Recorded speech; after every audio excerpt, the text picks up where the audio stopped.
The measurement of color. Color imagery. Can I get 2.5 kilos of that? Color imagery, yeah. 2 kilos coming up. Thank you. Like I could give you 3 feet of it. I don't know about 4 kilos. Well, I don't want 3 feet. I just want 2.5 kilos to put in dessert. That's it.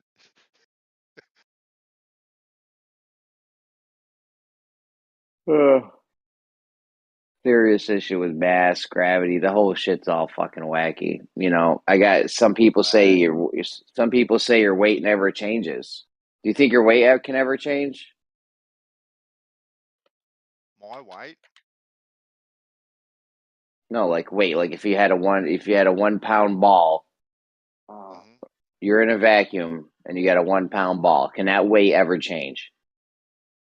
It's always just going to be 1 pound. Doesn't matter where it is. It's always going to be the same, isn't it? There's a lot of conflicting thoughts on that. Well, I can't see how, Jeremy. Like if I get myself a bowling ball, right? Whether it's here or in a vacuum or whatever, it's still the bowling ball. It doesn't change. How we measure that may change, right? The environment in which we weigh it in may change, but it's still what it is. That doesn't change. Yeah, but the weight is how heavy it is, right? Mm. So if you're an astronaut and you go to the moon and you weigh 1/6 of Earth's gravity, or you put something in a pool or something, like it can change. Yeah, of course. Weight can change. Yeah, but if you take that weight out of whatever environment it's in and you put it into a different environment, of course it's going to change depending on the environment and the pressure around it, isn't it? You would think so. I mean, like I said, there's a lot of conflicting ideas on this. So I don't know. What's something weigh in a vacuum? Is it heavier or lighter?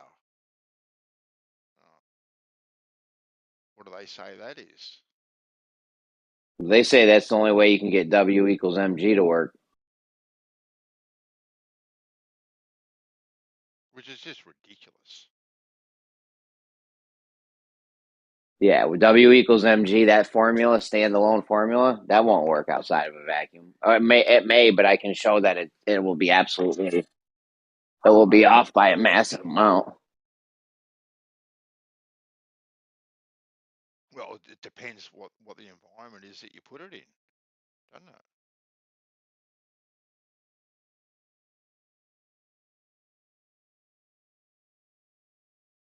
Like how's that work here on terra firma? Probably holds true.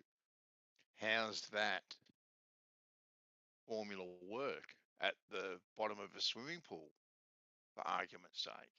How's it work there? Right? Or on the top of a mountain, how does that formula work there? What else do you have to add to that formula to work out what you want to work out? Yeah, you have to add something to it. That's what I mean. That formula alone won't work unless you're in a vacuum. Mm.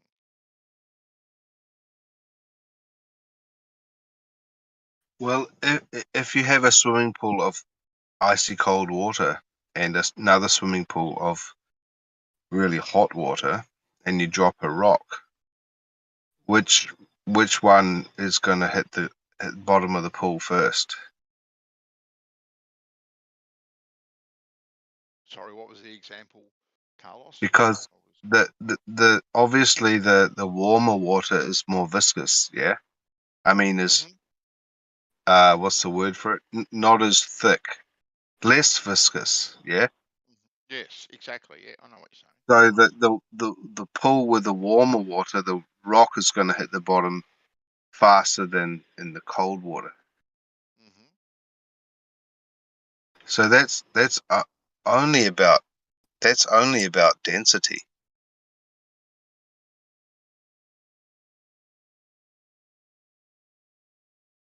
Because That would warmer actually, water less density than colder water.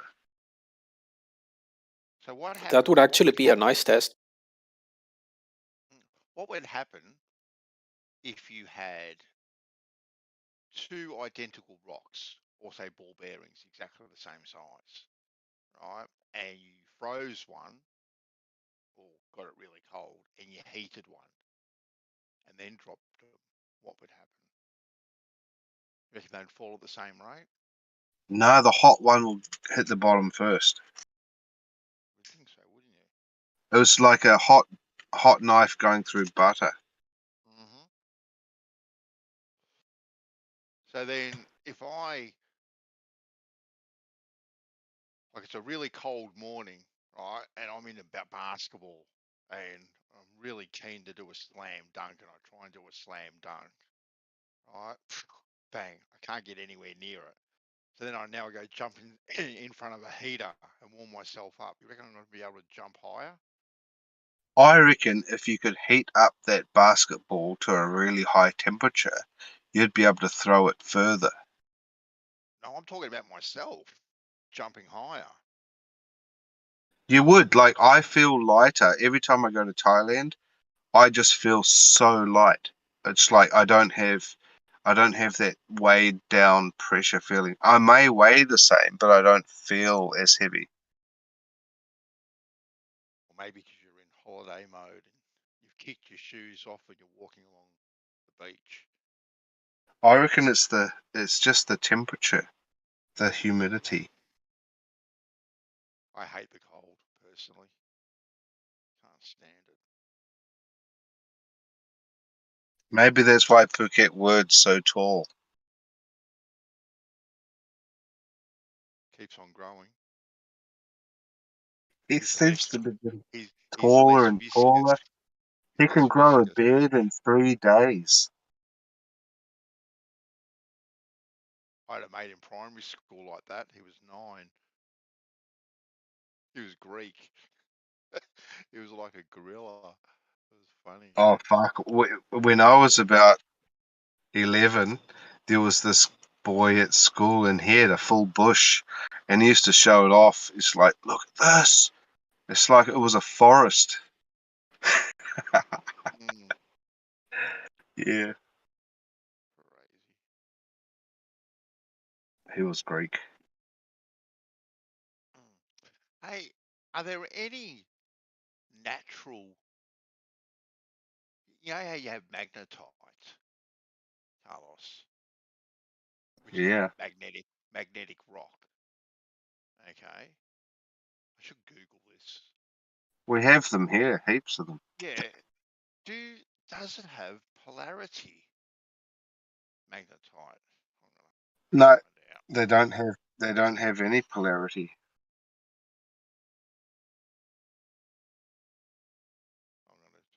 I'm gonna fact check you. Sorry. No, they're all irregular shapes. They don't have any polarity.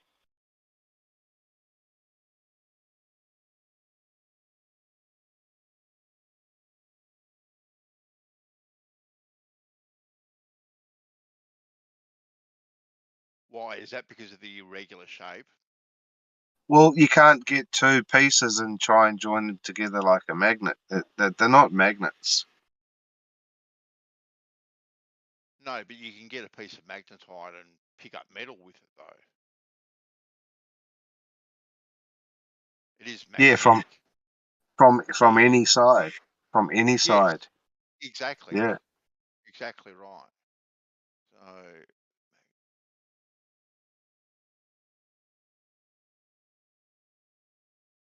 So, so magnetite itself doesn't have any polarity, and that's a natural magnet.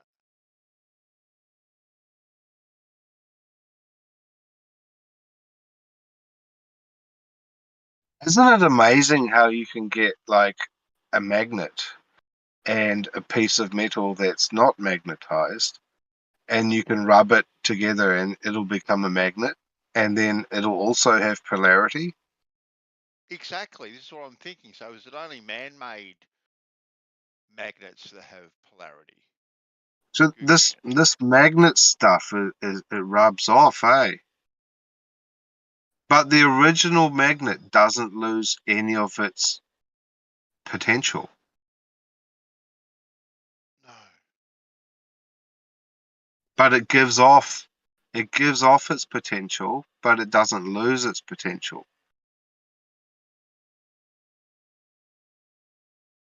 So you could just go along with a magnet and just magnetize everything, and you'll still have the original magnet in its original form. Okay, then. So if natural magnets don't have polarity, right?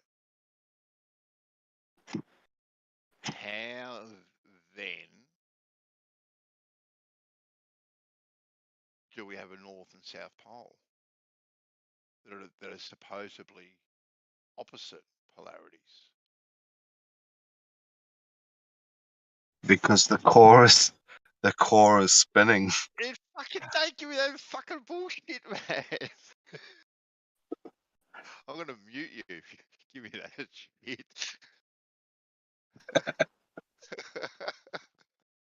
But Like, it's like a bicycle wheel, right? Right? Because if you go down to the center of the core of the Earth, it's not actually spinning.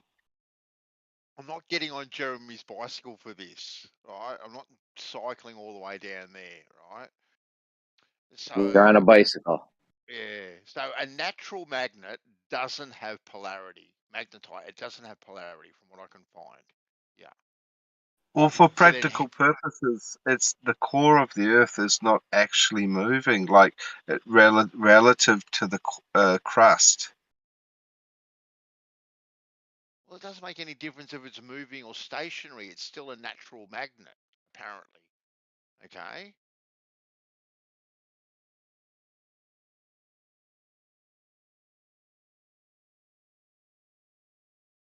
So maybe the crust is spinning and the core is stationary.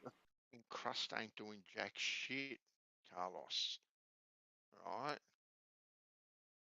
And this North and South Pole sounds like bullshit at the moment, from what I can. Well, but how do we have Pangea? Stick to the Have you magnets. ever seen how they map it out, CGI, and all of the continents can go together like a jigsaw? Yeah. It must be. It must be true. No, I'm not. It's just rubbish. It's just like Enid Blyton wrote better fairy tales No, than but this. I wonder how you do magnetize. Like, can you just touch it and it becomes magnetized, or do you actually have to have some movement, like some friction over it? Over magnetite. Yeah, like to magnetize a non-magnetized piece of metal. Well, Can you just touch it? Do you just like put it next to it and it would be a magnet, or do you actually have to have some movement over it, or even well, touch no, it? no. I've put a paper clip on, or say a nail on a magnet, argument's sake, done it with a nail. Well, I've got a magnet in the garage, right, that I use to pick up nails, and you leave it there long enough so you're not moving the nails, right? You take the nails off, um, and they do hold a magnetic charge. That do they all stick together? Well, at first they do, right? At first they do, but then when you take when you take them off the magnet, they still do this, not to the same extent because it's only a small magnetic charge in them, but they still do have a magnetic charge, yeah, without any Have movement. you ever you done like an orientation course at school where you get a Uh-huh. leaf Yeah. and you can Oh, make it leaf. like a magnet? No, I You can haven't make a done that, com but I've seen it. I've seen it, but I haven't done it. I forget how it goes, and you can make a compass out of natural materials. Mm-hmm. I forget what that was. It was a leaf and something, and then you can have a magnet, and you can make your own compass, a leaf, and Can't remember. I've seen it done with a needle, a leaf and a needle and a puddle of water. Uh-huh. Bear Grylls style. And it's amazing that little tiny thing in the scheme of things, the size of this place that we live on, and it's picking up whatever it's picking up from the North Pole. Yeah. Fuck.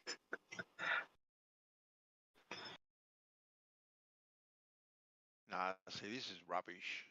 So magnetite has no polarity. So how the fuck do we have a South Pole? From a molten I iron don't think. core, it's a dynamo.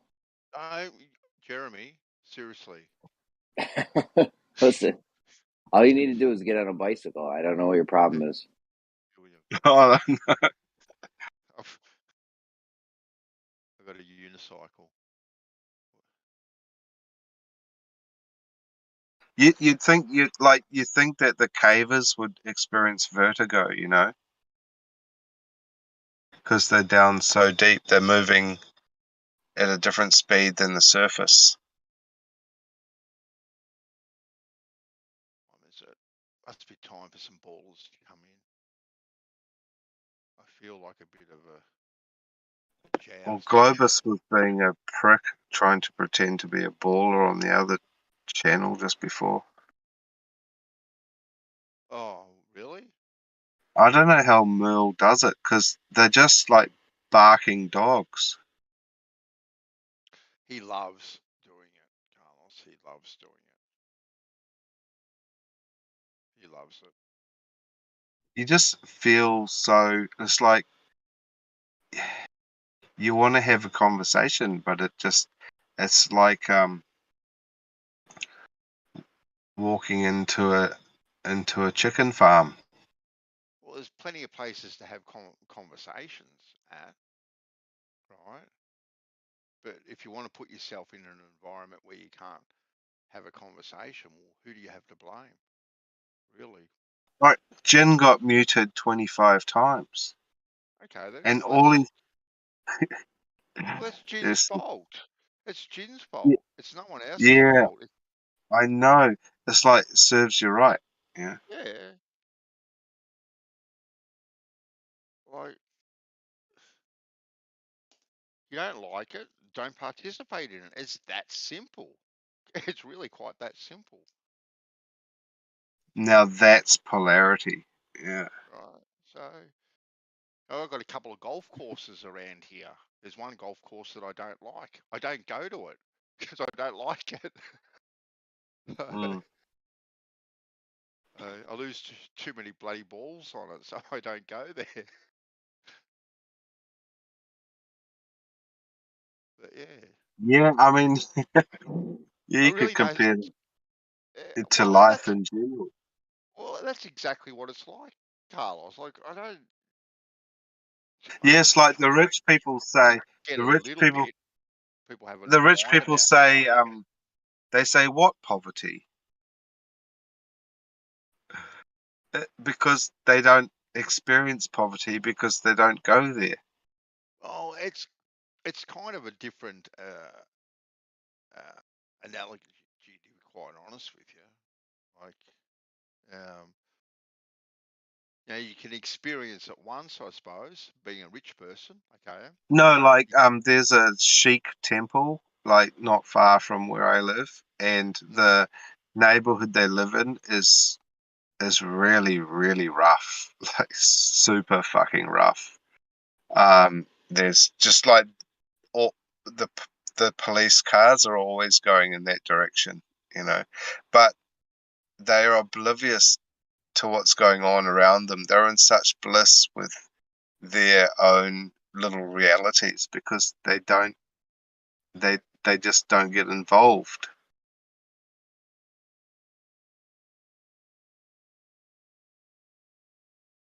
They don't partake. They choose to not partake.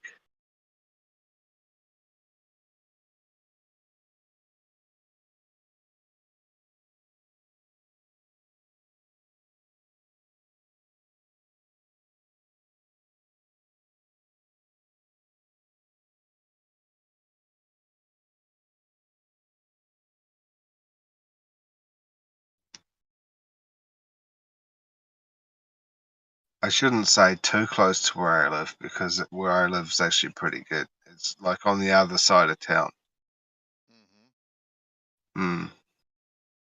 I'm in a pretty cool spot. There's no people here.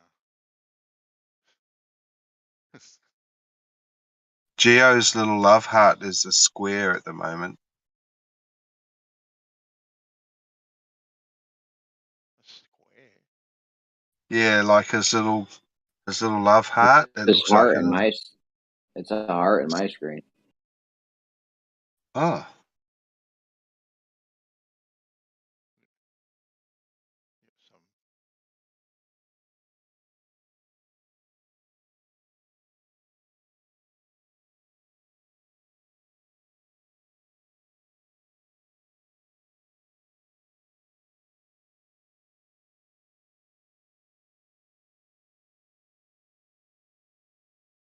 what?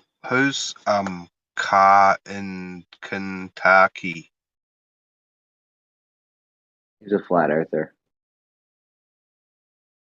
Hello, good morning. What up, Car? good evening.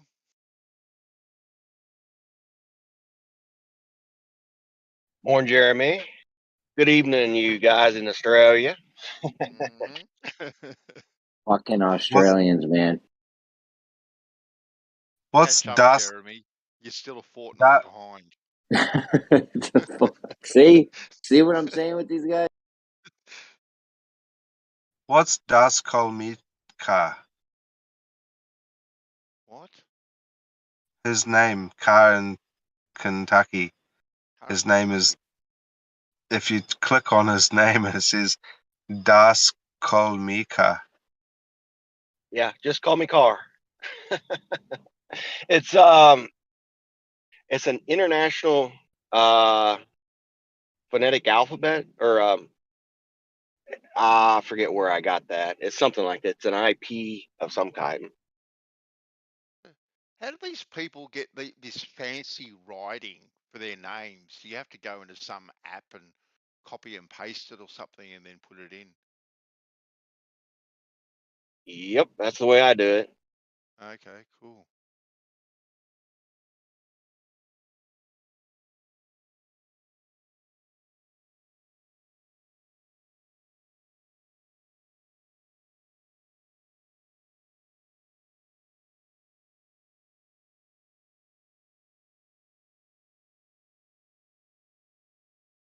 So is car short for Carl?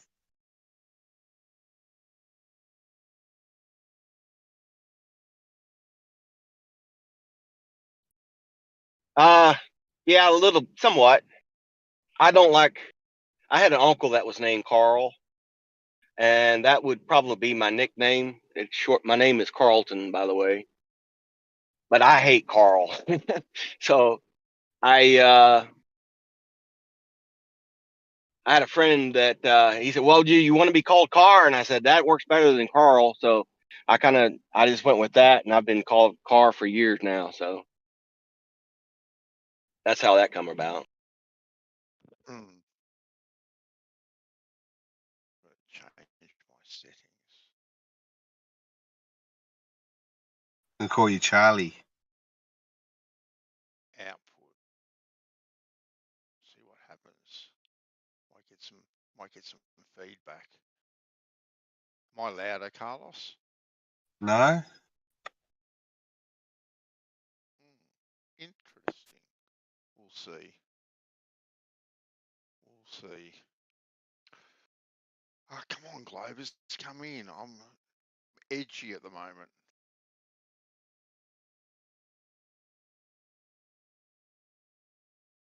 I've got to get something out of my system. I need a purging. That's what I need, Carlos. I need a purging.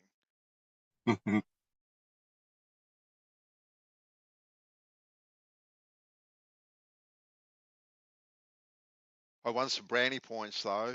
I bought the missus a one of those pamper packs to a health spa resort thing. Um, Wow. Yeah, so I have earned some serious brownie points there. And you got some serious garage time. there has to be a method to your madness, Carlos. Right? Because if she's away for half a day getting the nails done, that's half a day you've got in the garage. Hey, it's a full day of pampering I've given her, not just half a day.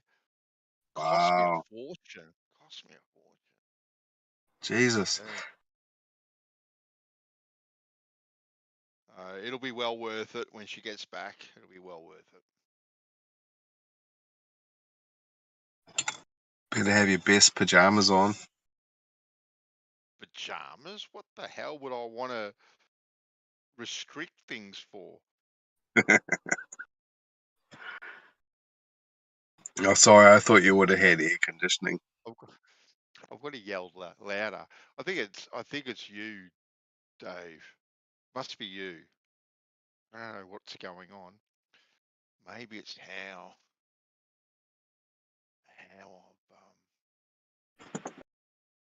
I've been set up. What's my volume? No, output's fine. Input's fine. I'll be back in about 2 seconds. I've got a plan. All right.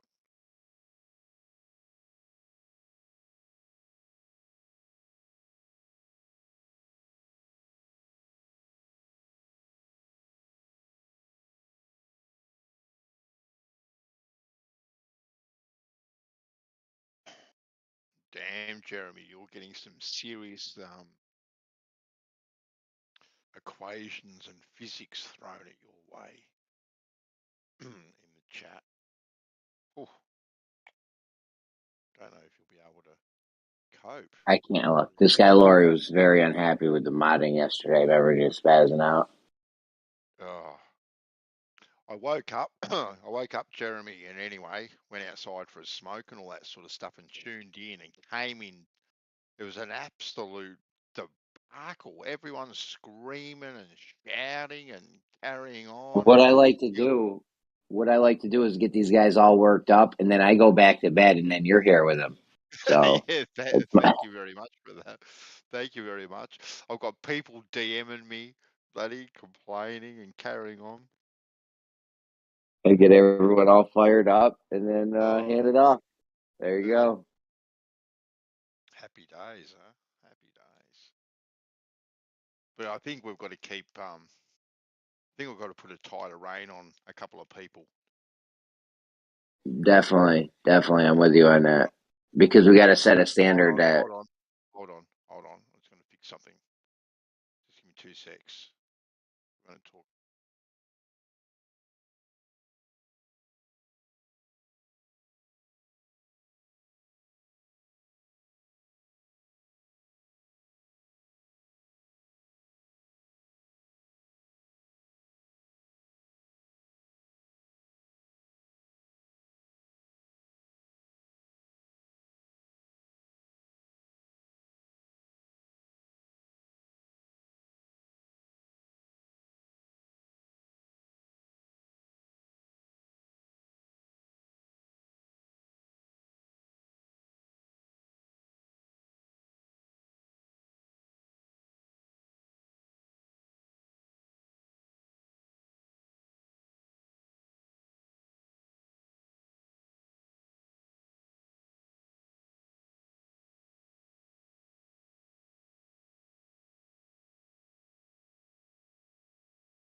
I just tell people like if you got a problem with the modding, DM Geo.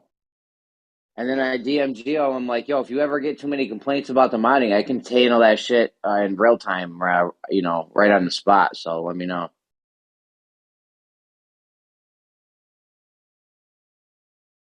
Because everyone's gonna have a complaint. No one likes to get muted, and I don't like to mute anyone. But No. if you're spazzing out, man, you don't leave me any choice. And you know what? I've been guilty of muting people with the intention to only quickly mute them and then take them off mute. But then I've got sidetracked and I've gone and done something else and come back and forgotten that they've been muted, sort of thing. It is what it is, Yeah, man. man, I'm at work and shit. I'm at work, like I can't sit here and mute and unmute you because you don't know how to control yourself. So if I mute you and I forget to unmute you, that's your fault. You Yeah, shouldn't. Don't get muted. exactly, exactly right.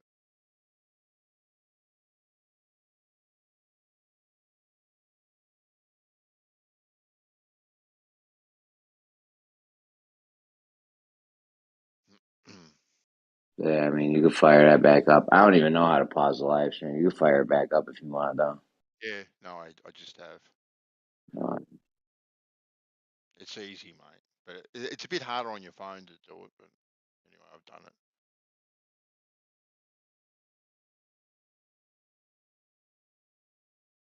Tell you what, that Glory fella's an interesting cat at times.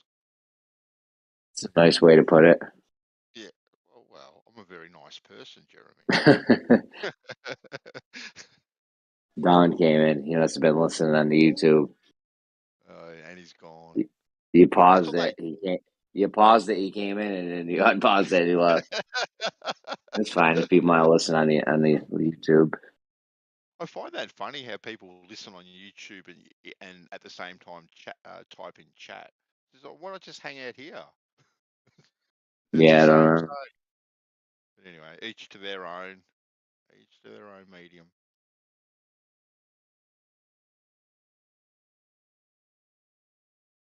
You gotta keep these shoes on, bud. Our bus is coming. You gotta be ready to rumble up here.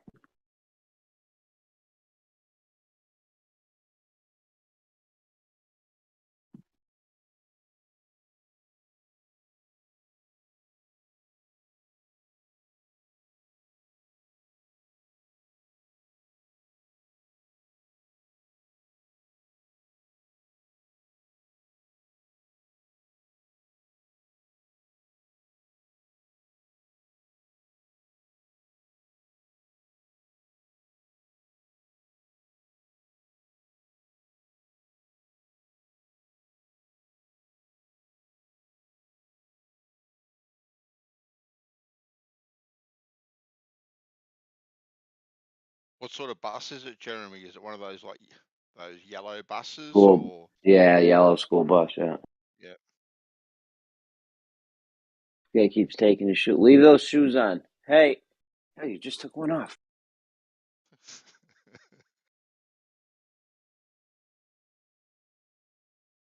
He wants to wear two different shoes. It's trendy. Let him be a trendsetter.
Where's everyone at? Man, they're all bolted. We scared them off, did we? So what is it? Monday morning, I suppose, for you guys. What time is it? About 7:30 over there? 8 in the morning here, but I mean, if you start going across America, it could be 5 a.m. somewhere. Right, yeah. We've got the, I don't know, a few of the Poms are, oh, be waking up soon. It usually starts to gain a little bit of traction around this time. There's usually a bit of a lull between about 6 and 10, I've found,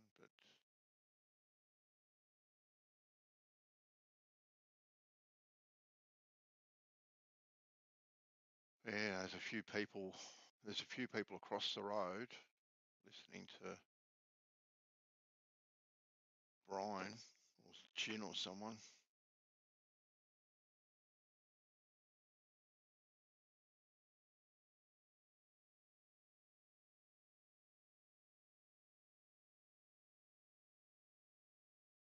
I literally Got a didn't good. hear anything he said.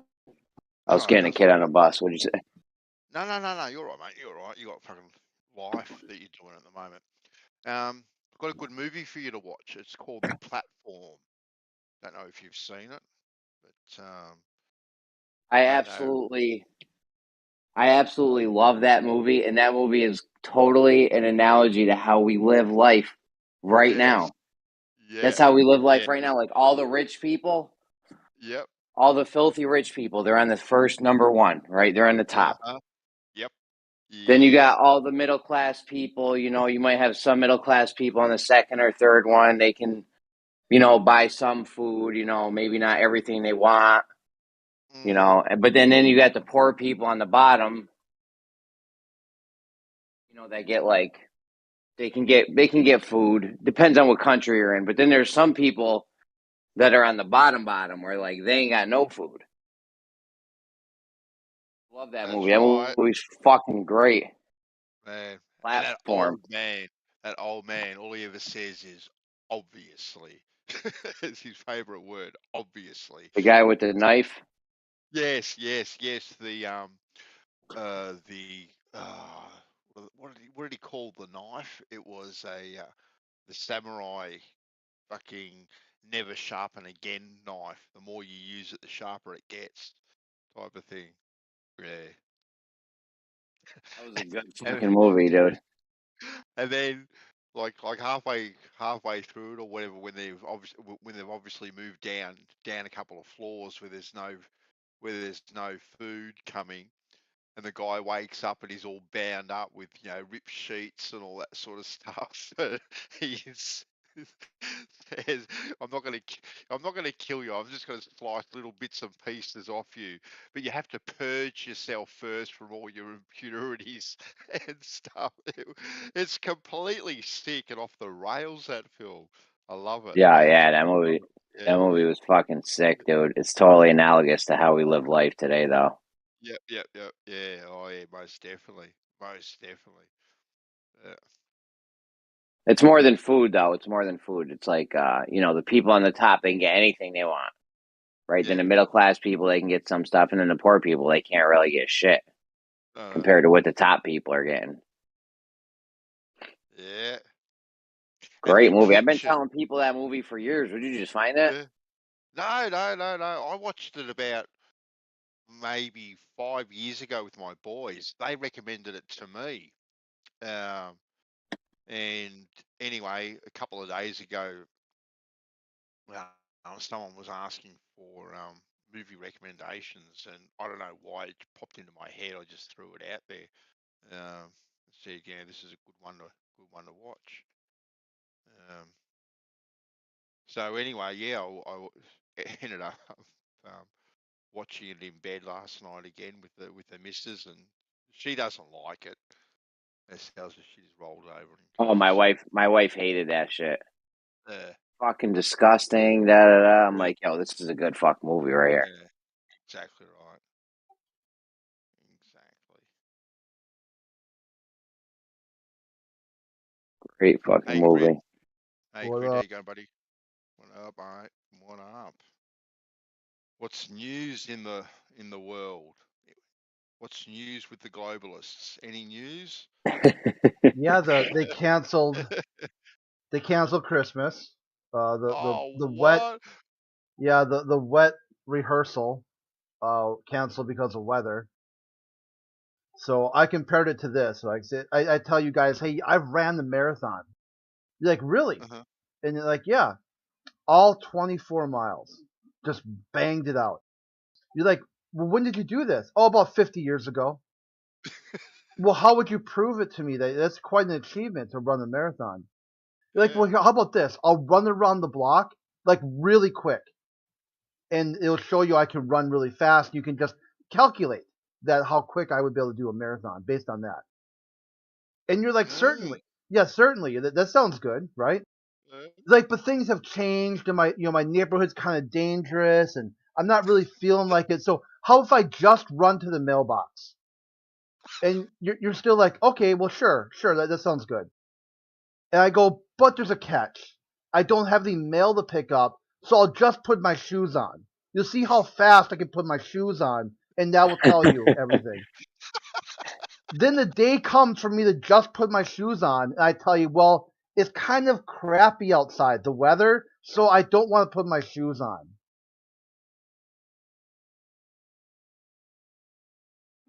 That, I mean, does that seem to fit or not? Oh my god, that's gold. That is gold. And then conservatives are pissed off at Disneyland because they put up some sort of LGBTQ flag. Ah, I'm like, if Disney lost the right wing, NASA's in trouble. That's like how a kingdom falls. 1,000 cuts. mm. I mean, because I Disney's heard. their big shtick. That's how they indoctrinate.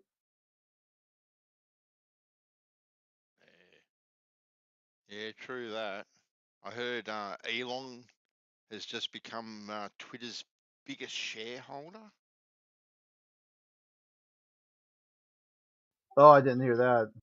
Yeah, apparently.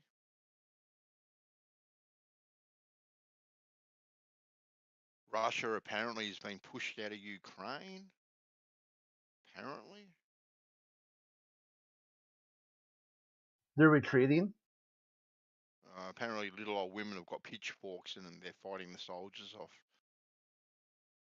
Apparently. Yeah, I read some article about a whistleblower oligarch had said that Putin lost his mind after the Ukraine invasion didn't work out like he thought it was going to. Really? He's lost his Yeah, mind. yeah, he started looking for like conspirators inside the government. Like people who were undermining his authority and whatnot. If Russia were really serious about taking over Ukraine per se, um, they would have done it in maybe 2 days. Maybe 2 days would have taken them.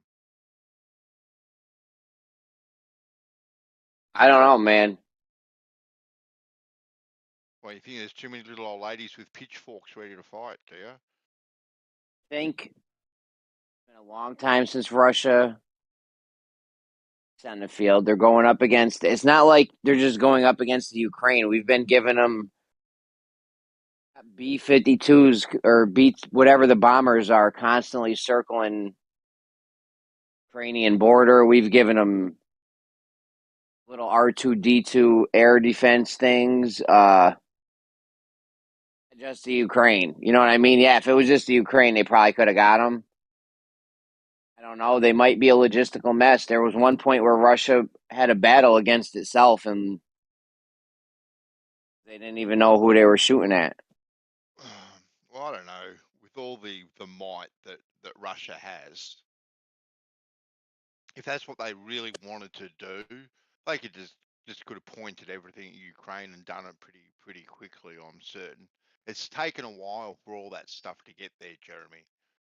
Being my point. Yeah, I don't know, but I mean, logistically, war is a logistical nightmare. You got to have supply lines going. Like, there's a lot to it, and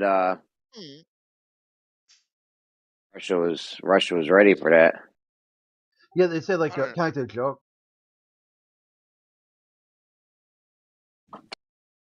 Like, I'm not saying they don't got the tanks and the planes and shit, but you got to have it. It's got to be organized in a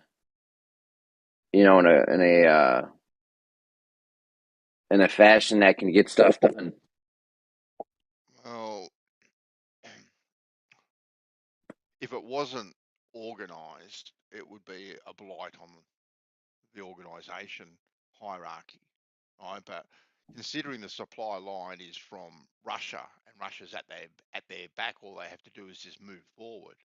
Like the supply line has to get cut off from behind them. So as I mean, long they as it already keeps. had tanks even before all the U.S. shit. Or I mean, I don't know how long they've had the U.S. drones and all that shit there, but even before that, like Russia was getting, they were just running, their tanks were running out of gas. The civilians were making Molotov cocktails that got classified as napalm because they were putting styrofoam in it. They were lighting these motherfuckers up. Yeah. Russian tanks and armored personnel vehicles, all kinds of shit was getting lit up by just regular dudes like me and you. Yeah, because tanks are good against ballistics, but not very good against fire.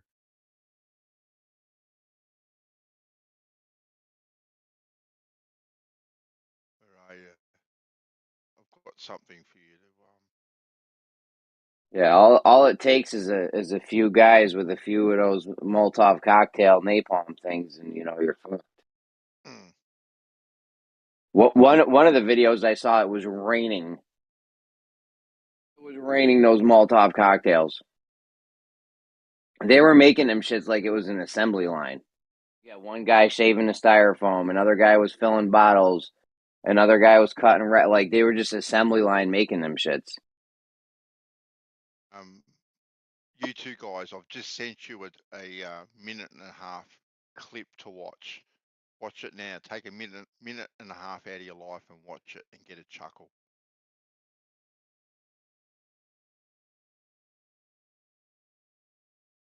No, I watched that the other day. Yeah, it was funny. Oh, did you watch it already? Yeah. Yeah, it was funny. It wasn't it? It's actually a public service announcement for New Zealand.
Hmm. Take your helmet off in outer space. Yeah, yeah. Yeah.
Oh, it's like a train thing, huh?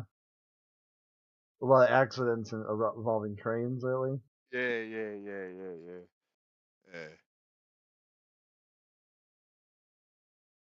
That's kind of a good way to frame it, you know. Yeah. Found it so funny.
What time you start work today, Jeremy, or tonight?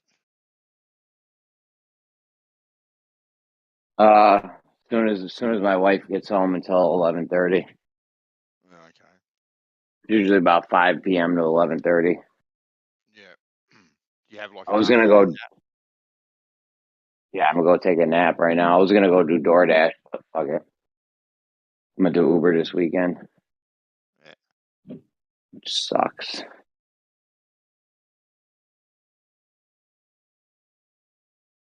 I have a friend of mine that does Lyft. Yeah, it's great if you just had like a regular full-time job and then you wanted to do that for some extra money or save up money or something. It's good. I get about $1 a mile when I do Uber and Lyft. Which one you And think is what's up? which one you think is better? Uber hands down is better. Oh, okay. No questions. Way busier. Uber's like just a household name. It's way busier. Yeah, normally when I do Uber, there's no time in between. Like I'm accepting rides before I even drop the other person, and that does happen with Lyft sometimes. I mean, maybe if you're in LA or Dallas or New York City or something, it doesn't matter because Lyft will do that too. I've been on Lyft rides where I've gotten rides. I've accepted rides before I've even dropped my passenger off, but in the area I'm in, it's not always like that. Uber's way busier. I mean, it probably varies with location to location. Do you get Outside, paid daily, weekly, or monthly, Jeremy? Like how's the payment system work with it? I just wait for it to tick in at the end of the week. They do have a thing though where you can request it whenever you want. So I could literally go give someone an $8 ride and then request the $8. Right, okay. But I think it costs like 50 cents or so. I don't know. It's not worth it. You're better off just waiting and it automatically goes to your checking account. And is that like a weekly thing or a monthly thing if you wait for it automatically? It's weekly. Right, yep. And do you have to pay your own tax and all that sort of stuff? You're like a subcontractor, so you're responsible for all your own tax, or do they take tax out of it on your behalf for you? No, you got to take care of the taxes yourself. It's usually a wash though between the miles. It almost makes it look like you don't make any money. Right, okay. Yep. The government reimburses you like 56 cents a mile. Hmm. So, And do you have to have like an X age car minimum? Like, you can't be any older than, say, 5 years old or whatever. Yeah, I think it's like 10 or 12 years. Yeah, you got to have 4 doors, 5 seats, Mhm. 5 seat belts. And is there any sort of inspection process? Like, do you have to take it in and get inspected before you can get accepted, or they take your word No, for they just take your word for it. You got to have your registration and your license and stuff. Now that you say that, though, I don't think they've ever asked to see my actual inspection. it? Hmm. But yeah, it's a good gig. I like, yo, if you had all the free time in the world, if I was a kid right now and I had no responsibilities or anything, what I would do is I would just buy a car, fucking drive Uber nonstop. Hmm. After the more miles you put on the car, the quicker you're gonna just make money. Like, I don't know, you could go make, if in some of these big areas, like the area I live in, people drive for an hour, 2 hours to come to where I am to do it. So like I could go out there and make probably 2 G's a week if I hustled hard. Okay, that's not too bad. It's not too bad. You'd be driving like nonstop though. Like no joke. Is that like an 8-hour day, or you're putting in more hours to turn Oh Uber? God, I've had a 500. I did a $500 night once, but it took me like 16 or 18 hours or something Oh, to damn. get 500. Yeah, Fucking I take a hard. lot of breaks and shit. I don't be, probably could have done it quicker. There wasn't really that many bonuses going on at the time or something. I did the other weekend. I did $50 an hour. Oh, that's pretty good. They had a nice bonus going, so I worked 6 hours, $100. Do you get tips and stuff? Do people say here's an extra $5 and they just give you the $5, or? Yeah, most people don't tip though. Some do. uh, Most people don't. Okay. I've gotten some banging tip. I've gotten like $100 tip, a $50 tip. Give you. Most people don't even tip. It's like people going to work and shit. So they're not really like, they're like, this already sucks that I have to pay for an Uber. Hmm. So they're not trying to spend more money. And then Our you get sorry. people out at the bars. If you do it like Friday and Saturday night, you get people at the bars. They tip sometimes, but they'll forget to tip because they're fucking wasted. Yeah. So they'll just go home and like not even think about it. Yeah.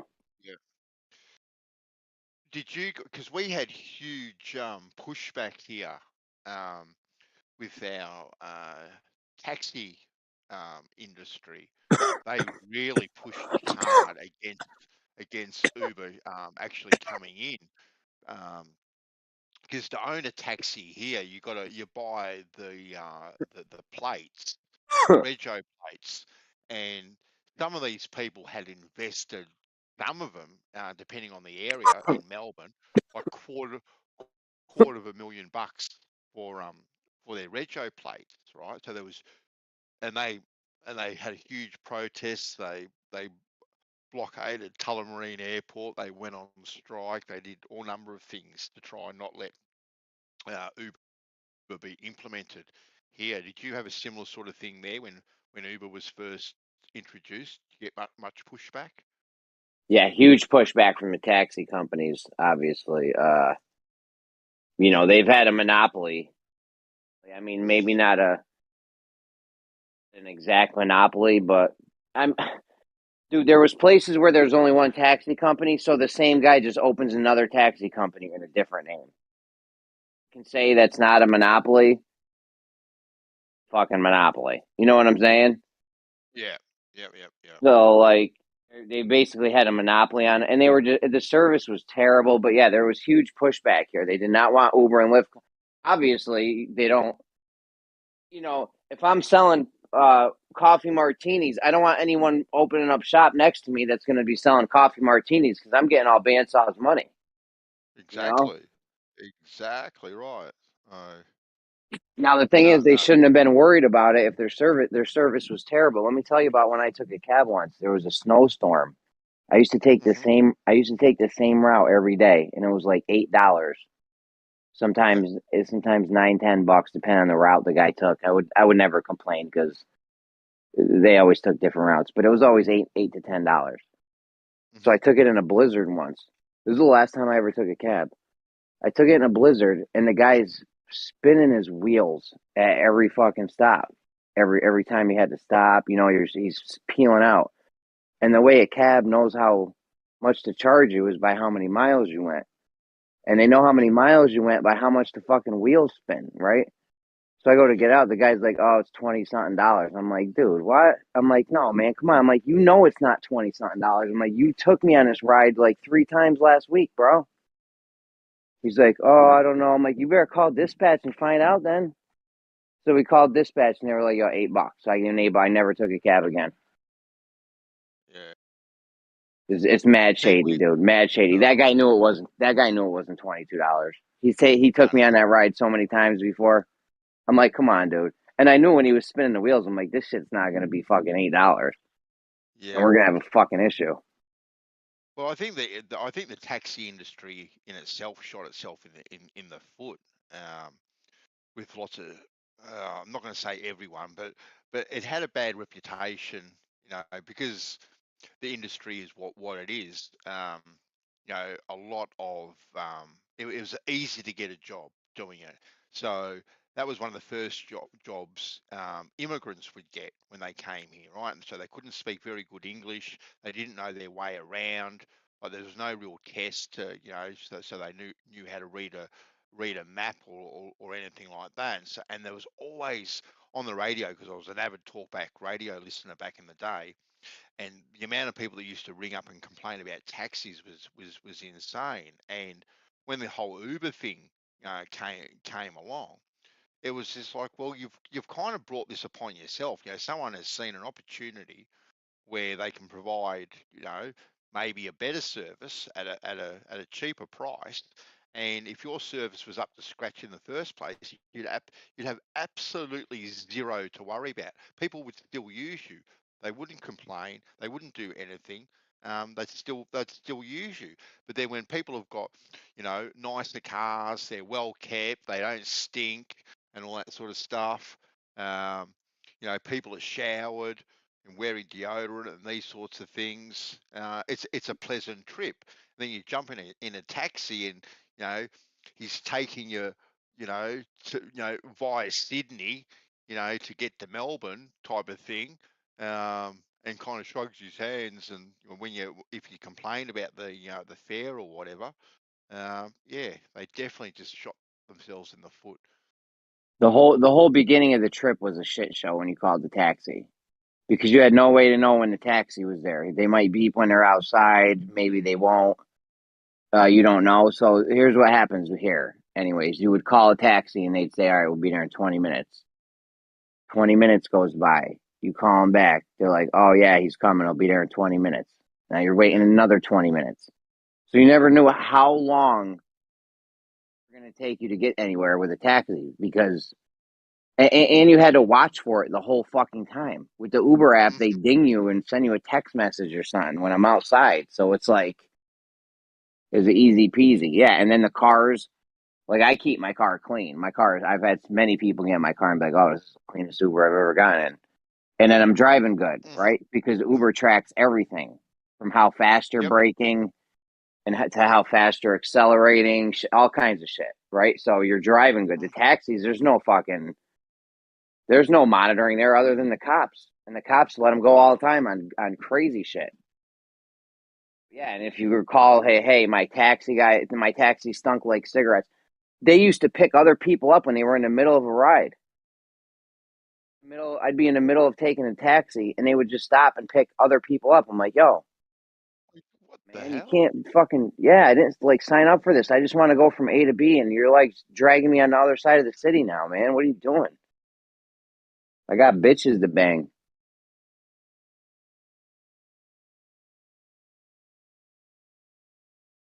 Real terrible service. Terrible service. Mm. Yeah, I've got no sympathy for them, to be honest with you. Absolutely zero. Yeah. I mean, yo, if they want to do something, make an app. They can put a Yeah. GPS tracker on their car, ding, when you're outside, and you'll know what's going on, and it'll only take one passenger, and like they should have just made an app. They should be like, oh shit, Lyft and Uber is trying to come take over with this app they got. We should make an app. Not we should sit here and block the airport and complain about it. Like, go make an app. They've been making millions and zillions of dollars if all the taxi companies threw in fucking $100 or $1,000 or something. It's You kind of could have like got an app. it's kind of like the same thing that happened to Blockbuster with Netflix. Oh yeah.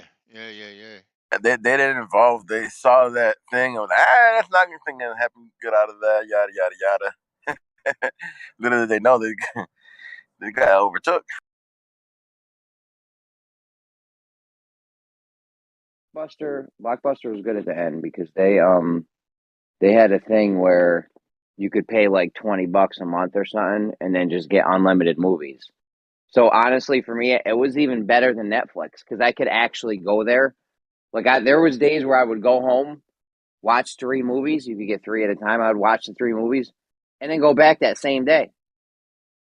You couldn't do that with Netflix in the beginning because you had to mail the fucking DVDs back. So I don't know. Yeah, I thought Blockbuster was just better. I mean, in the end, they tried to catch up, but they still didn't evolve. They were a company that they had billions, millions before Netflix, right? So they could have got into okay, let's do the streaming shit. Let's do something. They could have done something, and Mm-hmm. then Netflix came up with the streaming, and that's when they completely destroyed Yeah, them just because of I that. can't. I can't imagine how much money Blockbuster made. You buy a DVD and then rent it out 1,000 times for $5 a fucking pop. Like, Yeah, Blockbuster made a yeah, damn. bro. And then the late fees, people would hold it. You end up paying $20 to fucking watch the movie once.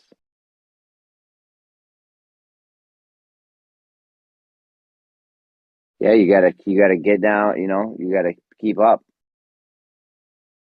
If there's some kind of innovation going on in your industry, and you're not gonna, and you don't do it, you're gonna fucking fall off big time. Blockbuster could have kept going. Oh They yeah, could have big time. opened up a streaming site between the streaming site and people being able to actually go there and get the DVDs. That would have been better than Netflix at the time. I mean, now there's no more DVDs, but Mm. Yeah, but they which kind of means had the opportunity back in the day, didn't they, to kind of get in on the ground floor. Even if Netflix got in first, they could have jumped all over it and been the competition like Stan or Prime or whatever, and still call themselves Blockbuster, and they still could have been capitalizing on their name. Yeah, exactly. it's unbelievable how technology diverts from where I think it's going. Like when I was a kid, I used to be like, oh, one day there's going to be one television station and there's going to just be everything on it every movie and show ever made will be on this one channel. And then the internet comes out and we get I'm like, oh, Netflix is going to be the one that does this thing when I was a little kid I used to dream about. And now there's Prime, Disney, Hulu, everything. We went the total opposite direction. They did the same thing with cell phones. Cell phones kept getting smaller and smaller. I'm like, yo, this is awesome. It's going to be able to have it on my watch and not even need the phone piece someday. Now here we are, and they're getting fucking bigger. Bigger. My phone is huge. Soon we're going to have to carry around a bloody 60-inch bloody mobile phone. My mom's got this Strapped. little tiny. My mom's got this little tiny TV. I always make fun of her for it. I'm like, what is this? A fucking cell phone? Yeah. I like pick it up and put it up to my ear. It was funny back in the day. It was like it was the trendy thing back in the day to have the smallest phone. Like they were kind of like these bricks, and then all of a sudden they were just a phone, and then the little flip phones came out. and you'd flip them open and whatnot. That was a trendy thing. The smaller the better type of thing. But now, yeah, it's gone from that as it's going polar opposites at the moment. Like they advertise how big their screen is now. And And they were. now, Oh, go ahead. and I think the Samsung, they have the folding phone, so it folds out to twice the size of what it is. Yeah. Oh, I used to like those. They slid. It wasn't like a flip thing. It was like a sliding thing. Those were neat. Oh, the BlackBerry had the little keyboard underneath it. Yeah, the BlackBerry. I still miss the tangible buttons that you used to push. I don't like touchscreen typing at Oh, all. Horrible. the tangible buttons to be able to text and drive. I could text and drive without even looking at the keyboard, right? Because you knew exactly where to put your fingers. Bang, bang, bang, bang, bang, bang, bang, bang, bang. Yeah. Happy days. No. Now with these touch screens, you can't do that at all. I suppose you've Yeah. got that whole, you can do speak to text or whatever it is, but anyway, I can't be bothered with that. I don't even do that. Because I'll end up saying something, talking shit about the person, and it'll go in a text message, and then I'll send it on accident or something. I'm like, this goofy motherfucker, and it'll be in the tab. I'm like, oh shit.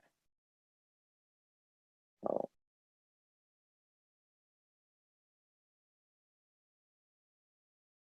Funny.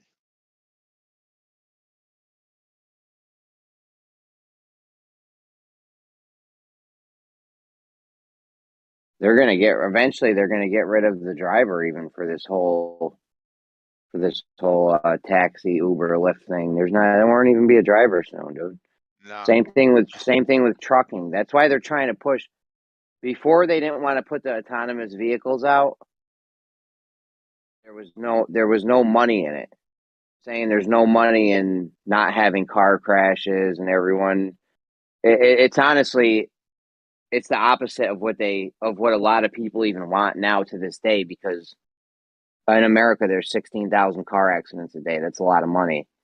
Human drivers are inefficient. We slam on the gas, slam on the brake. You know what I'm saying? If you got an autonomous vehicle, it's not like slamming on the brake and the gas like that, so it's using less energy. Mm-hmm. There's people that. Imagine having every vehicle all autonomous, Jeremy. Imagine the industry overnight and everything connected to that industry totally just shut down overnight. Everything. I mean, shit wouldn't shut down, but slow Well, down a lot. Like 16,000 car accidents. That's a lot of stuff happening.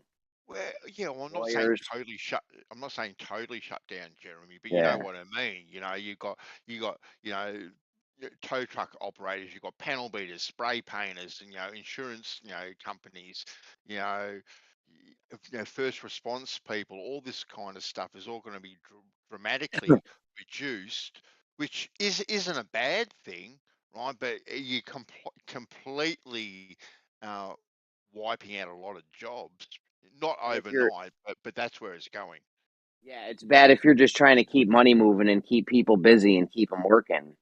Yeah. Like then it's a bad thing, but it's good. It's a good thing. You're supposed to want less of that. The thing that will shut everything down pretty much overnight will be dudes like Left Lane. Oh, yeah. Like they don't want there's no need for him. You can just get a Mack truck from one store to another, and the people there unload it. They already do that at Target. Most of Yeah. these truck drivers don't do shit but drive the truck. You can have I had like these I had to stores do. don't. Sorry, Jeremy. You know, the stores like Walmart and Target, like they'll have to. It'll cost them less to move their shit around because you don't have to pay for a driver. Once you have that truck, all the driving's fucking free. So Yeah. I had to do a job about 7 years ago at a monstrous picking warehouse for Coles. Right, and I was just working on some sprinklers there. Anyway, went down there and walked into this place, Jeremy. All right, and it is a beehive of activity. And when I say beehive, not of people. You got all these automated um, picking machines and forklifts driving all over the place, left, right, and center, picking all the orders for the pallets to then be put on the trucks and then get shipped out to the supermarkets and shops and things like that. But to see all these things move around in front of you with such precision and missing each other by inches too, like bang, bang, bang, left, right, and center, up and down, bloody all over the place. And, the job was only the job was only a quick job, about an hour, but I reckon I was there about probably 4 hours just watching this stuff. Every time I would do something, I'd stop and just look. I'm just going, what the hell? It was crazy. It was crazy to see. And our mining industry tried to have implemented the automatic trucks. And the funny thing with the automated trucks that they implemented on the mining sites, they were that accurate when they were driving up and down the roads and all that sort of stuff. They would literally make ruts in the road. So they had to program in deviation on these trucks, and when they drive, so they wouldn't destroy the roads that they were driving on all the time.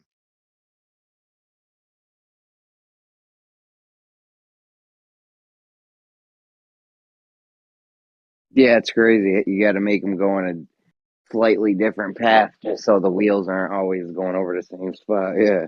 Yeah. Yeah, I mean, like I said, for a while, these automatic trucks, it wasn't worth it for them because they want the money moving around. But there's a balance between um, what some people want and what other people want. So right now there's more people. Not even what people want. It has to do with what's going to make people money. Everyone wants the autonomous vehicles. We wanted that the whole time. That doesn't matter. It doesn't matter what we want. It matters who's going to make more money. Who's going to make more money out of it? You know what I mean? Is it better to have everyone driving around? Is there going to be more money in that? Kind of like the marijuana thing. Mm-hmm. Like for a while, they were spending a lot of money on lobbying to keep marijuana legal. But then the government realized, they're like, wait, we get way more money than you guys are giving us if we just tax the shit. Motive change. You know what I mean? Money's always the motive for shit like this.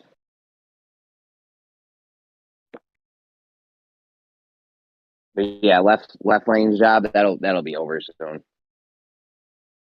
Yeah. I don't know why they haven't put some kind of system in. I feel like you could put in the middle, all you need is one thing going down the middle of the road. So you get a guy out there with one of those little nail guns or whatever they use to shoot shit in the concrete or blacktop or whatever, and he like shoots this thing in the ground that has some kind of like sensor or RFID thing, something that the car can detect. You have that shit going down the center of every road, or I mean, if it's a multi-lane road, obviously you might need more, but yeah, then the car will always know where the fuck it's at. Mm-hmm. Anyways, Yeah. I gotta go to bed. I'll be back. All right, buddy. Catch you later. Have a good night.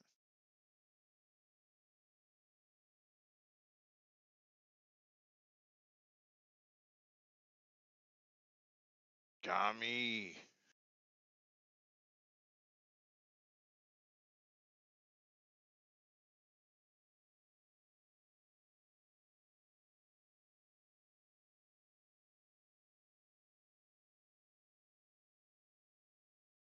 What do you bring for us today, Gummy? Anything exciting?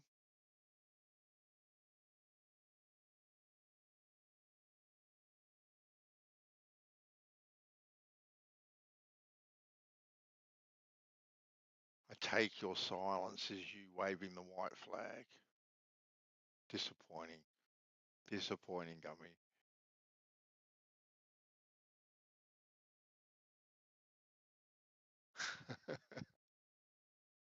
Oh,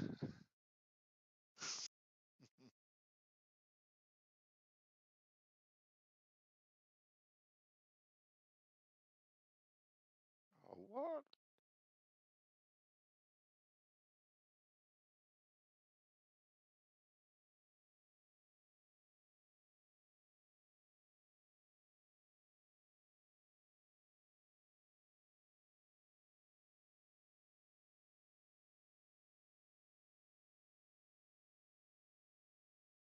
Hello?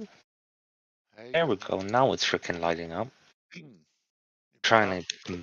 Yeah, my mic wasn't working for the last like 5 minutes. Oh. I heard you speak to me, but I just couldn't respond. Oh, okay then. Okay then. So yeah, fuck you. I didn't wave the flag. Oh. I know I have French blood in me, but that doesn't mean I wave the flag all the time, okay? You bloody frog. You. Uh,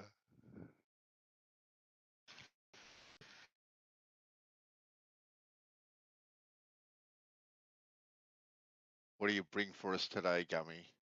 Anything exciting? It's just the same old. Same old. You're gonna have to come up with something better, Gummy. You guys need to get yourselves a think tank and Just come up with hold something. on a couple years and we'll visit the space hotel together. Don't worry. Okay, well you buy me the ticket and I'm there, Gummy. Oh yes, Happy of course. days. All right. Yeah, I'm there. Yep. Now, will it be hanging from a blimp? Is my question. The space hotel. That's my concern. But how? Okay, so say it is a blimp. Why will we be feeling no gravity? Why will we be weightless on a What do you blimp? mean? Why would we be feeling no gravity? Well, we'll What we'll the, be in zero G. We'll be weightless. We'll be Holy floating crap! around. You don't know really? your own model. So this blimp, right? That the space hotel is going to be attached to, all of a sudden is going to be falling out of the sky, and then I'm going to be weightless. That sounds pretty scary, Gummy. Well, the space hotel is you're gonna be weightless on the space hotel. Yeah, Not yeah. As it's if it's falling out of the stationary. sky, maybe.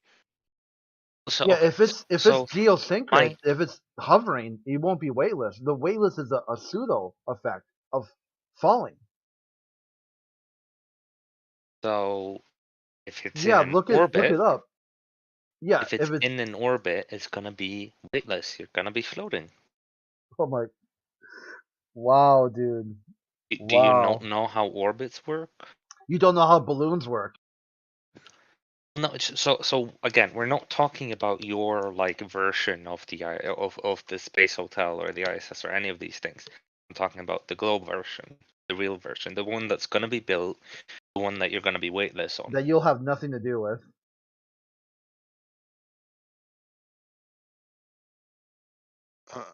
Who's building it, Gummy? Well, there's a few different ones in production, but the I'll build it with you, Gummy. yeah You what's traitor. the I'll get it. Well, no, Traitor. the trick is, so you guys just aren't thinking. You're just not thinking long term. Sure, it's weightless. Look, Adds what's extra the You know weight what I mean? interest. Or short term for that matter. Because what I would do is get Gummy. I would get Gummy and put him in front of it and have him explain everything to all the investors. And then once all the money comes in, you know what I mean? Then you could like make out with your investment on the stocks that you bought in the company, and just leave Gummy there explaining why the hotel hasn't been, isn't operable yet. yeah. No, you gotta leave him there to explain why they need another That's what I'm saying. Yeah, and he's got another to. yeah. He'll have to plead for another injection of cash to get it back on Right, track. right. Hey, and that's where another flat earther can step up and help. Yeah. It could be like a pyramid scheme. He Right, could go almost on like forever. right, and just keep Gummy up front explaining away all the fucking consistencies. I'm sure Gummy could find a way to explain a missing couple of $1 million. You know? Right, Gummy? The We thing is, could do this. all of the physics are real. They are Right. workable. No, They are Gummy. explainable. Exactly. That's Yeah. what you've got to keep on saying. Well, can you Just give keep- any inconsistency with the What you know, spinning yeah, space what you hotel know about the model? physics wouldn't fit in the bar napkin. You wouldn't be able to pitch this in like an elevator speech. They'd be So like, "Oh, that's that's another. interesting. But that's Show just me the another like, physics." oh, you don't know. But tell me, You what don't. part of it is What's wrong inconsistent? with that? You don't know. If I tell you you In don't know any part something is and you don't know it, inconsistent. yeah, if there's something Would you you don't stop know, giving? Hey, listen, we need to stop educating these guys too much. Name a single thing that's inconsistent, and I will talk to you about it. But right now, all I'm hearing is just the you don't know anything. You don't know anything. Just tell me a you single don't. thing that's inconsistent. Can you say that again, Single Gummy? thing. Can you say that again? I just want to hear a single thing that's inconsistent. No, the whole you don't know anything with that little snarky little tone that you just put in. You don't know anything. You don't know anything. Oh, I don't know why I found that funny, but anyway, I did. Yeah, the investors will love that snarky attitude too. You know? Definitely. Exactly. Exactly, Isa. You know, see how it's Exactly. a little bit like all you're doing is saying you don't know, but you can't name a How single about this? You're inconsistency. saying, how about this? You're saying that we've been to the moon, but we can't go back. That's our Would be a problem. claim I could make at one state. But right now, the things I'm talking about is the space hotel, and I want I you am to name a like single inconsistency with it. Gummy. I'm in on the fucking project, bro. You don't have to Okay, explain okay, it to good. me. I'm in. Yeah. Let me know how I can get in as a silent investor, Okay, and, that's good. and Do maybe they have you in know. this space hotel? Will they have like a backpackers suite? All right, for ones that just want to, Yo, I want a fucking space So, hotel. so Space back. hotel What that do you you. mean backpacker suite? Yo, a it's space hotel with a ventilation system so we can smoke weed, and I'm yeah, fucking It's good. there. yeah. Backpackers. It's the hotels backpackers use when they go to other countries. They find the cheapest possible motel to stay in because they're on a budget. You see, so they Hmm. need some cheap. They need That's cheap what. Yo, accommodation. we'll have the what the fuck do they call them over there? The hostel version. We'll Yeah. have the Yep, hostel version of it. yep. Yo, Well, the space hotel. hanging off the They, lower section of the blimp. Will be Well, yeah. So because by then, because by the time the space hotel is built, I'm pretty sure we've probably populated Mars and Pluto and Venus. So, I'm going to go on a bit of a holiday. So I'm just going to be backpacking around the solar system. You see, so it'll just be like a quick, one nighter type of thing. yeah. Well, fuck the your space hotel will fuck have Europe. like different stages because it's of course going to be a circle that rotates. So you'll have the center area is where all the weightlessness happens, and then the further out you go, the more gravity or not gravity, but like artificial gravity. So this circle that spins in this Yeah. space hotel, now it's spinning. Now I've got centripetal or centrifugal force, one of those two, right? Yeah. So instead of walking along the floor, I'm going to be walking along the wall, am I? Essentially, yeah. You'll be pointing towards the Really? center of the circle. Yeah. Hey, can I ask a question too? If you had a swimming pool in the fucking hotel, would it go on like how would that work if you were going like around the you're in orbit and you've got a swimming pool in the hotel. Is it going to change from like Oh, top to bottom damn. of the hotel? Well, while you're in the pool, it's just going to feel like it's the bottom at all times. Right. So there If would you're be. observing it from the outside, well, yeah, it's going to be constantly swinging around like a bucket.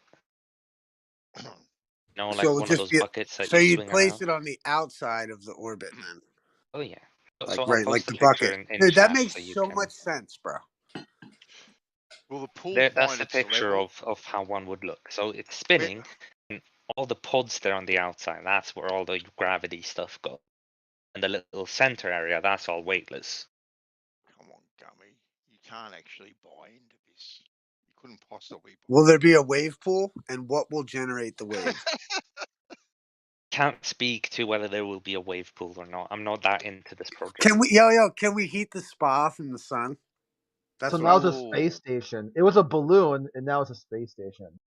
fucking right. Yo, Never been we a have no balloon. It's limits always here. been a space Crazy. station. This is crazy.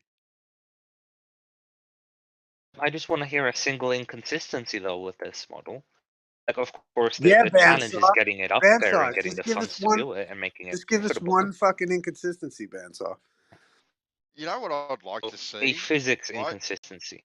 Well, what I'd like to see and what I'd hope I would see from this thing, unlike the ISS, like I would hope we've got like some documented footage of this thing actually being constructed by the worker nauts, right? And they've got their That already high exists vis, for the ISS. they've got their high vis worker naut outfits on because it's all about workplace health and safety. You got to. Right, that already So exists for the ISS. let's say but let's say we build Yeah. this structure doesn't. in modules. Are you saying? Because I can show you a bunch of individual. I'll show you all of the individual modules being installed. Is that good enough, or do you need to literally see it being constructed from a piece of lumber and aluminium sheet and all of these Well, things? when? No, but the When's it gonna? investors will. When's the it gonna? investors will want to see it. I want to know. I want to know where the tin foil is wrapped around the outside. First of all, it's kind of missing the tin foil. What I'm getting at is the fact that we have seen video of the ISS being added to. There's modules being added to it, and there's videos of modules being added to it. Apparently, that's not it being built. But when did the first module get in up there? Where's the video for that? Not only that. I found the image that he What posted. Do that reverse image search. It's a CNN article. Why haven't business capitalized on having their own hotel up there already? I mean, the ISS is a very good example of they can stay up there for a long time with little maintenance. So why haven't they made a hotel that people will pay millions to go stay up there? You need to make it profitable. That would be profitable. What billionaire wouldn't want to go up there for $1 million? Okay. So how many millionaires are there that are willing to spend all this money? And is it enough to keep this going? Like, of course, you have a few millionaires that will straight away do it. You need this to be a sustainable business, not just for 1 year, for many years to come. So you need to make it profitable so that enough customers are willing to pay the price to make it a continuous thing. Right, and still enough return business as well. Yeah. Those Zoom calls are going to be lit. Are you going to have to rely on Russia for the return trip? No, they're relying on SpaceX probably. Really? And I use that Elon Musk money. You just got to rely on Russia for the That Shiba Inu money. That Shiba Inu money, bro. Exactly. Yeah. I mean, think about it though, man. There's no cost for electricity up there. Of course, there's cost for electricity. I mean, would you only get the electricity from the sun with all the energy? Well, look at what. but you still have the cost of constructing the solar panels. I mean, what I'm saying though. I mean, that's the cost, but it's just you make that money back no time. Well, then also it's not always going to be pointing towards the sun, depending on how they put it up there, of course. But the ISS does it. Did it? Then there's no way that. I mean, if the ISS did, I don't know if y'all heard that because I think my push talk came off. If the ISS did it, anybody else could do it, right? So they could definitely make it a little bit bigger. The difference is the ISS is just enough to be livable on. This is supposed to be a hotel, so it needs to be luxurious. There's a big difference there between doing the bare minimum and making it a luxurious hotel. Look at the schedule. You're not even repeating. You're not even repeating what they're saying. Dude, you're floating in space.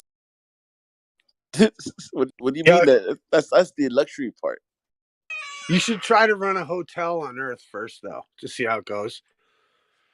It's so hilarious. Do you think people would pay millions to go to space and then live on like water and pieces of dry bread, and Dude, having very little, people no are electricity used. people are obsessed with it. Maybe a little lamp. They'll pay $1 million for this. Here, check this out. MREs would They put their MREs would timeline. be, luxury. Their timeline says it would be done by 2027, and they're gonna build in a spaceship culture where people will take their spaceships to space and then stay like a space tourism. Like you'll jump in your own personal spaceship, fly around in space, but you'll have to come back down to Earth. In this version, you won't have to. You'll be able to take a road trip to space and stay at a space hotel. It's the dream that everyone wants, and they are demanding for that. This is Where's the money? hilarious, dude. This That's not even article, realistic by 2030. But Exactly. that's what There's I'm not telling enough you. money. This is your guys' inconsistency. Your No, there's timeline. not. No, so the question I've asked continuously is, what is the problem with the physics of this? Not the funding and actually getting it built and these things. Talking about what's the problem with the physics of this? Because so far you've said that it's not possible, but you haven't made a single point about why it's not. If it was possible, it would have done it. That's The problem. reason it hasn't been done is because of logistics, money, all of these problems, not because the physics is wrong. They want Look, to name it the Von Braun Space Hotel. look, man, you get free coffee because you poop, you make coffee. There's free electricity because the reoccurring sun. You don't have to pay for that electricity. Then we have free That's electricity on Earth as well. and there's no maintenance cost, man. The We maintenance have cost, free electricity on Earth as well. well, not as you have it in the ISS, man. You see all the power But they what's the consume. difference? Do you think that thing is lit up like freaking Christmas, man? So what's the difference between the ISS and a solar panel on the ground? What's the difference? There's a lot of maintenance down here. There's no maintenance on the solar panels on the ISS? Hey, it doesn't look like it, man. They only got like 3 heads over there. Do you think that the major cost of a solar panel is the maintenance? You mean the making of the cost? You making it, it's a cost, is about it.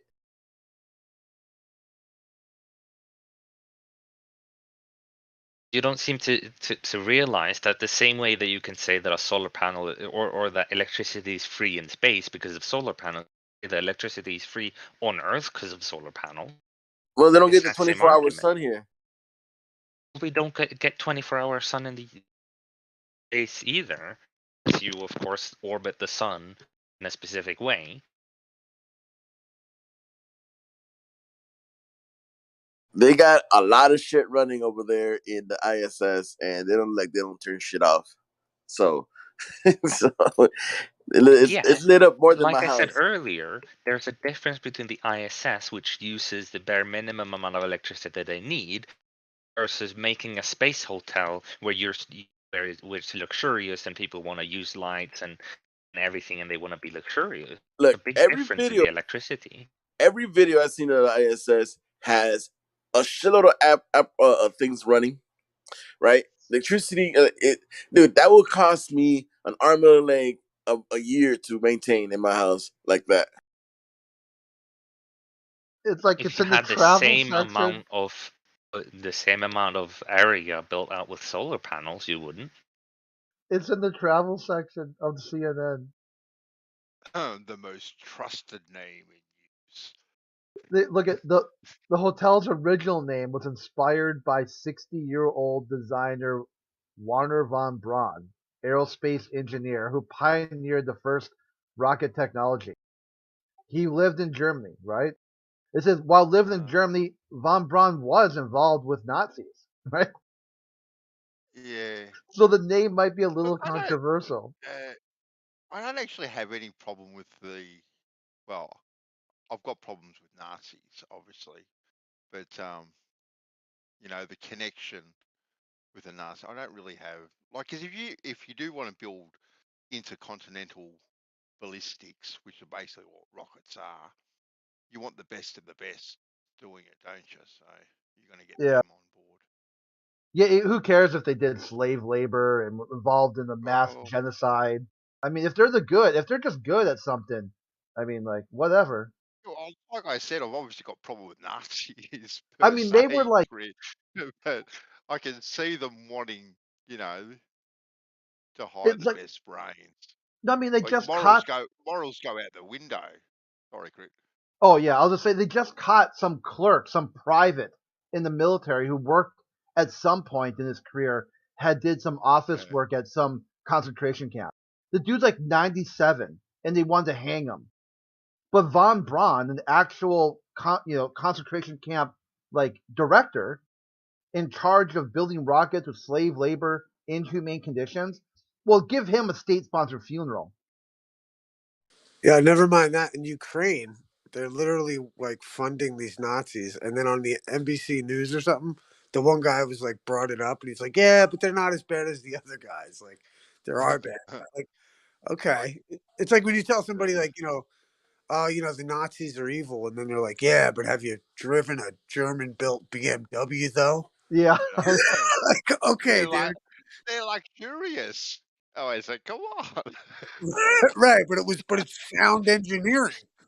Exactly. Are you denying the physics of German engineering? There we go. Like, are you denying the efficiency of slave labor? Like, what the fuck? That's right. Come on. It's all What about type bang of for your buck. It's about bang for your buck.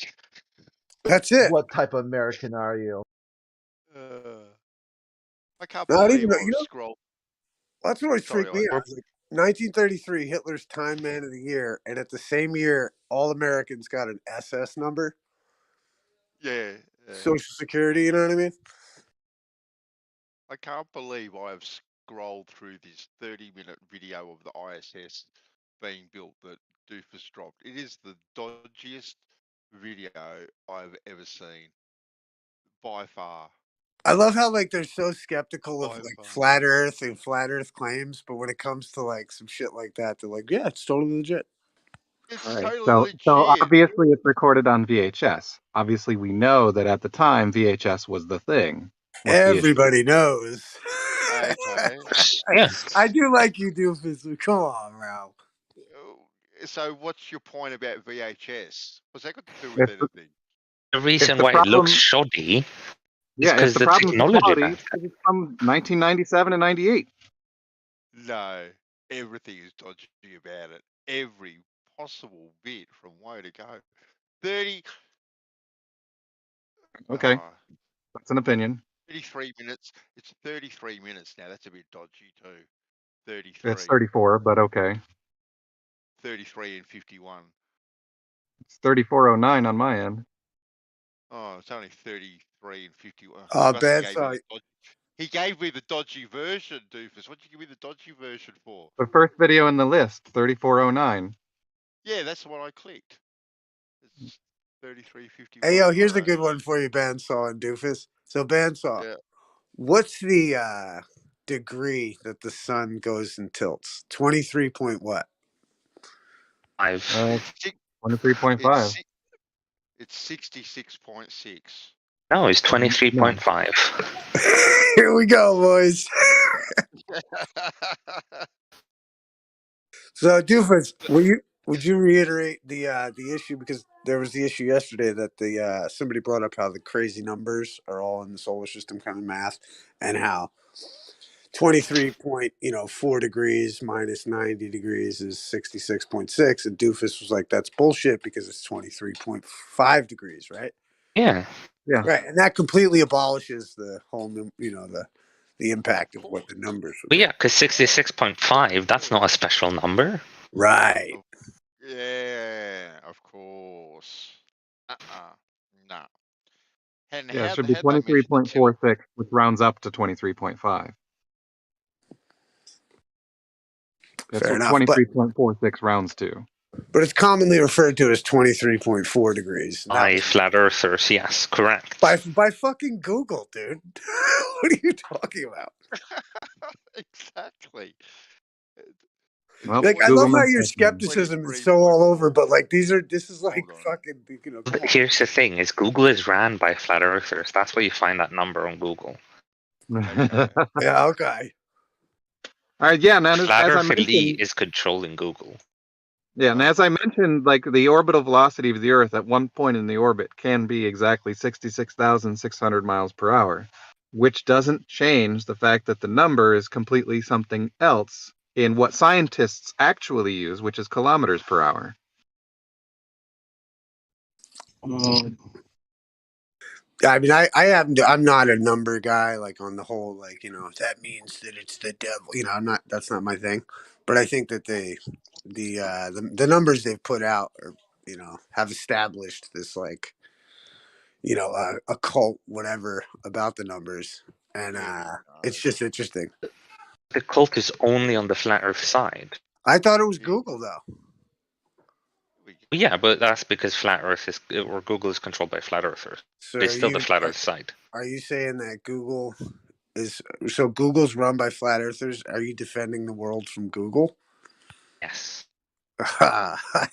So megalomaniacal and grandiose. I love it.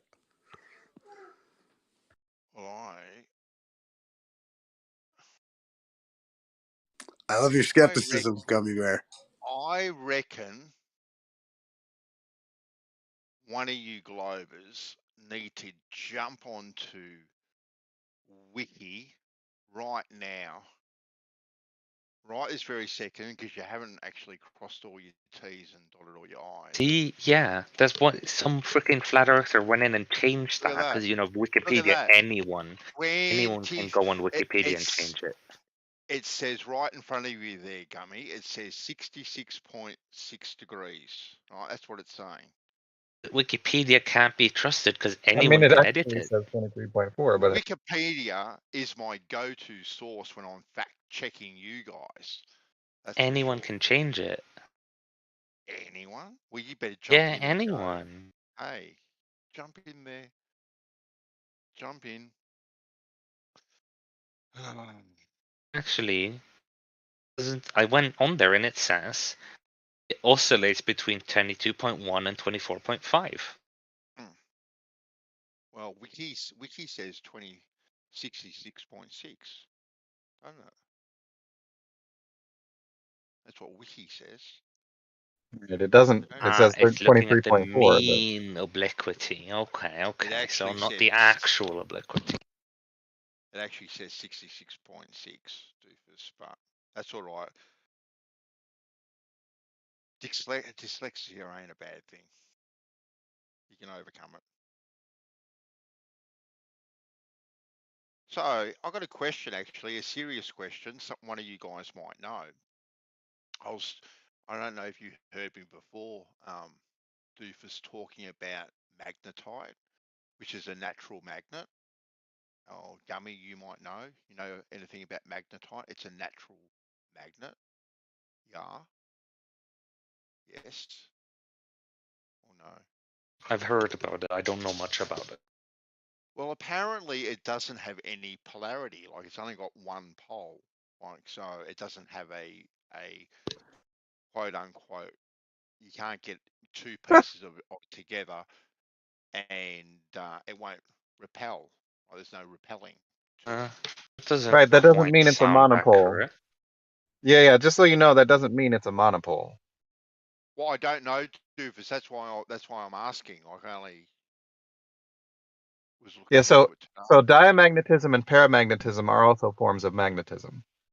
Right. Right. Magnetic monopoles have not been found to exist.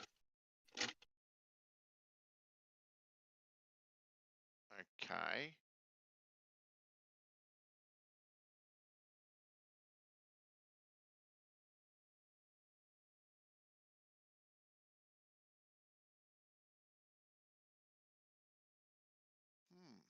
Interesting. Oh, okay. I guess if you can stick at the nanoscale something. Hold on. I don't know. It was a genuine question, actually, not a gotcha of any sort, really. But, well, not yet, anyway.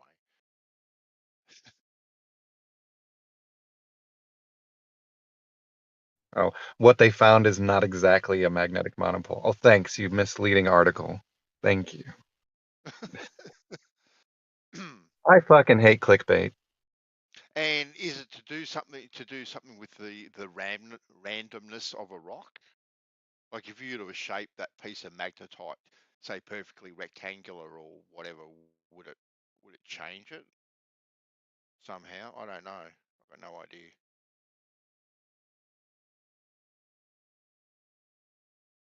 I haven't looked at a piece of magnetite yet. I'm still looking at magnetic monopoles to see what they're talking about. Okay, they're setting up some sort of interference pattern, which it's like a form of beam forming. Sort of makes it look like a monopole, but it definitely isn't one. Definitely isn't. Okay. Well, yesterday you're saying there's no such thing, right? Those were made up word soup. What's that? Did you say yesterday that was a made up word? They were just strung together word soup by some sort of a schizophrenic dude on YouTube? Oh, you're talking about coaxial dielectric acceleration? Or this monopole thing too, right? Like every A word he said magnetic was monopole would be like, you already know what a dipole is, a north-south magnet. To Yeah. find a monopole would be to find a just north or a just south somewhere. And we don't have that. No. But are you saying that magnetite isn't that? Like it has? Yeah, there's It north and is. south in it. Okay then. Well then why? Okay. I don't know. Got me confused. If like you've got magnetic flux that's all flowing in one direction, does it have to have a north and a south, or does it just flow in one direction and that would be a monopole? It would be flowing radially if it was going to be a monopole. Sorry, break that down, mate. Radially, radian, fractionally, maybe. I don't know what that means, mate. Sorry. Just radially. Like the flux direction would just be outward from a single point. That would be a monopole. Yeah, but if you have something like let's just say like an hourglass where the sand's going in one direction, and then the field is going through the center and then coming back on the outside, back to the original point, and it's just flowing like that. There's no north and south. It's just one direction. Yeah. No, it's a dipole. But it's flowing in one direction, so It's it looping can be a around again. monopole. Yeah, that's a dipole. I wonder if you have. Maybe in dielectric, you could say that the force on the outside is one pole, one polarity, and the force on the inside is a different polarity, and that's what's causing the flow. No? All right. Sorry. I mean, I'd choose not to speculate with words that have been applied with dubious use. Oh yeah, definitely. If you can't explain yourself, then yeah, it's just second guessing, isn't it? Now, I can explain myself fine. I can't explain what you said. No, I mean in general consensus. No, I'm not. Yeah, I understand what you're saying. Yes, but how would a monopole system work? How can you describe a monopole system? Magnetic flux, something like that has got a monopole. Can you describe it or imagine it? Right. What I said was the flux would all be flowing out radially from one point, or all flowing in radially at one point. That's what a Yes. monopole would be. Yes, and that's that. Yes, and you're just basically saying it's all going to go to the center or away from the center, and not just in one direction. Because if the monopole is not in the center but just off center, then naturally everything's going to go past the center to this monopole. That's causing. I think in practicality it could work. You just won't have the monopole in the center. You would have it off center.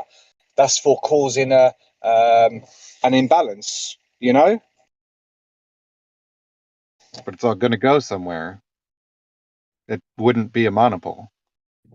No, that's cool, man. Cool. Sorry, I just joined the conversation, so I don't mean to hijack. That's all right. Hijack. I've got no idea what I'm talking about, Ralph. Oh no, but you sound like you do, which is more respectable because the person's like, yeah, this guy can talk in good tone.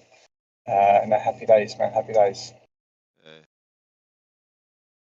It's I guess this is a lot about eliminating what can't happen.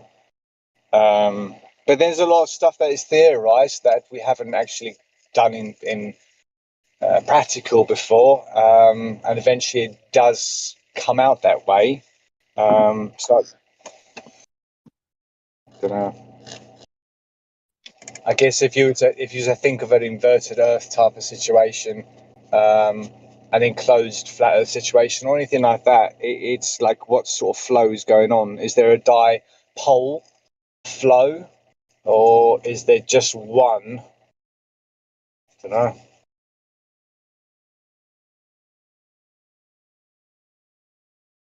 So I always think about the mechanism on a flat Earth scenario. Always trying to think about what's the mechanism. Although we can speculate or imagine, but like, what is the mechanism of space or things like that? How would it start? What causes it to happen? And yeah, that's where I think about monopoles and dipoles and stuff like that. I just trying to think, if there's a dipole, then there must be two of everything, and in flat Earth there's just one. I try to expand from that.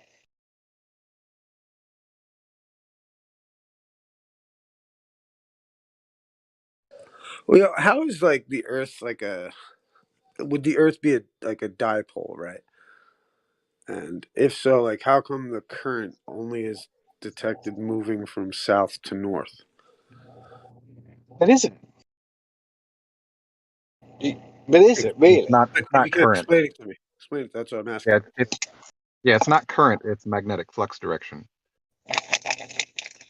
You see, because Like, if you go is to that like coaxial dielectric? Oh my yeah, god. No, magnetic yeah, flux is the direction that you use that direction in conjunction with a current flow in order to determine what the force would end up being. This is basic, like an inductor. It uses this principle. I don't know if you know what an inductor is. Yes. and inducing something that induces something. Okay, but I mean in electronics, an actual Well, inductor. Like you've got a conductor and an inductor, yeah. So insulator, so it's going to have resistance. I'm assuming. it's just a coil of wire, dude.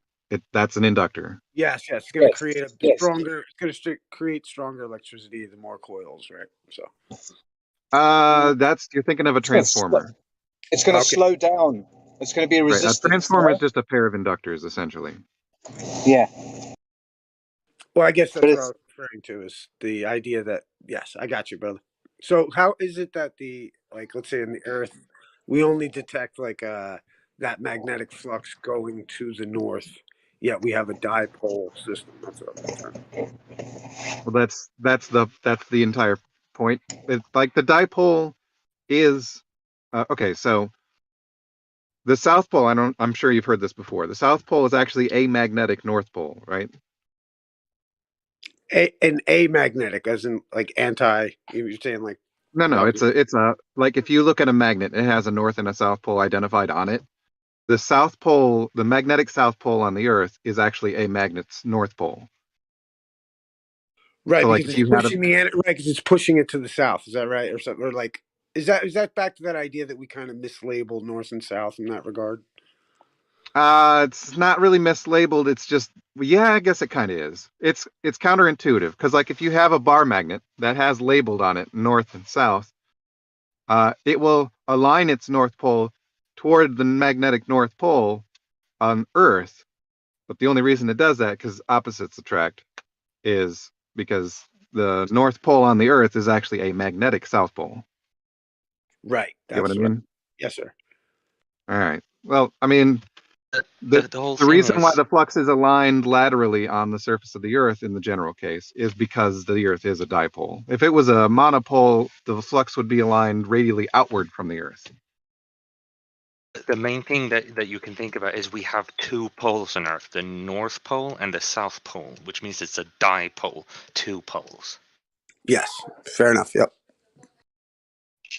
If Earth was a monopole, then it would always be pointing, of course, in the globe model, it will always be pointing either down towards the center or away from the center.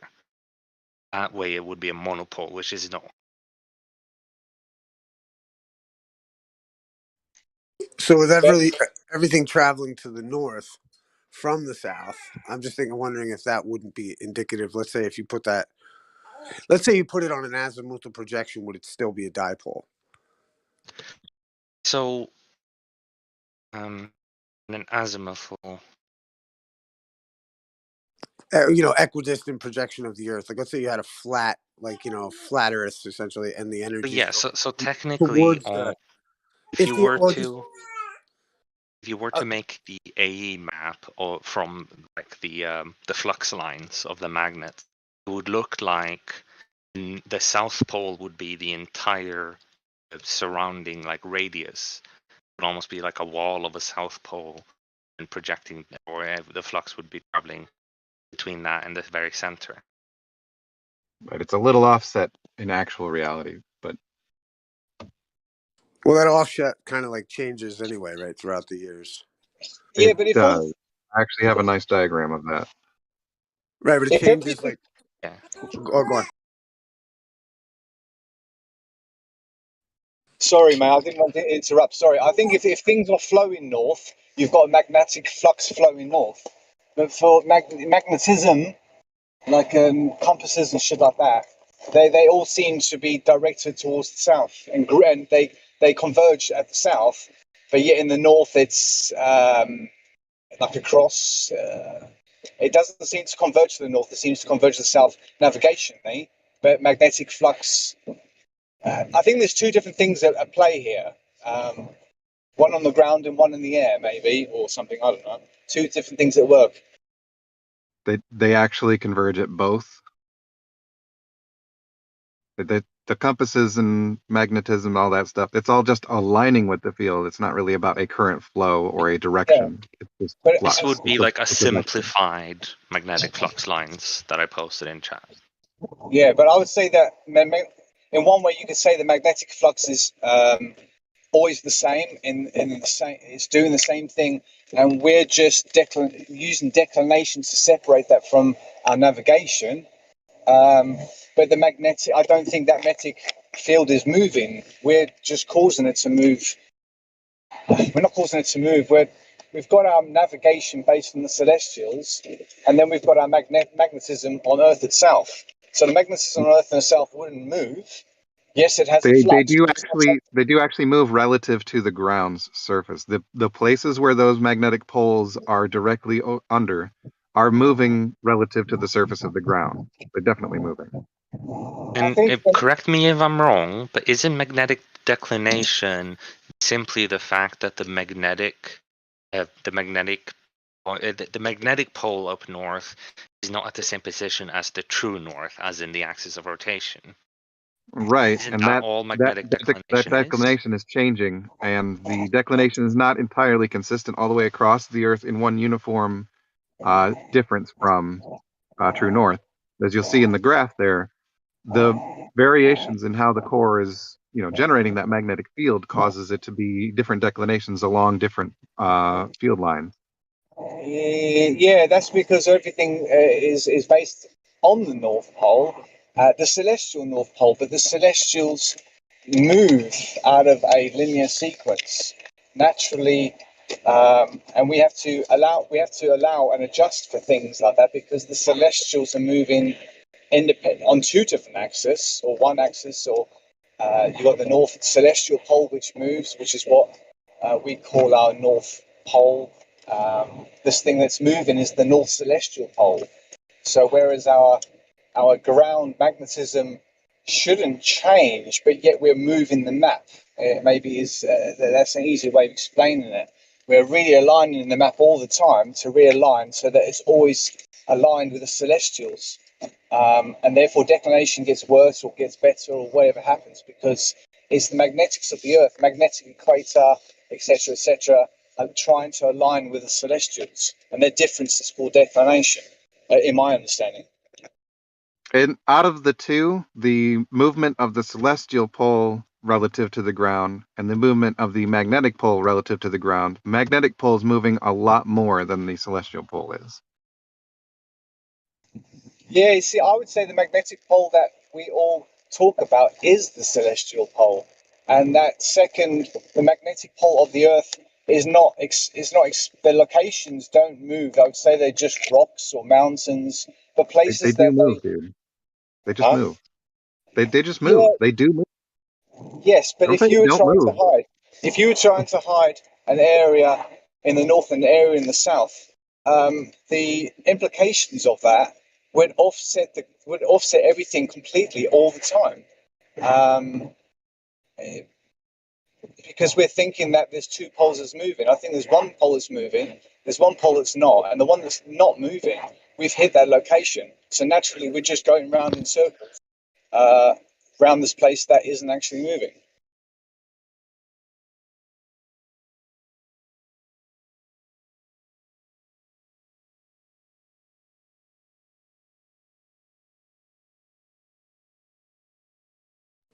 Yeah, not Hey, moving being the operative word.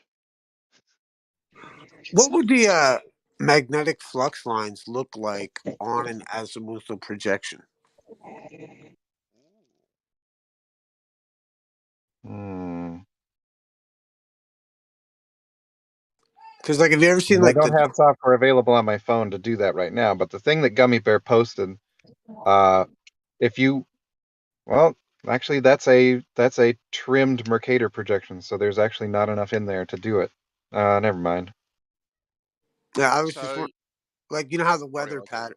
Oh, forgive me, but I was just gonna finish it with the idea that, like, you know how, yeah, like, yeah, if you look at it if you look at weather patterns on the null school map, do you remember the old null school map used to like allow you to have an azimuthal equidistant projection? Now they've taken that feature out. Uh, I wonder why, but they took that feature out, and now, like, you used to be able to look at the weather patterns on the null school azimuthal projection, and it like they made seem to make a lot more sense on the azimuthal projection than on the globe projection. And I wonder if that wouldn't be the same for the like magnetic flux. You know, if it wouldn't look more like, you know, if you look at weather patterns on a globe, it looks like there's no rhyme or reason almost. And then if you look at it on the old null school map, it seemed to like circulate around beautifully. And I wonder Well, if if you take if you take a look at what Gummy Bear posted, you'll see that there's this little section just off to the east of South America that doesn't quite follow the same kind of declination pattern as everywhere else around it. Now, this kind of thing, once you plotted it out on an azimuthal equidistant projection, would still be unusual looking. It's not going to be perfect. right, but even yeah, I'm sure, you know, it's just like the same thing with the weather patterns. It looks a little bit like whatever, but I'd really love to see the magnetic flux lines on an azimuthal equidistant. You know,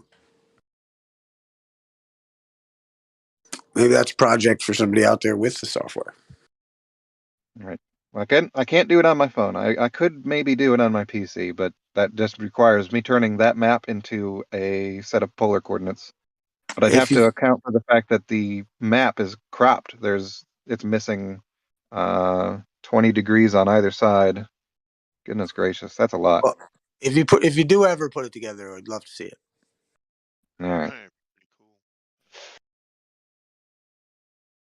pretty cool. Holy. I might already have the thing that Gummy Bear posted in my collection. Cool. Oh no, I just have North America. Okay, let me download that one then.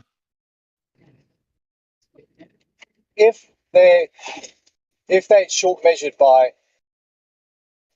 3 to 4 kilometers per degree, that would mean they would be short measured by about 333 kilometers at each pole, making 3 degrees short at each pole. How many degrees do you think that would make a difference along the equator? I worked it out Chill with the at Masonic numbers, bro. just kidding, man.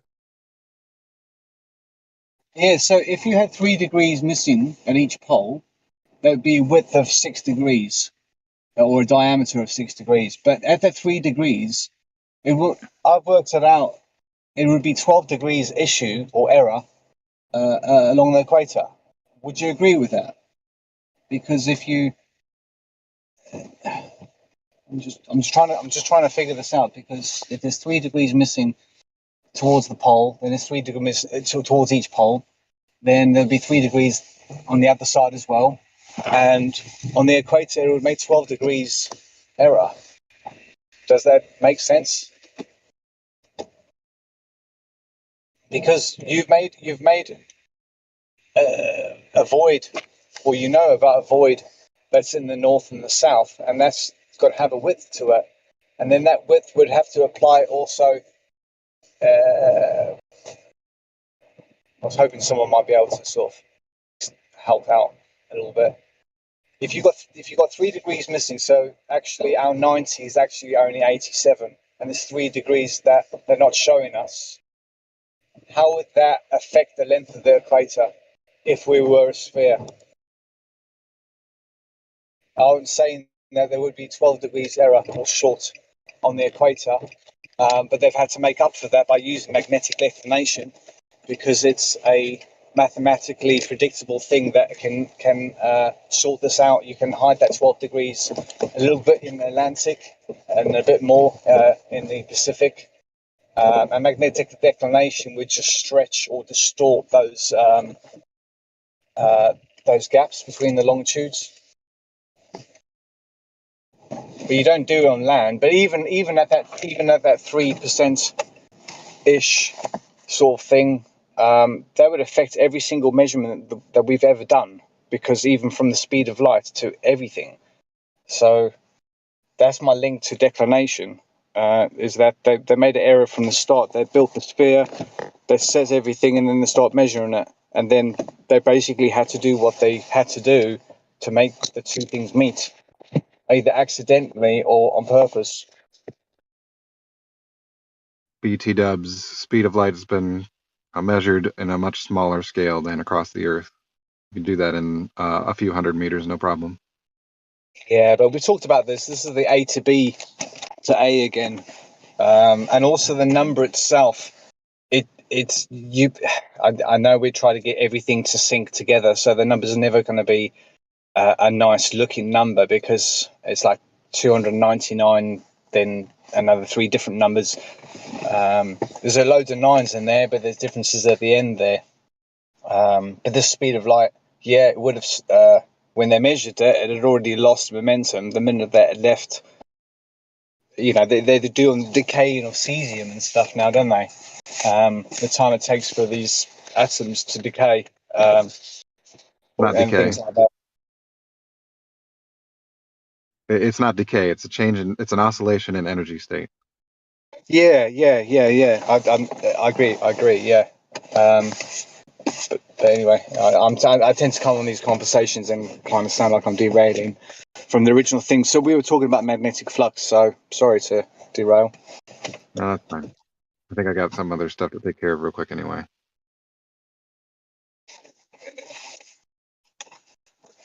Yeah. Cheers.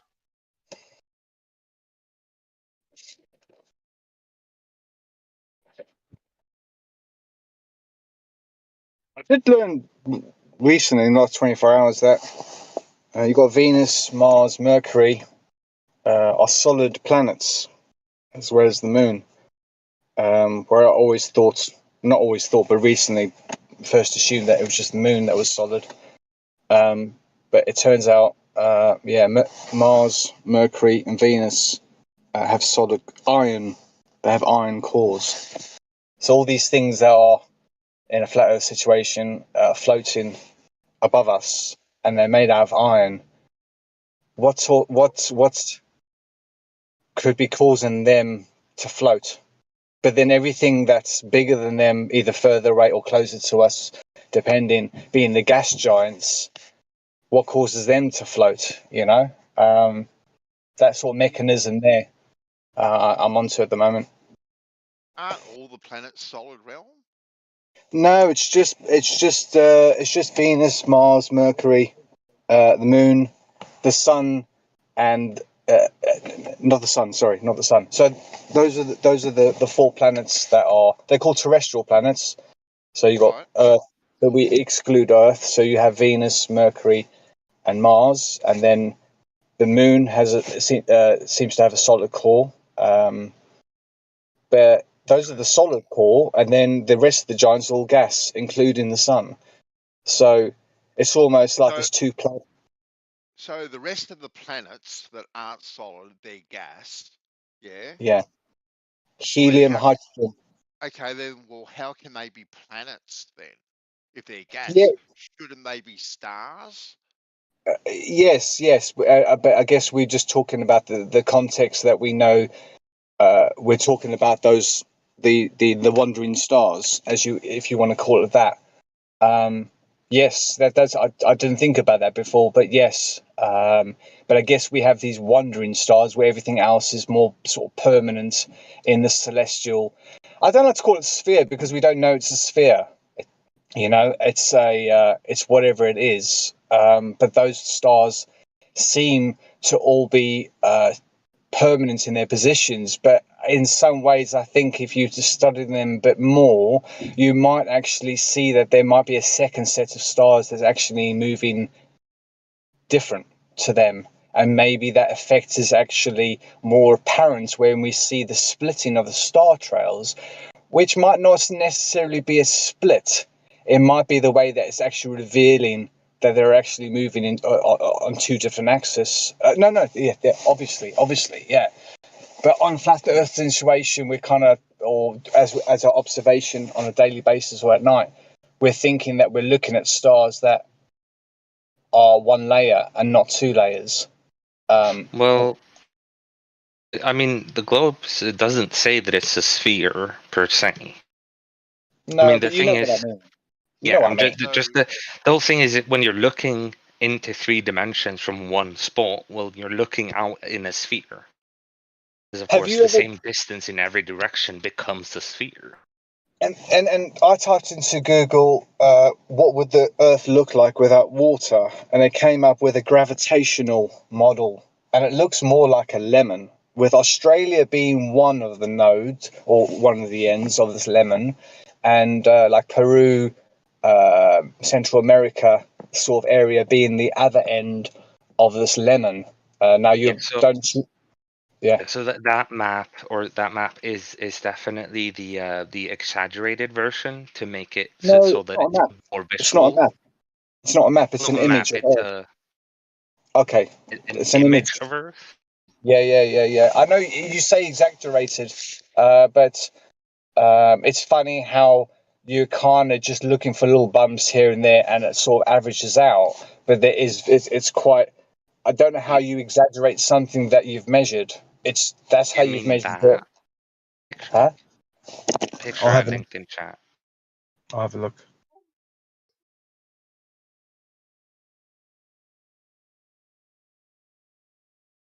That's close to, yeah. That's pretty much close to. Yeah. It looks exactly like what I'm talking about. Yeah, it's just the version you've got is just slightly different coloured. I have seen another version where it's more, it protrudes more. But you can agree by looking at this, you've either got a dent. Another one. Yeah, see, now that's more protruded. You see that? So one is exaggerated more than the other. But still on this, there we go. The third one you put in is the one that I remember. So just interesting in that, like, it's without the water. You can see the dark blue spot is the South Atlantic anomaly. I think. No, it's not. Sorry, it's the Indian. The elevation. Or is it the depth? I definitely know the depth. Yeah, the depth of the Indian Ocean is quite deep as well. And even in the second one you put in, you can see the depression there. But here, trying to do calculus on how long a degree is, you see the last one you put in is the perfect ideal, but it's so the last one is how it actually would look like. The other ones I posted above are exaggeration, so that you can actually see with your eyes the differences. Yes, and the differences being one with water and one without. The very bottom one is without water. That's how it would look like without water.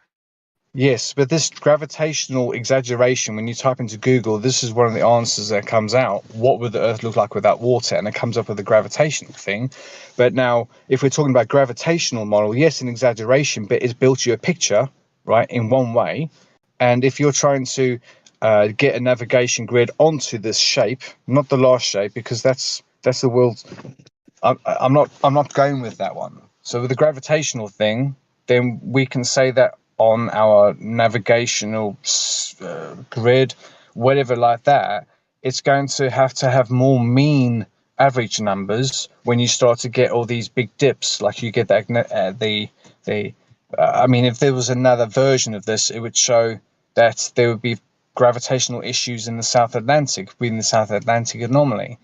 And I just think in ways that the navigation that we're using, the measurements that we're doing, they measured one thing, to come up with the meter and this, that, and the other, but it just all knocks everything out of sync because the scale could be fucked up by 3% if they never got right in the first place.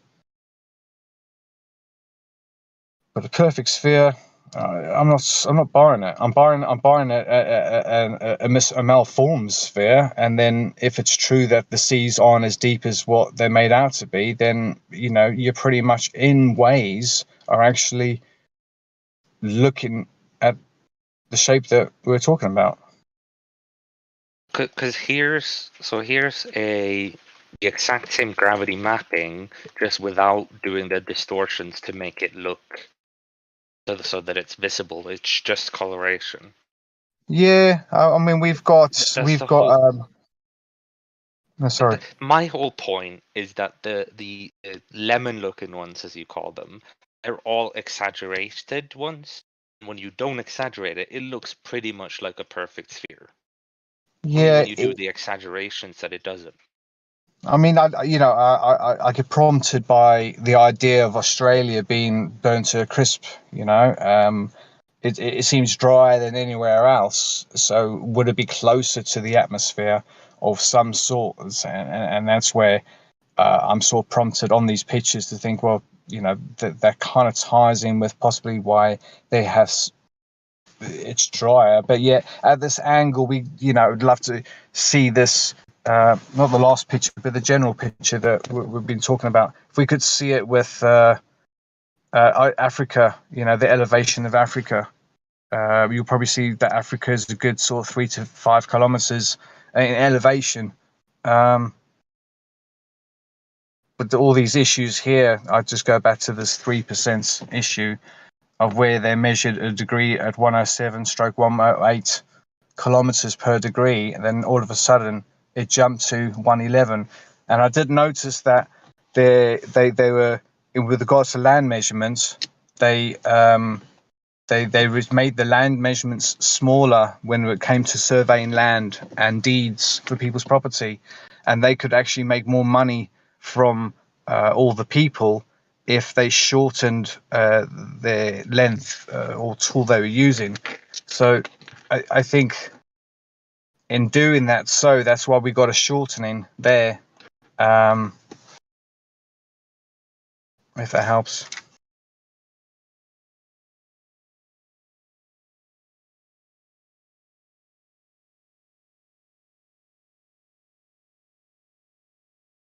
Magnetic flux.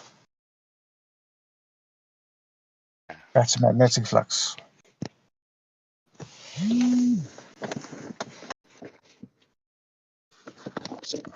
What does a magnetic flux look like on a flat Earth? What were you saying? So I've always gone by the fact that from current knowledge that I have, so of course it can be updated, but from current knowledge I have, there's no way of making a flat Earth model that matches the magnetic flux lines we have on Earth. I made I printed off a azimuth map, and then I got the declination map of the world, and copied those lines just using the coordinate references of each line, and we copied it onto a flat Earth map, and they all pointed south, just south. They pointed south of Australia to the south. Yeah, well, so You can map them. I agree on that. You can map them, and I don't see any way you can construct a magnet to where you would get that matching. There's no way of making a flat magnet that matches the magnetic field lines if you map it on a flat Earth.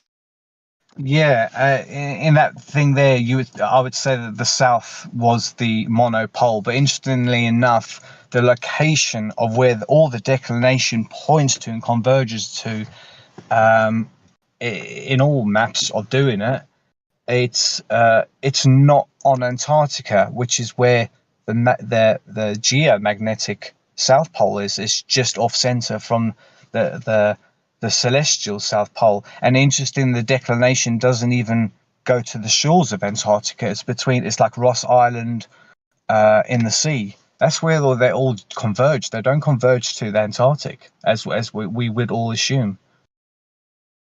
And it works on both the declination map of the world that we would see, the Mercator version. You will see that it doesn't go to Antarctica. That area there is outside of the shores of Antarctica. So that's where I'm talking about the indifferences, is that we're not the two comparisons aren't even close to one another. We've got one that moves around quite dramatically in the north. It might just go in a straight line and end up doing a great circle and come back on itself in 1,000 or 2,000 years time.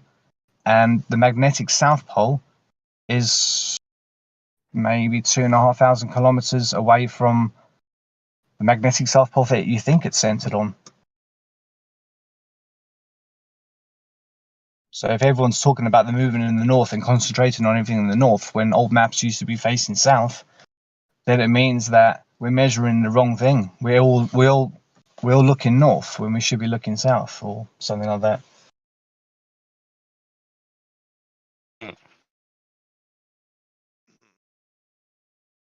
What about quad poles? Yeah.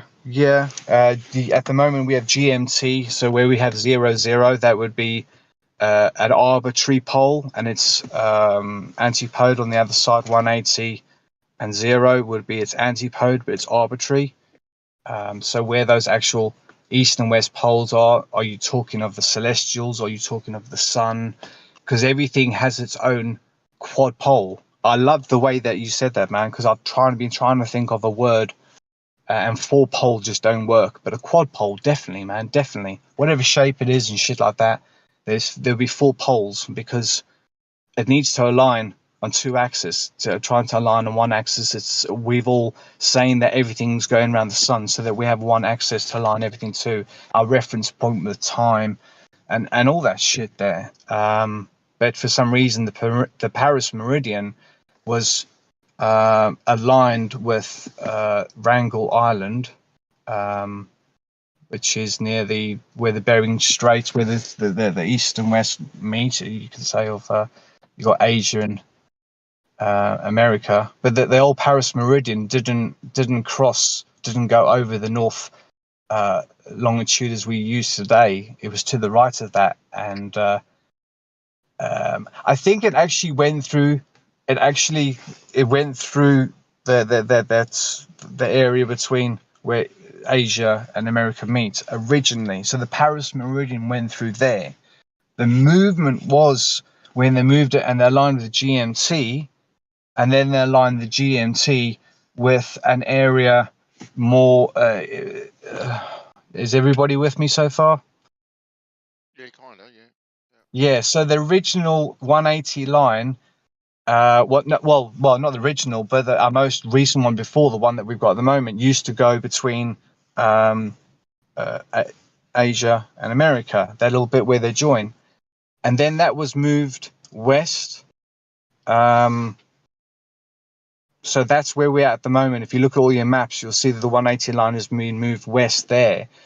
That got moved west, and then the other side of the world got moved west as well, from Paris to London. But the comparison was they weren't using the same system we use today. The Paris meridian did not point in the same northerly direction. So that difference there was another difference. So I think what they did is they lined everything up and they had to eat into Asia, Russia, Siberia, whatever you want, a little bit.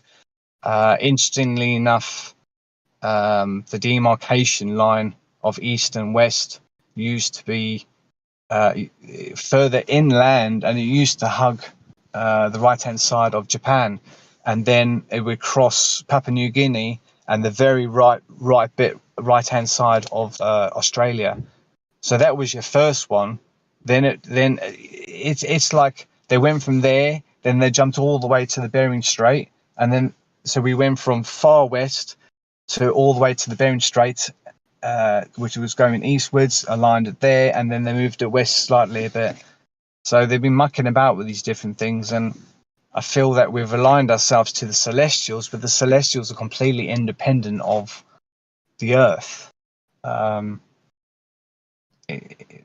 I guess it's just a perspective, but if I told you that the Celestials had a precession, and I told you that the sun has its own precession, and I told you that the moon has its own precession, I told you that all the things in the sky have their own precessions, then you're looking at 7 completely different quad pole celestial spheres, or celestial ellipsoids, as they would call it, because it's better to say ellipsoid nowadays, because they're saying, well, a circle is an ellipsoid. So you know, the words they give us to use and shit.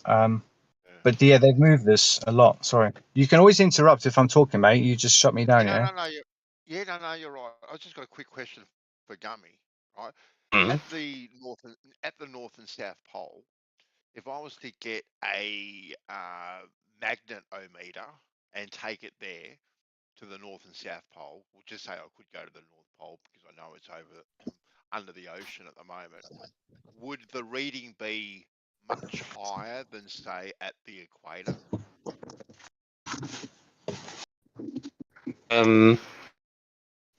Like what gauge difference would there be from the 2 poles compared to, say, around the equator? Because when you look at these diagrams of the magnetic field, Yeah. I know the theory says the origin is at the center, okay, and coming out, but it seems to come out at the poles and kind of wrap around.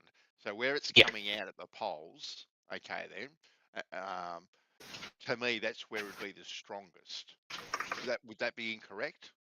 No, that would be correct. I don't know by how much. That's something I'd have to look up. But yes, that would be correct. That you would have a higher flux by the poles than, for example, by the equator.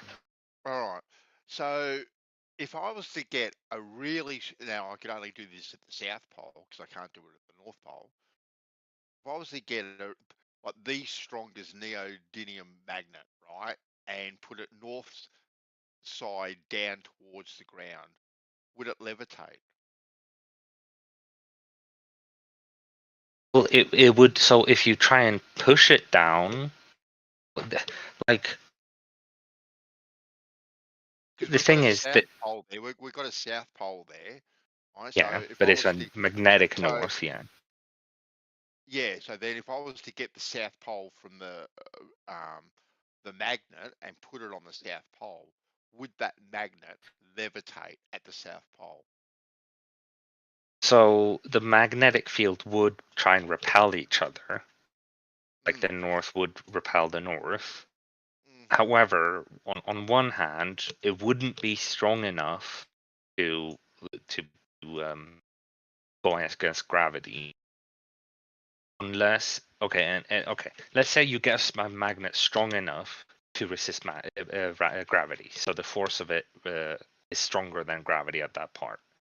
The problem then would be balancing it, because at the same time that the north part of the magnet is being pushed away, the south part of the magnet is being attracted. It means that if the magnet is leaning by a little bit, that creates a torque. That torque will be exaggerated and more until it flips. That's why magnets will flip when they have the opposite side towards each other. There's a slight deviation will create a torque. Yep. Cool. Yep. So the magnet, in theory, should flip. should flip over. Now, that'd be an interesting test. Don't you think? That'd be an interesting test to see if you can get a magnet to flip over on itself at the South Pole. I just don't know whether the flux is strong enough to do so. Like what kind of magnet you'd need. I A definitely really think strong it's one. yeah. I Or a mean, it's a really weak one. plausible test. Or a really weak one, right? Because maybe the smaller the magnet, it's got less resistance, like less weight to it. It Well, may be easier for it to yeah, flip you'd over. want a good balance between the strength and the weight of the magnet. So as high strength with as little weight as possible. There we go. I think we need to do this one, Gummy. This has got potential. Come on. I can hear you chuckling to yourself in the background. Yeah, it's a interesting little test. At the same time, if we were able to go to the South Pole and do this, wouldn't that go against the whole we're not able to get to the South Pole argument? The Antarctic Well, Treaty thing?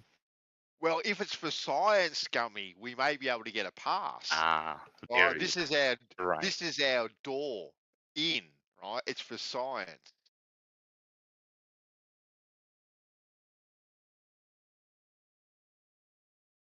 I think you're onto something. Let's get it done. Let's get a Kickstarter going.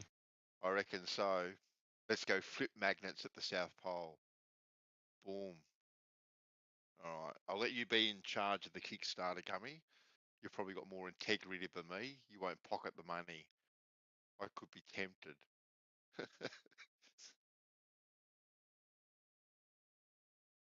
It's very quiet here tonight. What's going on? Yeah. I mean, there seems to be quite a lot of people over in Jams, so something's going on over there. Who's over there? We got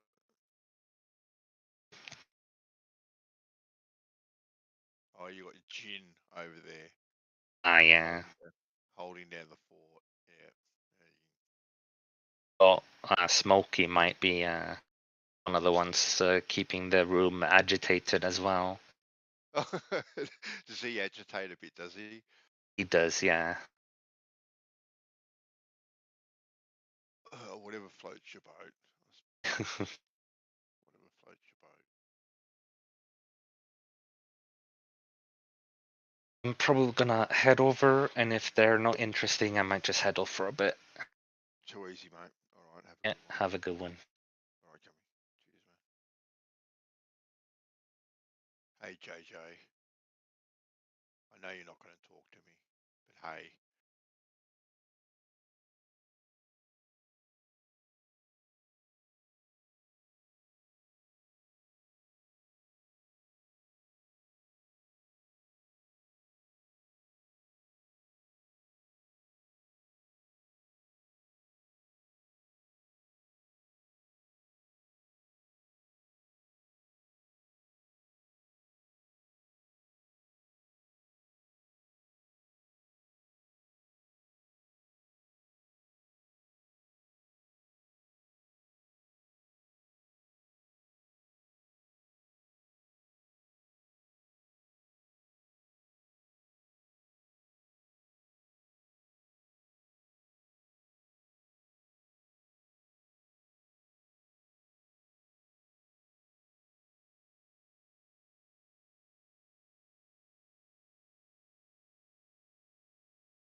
Your band.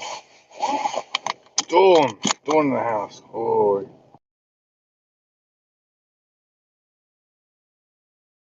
What's happening, Dawn?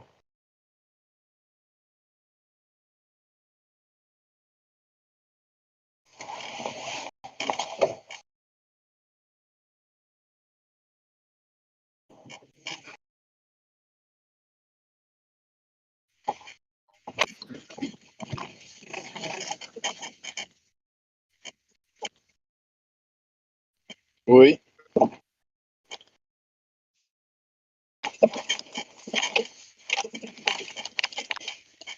What's up?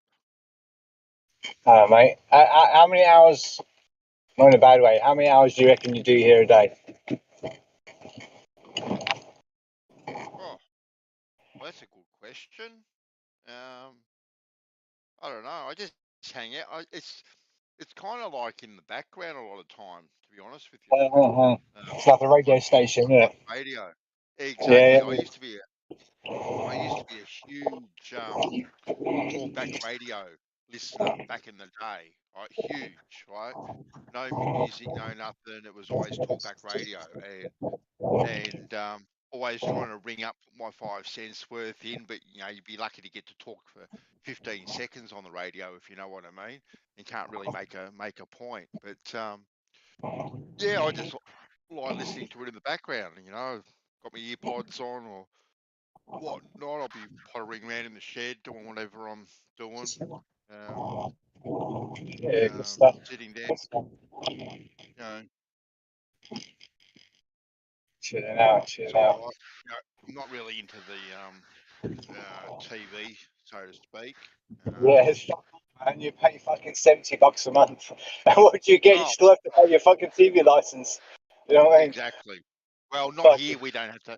We don't have to pay a TV license here, but yeah, unfortunately, you guys do. But yeah, anything we want to watch, we stream online and whatnot. your The satellite white. dishes. Sorry, bruv. Your satellite dishes. They point north, don't they? Oh, you know what? I've never taken any notice of a realm. I don't have one myself. It's all done through It's really interesting because you can get all different locations around the world, right? And basically they all seem to point to the equator, but the ground stations for this telecasting and shit like that are at the magnetic equator, 10 degrees north. So there's a place called Guam, Kwajalein Atoll, and these are the places that I've noticed that Australia are all pointing their satellites to get their subscription. Yeah. Now, obviously, Okay. you're not going to confuse with anyone else because you're subscribing to a certain frequency. So the Yep. countries tend to not have all different countries tend to have their own allowance of frequency. So if I've got a walkie-talkie in England, I know that the frequency in India, basically the frequencies all around the world are different. So when it comes to satellite TV, in the UK, we'll be pointing to somewhere like Congo, Democratic Republic, Kenya, these sort of areas here. And then like the Arab TV seems to be pointing to that. Is it Kazakhstan? It's that country where all the flights, the space flights, go to and from. There's a place in South Middle East. Anyway, so we seem to be getting a lot of transmission from there. So in ways, Qatar. no, it's The called Qatar. Kazakhstan. It's not Kazakhstan. It's Kazakhstan. something similar to that, and that's where the ISS comes down and pick them up, and they're fucking where a lot of people were picked up from that came out of space. They picked them up in this area, and Yep. there was always 200. There was always a good hour from the location, so they would predict it was going to land at such and such, and there would always be something like an hour at least, 2 hours from the location. It's almost like, man, you fucking said the stuff to come down a certain place, and yet I now have to travel 2 hours from my central point outwards in a certain direction every single Yeah. time.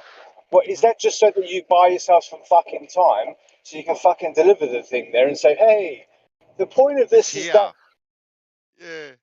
the It's point of here. of all of this is that in a flat Earth model, you would be able to rebound your satellite at the angle that we're pointing at to the ionosphere to reach a ground location 7,000 kilometers away. So we can get maximum, I worked it out, it was like 3,500 kilometers. So we can get maximum 3,500 kilometer reach to the sky at an angle at 45 degrees, for example. And then it'll come down and it rebounds at 2,500 kilometers.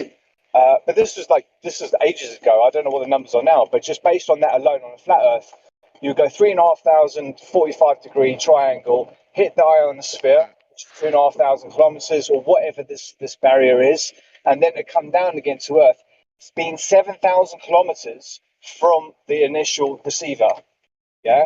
So so basically we all have our different things, and they say that all the satellites are above the equator, but if they're on the ground, you're not going to put your ground stations at fucking equator, are you? You're going to put them 10 degrees or a few degrees north or south, so no one's looking in that area. And when you check out all these islands, like to the north of Papua New Guinea, all these Micronesia islands and shit like that, there's a place called Kwajalein Atoll. They used it back in the 60s for transmission and stuff like that. And you can kind of figure out that they're doing all this shit from the ground, yeah? But by using the atmosphere to bounce the signals. And funny enough, the TV company for South Africa, if not most of Africa, it's called DSTV. It's like the satellite TV for them. And the place that seems to be emitting all these signals is a little island called Sao Tope, near Equatorial Guinea, West Africa, where the equator meets Africa. And then you can get street view of this building, and it's a house with a fucking massive satellite dish on the top pointing upwards. So it turns out that if you're sending a signal from a ground station, you can disperse the signal like locally 800 kilometers, and then up. So ground-wise, you can disperse that 800 kilometers away. But if you go at an angle up towards the sky, it starts to increase from 400 kilometers. You can reach 7,000 kilometers. So the signal coming out from a geezer's house, you wouldn't fucking know, would you? You know what I'm saying? No, not at all. And then the same thing with the sub cables.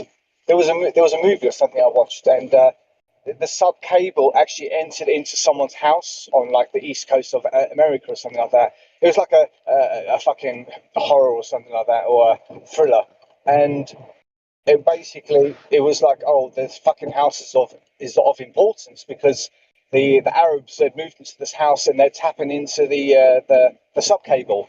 So all the information that was going in and out of America, they were getting all the information. So places like this actually exist, and the location where the sub cable comes into the continent, they're not going to describe it on a map so that everyone knows where it is. They're going to just fucking cut it, aren't they? So sorry, mate, that was my spiel. No, you're right. You're right at all.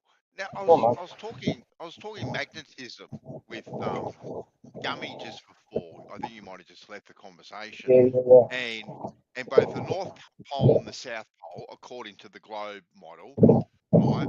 This is where the magnetic fields kind of start from and go round, and you know what I mean, from the north to the south and south to the north. They go, so they're starting from this origin point, being the North and the South Pole, right, creating the magnetic field around the Earth as we know it. And I asked him a question, like if we were to take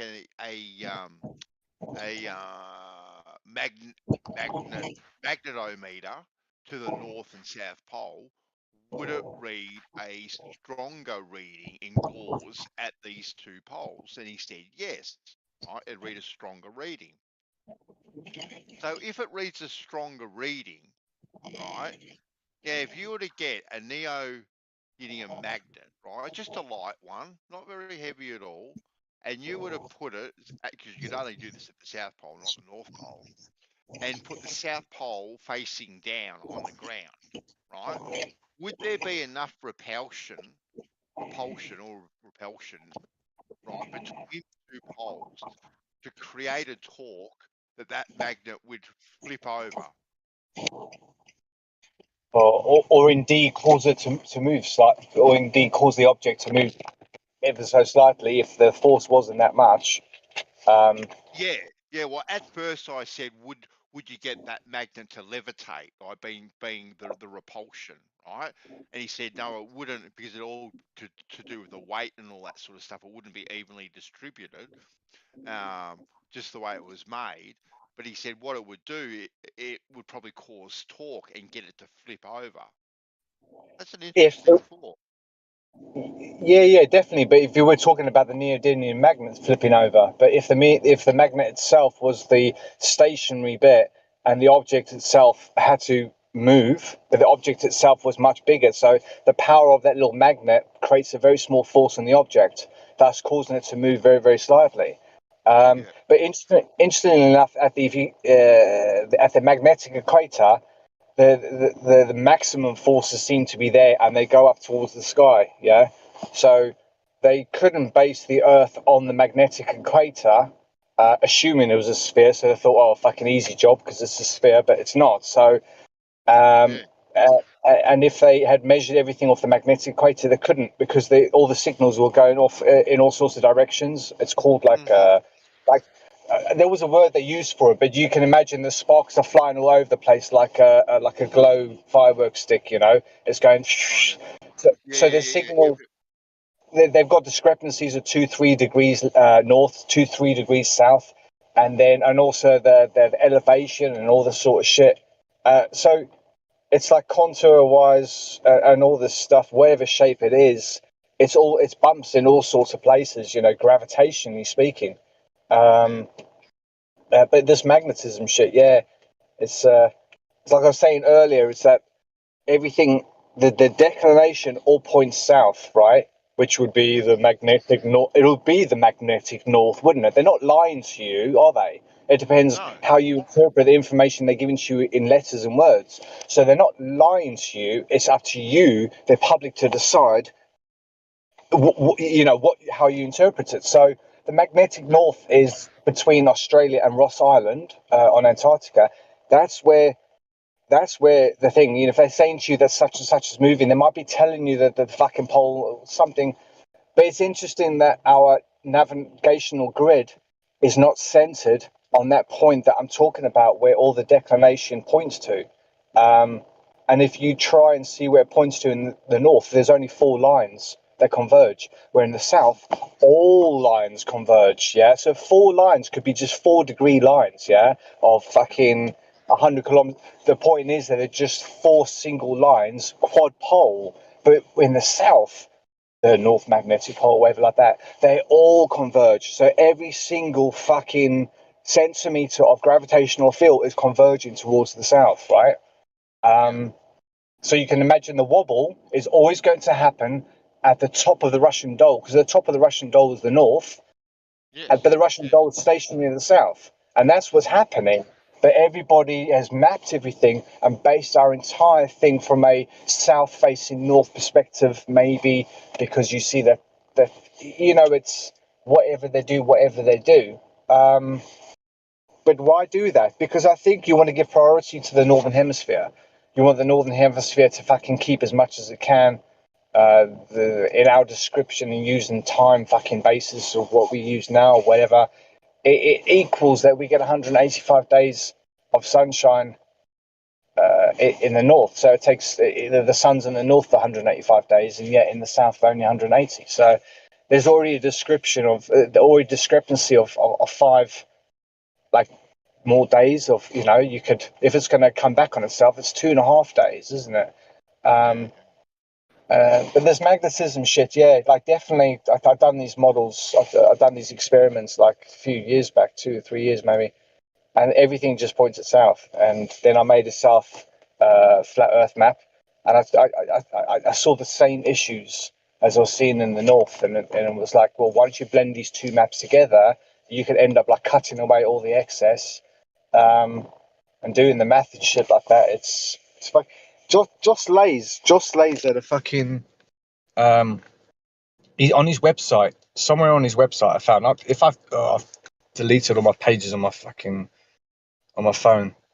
But it was interesting that he came up with a, because he's not a flat earther, but he accidentally had come up with an image of Earth. Trying to think what's the best way of describing it. You know what? Maybe in some ways you could say, you know what Cupid's arrow is? Your lips, yeah? When you look at your lips in the mirror, can you imagine the shape of that? That's called Cupid's arrow. I think Cupid's arrow is the bit on the top. But in ways, yeah, like a description of something. Here we go. This is a picture I found off there. I know you're not into this, mate, but it's sort of like I come from the same roots as you. You know what I'm saying? So I'm looking at it. No. I'll talk about anything really at the end of the day. You know, I might not agree with it, but I'll still talk about it and still. Yeah. So in the find it text, interesting. in the text is a picture. This guy Joss Lays described what the Earth would look like if we got any faster. Now, interestingly enough, that we assume, based on moving stars or our background, our reference frame, we assume that we are traveling at such and such speed per hour or whatever like that. But in one way, we could actually be traveling at twice that speed. And what's happening is that we're traveling at twice the speed in one direction, and our reference frame is actually moving maybe twice the speed in the opposite direction. But the difference that we see is only slight. I think what you'll find is that would be if the Earth was spinning faster, it would look like that. Not if it was traveling through the medium. Yeah. Yeah. So and by the way, the little bit on the top of your lip, little sort of groovy bit, it's called the speculum. Sorry, mate. Top left, speculum. You know the bit on the top of your lip, the little sort of channel between your nose and the top of your lip. Oh, and what's that called? Sorry, speculum. Speculum. Yeah. My boy had some surgery done, and it sort of rang a bell. But you know the natural shape. But interesting, like if you were to adapt that and look at this from the side view, you could almost say that the north is if it was inverted, you could say that the north would be sort of like pushed in and the south would be pushed in, and you're looking at it from the outside. But interesting enough, this was to do with if the Earth was spinning any faster. Now, the Earth could be spinning faster, but just that was extra kilometers per hour and stuff like that. He was based this, I don't know what speed this was based on, but it might have been twice the speed. But it was the stretch, and it was interesting how the yellow and the black pole at the top, this is what got my eye. The yellow and the black pole at the top of this, he seems to have made, you can see that everything else is quite sort of circular near the equator, then it becomes more elliptical towards the poles. I didn't get a chance to contact him to ask him what's the deal with the yellow and the black pole at the top of this diagram. What did he came up with different shapes, but it was interesting in a way. It's like, yes, we're flat stationary Earth, and you know we describe different things, but if there was a mechanism where we were actually moving, it might be flat, but it could be moving, and everything else is stationary. I'm just saying it depends on the viewpoint, and it's worth looking into what the mechanics were involved and what are the weaknesses of, and then you would write it off in 2 seconds and you go, no, I thought about this. No, it definitely doesn't work. But why stretch those poles? I didn't quite get that, but I think that would be the movement, because naturally your body's, I think this was to do with fluid. You know, is thinking of ideas of how fluids move. We've got molten lava and we've got water and shit.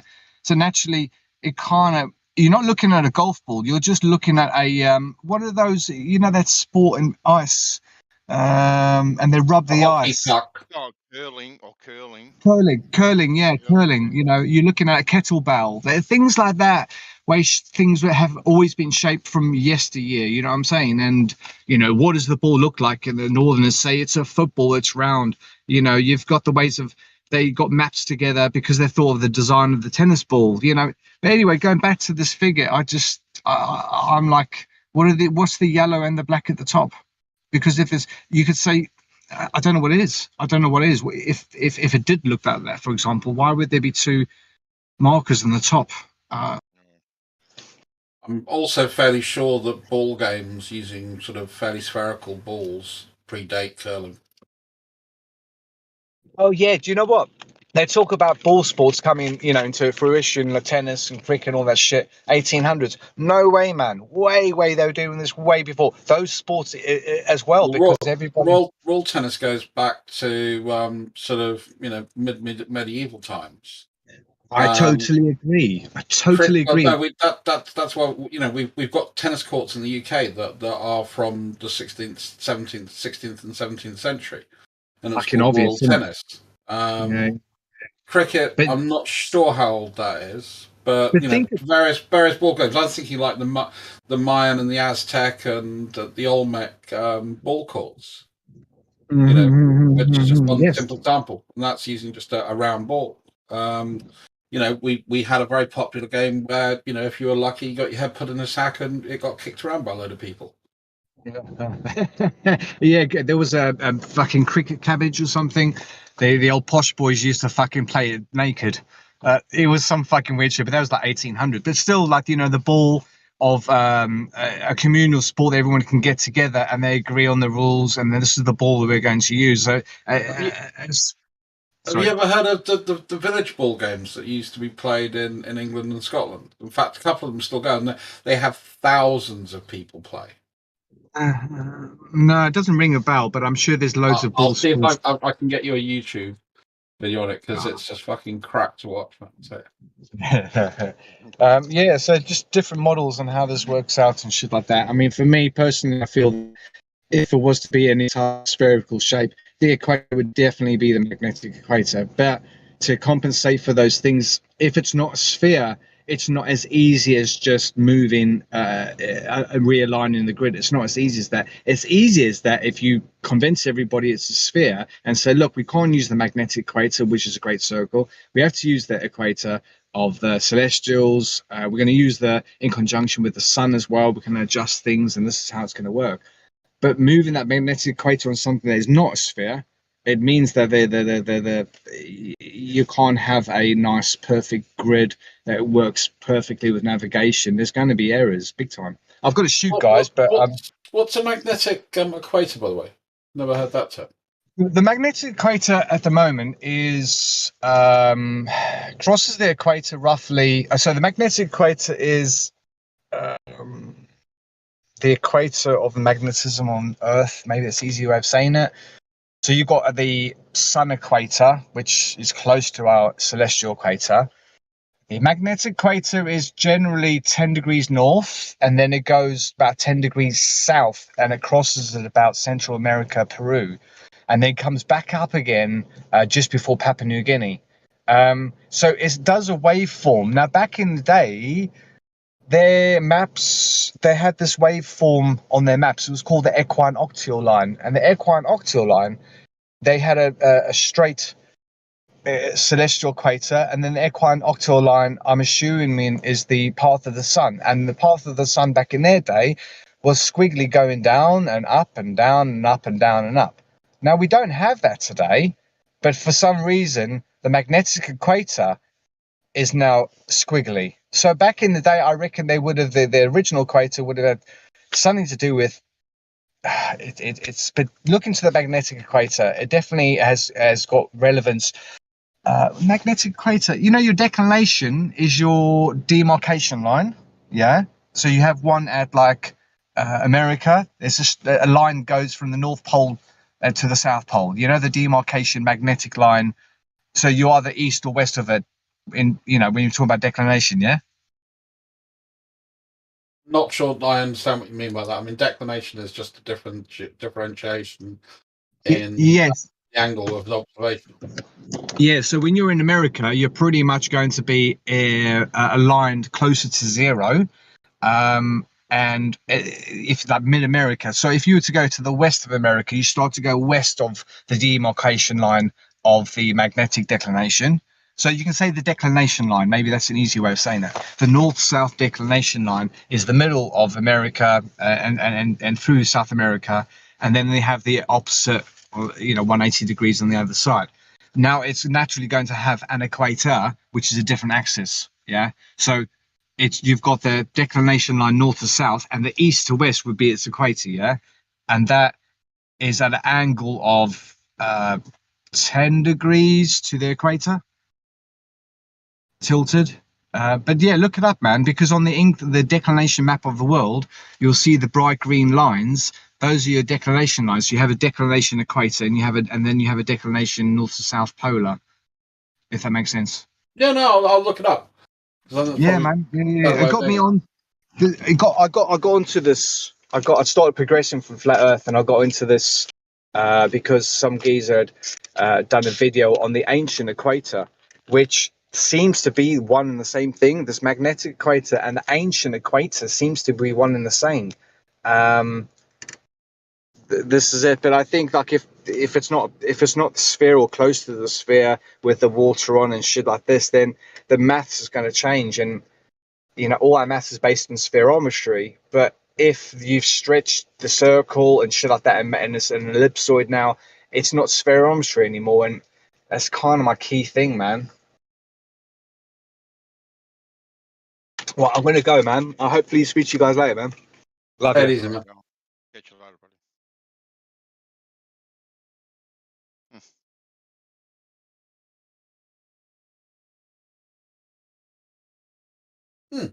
I'll do some reading on that. Oh, sorry. Should I have pretended and said, "Yeah, I know all about that," and you're wrong? I'm sure you'll do some reading and then come back and go, "You're wrong," knowing you. Yeah, if you don't know something, I think it's at least reasonable to say you don't know.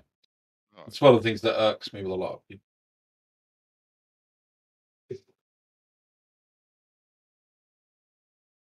We're going to take a magnet to the South Pole, Russ. Oh, cool. Right? Yep. And we're going to put it south side down, and it's going to flip over on itself from the repulsion, whatever the word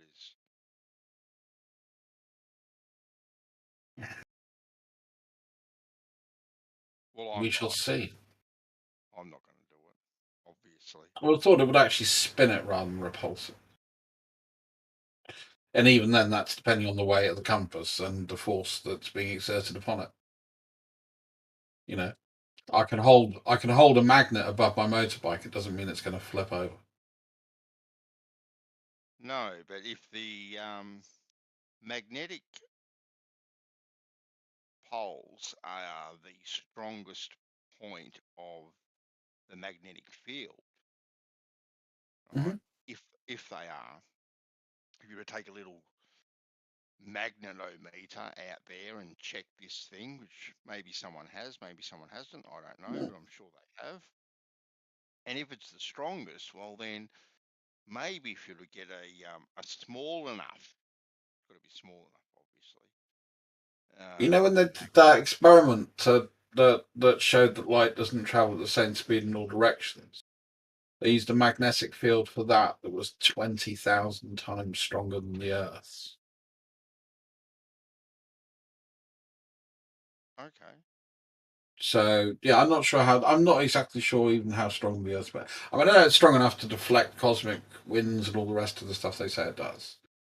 Well, we know a electromagnet can actually influence the speed of light. We know that. So the question is if we can use that in a very small area that produces a much more powerful localized effect. Yeah, it'd be interesting to see. I'd make sure rather I'd say what is the purported strength, and is the argument that this should happen, and if it doesn't, then that's actually disproving something. That's probably the way I'd go with it. I don't know if it disproves anything. Maybe it would, maybe it wouldn't. But it'd actually be interesting to see, perhaps, if anything was to happen. I just think if you're going to go and travel to somewhere like the South Pole, you might as well use it for something interestingly useful that confirms or denies something. Well, supports or denies something. Let's put it that way. Though you and I are reasonable, so we can just use confirms or denies. Yes, exactly, 100%. Right, but see, this could be a backdoor for a flat earther to get to the South Pole, right? under the guise of a scientific experiment, Truss. Yeah. Well, you don't need to have any reason apart from just being a tourist to go to the South Pole, because it's pretty close to the edgy bits. It's not right in the middle of Antarctica. You want to get to that middle bit where the Santa Claus pole is, or wherever it is, whatever they call it. Where like the axis is where you want to get to, isn't it? Really, that pole. Yeah, thousands of miles from anywhere in the most inhospitable continent on Earth. That's all right, Truss. I've got the military to look after me while I go there. Oh, that's true. Yeah, it'll be fine. It'll be fine. They'll be spying on you the entire way. Yeah, exactly. Trouble is, every time you say that, I always think Spies Like Us with Chevy Chase and Dan Aykroyd. That's the capability I view most of the civil service at. Yeah. An incompetent bunch of bastards that will waste my money at every opportunity. Anyway, I've got to rock and roll. I just popped in to say sort of hi because I noticed you were still up, and I thought I'd do that before you crash. Too easy, buddy. All right, have a good one. Ciao. I will. Catch you later.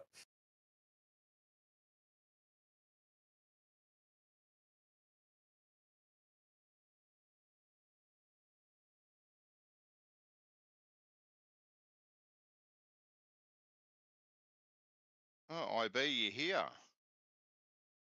I am. I have a few minutes. Cool. I'm actually working right now. No dramas, mate. I've got a quick question for you in regards to your gyros. There's someone proposing a potential test with gyros, right? For both for sphere globe type of test, right? And you're the gyro guy, so I thought I'd ask you, seeing as I saw you in text before. Okay. Now, his idea, and he seems relatively serious about it, is to buy a couple of gyros or gyro compasses, right? He's been looking into them. They're about $3,000 to $5,000 each. I think he's been looking into them. They vary in price quite dramatically. Yes. Yeah. I have a couple of them in my garage. Yeah, and his idea is to leave one as it is, right? But the other one to disconnect the pendulous veins. I think that's how you say it, of them. So enable those. So yeah, disable those, right? And then charter a flight from basically South Australia to the northern part of Australia in Darwin, right? And he thinks that if there was any change in angle going over or around the Earth, that there would be a definite change in one of those gyros. Is that?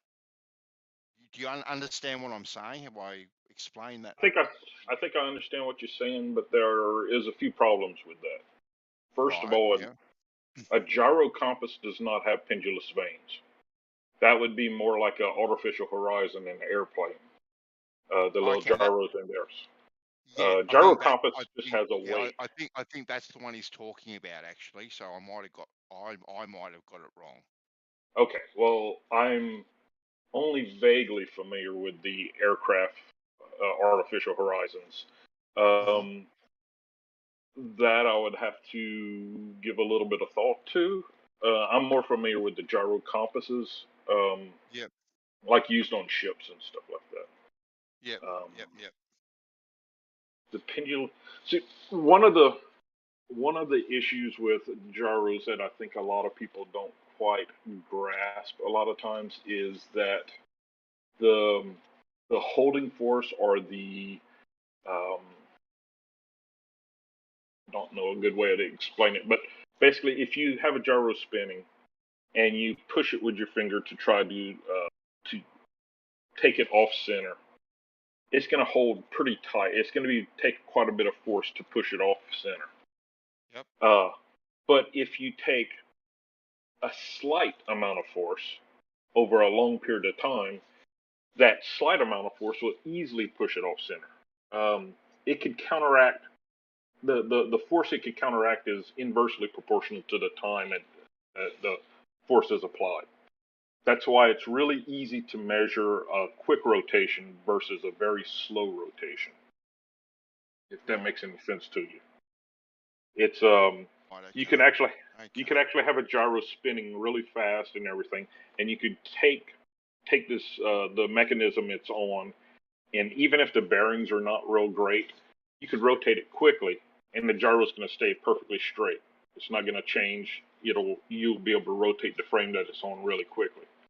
Mm-hmm. But if you take it and you put it on something that's rotating really slow, the friction of the bearings will actually make it to where the entire gyro will process over. But it has to be very slow to where the force generated by the gyro to counteract it is less than the friction of the bearings. So the artificial horizon on the aircraft is made to be constantly corrected, basically, by the pendulous vanes. So it's accurate for a minute or 2 or 3 minutes at the time or whatever, until it actually starts to pivot enough to where the pendulous vanes kick in and it straightens it back. Corrects every now and then. The gyro compass, on the other hand, doesn't do that. The gyro compass is constantly corrected more or less by the weight on it. The weight keeps it vertical, which actually allows it to process.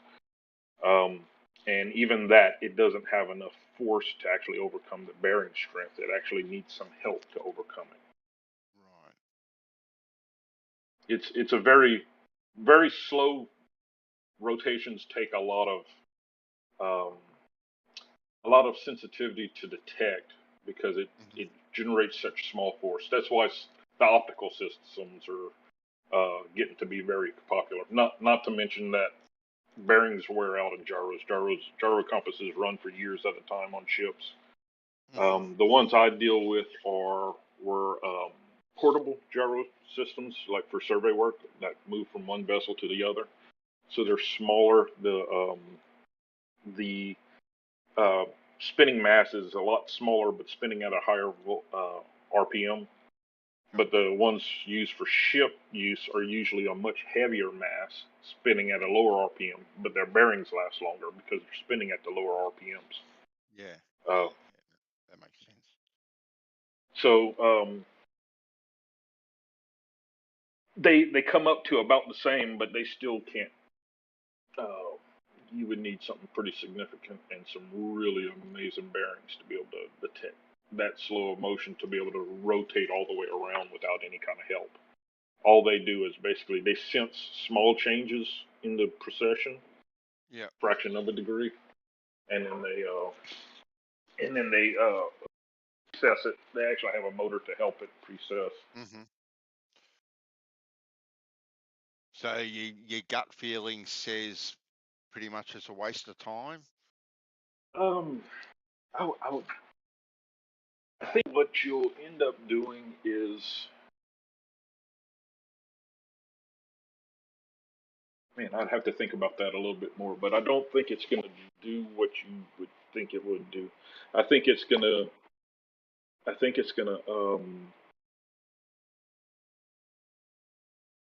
it'll work for a little while, but the frictions involved are going to end up throwing it off, and you'll end up it's going to end up not following the horizon one way or the other.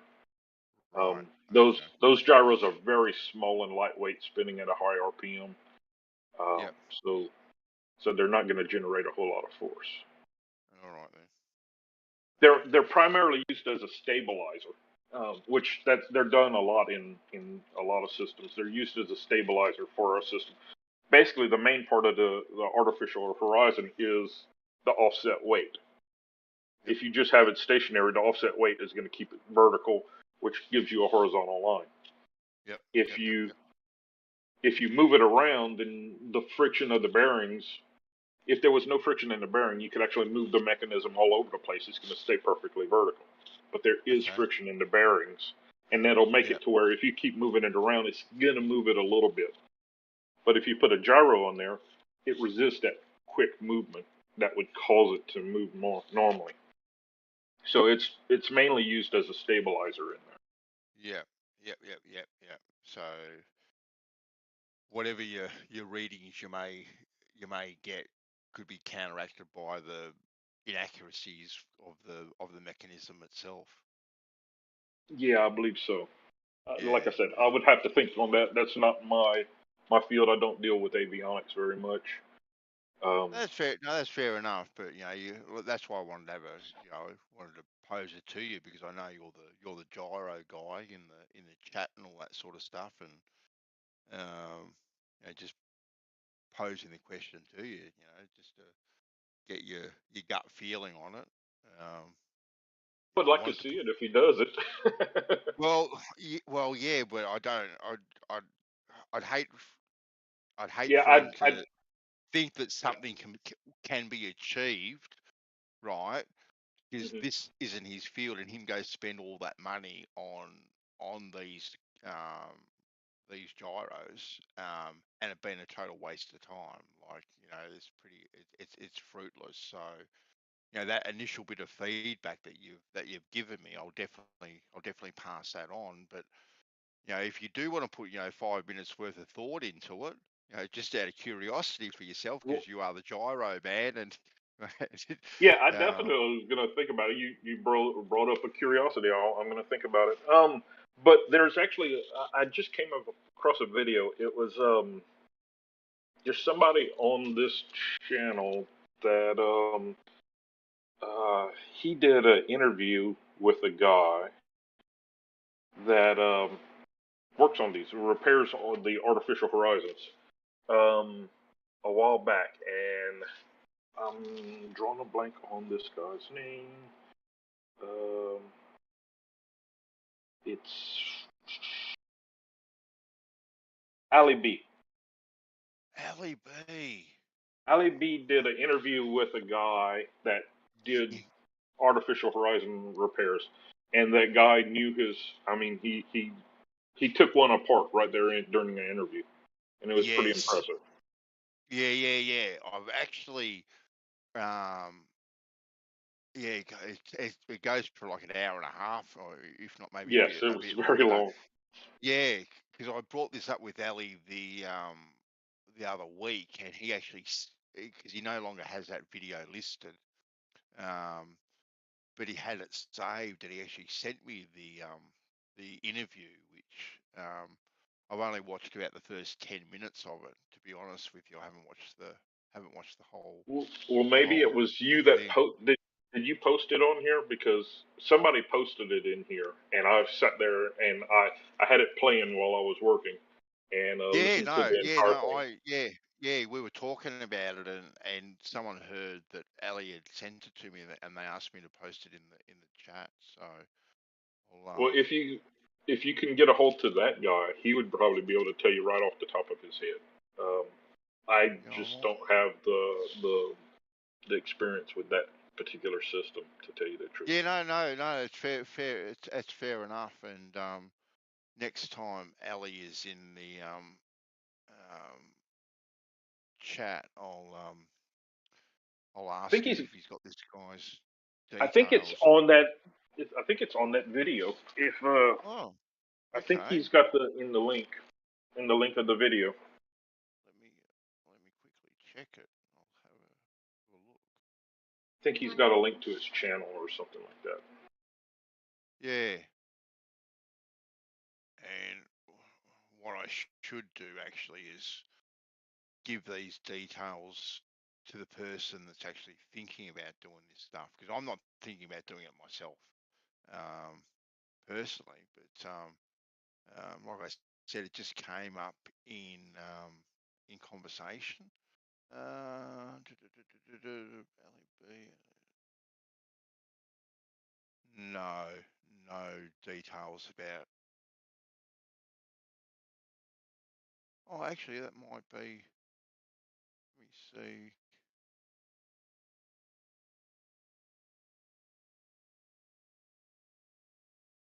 Space living. Actually, yeah, I think that's his YouTube channel. Yeah, I think that's it. Yeah. I came across it and saw some of his other stuff he did. I just haven't watched anything yet.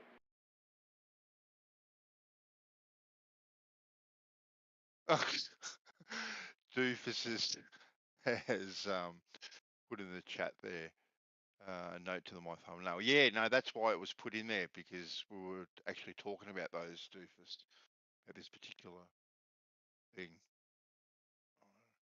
But anyway, IB, thanks for that, man. Thanks for that chat. I appreciate it. Not a problem. I'm gonna have to go now, though. Yeah, too easy, buddy. Too easy. Cheers, mate.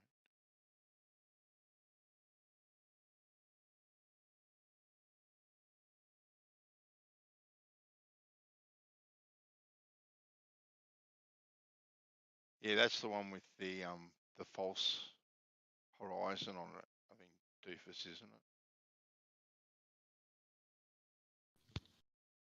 Right. These, I typically hear these brought up, and people say, well, these things should flip over as you go to the other side of the globe, which is not the case since they're built not to specifically. Yeah. No, that's not why not why I brought it up. It was something IB and I were talking about, because I knew he's a gyro guy, and there's someone posing a potential test with a couple of these things, and with one of them disabling the pendulous veins in it, and then taking it basically taking a plane trip from South Australia all the way to the Northern Territory and see what differences there would be in the two things. I was just running that past IB, actually, getting his thoughts on it. Okay. Well, I mean, you'd have to be very careful with what means was used to disable them, because that would likely you'd have to test it, sitting still. Well, no, because if the Earth is rotating, then that's going to also cause a problem anyway. You kind of damned if you do anyway. Because no, wait, actually, yeah, if you're careful about what orientation the thing is in, and you're counteracting what may or may not be the rotation of the Earth, you'd have to, agree with that possibility. If you have it in an orientation, a controlled orientation, and you test it sitting on that desk for a couple of hours and not see it deviate, then as long as you're able to keep that thing in that orientation for the entire flight, then what you should get is exactly the amount of positional difference. Yes. Like latitude and longitude. Yeah, that's kind of what he's thinking, and then having another one which has the pendulous veins enabled or not tampered with, so you've got a control and the other one kind of side by side. But these things aren't cheap to buy. They're not cheap to buy at all. They're anywhere between 3 and 6 grand. I think 3 grand's the cheapest at a second-hand price with them, and it's a lot of money to burn for something that's potentially not going to work. Right. And if you change its orientation while doing the test, then you're invalidating the test effectively. Yeah. So, but it was an interesting thought experiment anyway. So, trying to think outside the box a little bit. So, which I don't know. Too much talk and not enough done. Right. Well, I assume IB Hunter at least mentioned a gyro compass at least. Yeah. He had a bit of a chat about that, and he goes, that's his expertise, but this isn't his expertise, but we more concentrated on this, and it got his mind ticking a little bit, and he's going to go back and do a little bit more thinking about it because you know, he just likes probably maybe the problems it may cause or not cause. So Right. yeah, Yeah. you know, I've heard, It, you know, everyone's heard the arguments about what gyros should do and shouldn't do and blah blah blah, all that sort of stuff. You know, the discussion was not about getting into a debate about what gyros should and shouldn't do. It's just, you know, can we do something with these things if something was disabled potentially? You know, is that a possibility? So, well said. right. It's definitely a nice thing to think about. It takes some effort, though. Oh, exactly right, Duke. It's exactly right. You know, like a lot of things, you know. And it's If you want nice to to. actually, if you want to see some, like, if you want to see FE Core playing around with a mechanical gyro compass to see, because it's a flat earther run organization. There's also this. And so they had their fun with one of these, and I Is that think you might be interested. is that 15-degree drift one? No, it's a mechanical gyro compass. It's Oh, okay. it's only going to process to true north. Oh, okay. Yeah. Yeah.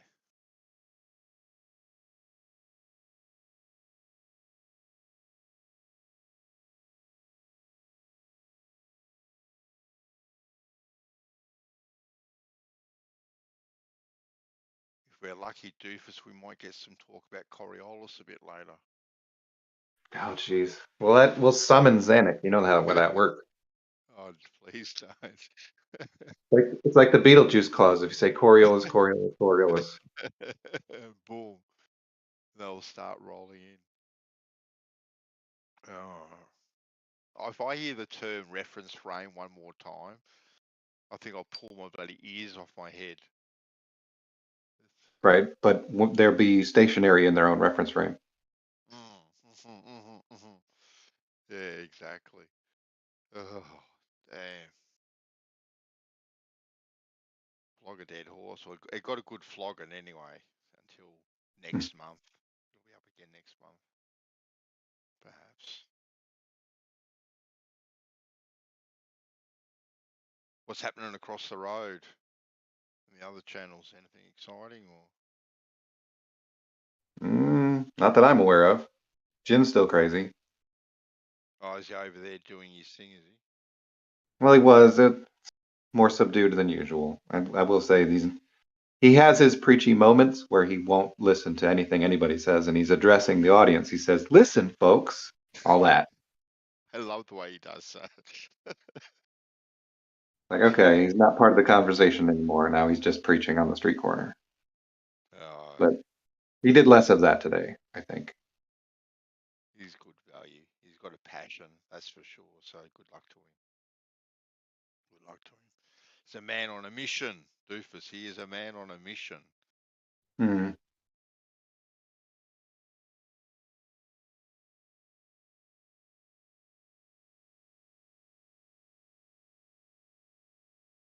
So what do you do with yourself now, seeing as you're not because you're in the military, I think, if I remember correctly. So what do you do now with yourself?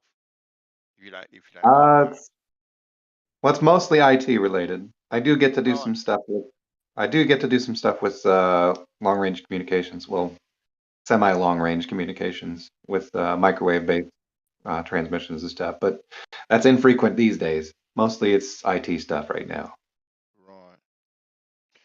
Was that a skill that you picked up from? Was it the army you're in, or navy, or something? Was that something you picked up there? Personal, yeah, just personal hobby. Yeah. And then Yeah, you turned it. hobbies are what you get to do. If you get a good hobby to do, and that hobby is something that's marketable, then the job that you do is just fun the rest of the time you're Oh, alive. exactly. Good luck to you.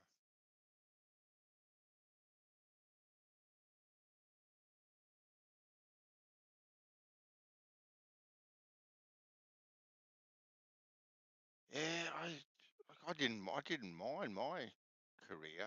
Like, you know, it wasn't bad being a plumber. Wasn't bad. Paid very well. Set myself up for now in my semi-retired years. So I'm very grateful for all that sort of stuff, I must say.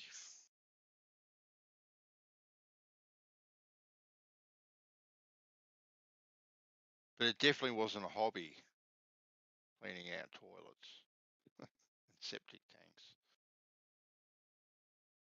Yeah, fair enough. I mean, at least it comes with its own set of skills and stuff. It paid well. It paid well, Oh, I yeah. must say. So I'm fortunate there.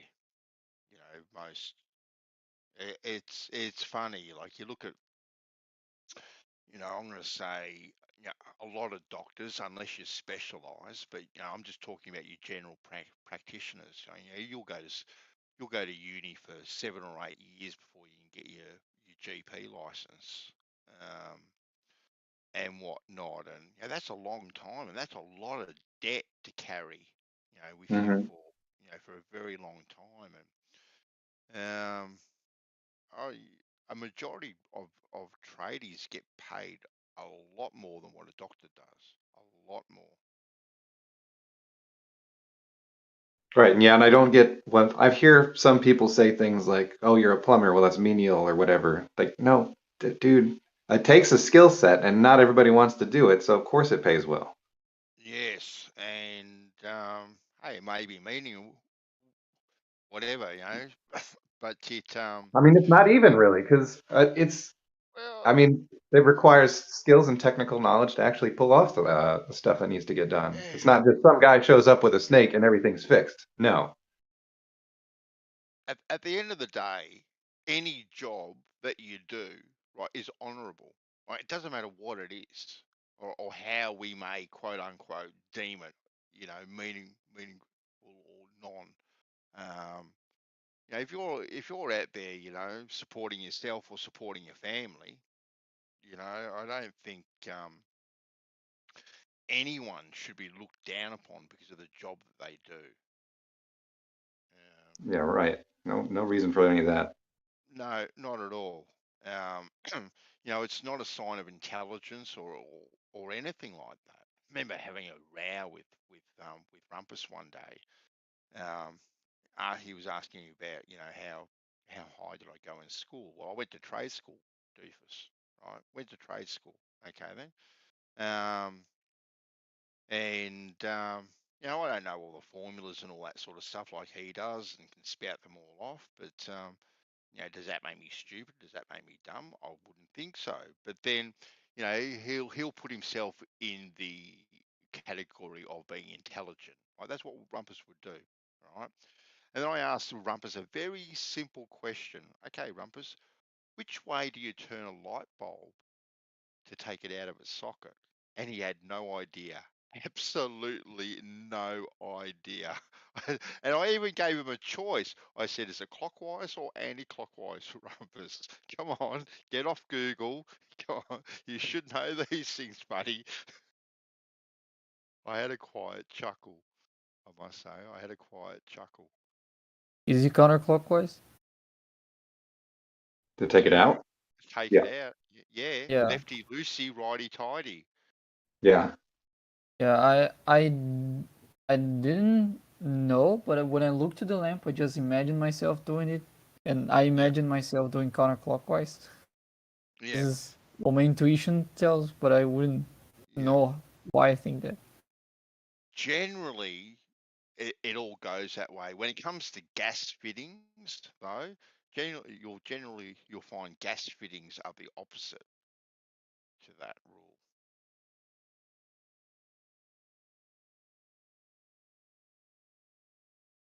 For some strange There's a Well, you gotta, difference between... when you're putting those together, you got the thing that's going into something else. So basically, you're looking at the threads in the wrong direction, which is just for convenience how you have to look at them anyway.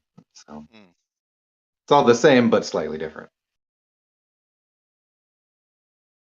Or due to perspective, I should say. Perspective. Is it apparent or the geometric? Both. And no, I'm thinking about it. I got some halogen lights up in my bathroom. Those are actually installed the same way.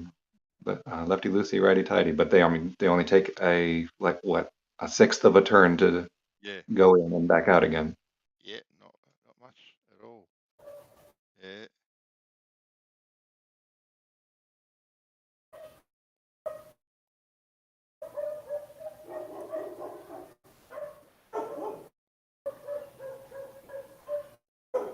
Getting attacked by dogs there, Bacon.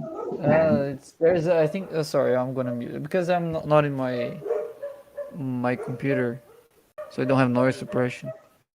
No, you're right. Either you're getting attacked by dogs or you're down in the pound choosing a dog. No, I think there's a dog on the street, so every dog in the neighborhood are. What's the name of the? Carrying on like a pork chop. So. Usually the nicest dogs that are walking on the street that all the other dogs are barking at too. It's like a golden retriever walks by and then they all go fucking nuts. Either that or somebody threw a shoe at one of the dogs. What's the name of that sound that wolves do when they call each Howl? other? Yeah, howl. Owl, right? So like there's a I'm not sure if that's the way you guys call it, but there's a husky here in the street. He does that. He was the only dog that did that for a while. Now all the dogs in the neighborhood are doing that as well. It spread it like like a disease or something. Even my dog, which is a Labrador, also tries to do that. She can't, but she tries. It's funny. Like it's a very weird noise that she does when they all start doing it. She just go the.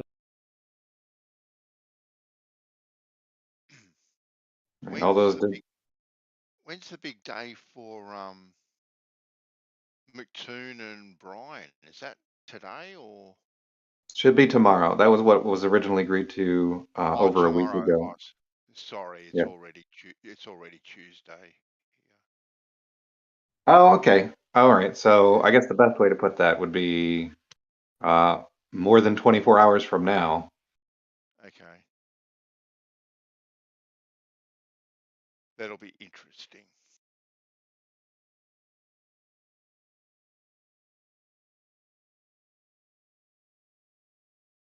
If he shows up, I mean, I assume he will, but it's obviously not going to be good enough to make an actual entry to the challenge. But it would be interesting to hear him try and actually discuss it all the way through.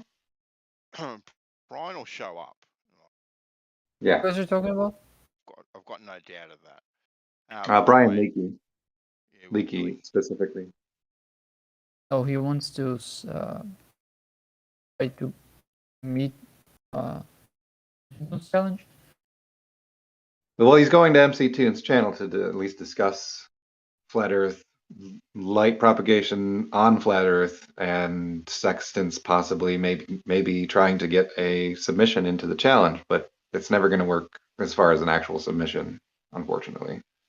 Yeah, I think that's not possible. Does it break some of the rules? Yeah, he's got a percentage, basically a fudge factor. It doesn't have any. It doesn't have any experimental verification behind the fudge factor, so it's to Brian Leakey, it's empirical according to him. But what he's doing is he's just taking the observations and then trying to fit it to the model. When we get accused of reverse engineering stuff, it's exactly what he's doing. Yeah. Like and it was when he showed that to me, it was like I thought he had something, and this was before. Reverse engineering and back engineering are a little bit different, and he's doing back engineering where he's just taking the observations to make it fit. I don't think he's trying to fudge anything. I don't think he's doing that. He's not a dishonest man. Oh, yeah, I don't say it's dishonest. He just doesn't know that what he's doing isn't, kosher with actually doing it the way that it should be done. Like it's a fudge factor. Even if, and he might not know that it is or think that it is. now that you said it, I never realized they're using the term reverse engineering it wrong all the time, because yeah, I didn't stop to think about it, but yeah, that's not what reverse engineering is. The thing is, even if he gets his formula correctly, so he gets a formula that can give you 60 nautical miles per degree, it doesn't help, because now you're going to contradict the trilaterations they already work. So you're going to have wrong positions for actual real life position fixings, right? If you change the map, you can only get the current acceleration to keep working if you keep the same map. If you change the map, that changes the positions, and then it doesn't work anymore. Don't work anymore. Oh, look, I've got no idea, Bacon. You know, the whole sex. Oh, it's pretty. The idea. The idea is pretty simple, right? We have the ground position on the stars. We are trilaterating ourselves based on those positions and our distances to those positions. And Orion isn't changing the positions of the stars. So flat Earth, globe Earth, the stars have the same coordinates, right? It's the same parallel latitude and longitude, whatever model you pick. That's not changing. And if you're getting 6 nautical miles per degree, and now the distance is also not changing. If the positions are the same and the distance between those positions are also the same, now you can't have differently shaped maps for those. You can only, if you change the map and you keep the positions, the distances change. So you can't have both ways. You can't change the map and have the positions and the distance between them being the same. That's why if you try to trilaterate on any flat Earth map, it doesn't work. It doesn't give the right answer. It might give one right answer for one point.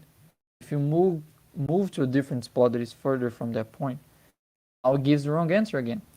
That's why MC2's challenge requires two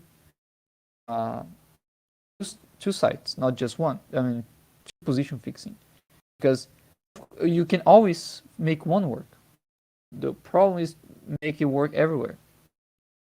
It already works everywhere in the globe, but it cannot work everywhere in any flat Earth model unless you change the distances. And he's not doing that. He's trying to keep the distances, keep the coordinates. But if he does that, he's going to keep the surface being circle. Right. The end result after getting your information and then coming up with a fix is a latitude and longitude effectively. So the fact that both of those coordinates are angular measures should already be enough information to tell you what kind of surface you're on. But it's, we're long and deep into this conversation. Right. Have you seen Trulund's model, Doofus? Whose? Trulund's. I think it's getting cut off when you start saying it. What is it? It's Trulund's model. You might have to spell it out in the text chat. I'm going. Yeah. Trulund. Trulund. Yeah. Yeah, I have no idea.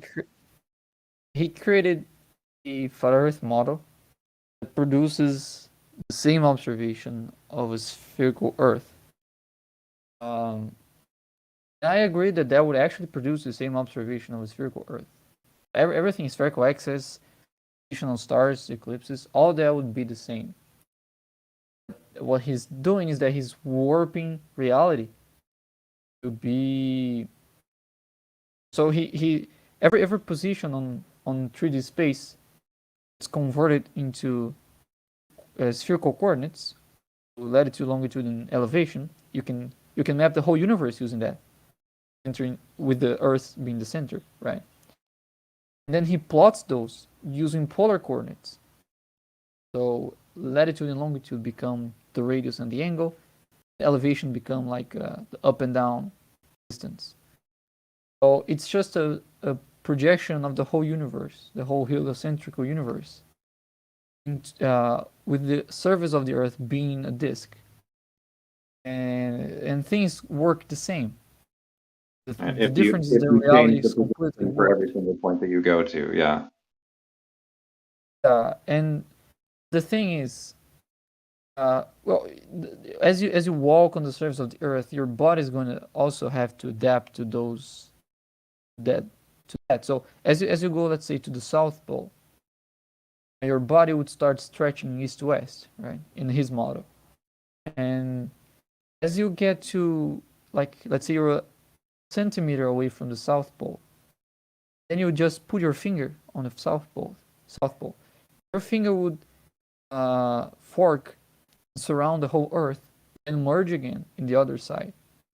So you can surround the whole Earth with the tip of your finger in that model, right? I thought the projection was changing for every point that each piece of matter is at, essentially. No, it's no. Projection is fixed. It just the size is all changing. Yes, exactly. The size is changing. Exactly. But because that's a projection from heliocentric, the physics is still coming from heliocentrism. And right, and then it just gets projected down. Jeez, okay. So the whole universe in his model is just a cylinder. This radius of the Earth, it goes infinitely high because that's the whole universe. It only goes down to 3969 miles, right? So that's how deep you can go in that universe.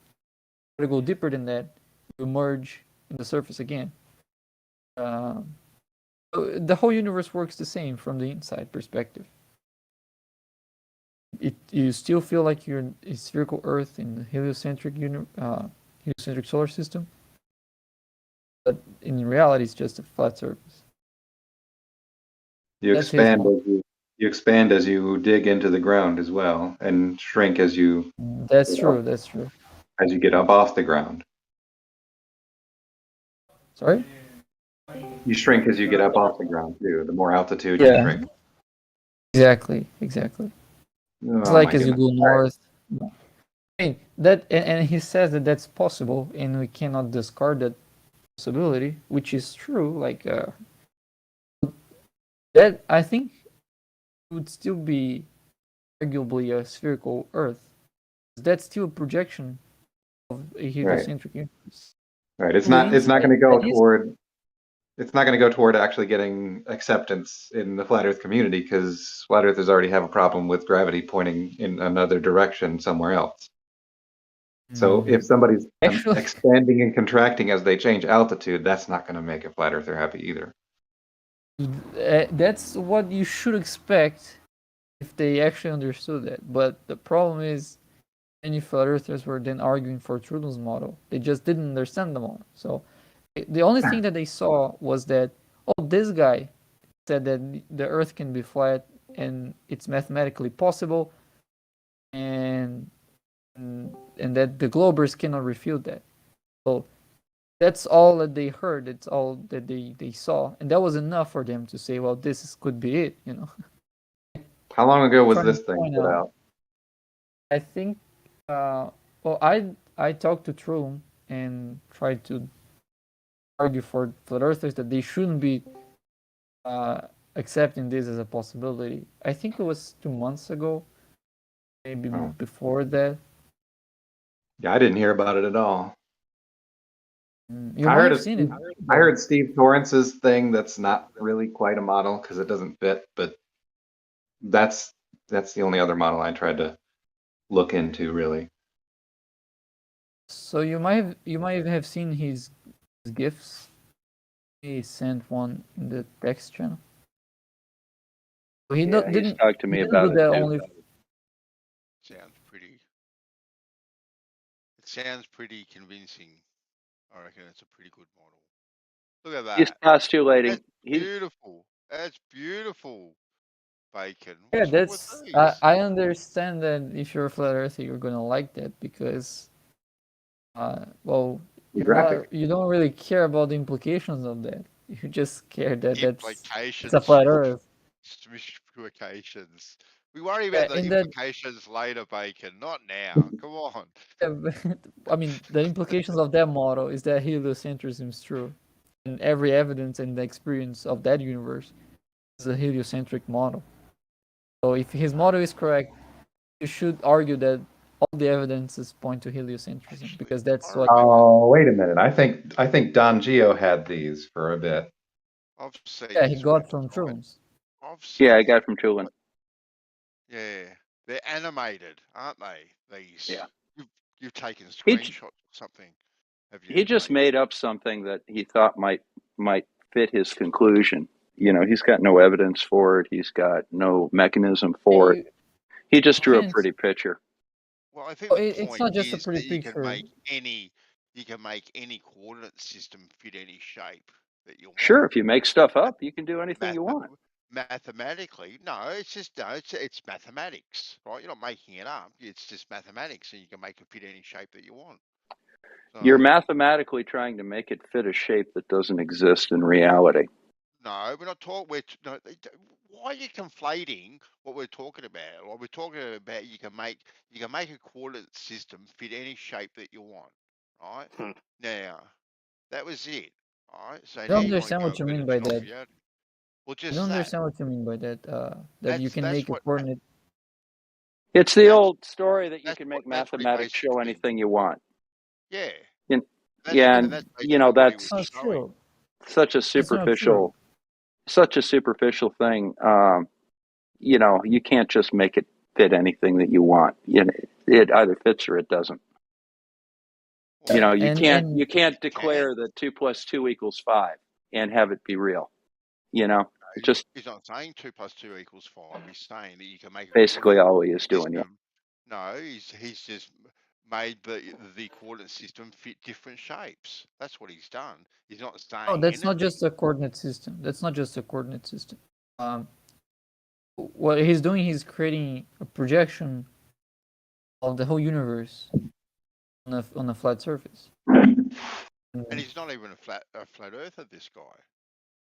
And I know, and that's because he's not advocating that our Earth is flat. He's advocating that not at all. The whole universe could be warped in such a way that the surface of the Earth would be a disk, but everything else would also be different. So the size of your head bensel would be different because you're in the southern hemisphere, right? Your head is currently, in his model, completely stretched east to west, compared to Bob. Bob's head here. At the moment, Bacon, we were just worried about the Earth itself. We're not worried about all the other stars and suns and planets and all that sort of stuff. We don't have to. Or the people on it. Things Yeah, on the Earth. problem is the people on it are also being stretched. Yeah, it's not just the sky bensel. This is about everything. Well, don't worry about the people or the trees or anything.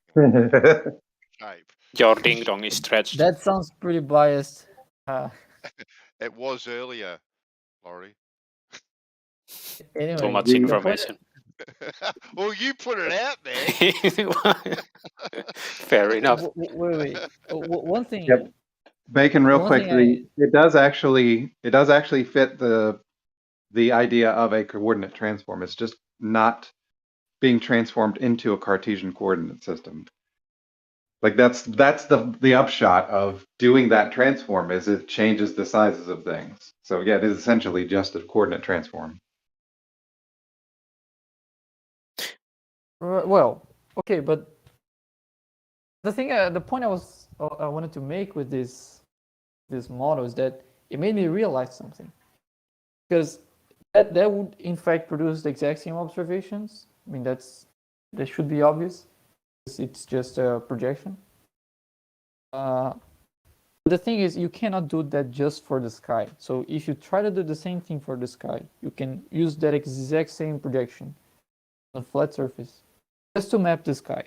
You get bent light paths from every celestial body to the surface of the Earth.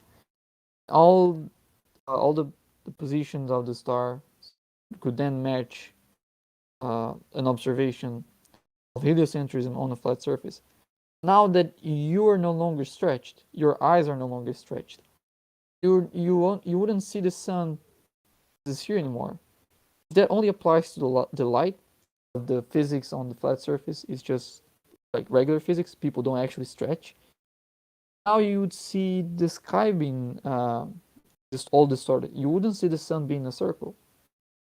So unless the whole reality is warped, you would now see the shapes of the sun and the moon being distorted as you go from the southern hemisphere to this northern hemisphere.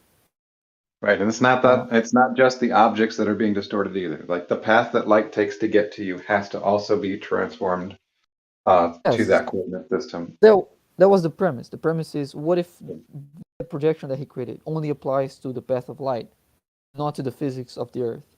You can have a flat Earth in which things don't stretch. You can still have the same observations of heliocentrism, but on a flat surface. And I realized that doesn't work, because if you don't stretch also the physics of it, now the shapes of the sky get distorted. Does that make sense? Transforming everything all in one go, all or nothing. Yeah, exactly.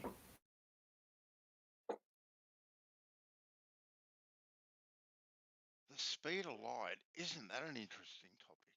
The speed of light. Don't understand why Flat Earthers debate that topic. I don't know why you're so sensitive about it, Bacon.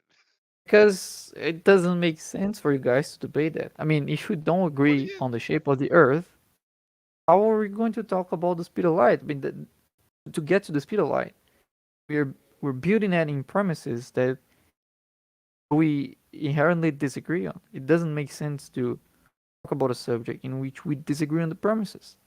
Well, we have to come to some sort of agreement that the speed of light isn't constant, is it? Well, first of all, that depends on what you mean by the speed of light, because there's two things that you might be referring to. You might be talking about the constant c, which is in fact a constant, right? Or you might be referring to just measured speed of photons, right? Which can vary. So it knows that the light photons can slow down with the presence of a medium. That's why we call it index of refraction.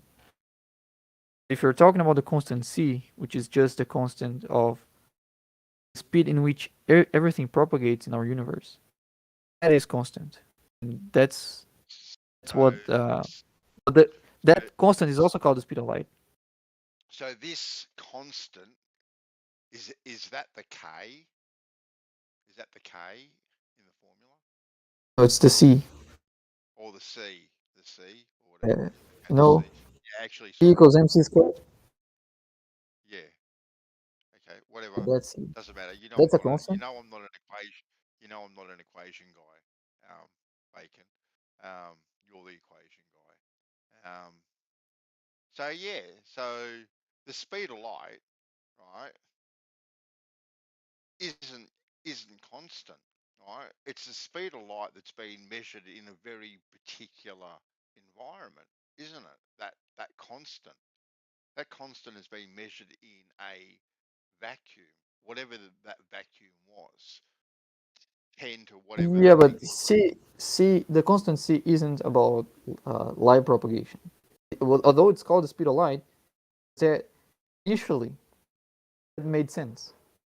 So I mean, relativity was assuming was that the speed of light or the speed of propagation of the electromagnetic field is finite and fixed for every observer, right? So he called that the speed of light because that would be the speed in which photons would travel. There's nothing in the way. Well, whether or not it's talking about the speed of light or the speed of photons, right? They had to have been measured, right? Yeah. Yes, they used to be measured. Now they're defined. Defined, right? To know the speed of something, right? We have to first measure it. so then we can define it. Yeah. No, almost, because What do you mean speed. almost? Yeah, let me explain that. Let me explain that. Explain that to me. Yeah, Yeah. please. So speed is distance over time, right? And if you want to measure the speed of something, you already have to have definition for distance and a definition for time. And we used to have that. So distance, let's say using the metric system, was defined using physical objects. And time, I don't know how time was initially defined, but now it's defined using like atomic cycles. I don't know exactly how that's done. It's about what atoms do in cycles. That's how time is defined. If you have both defined, now you can try to measure the speed of light because you already have a definition for distance and time. Yeah. But because the speed of light is constant, okay, you can actually use the speed of light to either define time or define distance, right? For example, if you define that the speed of light is 1x per second, right? And you don't know what x is, you just define that the speed of light is going to be 1x per second. When you measure it, you're not measuring how fast light is. You're measuring how long an x is. The x is by definition how long light traveling in a second. You're defining a distance on the speed of light that you just defined. Now you can have value for x. You can have something that is 1x long. And the speed of light is by definition 1x per second. You can't measure the speed of light anymore. Now you can measure how long an x is. That makes sense? We first had to measure it so we could get our values. Yes. But we're measuring how long an x is. So usually, right, the speed of something is distance over time. Yeah. And that's how we work out the speed, distance over time, right? Now, whatever that distance is and whatever that time is irrelevant, right? Because we still have a distance and we still have a time. How that is measured, whether it's measured in seconds, hours, days, weeks, nanoseconds, atomic seconds, however that cycle is measured is irrelevant. We also have a distance, whether that's a meter, a mile, a kilometer, a centimeter, a millimeter, or a 15th of an inch. We still have a distance. And this is how we work out the speed of something. Yes? Yeah, but if that distance isn't constant, so if meter changes by tomorrow, that's gonna change the speed of things. Okay? Let's say I'm measuring something to. Well, you have to have a base to work things off, right? Yeah, but that's so from that the, base, so from the whole that point. base, yeah, but from that base, right? If you measure something over a meter or say a kilometer, right? You've got your speed of a car and it's going, it drives for a kilometer, and it takes 60 seconds. I understand that, Okay. Benson. We Let's just can not now waste work out the time time. with things we already agree, because we already agree with that. Okay then. So to have our values for any of our letters, right? We need numbers to put to these things. We have to But those first numbers alone establish don't mean these anything. numbers. But numbers alone don't mean anything. If I say I am 15 away from you, how long am I from? How far away am I from you? 15 what? 15 miles is one thing. 15 meters is a different thing. If you don't know the units, you don't know what that number means. You need to know how long the unit is. But the thing is, where those units come from? That's the deal. Because what's a meter? How do I know that something is a meter long? It's a ruler, right? How the people that created the ruler did that? How did they end up with the 1 meter long ruler? How did they use to get? It doesn't matter how They compared to it does matter because they compare to something else. They compare to something else. They compare to something else. What's the source of this meter? So how can I be absolutely sure that this is a meter long without having to trust something that someone else did, right?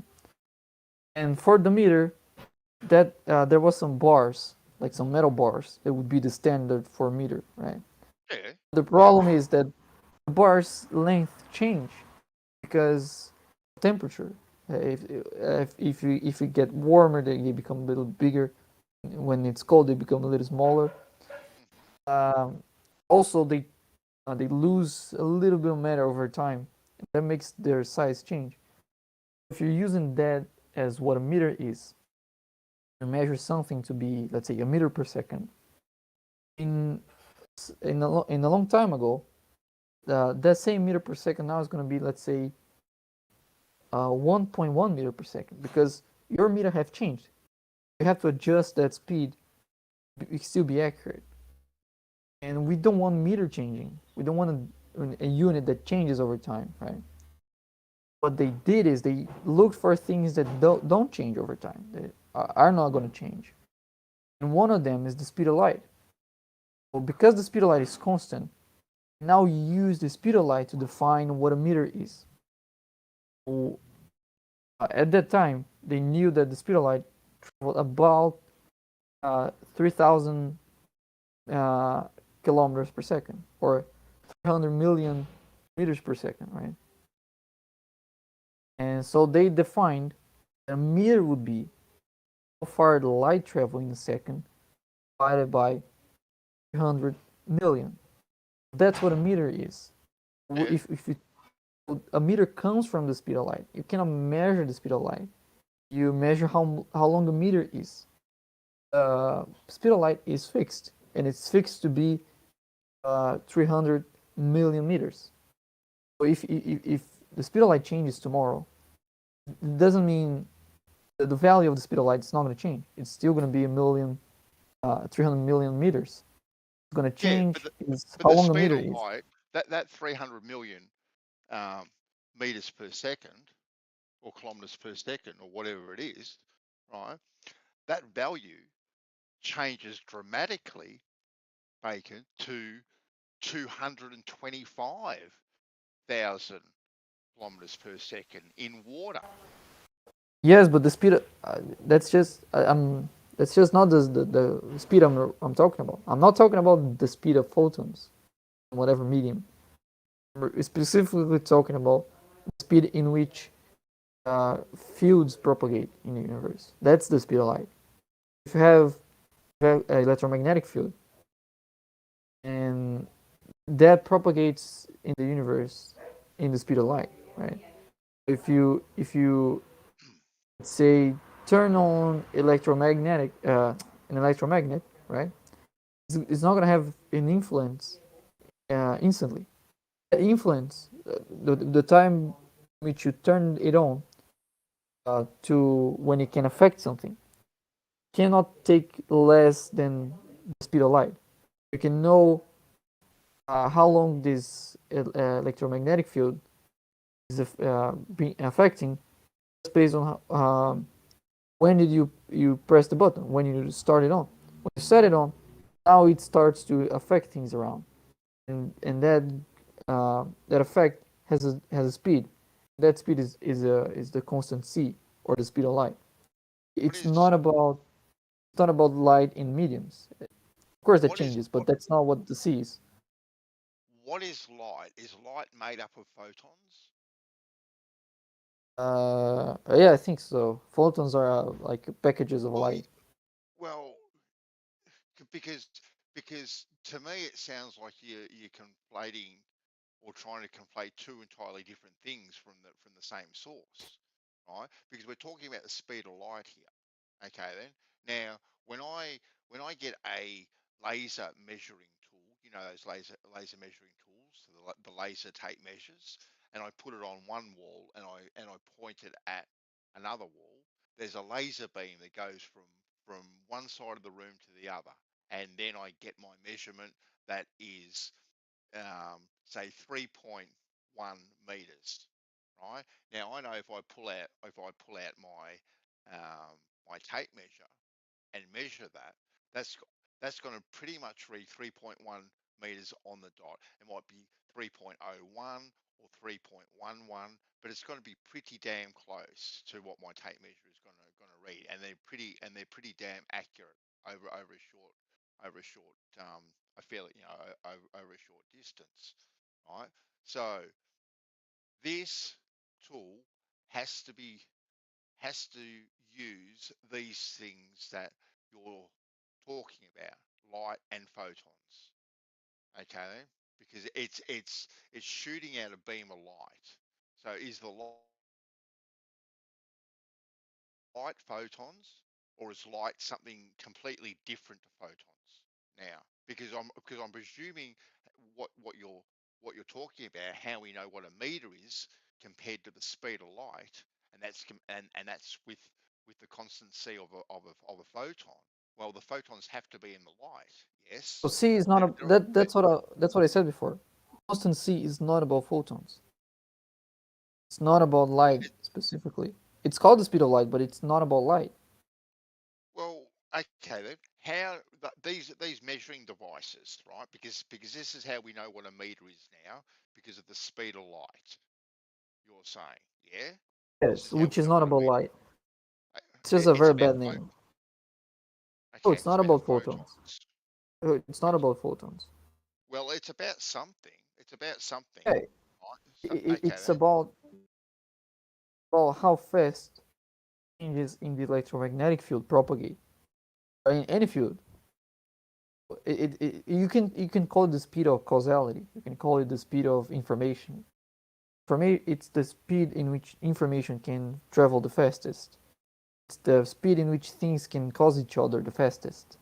You cannot cause anything faster than the speed of light. If you're trying to illuminate something, let's say, and you're using photons to do that, photons are not going to be able to do the faster than C. C is the fastest anything can interact with anything in the universe. And if you have photons in the vacuum, they travel in that speed, but the speed is not about how fast photons travel in the vacuum. It's about how fast things can interact, which is the same as how photons travel in the vacuum. You're bringing up that photons don't travel at the same speed in a different medium. Of course, no one despites that. No one is putting that in contention. I'll agree with that. But that is not a refutation on the constant C, because the constant C is specifically about photons in a vacuum or just information traveling in the universe. It's not about light in whatever medium. That's not affecting C. That's not putting C in contention. Yeah. So the photons are the fundamental subatomic particle that carry the electromagnetic force, or in simpler terms, they are light particles. So they're one in the same. One in the same. Yeah, light is carried by photons, yeah. Well, they're one in the same. So light is photon. Yeah. The speed of, I mean, you can't forget that the term speed of light doesn't mean what its literal name. So, for example, my name is Bacon, right? I'm not a piece of meat. It's just my nickname. Yeah. And so is the speed of light. The speed of light is called the speed of light, but it isn't actually the speed of light. It's about the speed of photons in the vacuum. It's the speed of causation, the speed of interaction. That's what the constant C means, and that is a constant. That is in fact a constant. Slowing down photons using medium, using other stuff that is not just vacuum. Okay, then. If photons and light are one in the same, one can't exist without the other. Or maybe photons can exist without light, but light can't exist, right, without photons. Yeah. Would I be correct there? Or if by light you mean visible light, yes. You cannot have.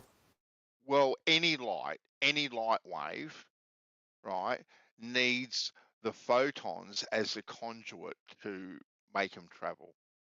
Yeah, the electromagnetic field force Okay, is carried by all right photons. then. Yeah.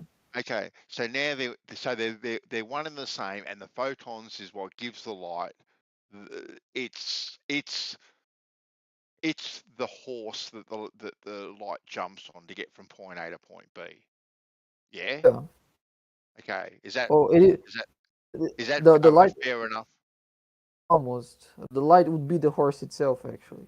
The The Does that make light sense? is the horse, and the photon is on the horse traveling with the Well, light. they're both the horse. They're both the horse. They're both. Yeah. I'm So, trying to get. I'm trying to get this okay. vacant. I'm trying to get it. Like seriously, right? But Right. okay. But one can't exist without the other. Like you can't Yeah, they're the have. same thing. Yeah. They're the same thing. So, all right. This being my point, right? The speed of the photon or the speed of the light in a vacuum when it was measured at 300,000 kilometers a second, right? Dramatically changes, right, in the medium of water. So it's no longer traveling that 300,000 kilometers. It's down to 225,000 kilometers because it's in a different medium. Photons. No, the photons are, but the wave still traveling that speed. Well, it can't be because it's not going as fast. If they're one in It the can. same, The photons are just the peaks of the waves, and that's the thing. When you have waves, like it's just a vacuum, so you're just sending a wave, right? The photons will be like the peaks of the wave, right? And now if you send a different wave, they overlap, so you're sending two waves at the same time. Now they are going to interfere with each other.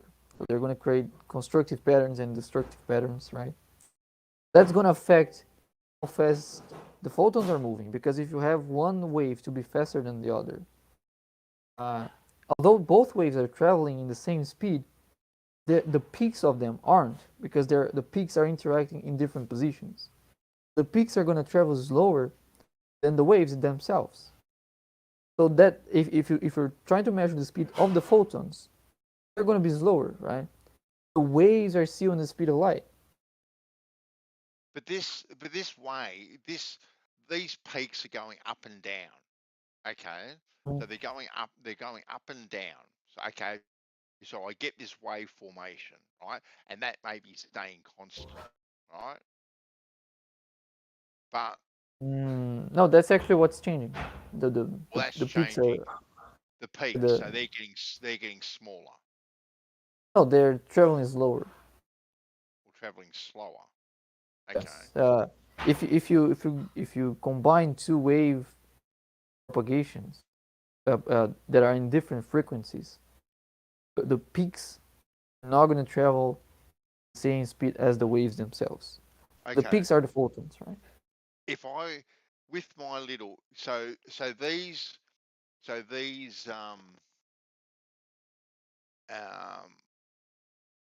laser light measuring devices, okay, rely on the speed of light always being constant. That's why they're always accurate. Yeah.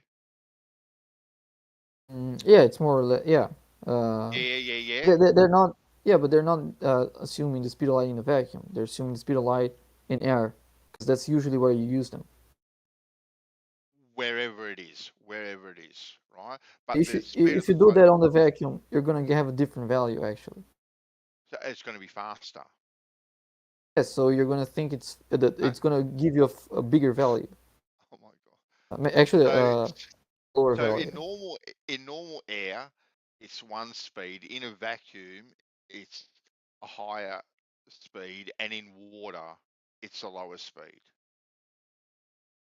Vacuum is the highest speed. So if you use that device in the vacuum, you're gonna get actually a smaller value. The device is gonna think the thing is closer than it actually is if you do that in the vacuum, right? Because it's set up to be used in the air. Okay. It's going to use the speed in which light travels in the air. So to change that, you're going to get a different value. So when people talk about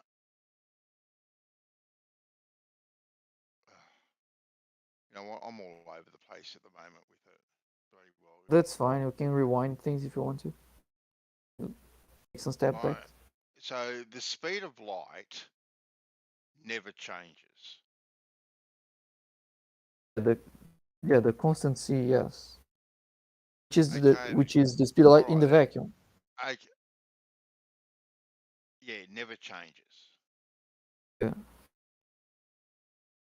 But the speed of light in air changes, and the speed of light changes in water. Yeah. So the waves are still. But the speed of the photons are the same constantly. No, the speed of the photons can change. But the wave that is propagating the photons are still the same speed. They always propagate the speed of light. How can we measure? How can we measure something? What if thing?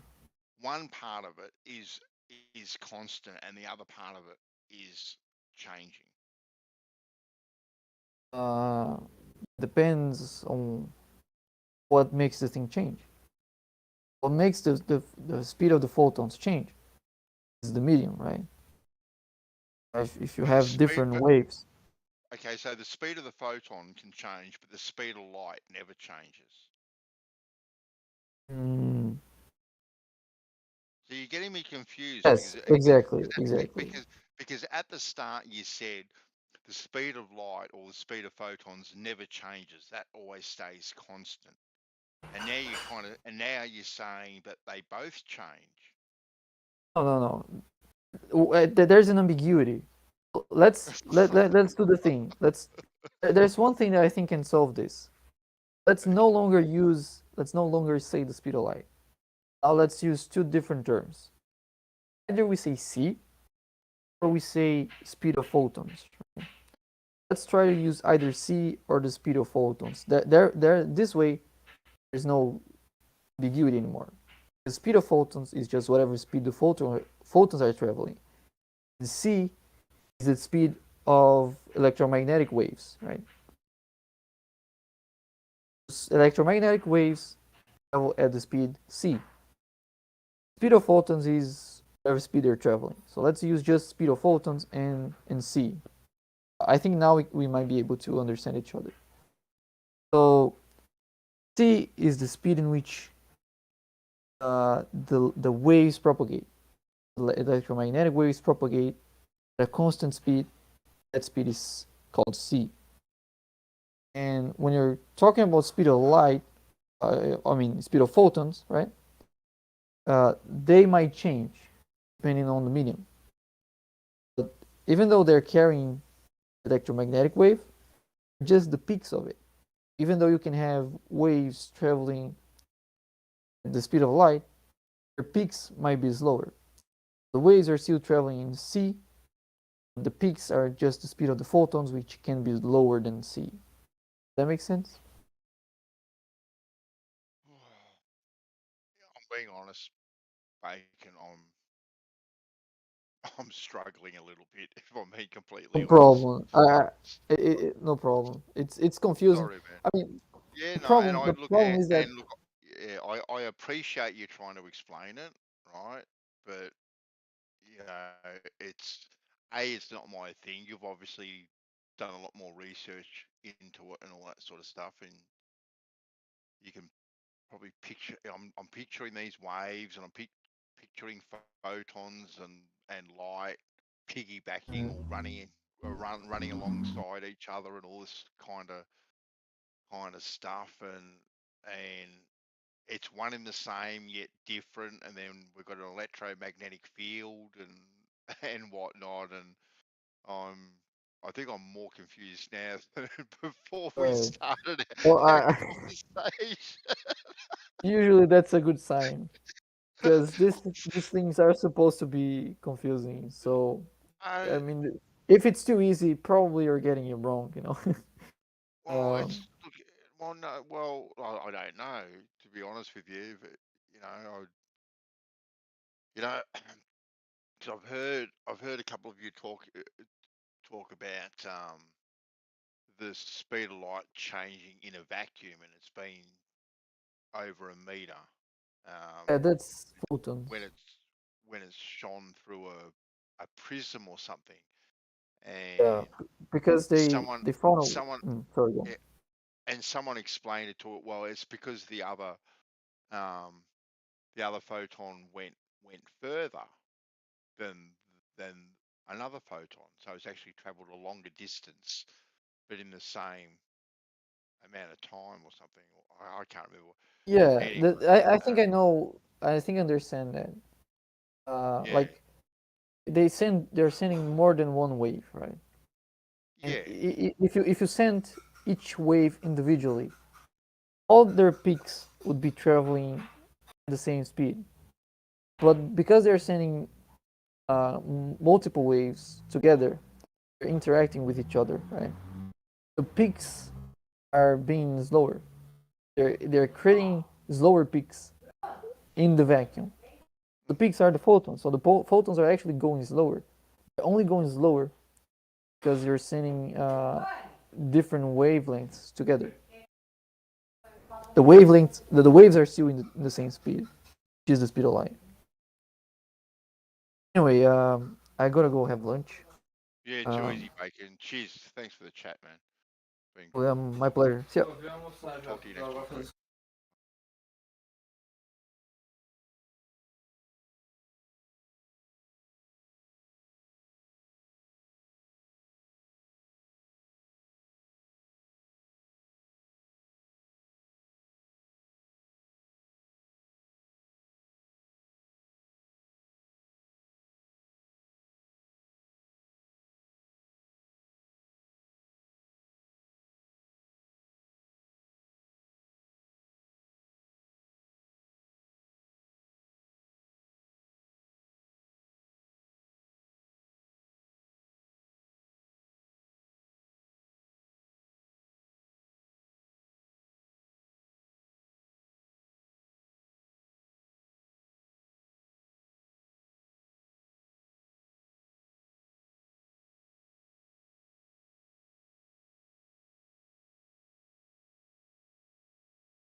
What up, Bob?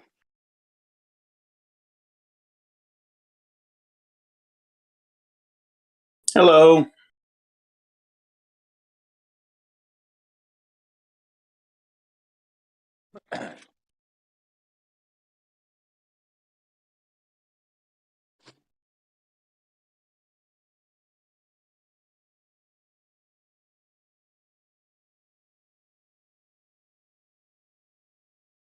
We were getting a doofus on the last time.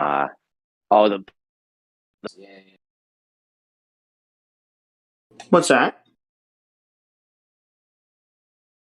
You broke up a little bit. Like, who can verify that they flew in that straight line? That's a good point. I never even thought of that. I've been arguing with them. Are you talking to me? Because you suddenly sound like you were like real, like far away from the microphone or something. I don't know.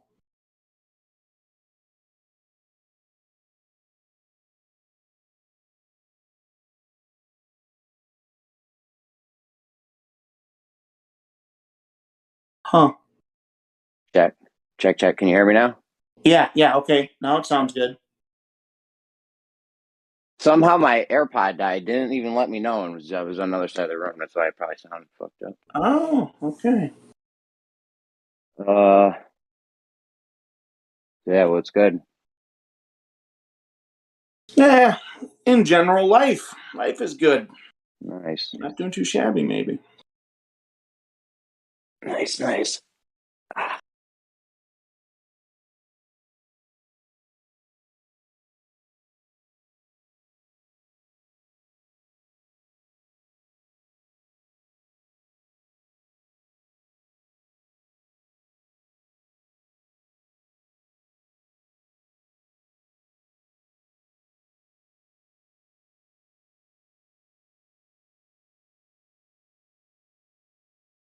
Saw some stuff on Reddit today about like graphene something or other being in the vaccination, and people talking about it like it being Bluetooth, and it's the same stuff that Starlink uses or something, or the Neuralink, not Starlink, the Neuralink, or whatever from Tesla, I think, or whatever. So like the stuff that Geo's been talking about with them having some sort of a receiver or something in there, that might be something to that. Maybe, I don't know. Oh, I don't know. I wouldn't trust these motherfuckers as far as I could throw them. Basically. Seriously, dude. They have every... Oh my god, there's so many things that could be going wrong with it. I don't even know where to start. The obvious thing is they want us sick, because there's a lot of money in sick people. Yeah. Right? If no one was sick, healthcare off the thing, you know how much money you just took off the table? But like, see, if they're what if they have a way of like activating something that releases, some type of hormone or chemical or something, so like it makes people aggressive or whatever, and then like, but and like they're aware that they can use their television stations to basically direct these people's aggression towards whoever it is they want to eliminate. So like, I think you're suddenly, describing the plot of Kingsman with Samuel Jackson. oh, I saw the first one. I think, I don't know. I don't think I saw any after that. Oh, you didn't see the one where he had everyone going nuts?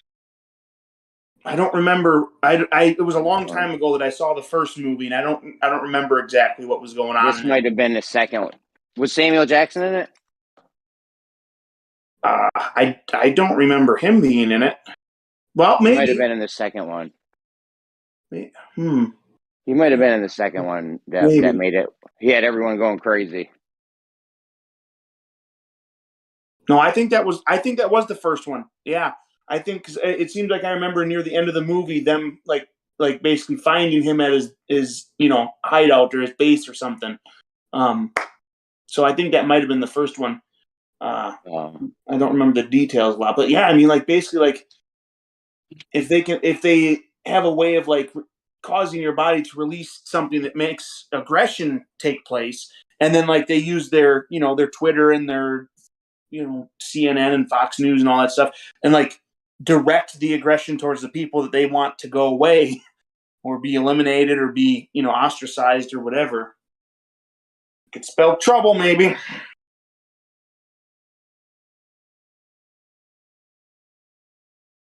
Yeah, I don't know. I don't, like I said, I don't trust any part of anything these motherfuckers do.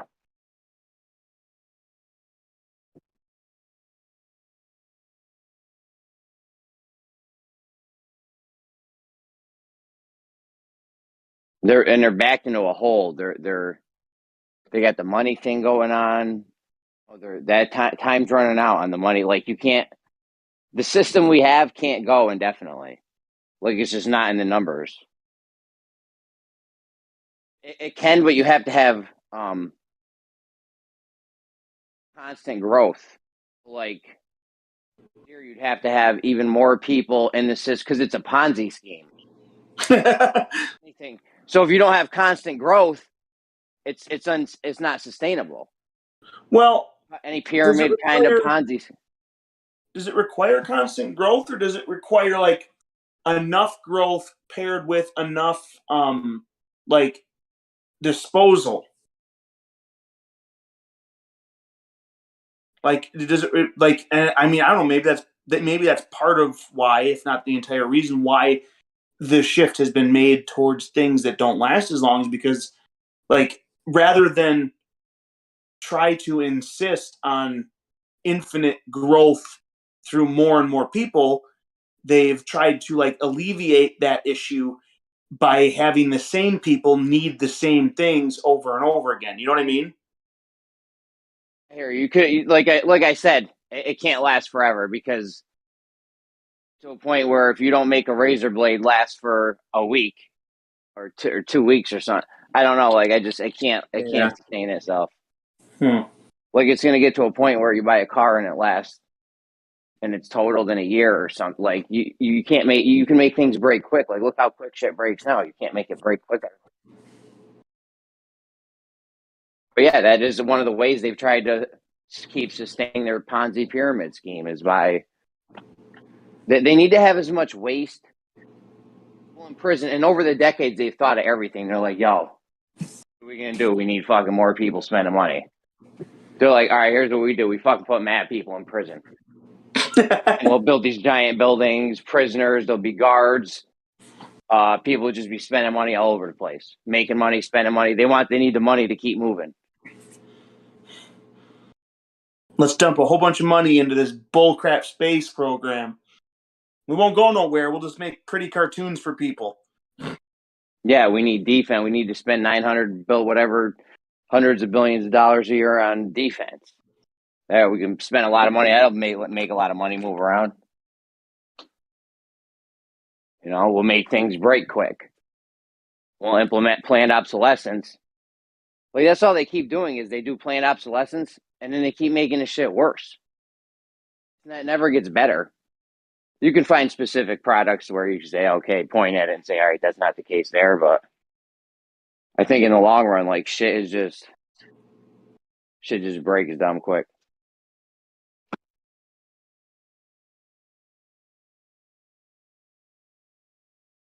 Because it's all about, and they can justify that though, because it's all about making a profit. They want to build it as cheap as possible. It's not so it breaks quick. It's not so it breaks quick. It's so the most money and sell it as cheap as possible, which just happens to be. It's to make it affordable to those who need it most. Okay. That and all that stuff just happens to coincide with it's going to break quick. Right. Not our, that's not our intention. We don't want that. They want you to be able to afford it and then be able to keep affording it. Yeah. Like, yo, how about you just let me afford it one time and we're good? There's simple objects that breaking as much as they do. Like, I don't know, coat hangers shouldn't be breaking at this point. I don't know. Like, use a little bit thicker plastic, or maybe don't use plastic. I don't know, but like how many times make coat hangers? Like, just make enough. Build a giant building. Fucking hell, coat hangers in it. Don't worry about anyone wasting another moment of their lives making coat hangers. Stop trying to destroy our way of life, Jeremy. But homes is another, houses is a whole nother thing, dude. They are ridiculous with it at this point. You're still building homes out of wood. That's the second little piggy in a big bad wolf story, building material. Right? What was he using? Sticks and wood? Nice. Like, yeah, they're We bugging with made it. it to the second little pig. This is ridiculous. Yeah. We're not even, I mean, we do use brick and shit, but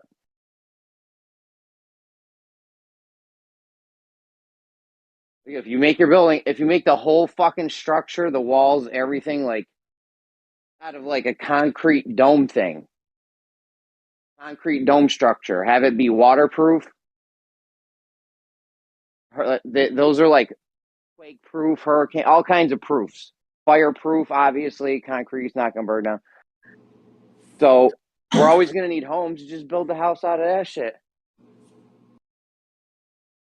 Stuff in it might burn down. Okay, shit out and go buy your cheap crap from Walmart. Set.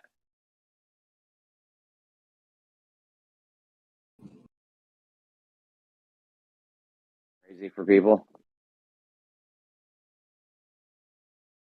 living in a concrete dome house.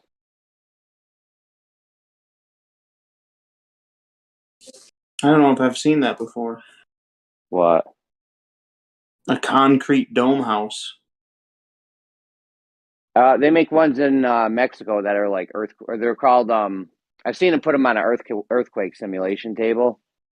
They're made out of like Adobe. They're these like cylinder things. Clay, not concrete. Yeah, I mean, you can probably make it out of concrete too, or hempcrete or something. Whatever that is. I think it has more to do with the shape than the material.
Fucking Kosho was in here like 7 days straight. I ain't seen him in like 2-3 days now.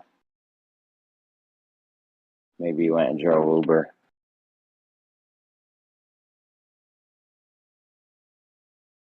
Yeah. My microphone's been acting crazy lately. No, I don't think it's not my AirPods. It's fucking Discord or my phone or something. It seems like every so often to like go quiet or cut out even while you're talking or something. Maybe. Yeah, it's something with Discord. I can tell when it's happening because I'll be late. It'll take a second to register the first part of my sentence or something, so I'll have to like repeat it.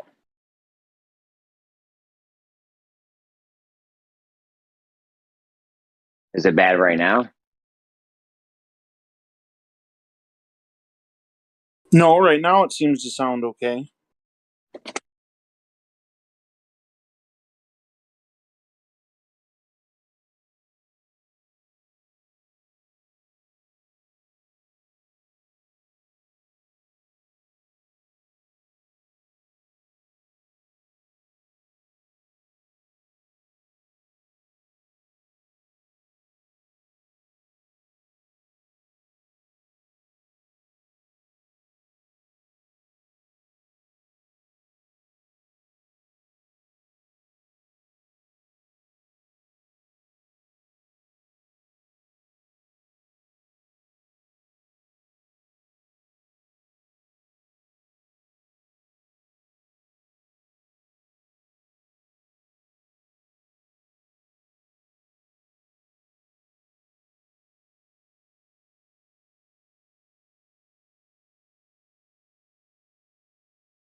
We got to get to the point on Earth where like working is optional. We got to get rid of a lot of stuff, a lot of fucked up shit.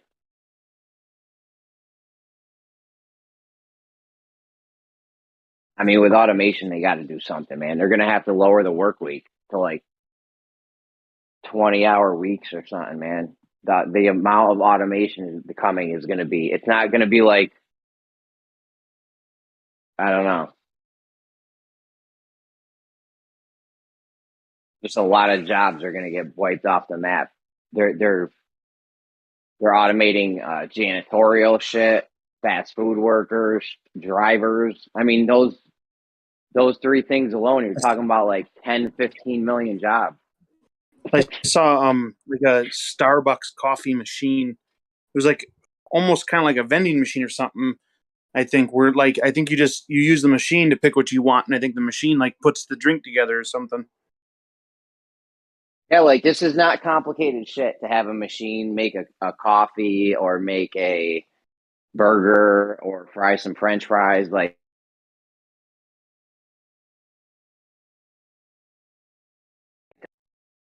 we got machines building, cell phones and cars and shit. Like some of the most complicated, intricate things that we make. Like, what's a fucking hamburger? Really, you can't make a machine to put a hamburger together? 2022?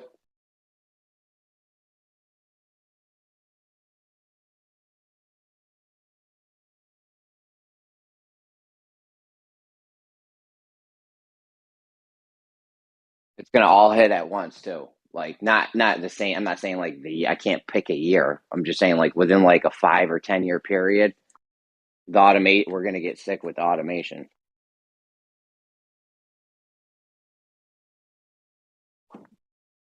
You think it's gonna like just suddenly start flooding into the different markets or whatever? Maybe. I mean, yeah, because pretend Wendy's, the Wendy's fast food joint, pretend they get their whole shit automated, right? Now, Burger King's going to want to get their shit automated. Maybe now Wendy's doesn't have to pay any of the workers. That's got to be a huge fucking expense. You know what I'm saying? And now you have no workers. You got one worker for every store to make sure the machine don't fuck up instead of, 10 workers or whatever. That's huge. So they might be able to offer their shit cheaper or something or whatever, or they're going to be making more money. So Burger King, McDonald's, and Wendy's is going to want to do that, or all the other fast food places are going to want to do that because they all want to make more money. Yeah, like someone might like test it, like one of the restaurants or big places might test it, and then like if the other places see like, oh, it's working, and look at how much they're saving, then I think that might cause like more of a rush or whatever. Yeah, that's what I mean. Wendy's will try it in like one of their restaurants and they'll be like, oh shit, we don't have to pay 7 workers around the clock to run this fucking Wendy's. We now just have to pay 1 worker around the clock. We're saving 6 fucking, that's a ridiculous amount of man hours. So, and we can maybe get away with paying this one worker like the absolute minimum or whatever that we can get away with or whatnot. Because he'll be doing dummy work. No. He'll be doing dummy work. Humans are a liability, right? You get a machine making something, it's going to be consistent. Machines make things, they're consistent. You ever see a can of Pringles or anything a machine makes? They're very consistent when a machine makes shit. So you're not gonna get your shit all fucked up. I love the thing now where you go in and press your own buttons. That's awesome. That was half the fuck up right there. I don't need to tell you which button to press. Why would I even do that? That's dumb. For what? Like McDonald's or something. Oh, yeah. Telling you which. Back when I worked at McDonald's, I think there was talk about like them having these things installed where the people could just type in what they wanted on their end. And I don't think we ever got them here where I live, but they might have tried that already.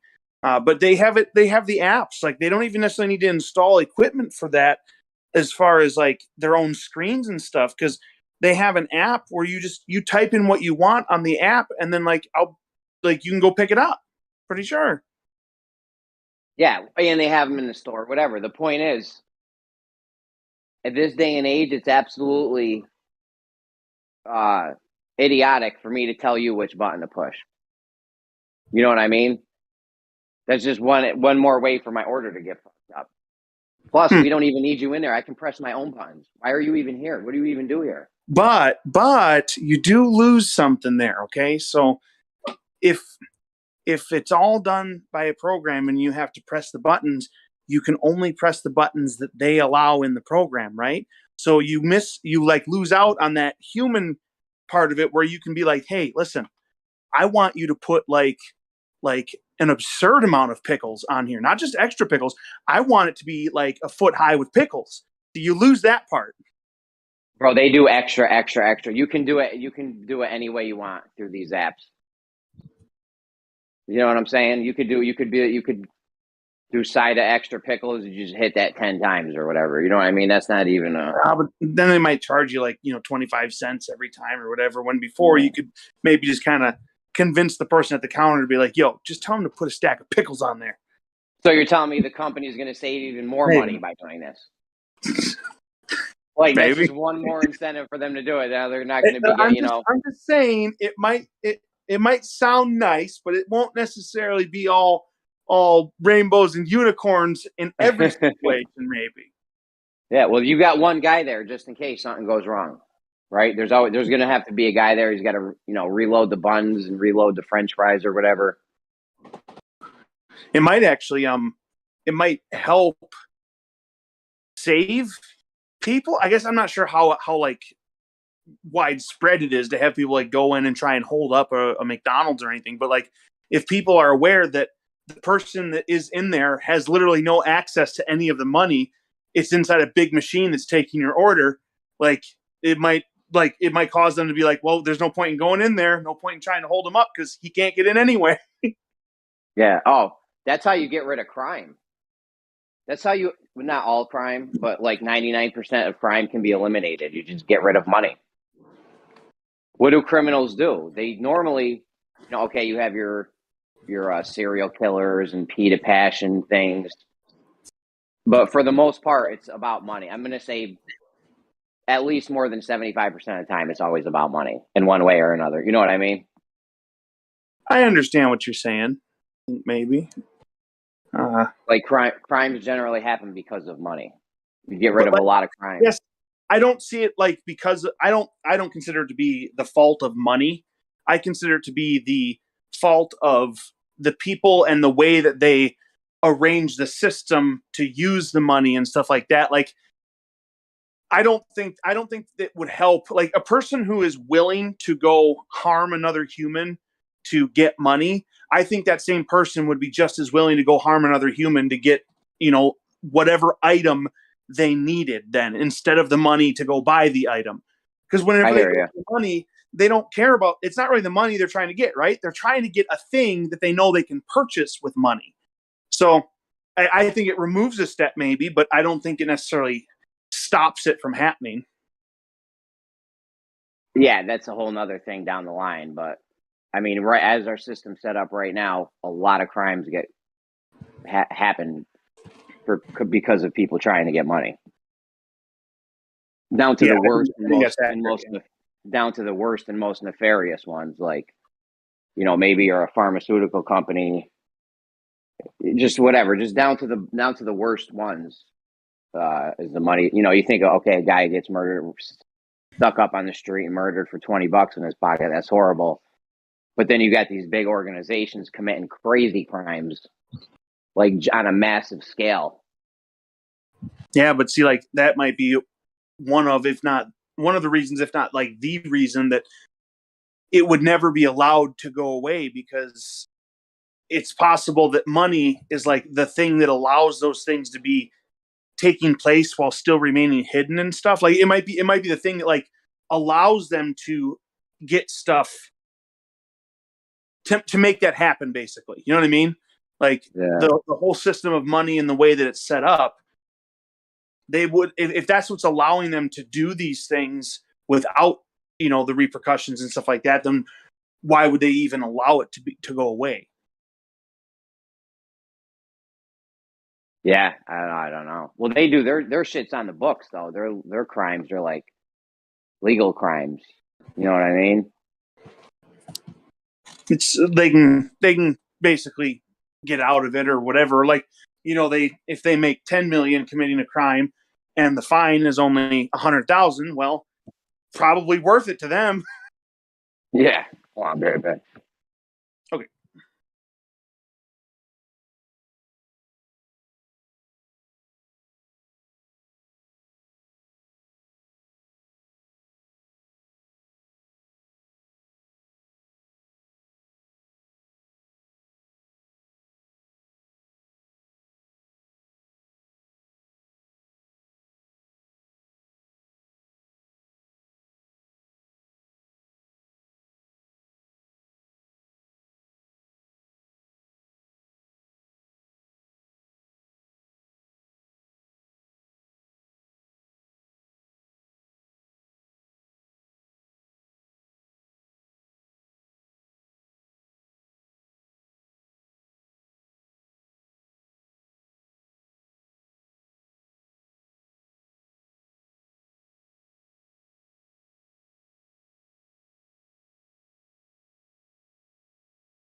I'm gonna go get a shower.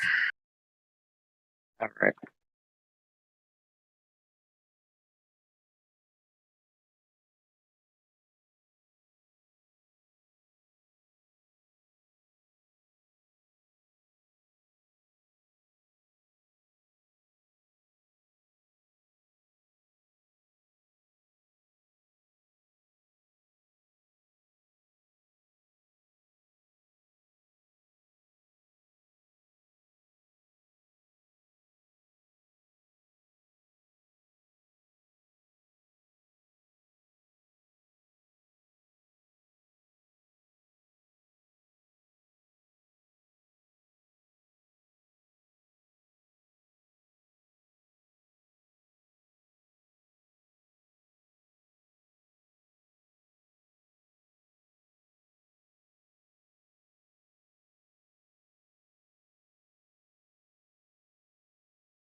One of these fucking, you there?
What's going on? Where is everybody? I don't know. I'm so pissed though. One of these places I do my phone farming at, guess where they're located on Earth? Antarctica. That would be something. I would have been told you about that. No, that would be some news right there. That'd be something. Yeah, that would be bad, way better than what I'm about to say. No, it's in the Ukraine. Oh. And the fucking guy, I don't know. Like, I don't know if his fucking office got bombed or like what happened. Oh no. It was only Your 50 cents a minuscule day. amount of income might be in trouble, Jeremy. It was 50 cents a day, but I could have added 2 more phones to that and made it $1. Like, I was on my way to buying 2 more phones. Oh man. To make it $1 a day, but I don't even know if I'm gonna buy those phones now. Tell your wife you guys are gonna need to button it up here. You know, tighten the straps a bit. No more food for the kids. That's it. They can have liquid food. And that's water. It. Mix some water with some, peanuts or something. That's it.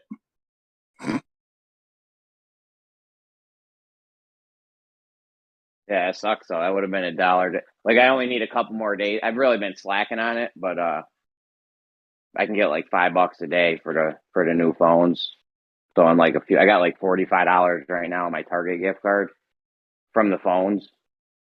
So another few days, I could pull out 5 a day. Another few days, I'll have enough for a new phone. But I don't even know if I want to get it now because it was going to go for that. It was going to go to that app too, so I could get the $1 a day. Yeah. And he usually pays at the beginning of every month. Like, he's very prompt. And what is it, the 4th or something now? We'll see. So what you're saying is that the New World Order is obviously targeting specifically you and your sources of income. I'm hearing. This whole Ukraine thing was to stop me from getting $1 a day. That's right. They can't they can't let you beat the system like that. Yeah. Once you crack the code, that never goes back into the box. All right.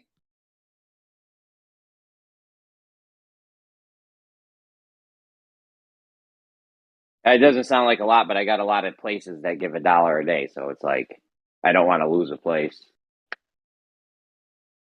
Yeah, I get you. I get you.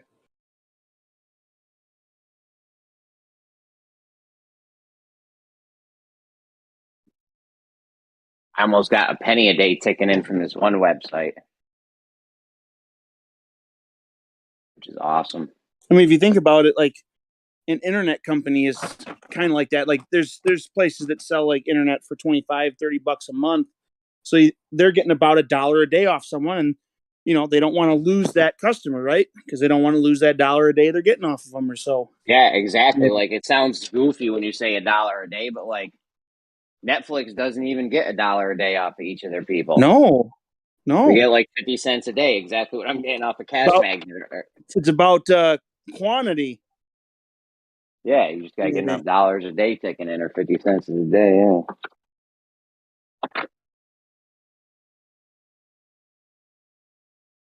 Yeah. Yep.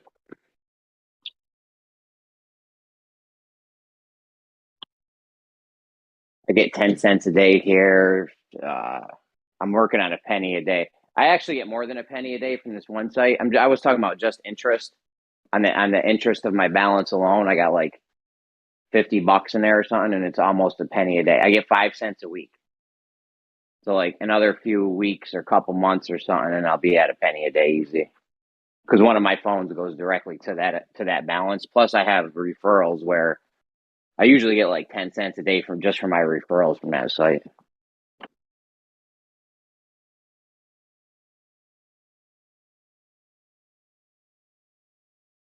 That's the jump off. I wish I was like a 13-year-old kid right now, bro, and knew about all this stuff. Like, I'd be loaded by the time I hit 18. Or definitely well off. I'd have a nice income built up by the time I hit 18.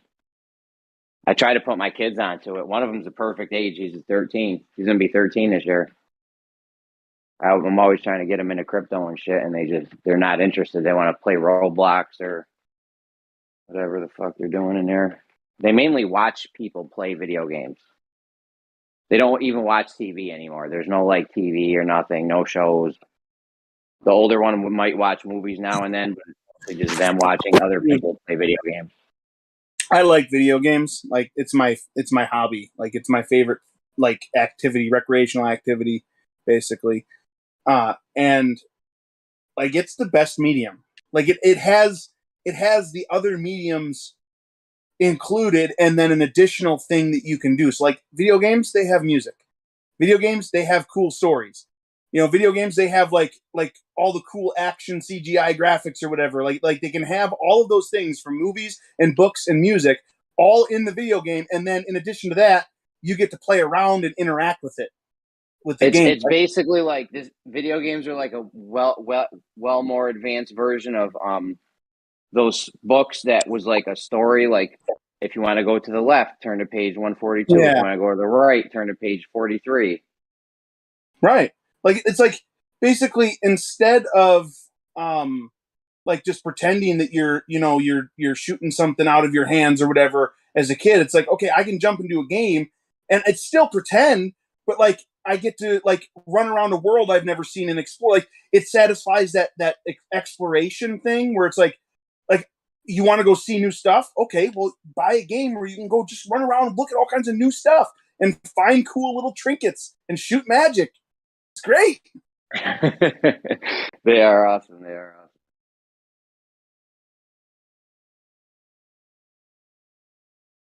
I even watch some people play games on TikTok. They'll fuck with people like I don't know. It's like some kind of Grand Theft Auto world, and this one guy planned a heist. He's like, all right, I'm organizing an illegal street race.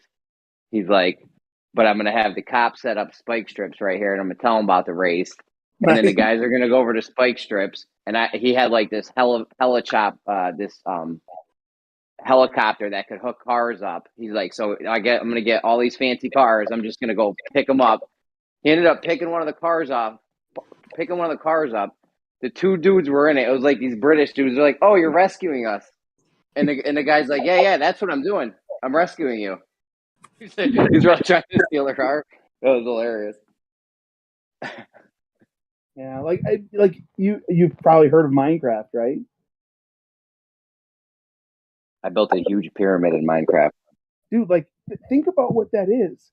Like that's just video game version of work, of survival. Like you start off with you can punch a tree with your bare hands and start like making tools to survive and stuff. And like, but ultimately, what are you doing? Like you're working in that game. You're like you're collecting Oh yeah, through manual. that was some of the hardest work I ever put in. I built a giant pyramid. It took up like the whole fucking thing. Yeah, and why did you do that? It's not because you got rewarded at the end with anything in particular. You just thought it'd be cool to build a pyramid, right? Yeah, there was nothing. Yeah, there was like that's. I wasn't even making a TikTok or a YouTube or nothing. Yeah, it was just totally worthless. So I think there's something to like the interactivity, like just like seeing like the possibilities of a thing, and then like sitting down and be like, okay, I'm gonna test what the rules are. It's almost like think about what science really is, like real science. It's like you're testing the rules of our reality, right? Like when you get a new game and you get in there and you're playing it, like in a way you're just like you're doing science all over again, brand new, but for that world. You know what I mean? Yeah, you're like, how high can I jump? Especially in Minecraft, there's a lot. What do these chemicals and these things make and shit? Yeah. Yeah. What if I put this stuff together? What if I build this way? What if? Yeah, it's just. Yeah, I think video games are great. I think they might be like the absolute best medium available to us right now. I'm not going to be impressed until they come out with something similar to like the holodeck for Star Trek. You ever seen Star Trek with the holodeck? Like Ready Player One. Yeah, like you are in the game. Like you could die. It might be more intense than Ready Player One, because you could actually die in the video game. Oh boy, I don't know about all that. I want to be able to test the limits without having to worry about real death. Yeah, I think there was different versions of it. Like one of the versions was totally harmless, but then there was another one where you could die in it or something. I don't know. You know all that goofy shit Star Trek does. But yeah, it's basically you're in the thing, and the interaction you have with the objects is like real physicality, like real. It's just like the real world. You can interact with everything. You have, real. I know all the goofy stuff that Star Trek does because I'm not a nerd. I play video games. I'm not a nerd. I play video games and talk about flat Earth all day. I know. That's right. Star Trek. Bunch of goobers.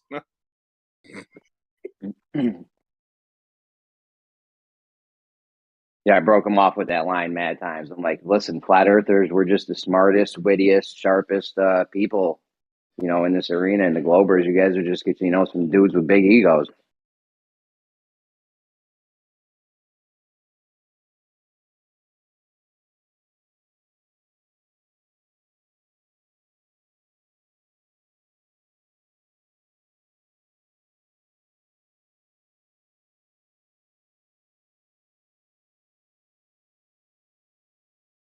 I mean, this has gotten more fun than anything. I've ever come to the realization we're not going to get anywhere with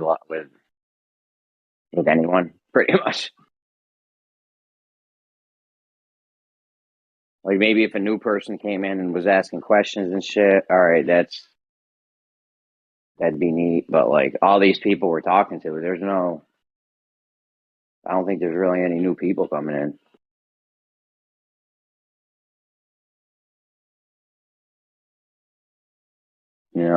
How good is it?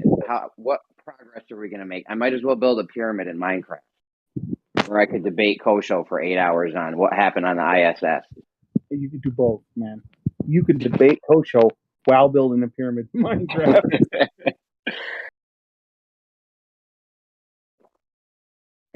Don't limit yourself, man. Sky's the limit.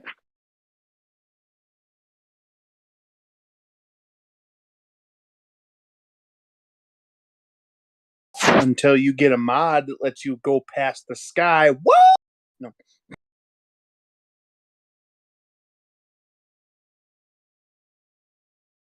I didn't like that limit in the sky because when I built my pyramid, I was building it, and then I'm like, oh shit, hold on a second. I'm like, how high up can you go in this game? You know what I mean? Like, you don't know how high up you can go, so it's like, shit. You gotta check that out. Yeah, I think earlier on it might have been a lot less, and then I think at some point they might have increased it, maybe. Yeah, because I was like, yo, if I start building my pyramid this big, and they don't let me go, and they cap me at the top, like, it's not even going to be a pyramid. It's just going to be some goofy looking thing that's not pyramid shaped. It's just going to be a monument to your failure. Seriously, like, look at my giant fucking failure right here. Monument to your inability to think ahead. I tried to go all the way down with it. That's the ultimate. What you want to do is build a pyramid, Inverse but pyramid. go all the way down. Like I started at like sea level or something, and I had already realized I'm like, yo, I fucked up. I should have went all the way down, as far down as you can go. Oh, okay? Never mind. You're saying start from all the way down, not like start at the mid and go like inverse pyramid all the way down. That's pretty cool too. That's pretty cool. That'd be something. Does it let you go equally as far down as you can go up? I don't think so, but I'm not sure. I don't know the numbers. I don't. Yeah, no, that it's not really important. I would have just started all the way. I should have started all the way at the bottom, but I did. Dude, like even if you do like a super flat level, like that's still probably like it depending on how. Yeah, if you want to make it so that when you get to the very top, it's 4 blocks. I mean, you're talking about a lot of like mining and placing. If you're going to start at the bottom and go all the way up and make it perfect so that it's only 4 blocks at the top. Yeah. Yikes. That might be one that you want to do some multiplayer. Get some help, extra hands going on that. Maybe do a server so they can work on it when you're not there. There was this one server. These guys built this crazy shit, and they invited some guy. He's like, "Holy shit! How many years have you guys been working on it?" It's like, "No, just a few weeks." And then he looked at the time they had logged in. Like everyone had like 16 hours plus a day. Like one guy had like 23 hours one day.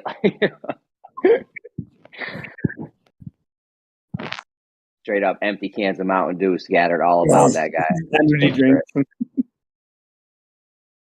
Got Doritos and Mountain Dew just all over the place.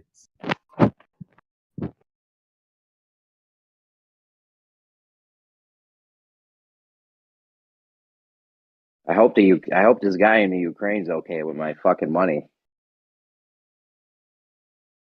It's all a big fucking conspiracy to get my fucking. They got like $10, $10 or something. Or no, I'm waiting on a $10 PayPal cash out right now, but I probably got another $5 already in there.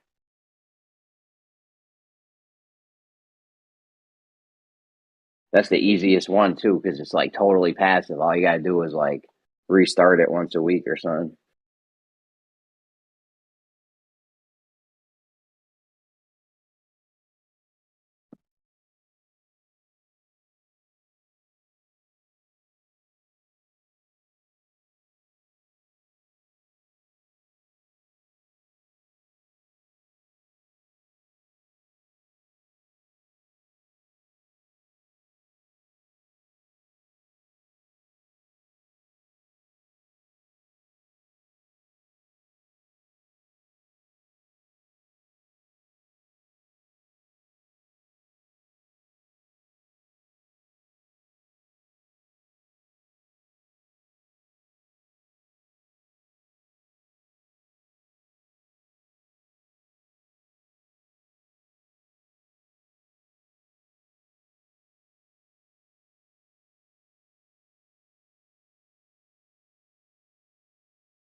I love when there's like 3 mods in the room and something crazy happens and everyone opens their mic up because they all think they're mods for some reason.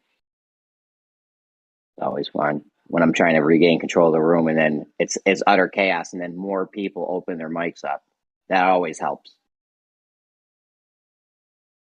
Hey, the only way to beat chaos is to add more chaos, all right? I don't know if it works like that.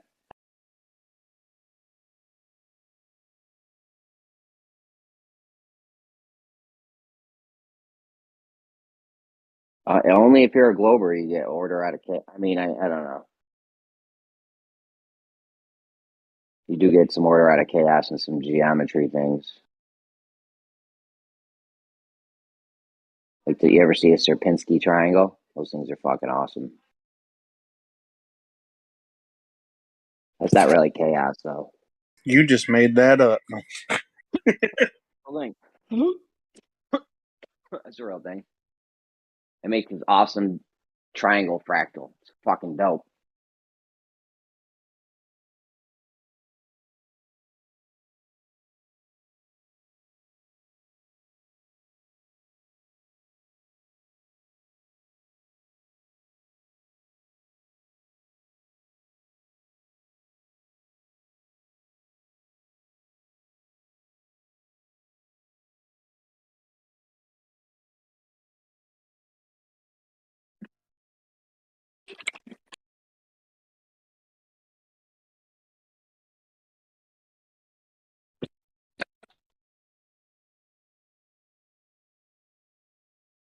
I wish I had been better at YouTube, man. You can get so much money off YouTube, not from the views or super chats, from other things. Like, say you do product reviews on knives or something, and you're like, oh, hey, if you want to buy this knife, there's a link right below to Amazon. But that guy will be an Amazon partner or whatever I forget what it's called. There's a name for it. But if you use his link to go buy that knife, he'll get like 3%. I don't know the percentage even. It doesn't matter because if you get 1 million people to go buy the knives or like even for like my stuff, like I got like little things where you can get like free crypto on your phone or something. Like even shit like that. Like if you can get thousands and thousands of people to do something, there's a fucking lot of money in that. Like some of my phone guys, they have like 100,000 subscribers. So like when something new comes out, they promote it. If they can even get a 20th of their audience to do it, they're gonna fucking make some good money. And you get recurring views if your shit's monetized or whatever, which they always all are. Because that's a nice stream of income in itself. I mean, it's not great, but it's a few bucks. Like, yeah, I mean, like, if you get like, well, I don't know. I guess like some people like they do like subs or something, don't they? So like you like subscribe to their channel or something. So like, I don't know if you would be able to do that with the Amazon thing, but maybe like if you do a good enough job, like maybe you could do like in-depth reviews, and then like if you sub, you get like extra, details and stuff or something. I don't know, maybe not. yeah, no, I know what you're talking about. They'll have like their own personal subscriber thing where you get like exclusive content and shit. Yeah.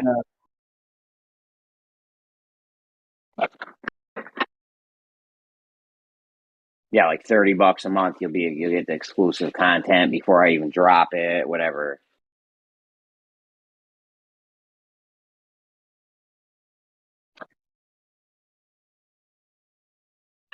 Yeah, man, there's a lot of money on the YouTubes.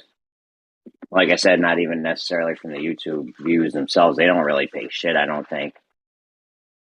Like I think if you get like 1 million viewed video, you only get like I think it's like a few $100 or something. I don't know. I don't think it's that much.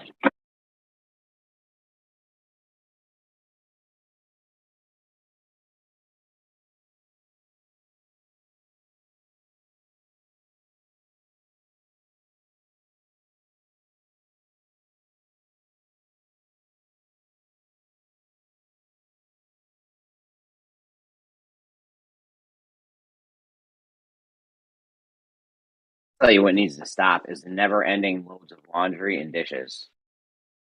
It just never ends.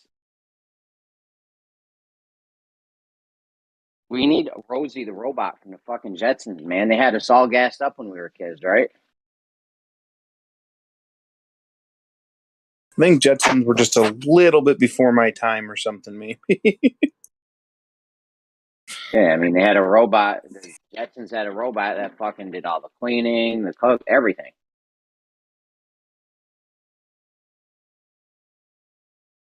So you're saying that you hate Mexicans is what I'm hearing.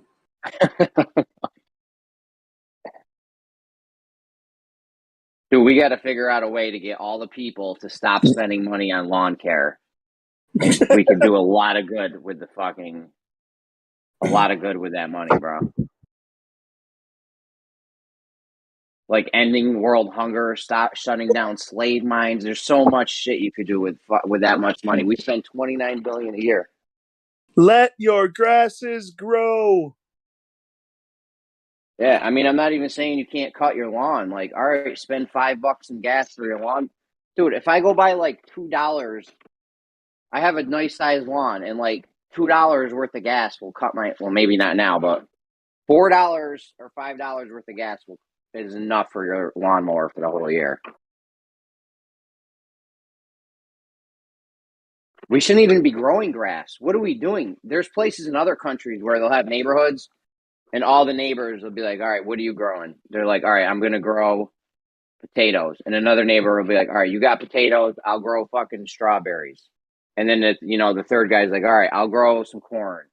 And the fourth guy's like, all right, I'll grow this and that. And they all like, link up and be like, all right, we're all going to grow these different things. And when the harvests come in, we'll all split it up. And then they got enough food.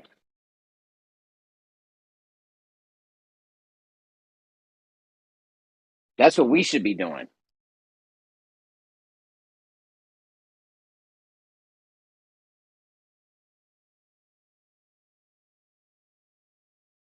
What's the unemployment rate? Make those people fucking do the gardening or something. I don't know.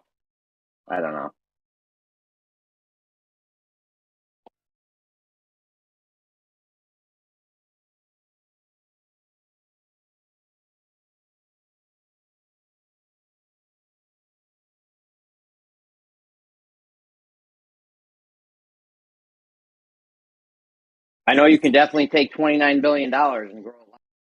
I know that.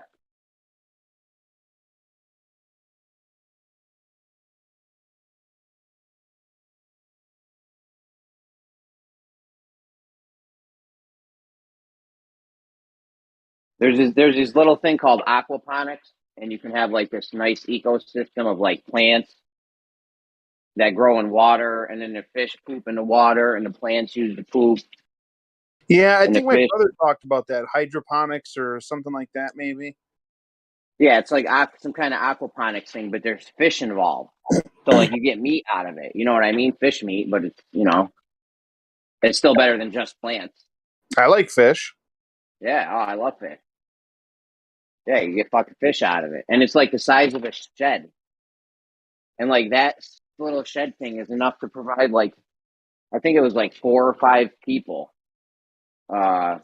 food, enough food to live on, like indefinitely. I don't know. You might have to add something here or there. I don't know what it is, but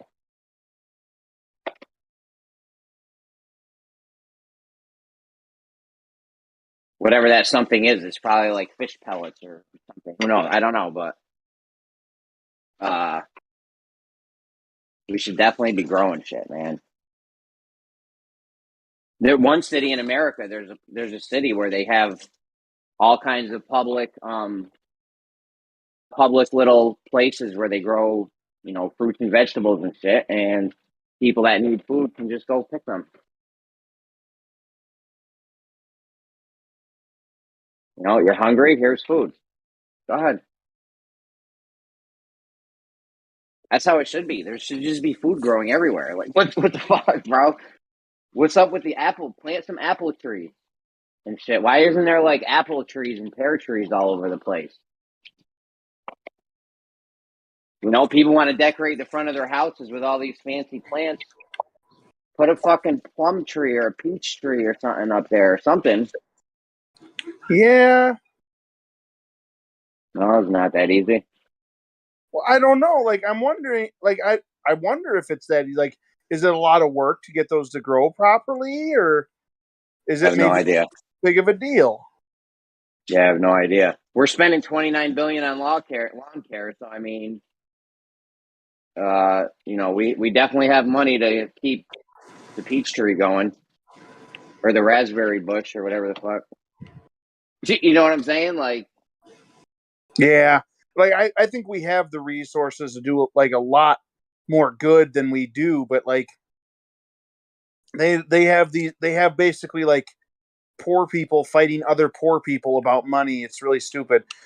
Like, and then like they got like a whole group of people whining about how other people don't want to work, and it's just like, is that really what it is, that they don't want to work, or they just don't want to go to a miserable place and do miserable stuff for hours on end to get peanuts? Like, that's different than not wanting to work. fine, as long as the peanuts are chocolate coated. Then I don't know if that's fine. They got you, man. They got you. That's what we're trying to get. We want they're giving out peanuts. We want chocolate coated peanuts. That's your platform. Chocolate coated peanuts for everyone. Jeremy, 2024. Yeah. I mean, bro, I would crush it. I would instantly cut. If I was dealing with a guy like the CFO of America, or the guy that's responsible for like where money goes and stuff, I'd be like, all right, it's cost $15 billion a year to solve world hunger. I'm like, we can scrape that up somewhere, I'm sure. You know what I mean? The military defense budget is like $800 billion. And I know what they do with that fucking budget. They're doing bullshit. I have a friend that was in the Marines, and he worked in an office at one point. And he's like, yo, it's crazy. He's like, when the budget comes up, he's like, we just order stuff. He's like, it doesn't even matter if we need it or not, or have it or don't need it. He's like, we would just get all new office chairs all the time, because if your budget for your office is like, I don't know, 50 grand a year, and you only spend 45 grand that 1 year, the next year your budget is going to be 45 grand. So they got to spend it all. Yeah. Like, they're spending money for not for thing, yeah. Basically, use it or lose it, right? Yeah, they're just spending money on shit they don't even need. Like, you could definitely scrape up world hunger money from the military budget.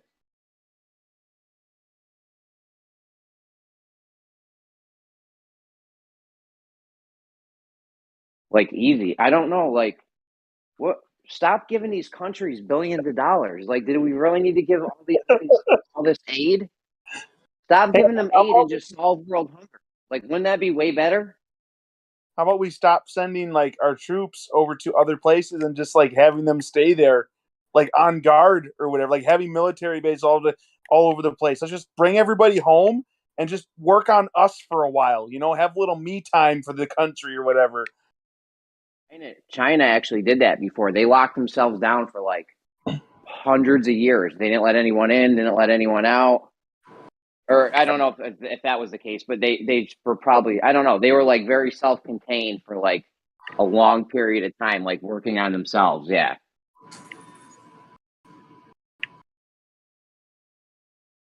Oh, that's what I mean. We can end the struggle in America easy. There should be no one struggling in America.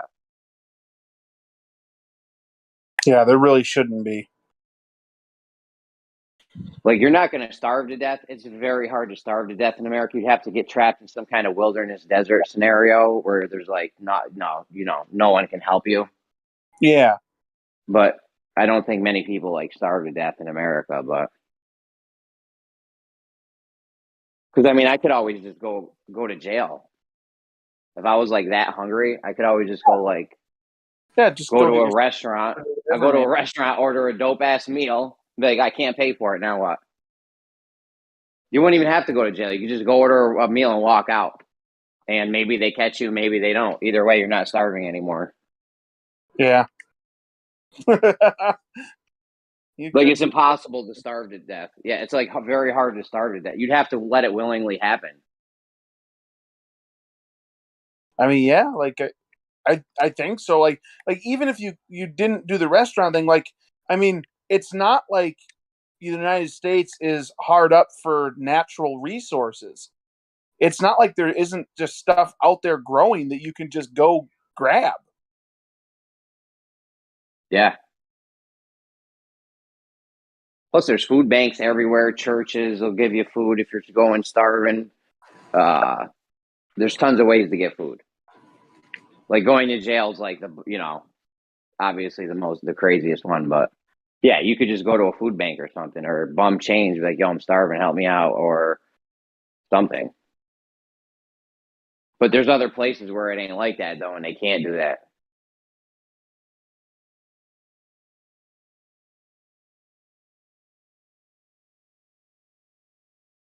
I'm more worried about the people that are struggling, living check to check, barely getting by. They got to decide which food to get in the grocery store. Like, oh, I can't get 2 gallons of milk because it's fucking $4 a gallon. I better just get 1 gallon and drink water. Yeah. Like I don't like the idea that, or the single mom or the single dad that's got to work around the clock just to provide the house and the food and shit. Because your bills are crazy. They've designed the system to where your bill money is going to be your whole fucking paycheck, pretty much. You know what I'm saying? Like for a lot of people, your bills. Think about how they have it set up so that like people are encouraged to leave mom and dad's home at the age of 18. It's like, well, why?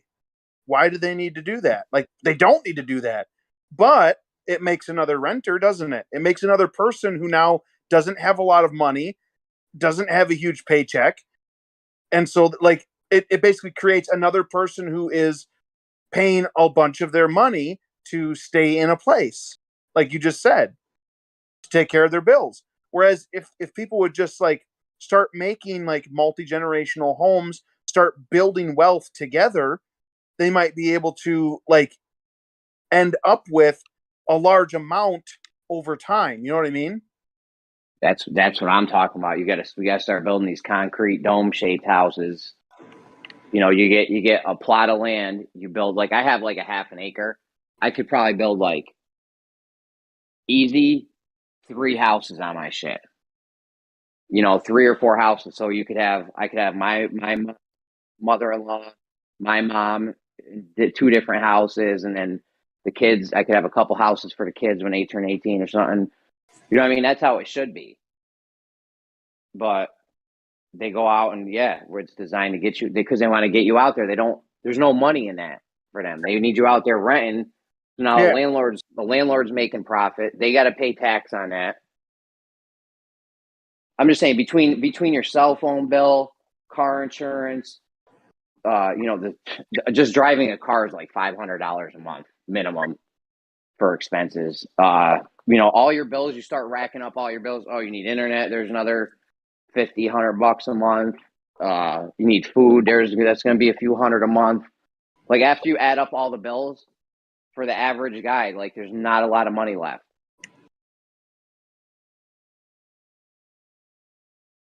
Or any single family. And then if you do have the mom and the dad, they're probably going to need a bigger house and their bills are going to just be more. They're going to need more food. Maybe they have kids. You know what I'm saying? So like, yeah, but like eventually if you work together and you guys like save up and stuff, then you might be able to basically have like, a larger chunk of land, in which case you can have like a separate little house for the new family. And then you add on to that house as they grow. And then now you have 2 families all working in the vicinity of each other and basically helping each other out. Like, and over time building up wealth by all working together rather than basically 18, you're out of the house and you're separate. You know what I mean?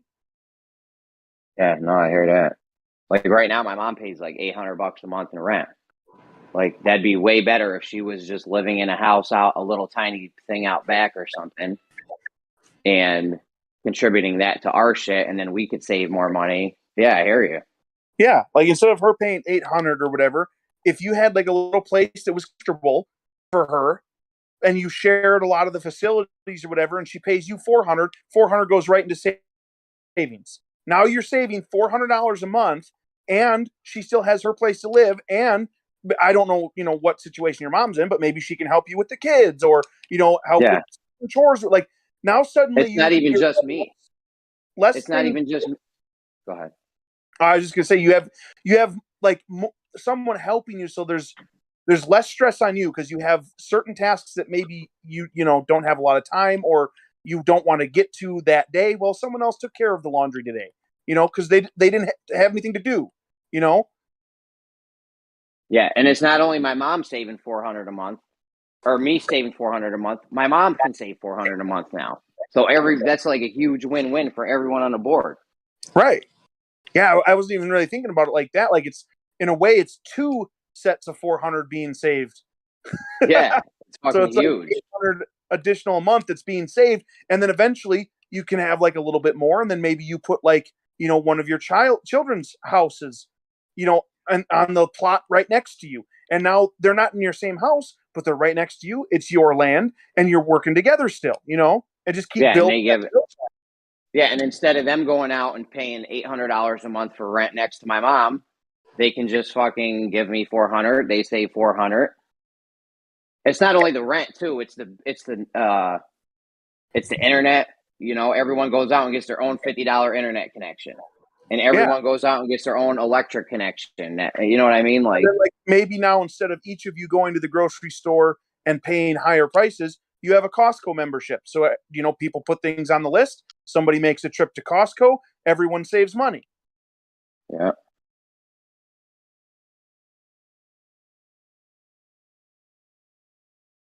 I'm telling you, stack up, bro. Stack up on stuff that you need.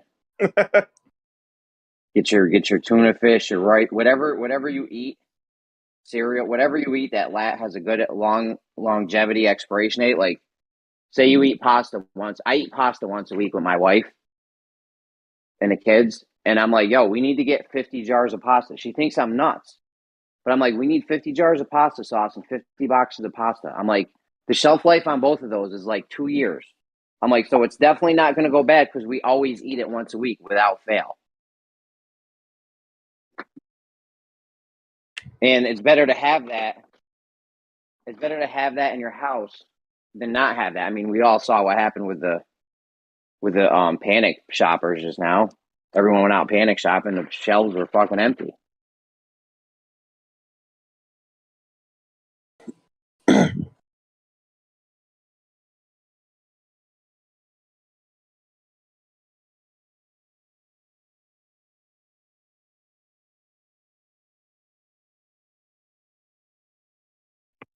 Gotta stock up, man. Gotta stock up.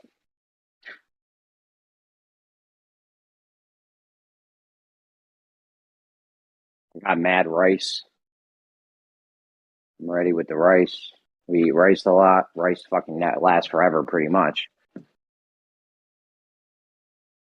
I think I'm really low, actually. I think, I only got like 20 pounds in there, it looks like.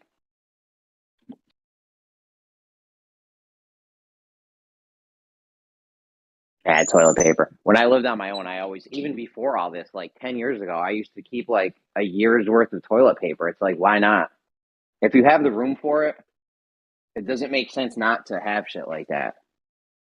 If you can afford to buy an extra $5 worth of supplies a month, a week, or whatever, eventually you end up stocking up on stuff.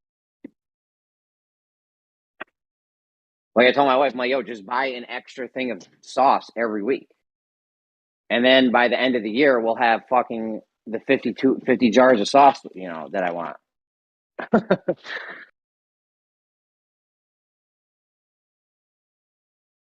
don't know. Does that stuff last that long? Yeah, pasta sauce is like 2 years out on the expiration date. It's canned.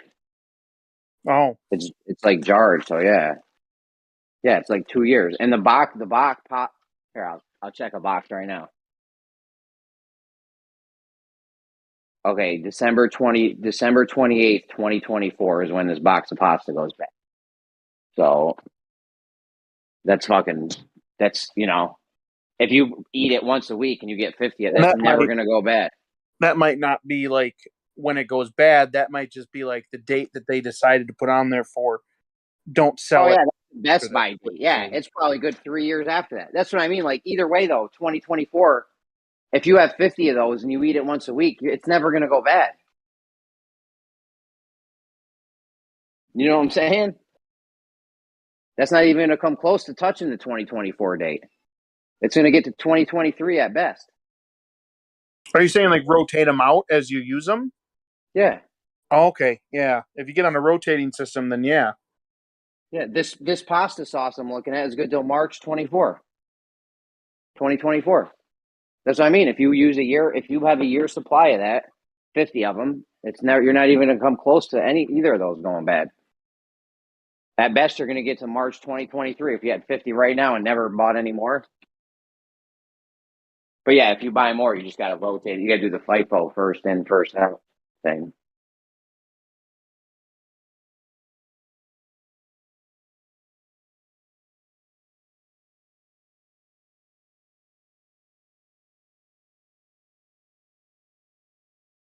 We got all this insurance, health insurance, car insurance, all this insurance. Where's the insurance for if the water or food stops? That's the most important thing. Like if your car, if something happens to your car and the car insurance people go under, that's no big deal. But if the food stops coming in or the water stops, that's a fucking big deal. You're not going to die without a car.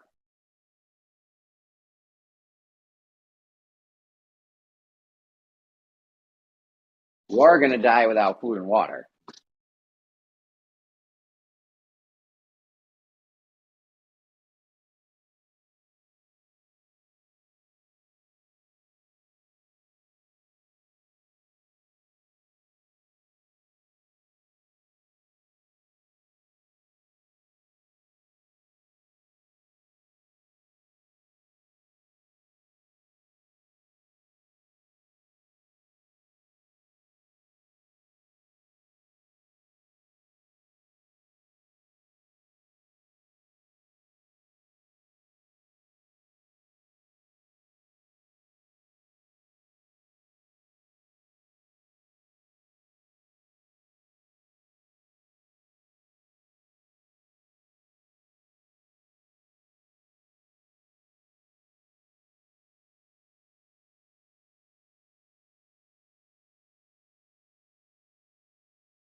The grocery bill is a huge bill for a lot of people. Like, I don't know, my shit's $250 a week.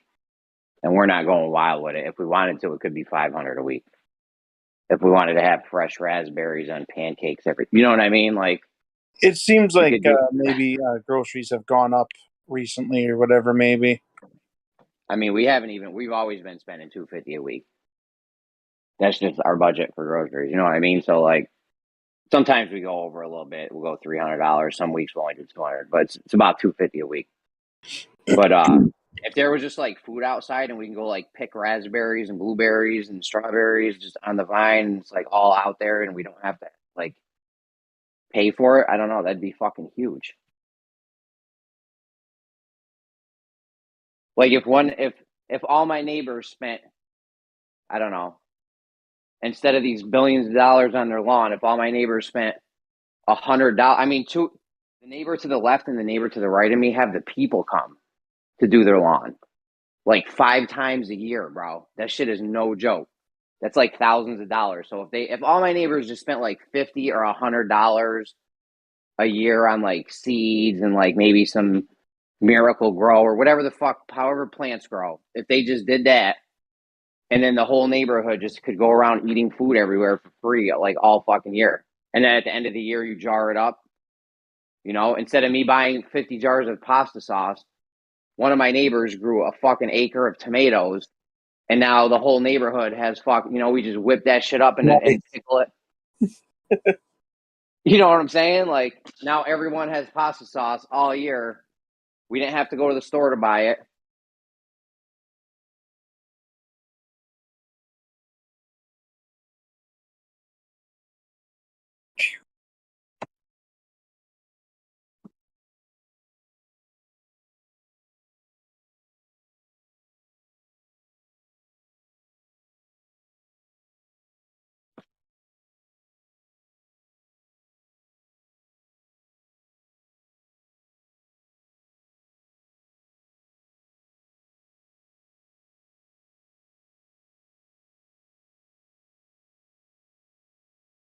You know, somebody grew the spices. The one guy grew an acre of tomatoes. Another guy grew the fucking oregano and spices all year, and now he's got now we don't even have to go buy the spices for this pasta sauce. We got the whole shit, the whole kit and caboodle. Whatever that means.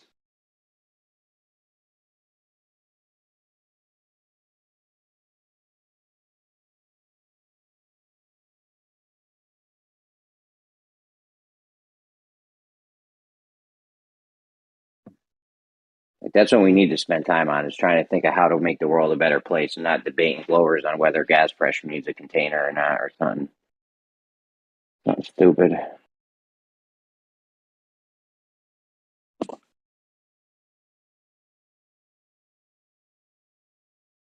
Like, nothing good is going to come out of me debating post-show for 5 hours on what happened on the ISS. If I had spent that 5 hours trying to think of how to make the world a better place, like, something good might have happened from that.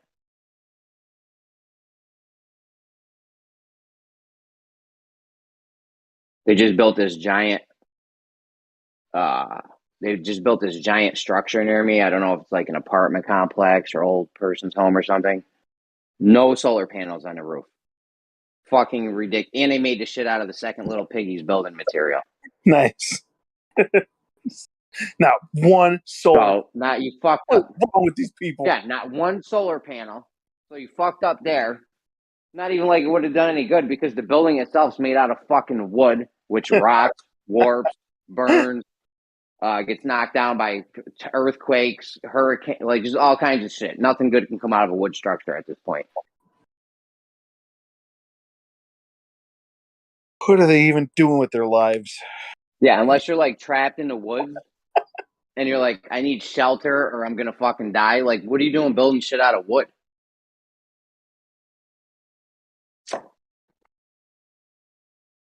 No solar panels. Unfucking believable. Why didn't you put solar shingles on? You know why? Because they don't give a fuck. They're like, yo, that shit will cost a lot more money to do the roof, and why do we care if these people have them? Just let them hook up to the grid and pay their electric bill like everyone else. You know what I mean? I bet you those same people, whoever like funded that or owned the thing, I bet you they got solar panels on their roof. You know what I'm saying? I'd put money that those people in charge of that have solar panels on their own personal homes.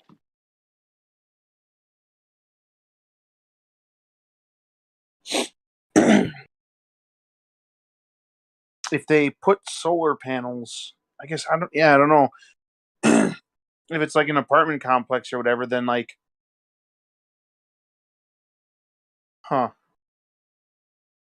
well, maybe not. There's no money in it. It doesn't matter. Like, I mean, they could have put the solar panels on it and just hooked back into the grid, and then the grid would have paid them for the thing, and then people could have still hooked up to their own electric and done the same thing. But it's like, you didn't help anyone by building this structure. You should have been helping out. I saw Elon Musk thing. He's like, all we need to do is cover like 160 square. Hey, where's your pants at, man? Elon Musk said all we need to do is cover like 160 square miles or something of land worth of solar panels, and then I don't know if he said it was America or the whole world, but that's definitely enough electricity for America. I think it was the whole world though.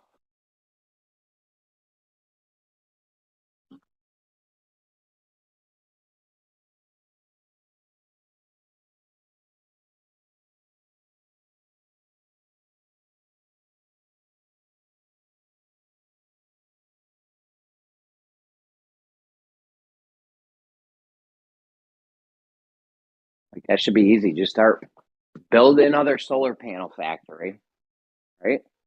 And just start pumping out solar panels.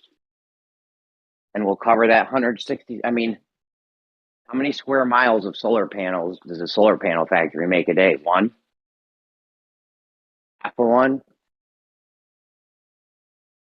You know what I mean? If you had a giant solar panel factory, how many square miles could you make a day?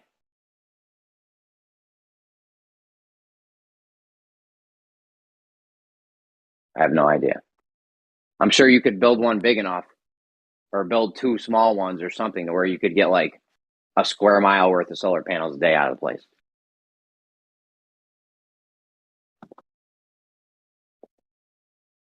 If we only need 160 square miles, like, we should have that done by the end of the year. You know?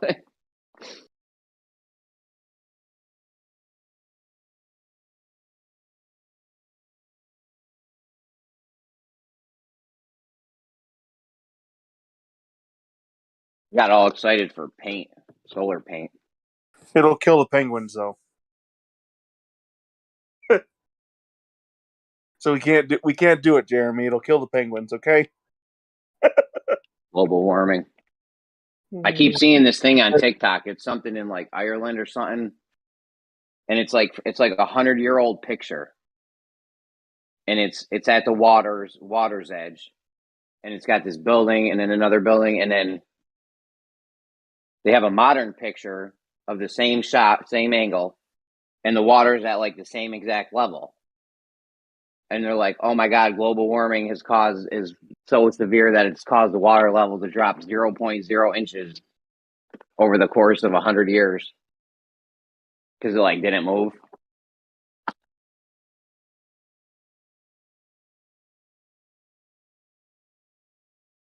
I don't know. People are so worried about global warming. Stop making buildings out of wood and stop making shit that's going to break. That's probably the biggest cause of global warming is fucking that planned obsolescence thing. Because if you think of the infrastructure it takes to even do that planned obsolescence thing, it's crazy.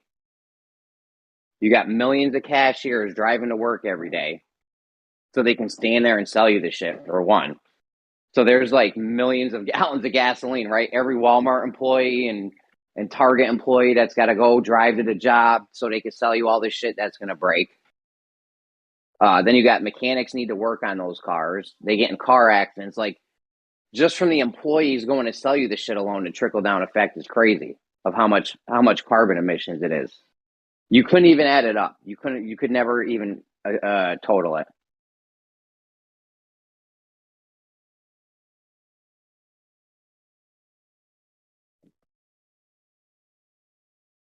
Resources got to get mined to make all this shit.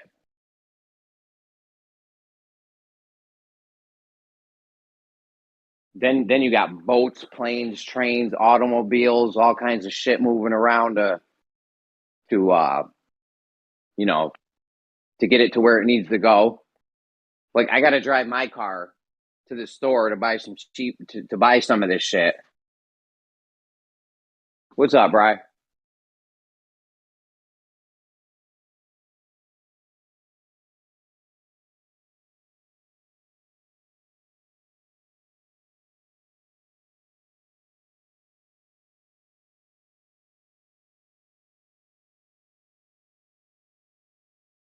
Where'd you get a Pepsi?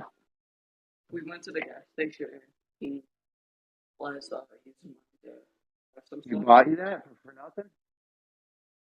Did you tell him thank you? Are you sure? That's awesome.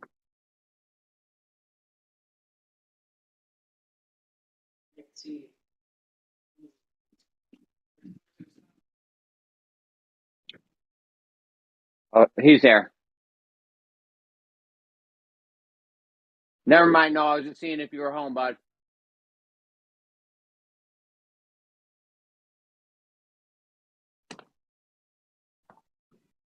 Yeah, you see what I'm saying with that planned obsolescence thing? No, the amount of energy that goes into that is fucking phenomenal. Like, it's crazy.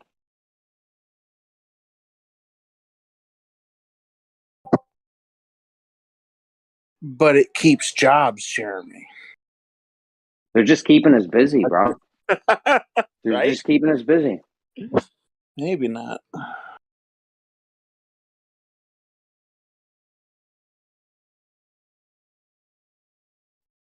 They're not going to be able to do it much longer when this automation rolls out. Or maybe they won't let it roll out. Maybe. Like I said, there's more money. Maybe not. I thought that about marijuana for a long time. I'm like, they're never going to let it be legal. But it all depends on where the money is. There's more money in making it legal than not legal. You know what I mean? They were spending millions and millions a year on lobbying, but now they're getting like billions a year in taxing it.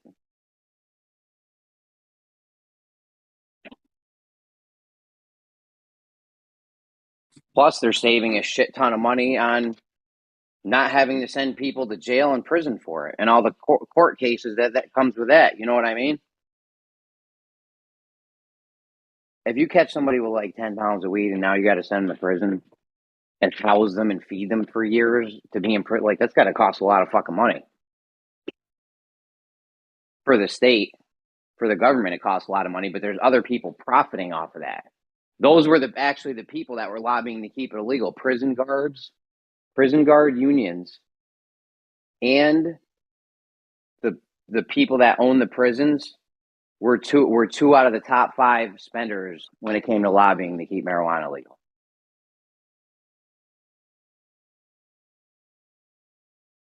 Right? The prisoners are like their customers. You know what I'm saying? Like, you want more customers. Isn't it more like the government is the customer of the prisons? Like the government's the one that like pays the money, right? Yeah, but without the people to put in prison. You know what I'm saying? I hear what you're saying, yes. Yeah, they're like the product, basically. Technically, yes, but you need the people to put in prison. Well, the product is the prisons and the guards and all the fencing and shit like that, but you need the people. It's weird, but you need the people to put in prison. So, of course, you're going to anything that's going to stop more people from going to your prison, you're going to want to stop that. You want everything to be illegal. Nice. A prison-worthy sense. It could be illegal. Right, yeah, you want like illegal now. Stop breathing. Stop. You're going to jail. I'm gonna get a copyright or a patent on air.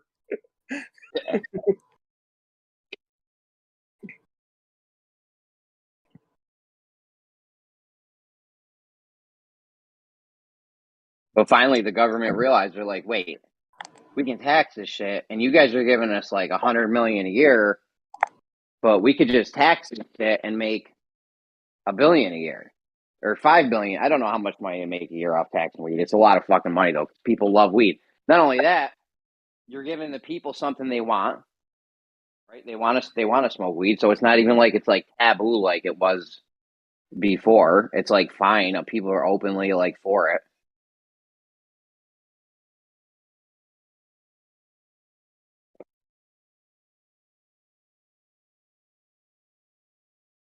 Nobody's ever overdosed on it.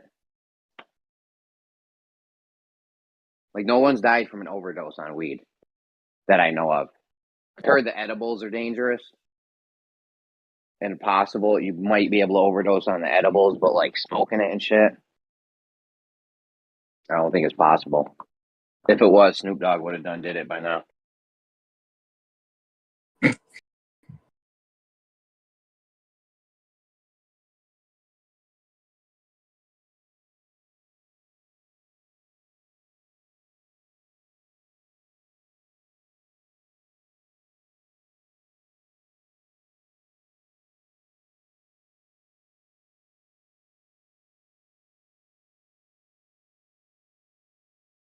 Like, we should be way more advanced right now. If weed wasn't illegal for the past fucking 60 years or whatever, like the medicines and shit that could have came out of it, who knows where we'd be right now. We could have a lot of shit fucking sewn up. But if you're a big pharmaceutical company, you don't want people taking weed that can grow out of the ground for next to nothing. You want people taking your $7 pill every day or something. You know what I mean? That's why they were in the top 5 spenders when it came to lobbying to keep it illegal.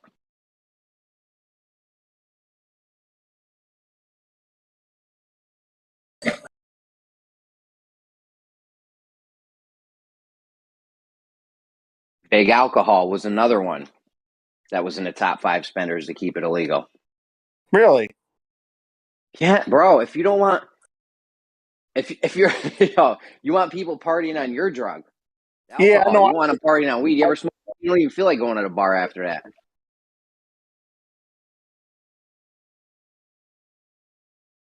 You're like, oh, we're gonna go to the bar. Let's get wrecked tonight. And then you smoke a joint. You're like, I don't even really. Let's just stay home and play video games or something. Look how money I earned. Oh, did you earn all that today, dear? No, not all the day, but I earned it. Oh, you get it from your grandma? Yeah. Oh, you did jobs for her? Yeah. Okie dokie. Do you have enough to get the thing you wanted from McDonald's? Get a donut and an apple fritter. You can get both? Yeah. Are you sure you made enough money? Yeah. Okay. All right. Well, put it somewhere where you remember where it is. And then on Sunday, remember to bring it with, okay? All right. That was adorable. Tell her to buy a cell phone. No. She told me like yesterday she was asking me for money because she wanted to get an apple fritter from McDonald's or whatever. And I told her to do jobs for her, see if she can do jobs for her grandma when she comes over to get some money. So guess she did it maybe.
But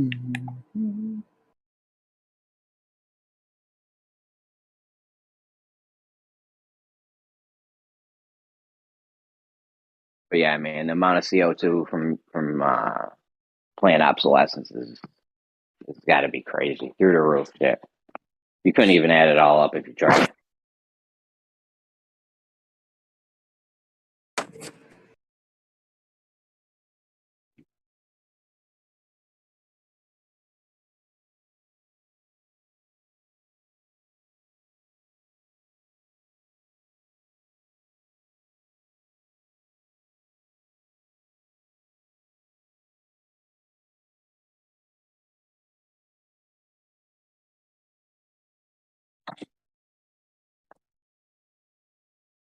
Like people don't even put that together. It's like people should realize, like, wait, if they're so worried about the CO2 emissions, why do they keep making shit that breaks so quick? And why aren't they making it last longer? That way you'd have to ship less of them. You'd have to mine less resources to get this materials. Like, so much goes into it.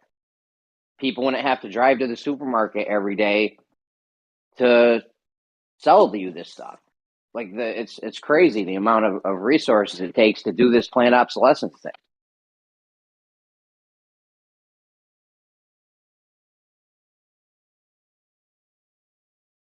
And they always try using that on crypto too. They're like, crypto uses so much electric energy.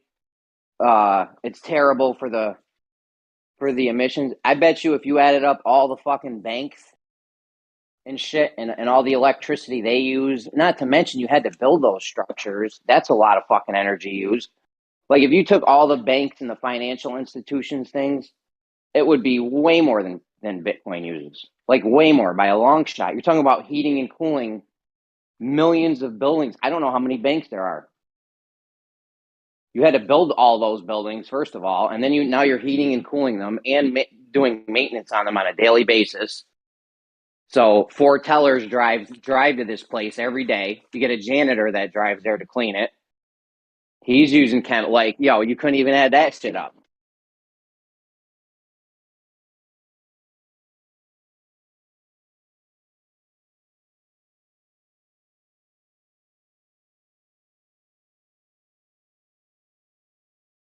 People are just fucking with us. Where'd my cell phone go? They're just fucking with us, bro.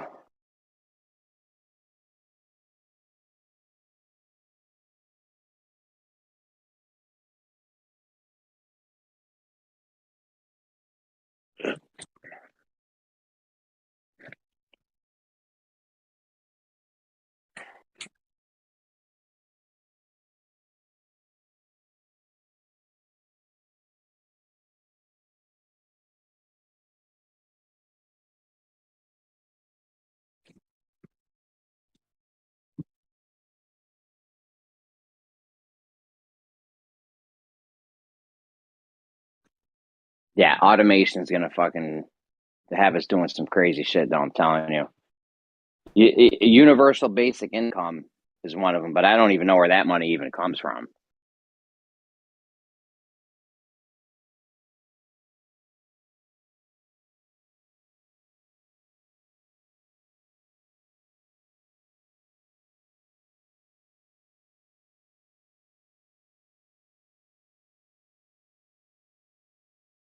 Or you can make it a 20-hour, like before the Industrial Revolution was like an 80-hour work week or some shit, 60-hour. I don't know. It was a longer work week. And then the Industrial Revolution hit, and they're like, damn, we don't need this many people. You know what I'm saying? We got these machines doing a lot of the work. They lowered it to 40. Is that what happened? I think so. I'm pretty sure. Maybe. I mean, it might go down in the books as, oh, the people fought for a shorter worker week, but the thing is that the Industrial Revolution, they didn't. That was like a mild version of what's about to come. It automated a ton of shit. You know what I mean? I don't need a guy standing there to do this thing. I can have a machine drilling a hole in this thing all, nonstop.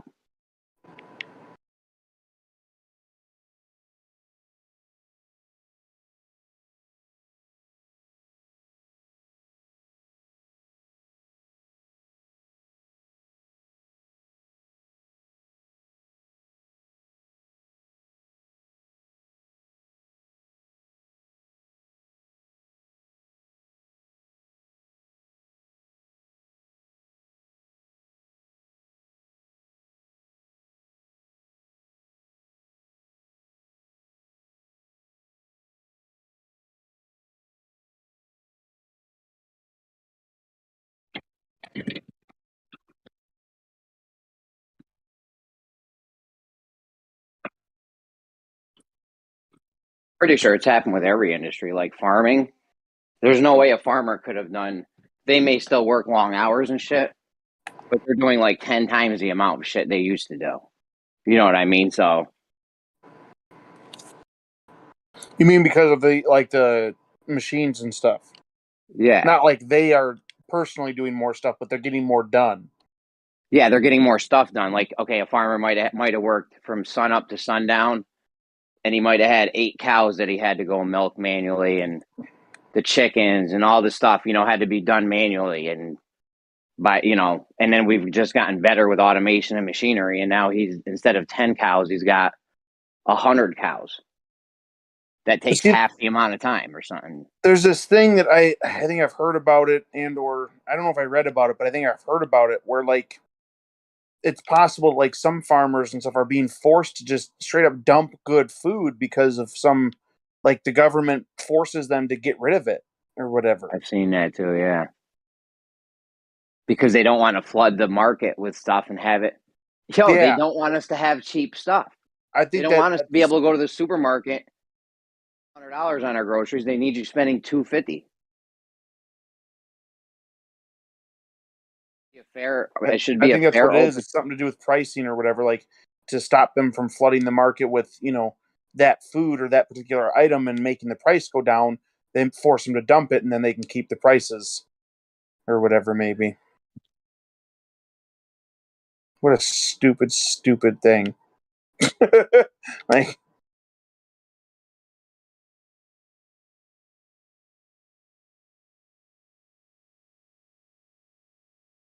all right, would you say my AirPod died? I'm just saying, like, that's what a dumb thing for them to do. Like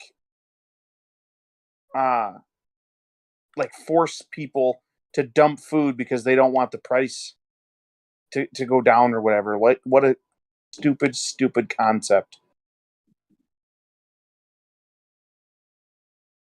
Oh yeah, I think the number on what it would cost to solve world hunger is highly inflated, because we're just dumping the food out. So like, okay, let's just take that food that we already spent and it costs nothing to get.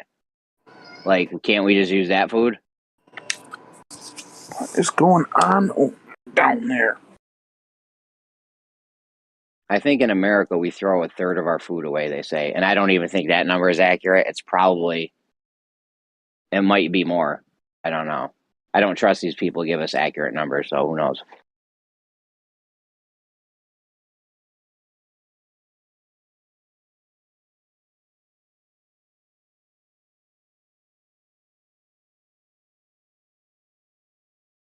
Supermarkets do it all the time. I used to work in, I think it was Hannaford. Might have been Price Chopper. I worked at both places, but you'd get a damaged cereal box, right? Just the box would be fucked up, like the flap would open or something, but the plastic bag on the inside would still be fine. And I'd be like, oh, can I just have this? It's fucked up. You guys are, they're like, no, you got to throw it in the garbage. I'm like, but why though? They would save the box and get reimbursed on the box, but they would throw the bag out. I'm like, why can't I just have the bag? This is like Cocoa Pebbles or something. You guys are bugging. You can't be throwing out Cocoa Pebbles. I can see if it was like cornflakes or something. All right, that doesn't even make sense though, because you already have prepackaged food that's going to last a 2-year shelf life. Like, why the fuck would you throw that out?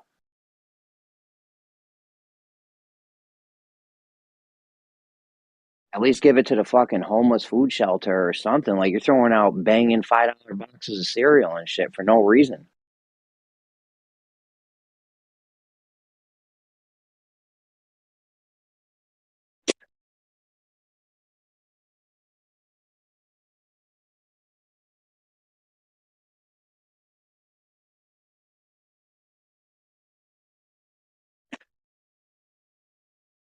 Like, places, they'll let it rot on their shelves before they give it away, too. They won't be like, oh, the date's coming on this, let me donate it so somebody can eat it. They're like, no, I'm going to try to the very last day to sell it. I'm telling you, capitalism is not the move. We need some kind of varied form of it or something. I don't know what the solution is, but I know this isn't going to be it. It got us far, and we've advanced a lot because of it. But ultimately, like, you just can't keep doing this. It doesn't even make sense.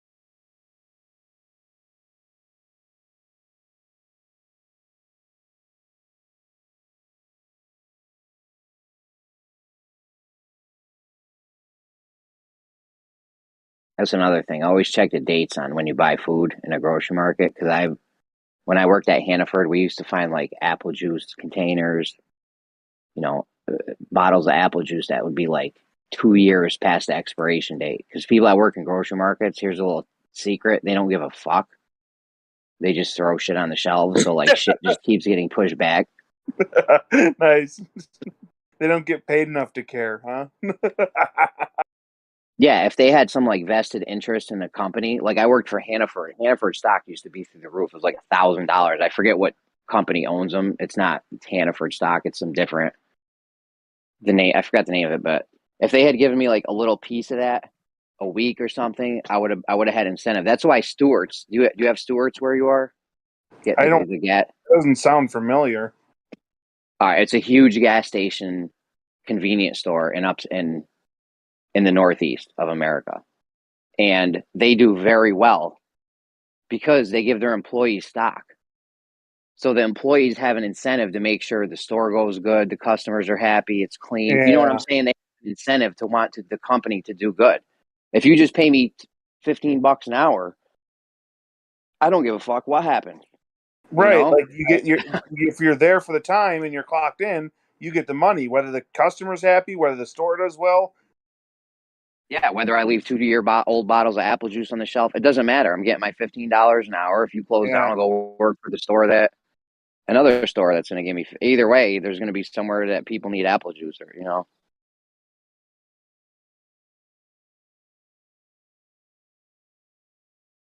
I think that's one of the best things these companies can do for their employees is give them like a share of the company. Like, let me be invested in this so that if you do good, I do good. That way I can help you do good. Help me help you. You know what I'm saying?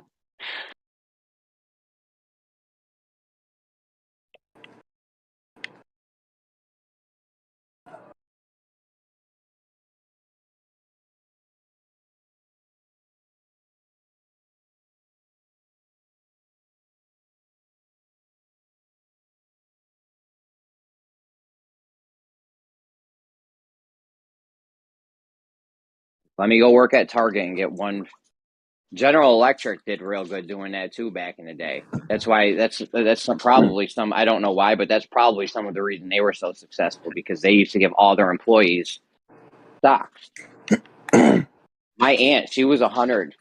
She died recently, but she was over 100 years old, and she had so many fucking GE stocks, it was crazy. She retired from GE in the 60s, and she was still living off her dividends until she died. I wonder,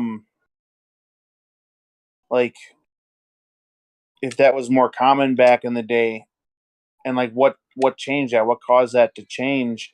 Other than like maybe there was policy that was like it basically allowed the companies to be like, hey, we can just pay these guys stupid low wages. Forget the stock thing. Like, I don't know what would have, like, to me it's like, if you have, why aren't people just better people, I guess is really the question. Like just be nicer with your money. Like if you're a big company and you're making a ton of money, just like, and it's not like you got to give $1 billion to everybody, but if the company's making $10 billion a year, just pay your people a decent amount of money. It doesn't seem that complicated. Yes, instead of getting a pension payment or money put into your 401k of, $15 million, maybe you only get $7.5 million.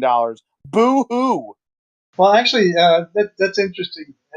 For a $10 billion company, how many employees do they have? Theoretically, typically. There's actually a company that modeled this out. He was like, fuck it, I'm going to pay everyone. I forgot what the name of the company is, but he did exactly what Bob's detailing. And they're doing very well by doing that. Like, they're making more money than ever. Yeah, but I mean, that's very company dependent. Like, let's take like Ford. Ford's got 50,000 employees, and now you give them all the profits, and it usually doesn't turn out to be that impressive.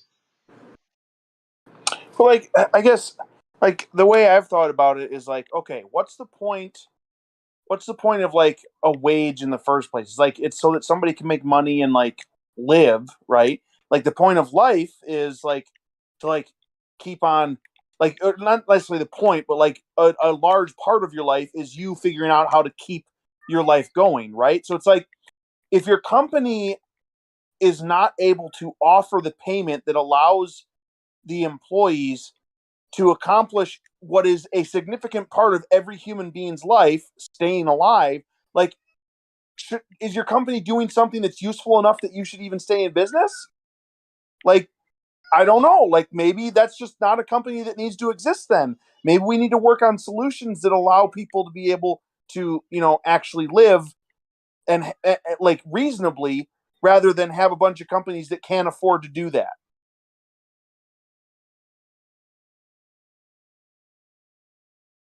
Yeah, if you gave all of Ford's profits to the employees, that'd be a substantial check, but not earth-shattering. That'd be $59,000.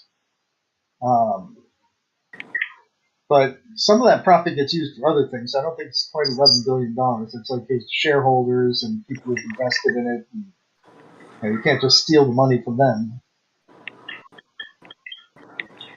But that's only $59,000 is at play, at risk.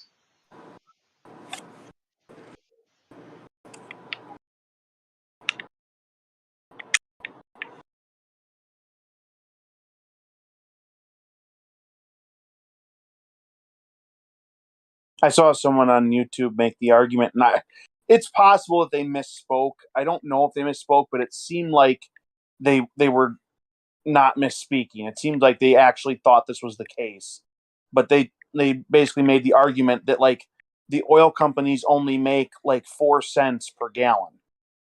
And it's like, okay, like pretty sure the math doesn't even work out on that for them to be able to get it to the places they're trying to get it to if they only make 4 cents per gallon. But that does like make sense if the way that they're doing that math is after everyone's paid, after all of the materials are taken care of, after everyone's pension is got their money in it, after everyone's salary is taken, after all of that, there's 4 cents per gallon left over to put into a savings account. Then sure, yeah, then that makes sense. They only make 4 cents per gallon, but that's such a stupid argument to make to begin with. Like saying that you only make 4 cents profit per gallon because like after everyone's already paid and pensions are set up and all of that, like, well, you're making way more than 4 cents per gallon profit. It's just you're using it before you count it. After the CEO gets their $1 billion and right. stock So like, bonuses, and the CEO and CFOs all get vice presidents, and everyone gets all their bonuses millions and incentives and benefits, and the medical's paid and all that. After all that's paid, if all you're left with is 4 cents per gallon, then yeah, you could say you only made 4 cents per gallon. The thing is like, look at all the people who made millions and billions of dollars in profit before you even got to that part of the math. It just seems like utter bullcrap. Like if you think there's only 4 cents profit per gallon, pretty sure like you're not even like taking care of everything that it needs to take care of to get the gas where it needs to go. And even stuff. if you did only make 4 cents per gallon, a quick Google search said 128 billion gallons were sold. So that's a lot of 4 cents. Well, right. yeah, I mean that's not insignificant. Right, but it actually is like if you take any CEO's pension plan, I'm not sure what the numbers are today, but you distribute that across the employees. That's usually like only a couple of $1,000, maybe $2,000-3,000 when you take a CEO's pension and distribute it across the employees.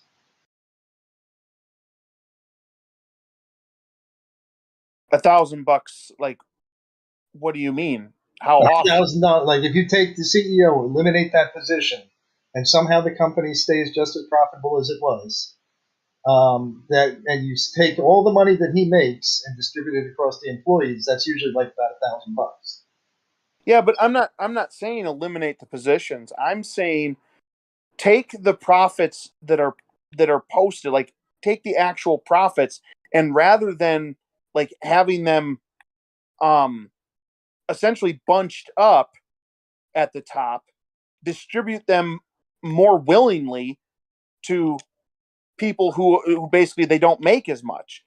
And yeah, it's like because in my mind it's like what's the point even? Like if like the whole point is that like they're able to like survive and like live their life and stuff. It's like if you're an employer and you're not doing that, like what are you even doing with your life if all you're doing is like not paying people enough to live and you're making a ton of money? Like I guess, but I mean it could be just the mindset is like they just don't care. That's possible, but to me it's like why not? Why don't you care about that? Like what are you even doing with your life?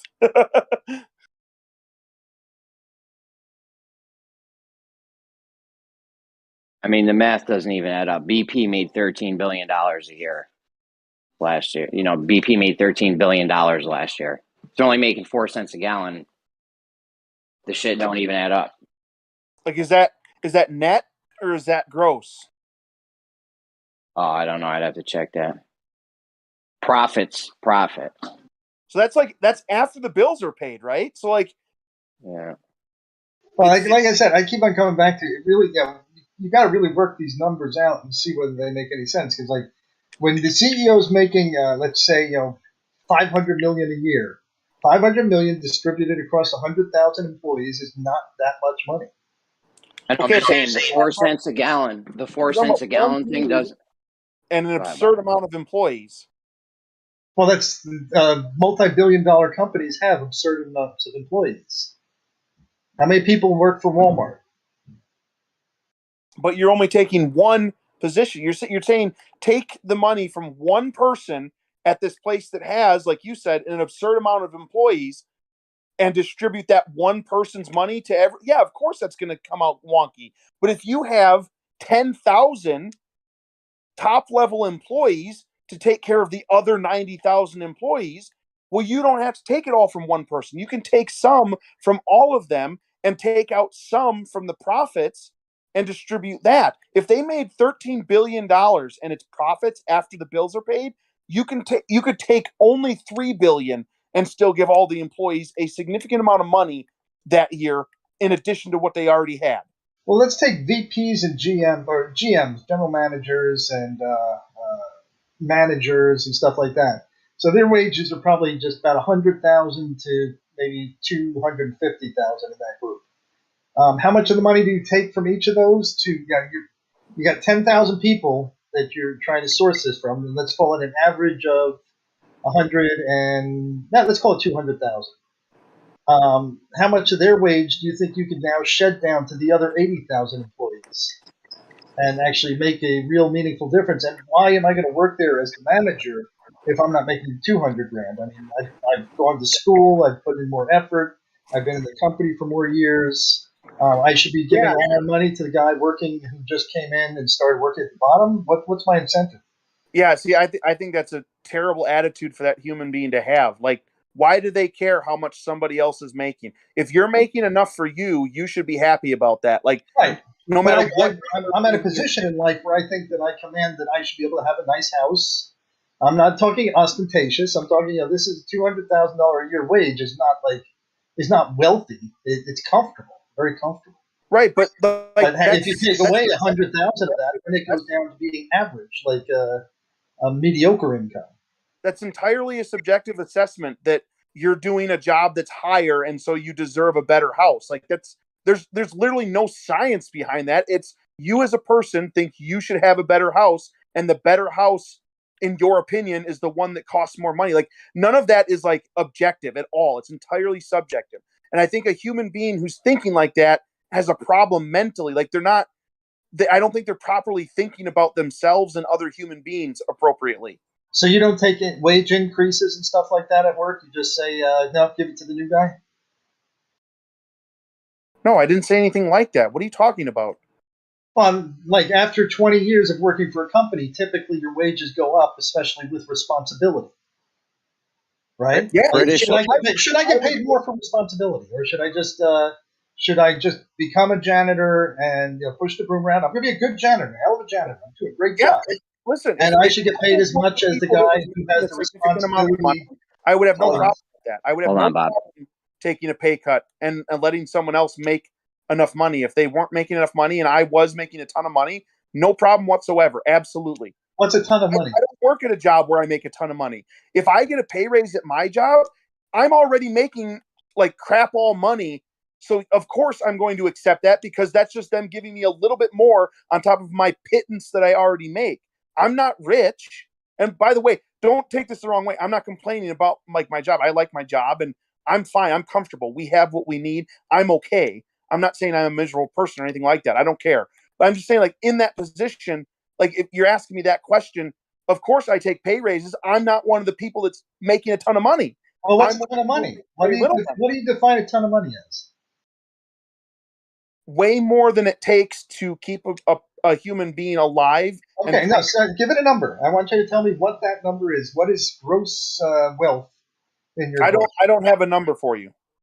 You should have a number like that before you start arguing that they should be giving away. All right, BP made $13 billion. I don't even know what the number is. I just need to understand the logic of there is a number somewhere that is the limit of how much it takes to keep one human being alive for a year. There is a number. It does exist. It must exist. There has to be a number that it takes to keep a human being alive for 1 year. Well, that seems to be what people are paid because they go to work, they make a living, and they pay their bills. Well, so whatever they're getting paid is typically enough. The argument against that would be that that's not actually what they're paid. they're paid a wage that doesn't meet that, and then the government picks up the bill, and there's different charities and stuff like that. So like the thing is that they aren't actually paid that. They manage to make it with other things, other programs, other systems. They do make it, but that doesn't mean that they're paid enough to make it. That means that they manage to make it with all the systems combined. Well, I mean, I was always astounded. I had one guy who worked for me or with me, and he made ends meet like nobody's business. He still seemed to have like an entertainment budget. He was making a lot less than me, and I was like, God, I just don't know how you make ends meet and still have this other free money for play money.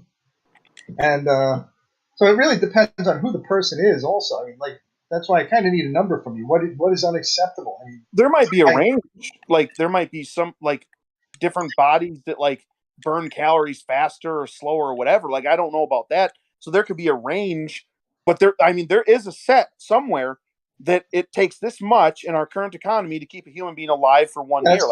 That's basically the poverty line. It may vary by region, but it's still I'm not sure. The thing is, BP made $13 billion last year. They got about 65,000 employees, right? Okay. If you chop that up, what would happen if you divided that? 13 billion. I'm on a cell phone. I can only do it into the millions for some reason. How many employees? 59? 65,000, give or take. That's going to be over $100,000 per employee. Yeah, so like 200. even if you only take half of those profits, everyone gets an additional $50,000. I'm pretty sure those employees would be pretty happy with a $50,000 bonus at the end of the year. Oh yeah, no, that would be like half of those profits left to go shove in a savings account or something. Yeah, like there's probably a guy right now who struggles because he has a wife and 4 kids at home, and he's the sole breadwinner in the family, and he might make 50 or 75 or even $100,000 a year, and depending on where he lives and his location and shit, that might be barely making ends meet. You know, you have a $1,700 a month mortgage, $500 worth of car payments. Like the shit goes quick. The shit goes real fucking quick.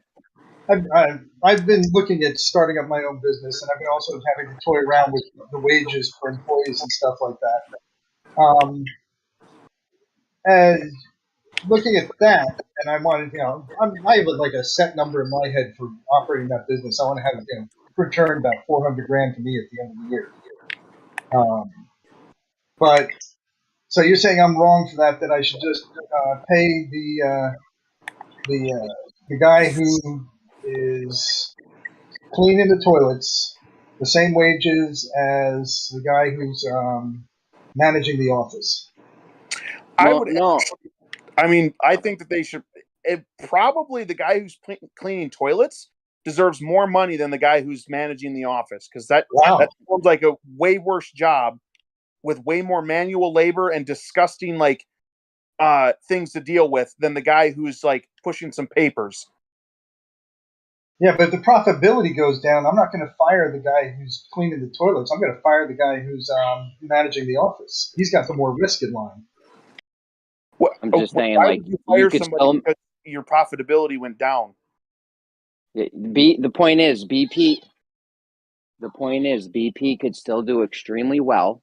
They could still profit, half of their $13 billion a year, so they could profit $7.5 million a year, and all of their employees would be getting an extra $100,000 or whatever you said it was. $200,000. An extra $200,000 a year. So no BP employee is struggling at this point. Right, but now you've just destroyed the whole business model for how the oil industry works. They get capital investments in order to drill new prospect in new oil fields, and those people who invested in that are now, you're taking all the money that went into their the millions of investors, the 401ks and everything that everybody invests in. You've taken that and now said, oh, well, we're not going to give any money to them. No, they're going to give money. They're going to give the $7.5 million that was left over. No, you just spent it. No, I spent half of it. Okay, so he's $100,000. Okay, so they're going to, So across 1 million investors, I don't think anybody's going to invest in that deal. It's a shitty deal now. You're bringing less than 1% return on your investment. Bro, they're making 4 cents a gallon. It's a good deal right there. If that's, no, they're not. And I don't even know how that is that they had that much profits and they decided to give half to their employees because they thought, good job, employees. We want to keep you. We want you to live well. So we're going to give you half and use only the other half. Like, to me, it's like, oh, that's a business I would want to invest in. Sounds like they got a good head on their shoulders. Yeah, no, you want to invest in a business that has no return on investment. That's a great business model. How is $7.5 billion not a return on investment? Because it's distributed across millions of investors. What? Who've invested millions of dollars. Billions of dollars.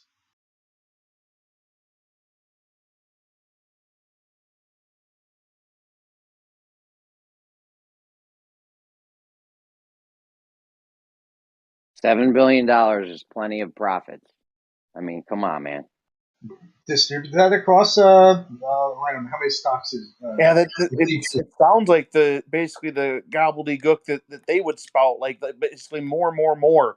Jeff Bezos isn't happy with $10 billion. He's got to make $130 billion. Like, it's like, I mean, yeah, you can keep trying to, make more and more and more, or you could try and just get everybody to a level where they're comfortable and living their lives. Like, that could be a goal instead.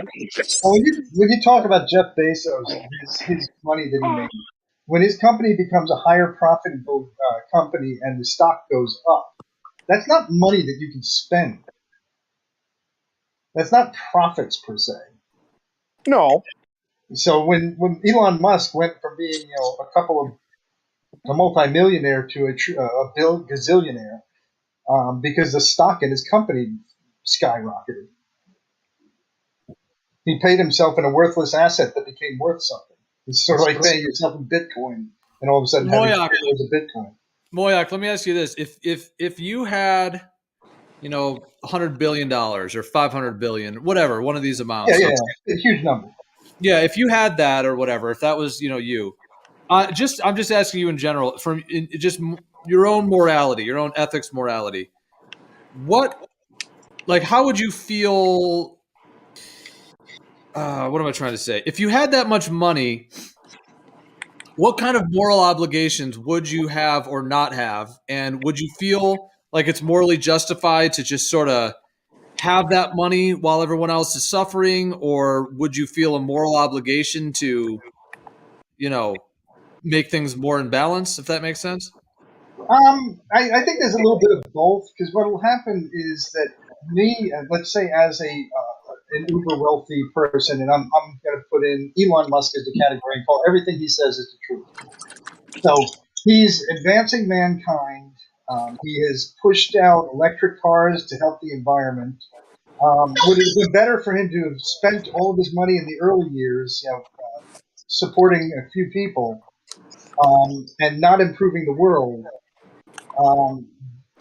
Well, I think that's enough. Would he have been better off spending that money on just individuals instead of improving the world as a whole? Well, I guess the kind of question is like, let's just say you won the lottery, 500 billion, billion with a B, not million, billion, and that's it. Right. You now have 500 billion in your bank account. Do you just feel like, okay, let's just party, let's do a countrywide,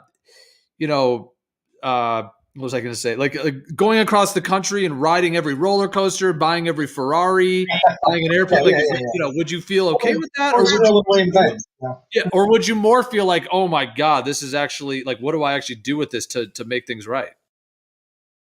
Well, there's a couple of ways to think about that. If I just distributed it willy nilly, it would be gone within a very short time. It wouldn't improve anybody's life on the whole.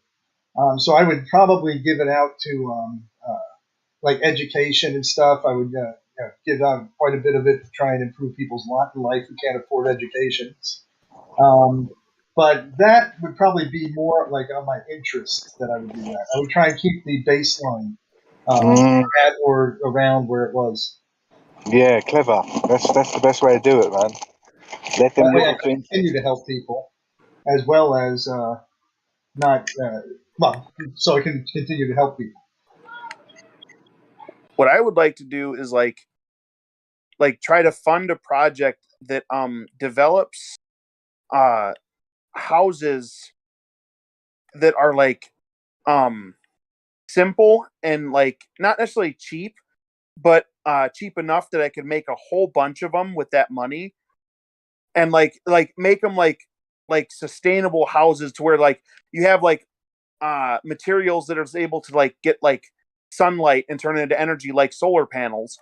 And then like it also has like a system set up so that like it's got like a small little system for like growing a little mini garden or whatever. Like just develop some sort of a layout so that you could quickly make a whole bunch of these houses and set them up for people for really cheap in places where like you notice that there's people who don't seem to have, you know, houses, or they're kind of down on their luck or whatever. There's, you know, communities that don't necessarily have decent places to live. It's all just kind of like nasty stuff and whatnot. Like I would want to try and develop a project that could assist with that issue. Like I think that if we actually put real funding and effort into something like that, we could develop a system where like basically everybody gets a house. You turn 18, you get a house and a little piece of land, and you get to work with that to start with. That's what I'm talking about right there. That's the shit right there, Bobby. Hell yeah. But I move them all out to Wyoming in these sustainable houses. I take all the poor people, put them in Wyoming, and give them the houses out there. And then I put a big company store in the middle of it and make them pay all their wages to me. Well, Bob's definitely making it into heaven. What? I gave them a house? Fuck that. I'm not saying you're not. I'm just saying that was very positive of Bob to want to do that with the money, to actually help people like that. But do it in a way that's anonymous, because then people won't realise what wealth they're dealing with. Because, yeah, if you're going to do it, then you do it without revealing what you're about. Because when people realise you got a lot of money, then people start taking the piss. You know. No, what you do is you build some of those places, and you have a nice model now for it, and you show how much better. Say, look, I've reduced crime in this area. It's cleaner. People are happier. You know. And you can show people that and be like, listen, if everyone chips in $5, we could do this everywhere. Well, the reality of it, though, is when you concentrate, like typically something like that, you'd have to distribute that amongst like every community. Like you couldn't just like take an area that's not built up and build it up with a bunch of impoverished ne'er-do-wells, because that actually would result in shit people. Something on like the outskirts of a city or something, give them land to work with, homes, shit like that. Well, that's what I'm saying. You can't do that. You can't do that. That would be terrible. That'd be the worst possible idea ever. Why? Because what will happen is you will have non-successful people living with non-successful people. They'll be eking out a living. They'll of course want more, so they'll be stealing from their buddies. You'll create a crime-infested area. This was like the beautiful idea of the projects. Were built like in New York City. They built these projects. They were actually not bad buildings. The people made them bad. But they turned them into shitholes. Were those buildings designed with the concept of like understanding what a human being is and what a human being actually needs to be content and fulfilled and happy? Or were those roof, a kitchen, bathroom? How many can we fit in a square foot without them, you know, dying of being too close together? Like, I don't know that the homes that were built for, you know, the quote unquote projects were homes that were built for people who were really considering the human beings that would have to inhabit them. Well, let's put it this way. I mean, like, I'm trying to remember the size of the projects. You know, when I looked at the individual rooms, I don't know if I ever saw into the rooms. I was in them. I went on site to put cell towers and stuff on top of them. But I don't recall if I ever saw in one of the rooms. But I will tell you that like a typical New York City apartment is probably like 200-300 square feet tops. And I think they met that criteria. If you've ever seen the Mouse Utopia experiments, you'll know that building projects and cramming as many people into one small space as possible is the worst fucking thing you can do, because that's when you start to get societal collapse. Right, but they have New York is like that everywhere. Every building is a project, even though there's high end ones where people live. It's got nothing to do with proximity to other people. It's more than that. Well, I think it probably might have to do with proximity to other people who don't share the same values as you, but you're stuck next to them anyway. Exactly. You know, stuff like that. Like if you have incompatible people who live near each other, then of course the incompatibilities are going to, you know, manifest themselves in the actions and attitudes of the other people. There's So it's also like, a big difference. Oh, sorry. but Go ahead. that would be consideration. Like that's what I'm talking about. Like it wouldn't just be a project for building cheap houses, because you know they could do that now and that's not a big deal. You could build cheap houses right now. That's not what I'm talking about. What I'm talking about is an entire project dedicated to assisting people with having a piece of, like, a home, having a home that is theirs, that is sustainable and comfortable to live in, and that, like, and basically trying to help them understand why they want to keep it good and a nice place to be. Like, and right, I know right. it's not really easy to explain exactly No, all of. that's why I say you can't make projects per se. You can't make an entire area of low income people. That actually has a negative effect because the worst seems to rise to the top. Even though there's really good people in there, they're living a horrible environment based upon the few bad ones, and then it makes a few more bad ones, and then all of a sudden it just becomes terrible. I mean, I see this in low income neighborhoods, like trailer parks and stuff like that. These are all people who have had their own house, but they don't have any pride in their house. There's a couple of bad eggs in there, which lowers the value of the properties because the crime rates are high, and it's self-fulfilling. It begins to suck, even though it started out as a nice little neighborhood. Yeah, so like, I mean, there might need to be like work done on figuring out the best way to get people in the mindset before they even get there, you know, like with interviews and discussions and, you know, seminars, whatever, like basically getting them all in the mindset of what this particular community is about.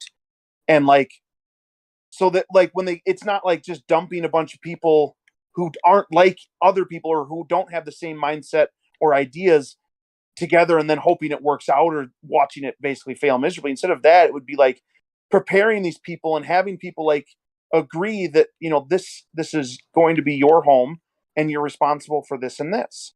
And then it can just be yours and it can just be a good thing. And then like if everybody is there with the mindset that they want better for themselves, they want it to go well, they understand what the community is supposed to be about, you might end up with better results than just here's these miserable things that we made for you, hope you survive, I guess. Yeah, I mean, I think that the projects were made with generally with the best of intentions, the exception of, you know, the one thing where you should distribute your poor amongst your more affluent areas, just because it makes you want to have people of different mindsets together so that they can actually kind of see how the other half lives, so that they can have aspirations and goals as opposed to, you know, thinking that, you know, my life sucks, everybody else's life sucks.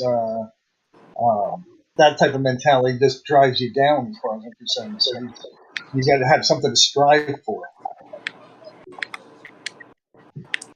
I think that you and I have like a fundamental difference in how we like think about people and society or something. What you're saying to me sounds weird. It sounds strange. This is, you know, just my observations and my hypotheses as to what's happening. You know, it's I see, like I said, I see the projects went up. When they went up, they were probably better than half the people who were living in their own homes were. But very quickly, it became shithole because people were not go-getters in that. And they didn't have any role models. It drives itself down. Then anybody who was halfway successful in living in that environment, they run away. It leaves you, it concentrates ne'er-do-wells and doesn't give anybody new a chance to get out of it. Yeah, all the kids in school. Now, I don't care about school. I don't care about grades. My parents didn't care about grades. I'm gonna go and just get myself a job, hauling manure, and I don't like how much money I make hauling manure, so I'm going to just steal from that guy over there. And I think that is a natural tendency of how people are, and that's what I've observed.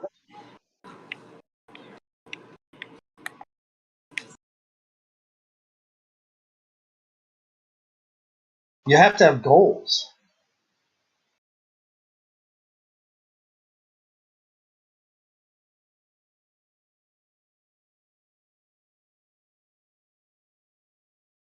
By the way, I'm really psyched. My son is like 24 years old, and he just got a general manager position.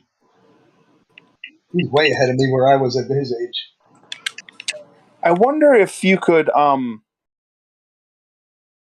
like basically help adjust how people are thinking about it by assigning them like real goals, assigning them like actual real natural responsibilities or responsibilities that have to do with the world around them instead of where do you see yourself in 10 years?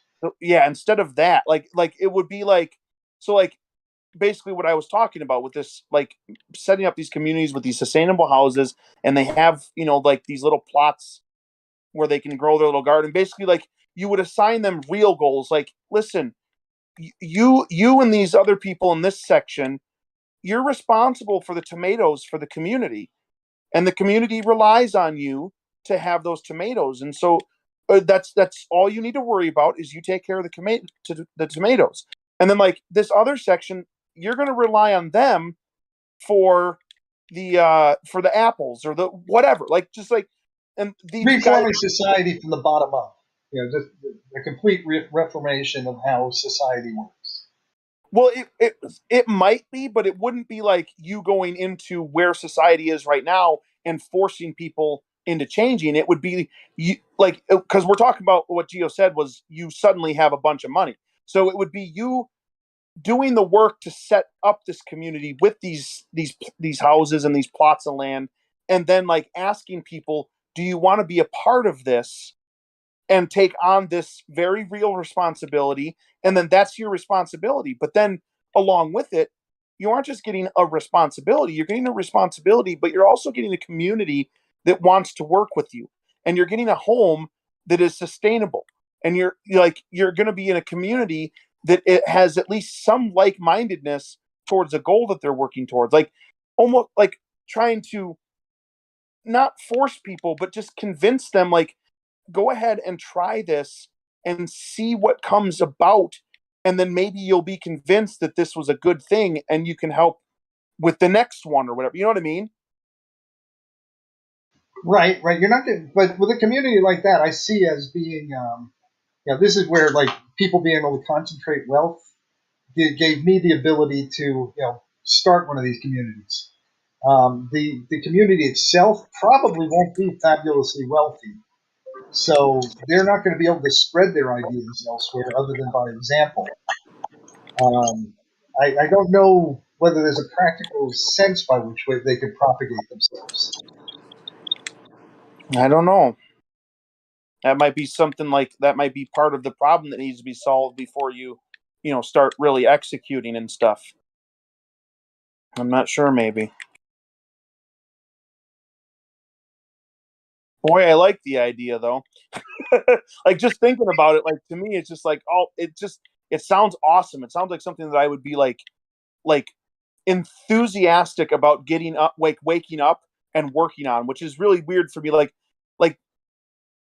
I'm doing fine. Like I'm fine where I'm at. Like I don't make a lot of money or whatever, but I have, enough that I'm comfortable and my family's comfortable and I'm a pretty happy dude in general. But like, to me, it's like if I had just this ridiculous amount of money suddenly, that's a project that to me, it's like I would be enthusiastic to wake up and be like, okay, let's get back to work on this thing. Let's try and make this happen. This seems really awesome. Let's go. Like this is where I always I try and get into some of the details, and this is where I usually fall apart on stuff like this. I mean, I love the idea; it's great. If you could come up with some self-sustaining environment, sort of Amish-esque, maybe without all the religion, that might be nice, where everybody helps out their neighbors and stuff. But what do you do when your neighbor lets his house that was provided him turn to shit? And now you've got a rat-infested shithole next door. Are you going to stay there? Or are you going to try and get him to correct his actions? Or are you going to run away? Yeah, so that would be something that would need to be worked out. Is what is the system of ultimately determining whether or not somebody is allowed to continue to be part of the community? Obviously, right now the system we have is just regular laws, and where this would take place, if I just had the money right now, would probably be somewhere in the United States. So it's not like I would be outside those laws. We would still have those laws that they would have to follow, but there would probably be kind of almost like a homeowners association. There would be additional laws, I would think, or rules that they would need to follow. So you aren't allowed to have just you can't just be out here selling cocaine or whatever. Right, it's right. You need to follow the rules and not sell cocaine. Otherwise, you're not allowed to be in this community. We're not about that. We're about something else. If somebody let their house or whatever turn into a rat-infested, roach-infested thing, we would go there and be like, listen, what's the problem? Why is your, do you need help? We've got people that can help. We will have the exterminators come. Do you need somebody to come by once a week and help you tidy up? What's going on? You know what I mean? We wouldn't just arrest them and throw them in jail. Ideally, that would be the best, or a really good solution is have people that are keeping an eye out and being like, hey, we see that you're struggling here. And hopefully it wouldn't even get to what you're talking about. Hopefully it wouldn't get to that point. Hopefully before it got to that point, it'd be like, okay, what's the real issue here? What's happening? Is it something that we can fix, or is it something you're going to insist on engaging in and you can't stay here anymore? I can see some of that. That'd probably work in a lot of the situations. But of course, there's the guy who says, "Get out of my face! I don't want you government getting in my face, and I don't care if you call yourself government or not. You don't tell me what to do with my house." And then you say, "Yes, we do. Get out of here." Right. That would be it would be. Yeah, they could say that, and to me, it's the response to that is, well, we aren't the government necessarily, but we're basically you're supposed to be part of a community. If you don't like the community enough to follow the rules, then you're not part of the community. And now you're physically in the community's way, you need to leave, so you're not in the way anymore. Yeah, you might need to have some pre-established rules set up to whereas you can't just let your house be filthy. That can be one of the rules you set up. Yeah, because I mean that's the kind of thing that I think is where the projects really fell apart. Was it becomes a battle back and forth of the privacy of the individual to do what he wants in his space versus the damage that they're causing to the lives of everybody in the building. And I think that often falls apart on that. You can't. They haven't been able to, as the government, come in and take corrective actions, and I don't know why not.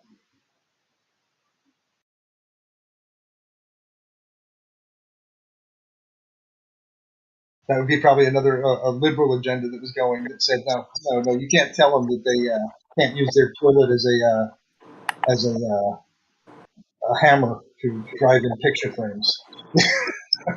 I mean, I don't know. The whole goal is to relieve the stress and the financial burden off people and to just make life better in general. What if reincarnation's a real thing? Don't you want this to be don't you want all the people to be set up good so that they're not struggling? I think that's another funny thing, though, is that when you say struggling, if you look at I'm going to be sort of not racist, but societyist. Hispanic people, Mexicans, whatever, will come over the border. They'll live in a house, 10 people to the house. They'll share the bills. They'll send money back home, all on a wage that's, substandard. And then we have Americans here who are receiving, government benefits twice the value of what the Mexican immigrant is, or illegal immigrant is making. And it's just like, how are they doing it? How are they making enough money to send home, and you're not making enough? There's got to be a difference there. And like the friend I described earlier, it's like, yeah, I'm pissing money away somewhere. Well, have you ever heard of rice and beans? Have you ever thought about moving into a house with another person, or several people? It's your lifestyle that you're choosing that you can't afford. So what is the minimum lifestyle that's acceptable? I mean, I hear you. I hear what you're saying, but I don't know. I feel like there's people out there that are, struggling to make rent and pay all their bills and all this stuff, and there are people out there struggling that aren't living like fancy lifestyles. And, Exactly. I mean, you're rich compared to me. You are rich compared to me. I had 4 kids that I raised on a single income. Sorry, dude, you're rich. Yeah, no. I mean, I'm saying, okay, listen, there's somebody struggling right now in America. They go to work, they have a part-time job, maybe they have 2 kids, they're a single parent. They're struggling to get by.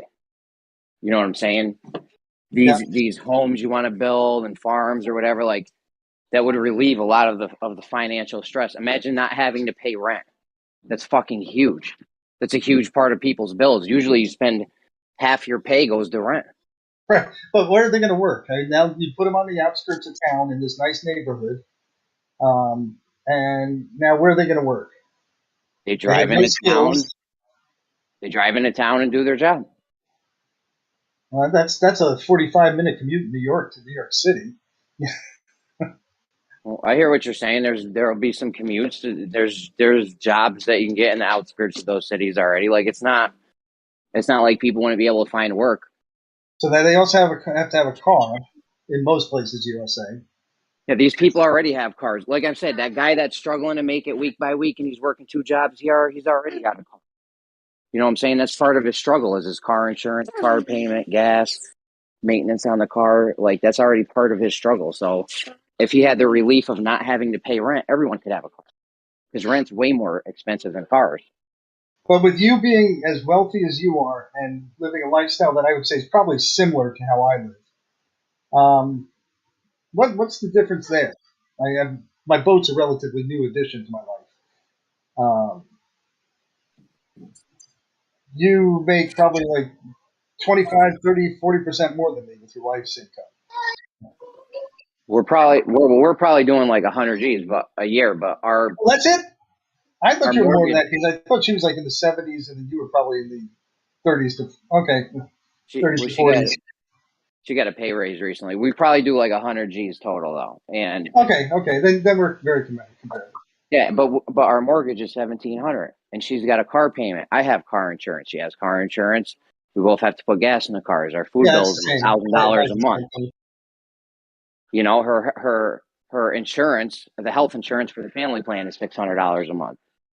The electric's $200 a month. Like it goes quick. The system's set up so that all your money almost always goes towards your bills. Like there's not a lot of people that have room to actually save money up. You know what I'm saying?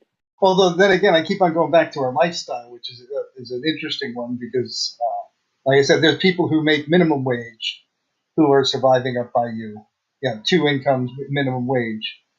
So they're making like 30 to 50,000 household income, and they're making a living, and they're just meeting their bills. So what are you doing different than that? I mean, I don't know. I don't know. They're taking the bus instead of owning a car, or exactly. We're eating ramen noodles every night, and we're eating hamburgers. Rice and beans, man. Rice and beans. Yeah. Well, I'm just saying, people should be able to have a car and be able to travel and have a. These are like basic things. We want chicken and hamburgers once in a while. You know what I mean? I hear you can rice and beans once in a while, but it shouldn't even have to come to that. Like there's plenty to go around, and they're just not sharing. Like I said, if you had a place like that where there's homes set up, you know, it's all paid for. You don't have to pay rent. You know, just pay your electric, or maybe it has solar panels. You don't even have an electric bill now, and we have Wi-Fi going through the whole thing, so no one has an internet bill.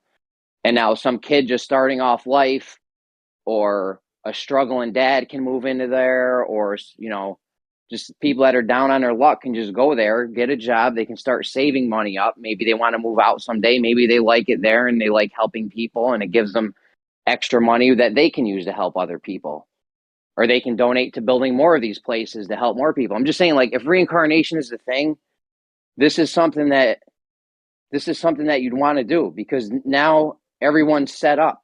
Like, we're all set, and the struggle is over, essentially. What if you made poverty so distasteful that everybody sought to get above poverty? And who would you help more, just by giving people fish or teaching them to fish? Yeah, we're going to teach them to fish. That's what I'm saying. We're going to give them these homes, and it's land on the homes. You got to, in order to teach someone to fish, it doesn't help if I teach you to fish and then you have no fishing pole, right? You guys still got to have a fishing pole. You've got a piece of string, buddy, and put a hook on it.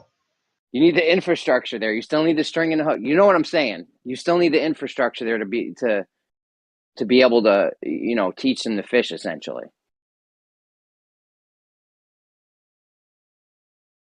I'm just saying, man. I don't inherently disagree with a lot of that. I just don't know how practical it is in reality. I hear you, and it'd be tough because you'd run into problems where the guy next door is a hoarder or something, or maybe they're just lazy and don't clean and shit like that. So you're gonna have inherent problems inside the thing, but they can be ironed out. You know what I'm saying? Like, maybe the person's a hoarder and they need psychological help, or they just need a barn because they like to have a lot of stuff. So maybe we build them a barn out back so they can have more stuff, room for other stuff. Or maybe they can't clean good because they got a bad back, so we send someone over a few hours a week to help them clean. Or maybe they're just fucking lazy and they don't want to clean. And if that's the case, now you have an issue. It's like, dude, there's no excuse for you not to be clean. Why aren't you cleaning this? You know what I mean? I don't know what you would do in that case, but these are little problems that could be ironed out. Like, in the overall scheme of things, you'd relieve a lot of stress from a lot of people's lives from not having, like, 2 weeks of your paycheck goes towards rent normally if you're a renter. Even as a homeowner, we pay, our mortgage is $1,700 a month. I don't even make that a month. I don't know what I would do if it wasn't for my wife. Like, we would definitely not be in this house. I'll tell you right now, we'd still be in a trailer park.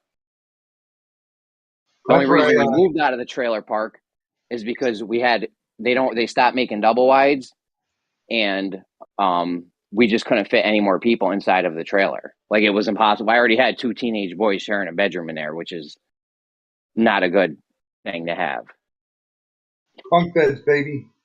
That's what they had, but it's like, dude, one of them was like 15 at the time, or 16. He's hitting puberty. Like, you don't want to be sharing a bedroom with his little brother and shit. You know what I'm saying? So, like, we had hundreds of years, all the kids lived in one bedroom.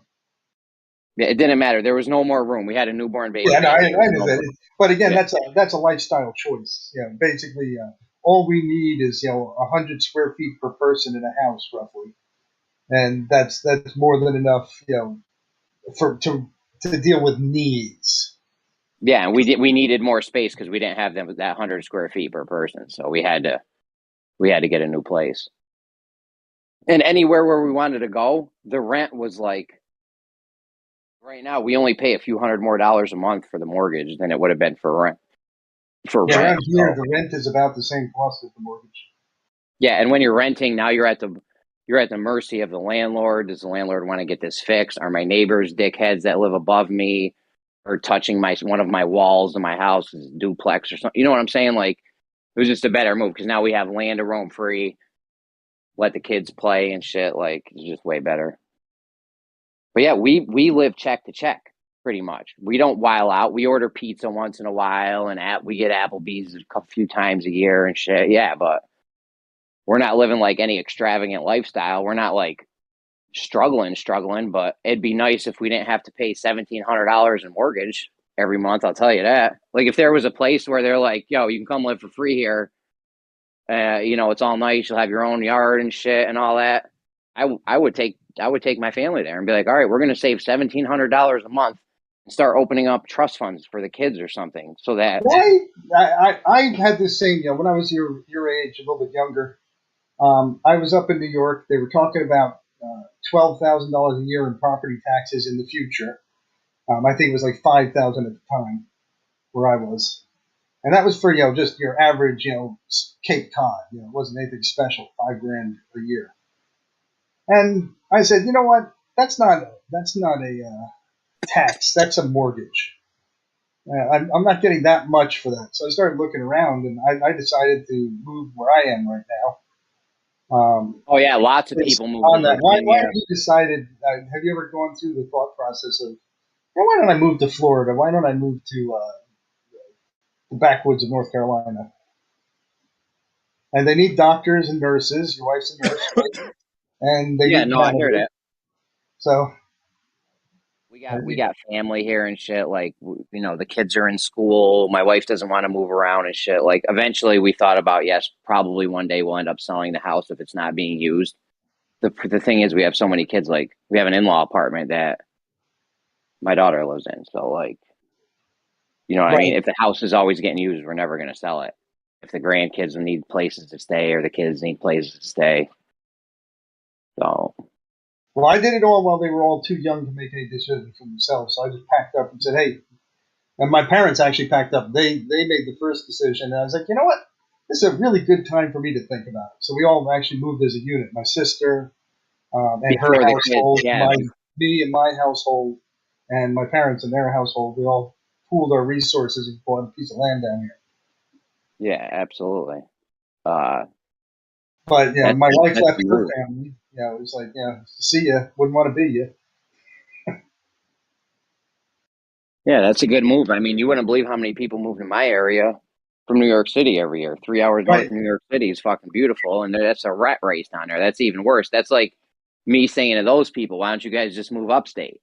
And now you're telling me, why don't you move down here? You know what I'm saying? Eventually, though, it's going to be like that everywhere, I would assume, and I don't know. An hour away from me in Vermont. I moved to Vermont for a little while when I was younger.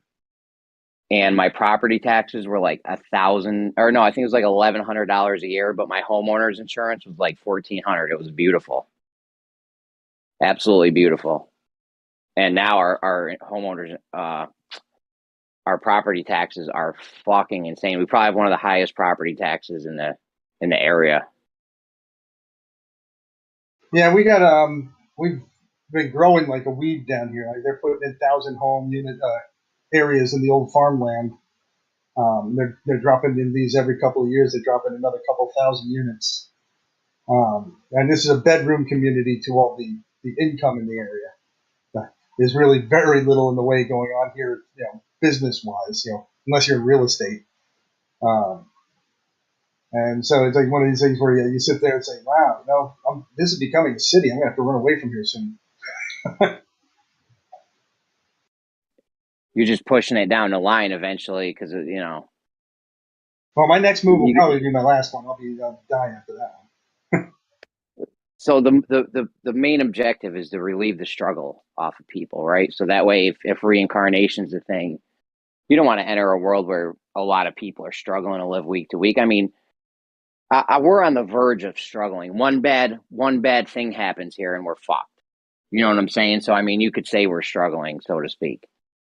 Like if my wife got hurt or something, I don't know. If something happened, we're like 1 month or one paycheck away from being totally fucked. You know what I'm saying? So like, that's the struggle. So I mean, like if there were these places and where these homes were set up and you had a group of people that were working together and shit, and you didn't have to pay $1,700 a month for your rent or your mortgage or whatever, it relieves the stress off people. Now they have more time to spend with their children. They have more time to help people in the community that maybe need help. You know what I'm saying? It just makes the world a better place if you can relieve that struggle off people. Yeah, that's that's nice. I think again that's ignoring human nature, which is, yeah, I could go out and help everybody, or I could go watch Netflix. And yeah, there is people that are going to watch Netflix. There's definitely no question. There's going to be people like, yo, fuck that. I'm going to sit here and watch Netflix and chill. Right? But then there's Well, what is the other ratio? people. I know, but all you need is a few people to go around and help people. Like, okay, let's say 95% of the people are the Netflix and chill people. But then you got 5% of people that now have the ability and the will to go help people. Like, that's dope. That makes the world a better I have my pet geezer down here that I have to help take care of. I'm just saying, bro, it'd be so easy to make the world a better place, dude, and we're not doing it. And if reincarnation's a thing, we're going to be sad that we didn't do it. Like, you could be in the afterlife, like, God's telling you, all right, you're getting reincarnated. You know, you should have made the world a better place. Too bad you didn't. And you're going to be like, fuck. You know what I'm saying? Well, that's why God's got to, if you have reincarnation, you should be able to keep your old memories. That would make reincarnation useful. It's all his plan, though. Who knows what's actually going on, you know? Maybe there's a reason why you don't keep your memories. Maybe reincarnation's not even a real thing. The thing is, though, I understand what to say. Reincarnation usually involves, with few exceptions, a complete loss of your previous life. Maybe there's some personality change in you that is not seen, but it seems to be more environmental. What people come out of is what they become. Yeah, we're products of our environment. That's what I mean. And if we make a better environment where people aren't struggling like that, and it's all set up nice to where everyone's got homes and, no one has to go commit crimes to make rent money or food money on the table. Like, just make the world a better place and give people free time so that they have time to help other people. Like I said, 95% of the people are going to be the Netflix and chill people, but you're going to have 5% of people, or 10%, or maybe 20%. Who knows? There's going to be people that are going to want to help people. So they're going to have more free time to be able to go help people, go to house. Hey, do you need help with what do you need help with? Like, that's some shit I would do. I would leave flyers on people's doors, or here's the number you can call for if you need help for anything. You know what I'm saying? If I was in charge of running that community where we built the concrete dome houses and get it all set up nice, I'd be like, listen, here's the number. Here's a number. If you need help, or make an app or something. If you need help, just punch in on this app what you need help with. And, we'll try to get one of our people that doesn't like to do the Netflix and chill thing. They want to go help people. We'll get somebody to go help you.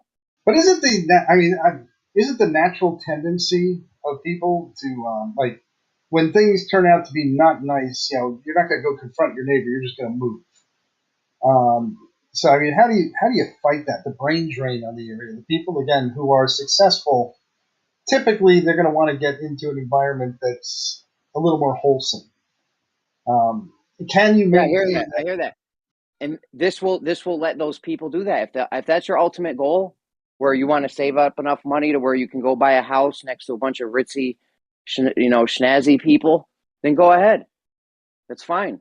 But you're going to be right back in the struggle when you leave. So whatever, maybe depending on how much money you saved up while you were here. If people have to pay $1,000 a month for rent and you live there for 5 years, you could go buy a house with that money or something, or 10 years, 10 years down the line, you're like, all right, I'm going to go buy a house. I'm going to just pay for that shit in cash, and the struggle's over for me. You know what I mean? What do you do with a breeder like you who has a shitload of kids? And you said that your old house was too small. How big are these domes? You build another dome. Okay, now they're 18. They need a place to stay. Maybe they're going to have a family. We just build another concrete dome right next to them.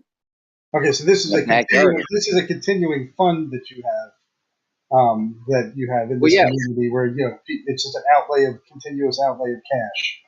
Yeah, say you have $500 billion, right? Right. So you look off the interest or something. If you have $500 billion, you're going to be getting $50 billion a year from the fucking interest, 10%. Let's say you can only get 5 and you only get $25 billion a year. That's a lot of money for maintenance, upkeep, building new domes. You know what I'm saying? $25 billion goes a long way. You can end world hunger with that twice over in a year. No. Yeah, Jeremy, I think I actually don't disagree with a lot of the premise here, or like even some of the actions that you're suggesting. I do think though that it's not actually solving what I think you've analyzed as a good problem is like why don't people actually like reach out like this? Because it's also been my experience that if you're that type of that 5% who are going to go out and like support your community, you're going to do it whether you're struggling or not. Like I experienced this growing up. Like I grew up in pretty poor area of southeastern Indiana. Like not nobody had a lot. Everybody was pretty much making it paycheck to paycheck, including my parents. And what I noticed though is like that 5% of people, whether they were making it paycheck to paycheck or not, they were doing those things to support each other anyway. Like, and I would say I probably have some of the like happiest parents and like grandparents that like of people that I know in general. It's because that's the type of people that they are, not because of like the circumstances that they either live in now or grew up in or like were dealt in terms of like, paycheck to paycheckness in life. Yeah, no, I know, but okay, right now you have a group of people that have time to help people, and they do that. And you have a group of people that have time to help people, and they don't help people. And then you have a group of people, that would want to help people, but don't even have the time to do it because they're busy working a full-time job and a part-time job, and they got kids, so they can't even help anyone because they're locked up. All their waking hours are accounted for, right? So if you relieve the stress off of them, maybe they didn't have to go do that part-time job, or maybe they could get away with only doing 20 hours a week somewhere. They'd have more time to help people, and they could do that if they wanted. I actually don't like. I'm not convinced that that is a population of people that is actually a problem. Like I said, it's my own anecdotal experience that actually says that. Granted, but like the reality is like I watched my parents like grow up paycheck to paycheck, and they still helped people. Like we still did things as a family to support people around us, even though like when we didn't necessarily have a plethora of stuff or a surplus, like we shared. You know what I mean? And I learned that from my parents, and I saw my parents do that, and I saw the rest of my community, like very small community in southeastern Indiana, do that on a consistent basis. No one had a lot, but everybody shared what they had. And that was a natural, like, it was just an ethos of the community. It wasn't a product of, like, not living paycheck to paycheck or not, because everybody did. So I guess what I'm saying is I'm just not convinced that that is the factor that's going to, well, I think, like, I think it's a separate conversation of, like, should we provide these basic things? I think that's a separate conversation, probably a good one. Like, I don't think I disagree with your premise. I don't think it solves the problem that you're actually pointing out, though. Because I think people who want to do that, they're going to do it anyway. Yes, but I just think the world would be a better place if these people had these. Agree with that. I could agree with that. I don't think that that's actually the problem that it solves.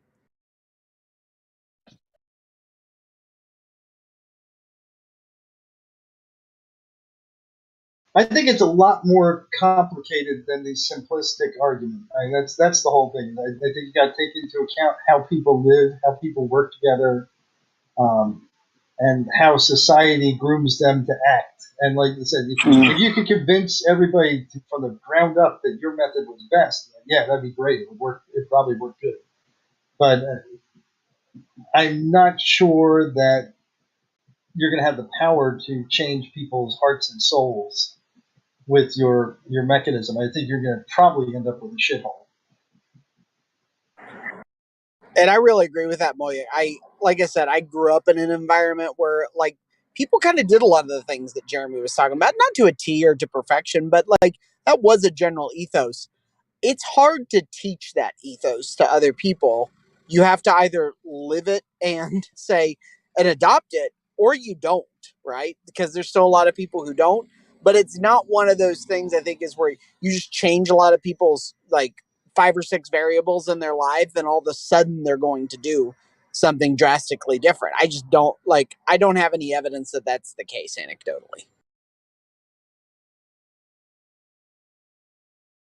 I think maybe with some of the basics in life, like if you are starving or if you are homeless, if you change that variable, you will drastically change a person's life, right? If they do not have hygiene access. That's what I'm talking about. That's what I'm talking about. All them. Oh, sorry, go ahead. No, that's what I'm talking about. People that are, people that are homeless, people that can't. There's somebody in Walmart right now that's deciding whether to get a gallon of milk or cigarettes. cereal. Yeah. And I think at that level, that probably makes a lot of sense to say, yeah, we should cover that. And I think as a society, largely, like a lot of those things have been taken care of. Not in terms of like gallon of milk versus like croissant, but like everybody's got something to eat here in the United States, or has like there's a basic safety net that exists, unlike in the rest of history that has ever existed, at least here in the United States. There are very few people who are really food insecure. I mean, they may go miss a meal here and there, but not true food insecurity where it's a health risk. Yeah.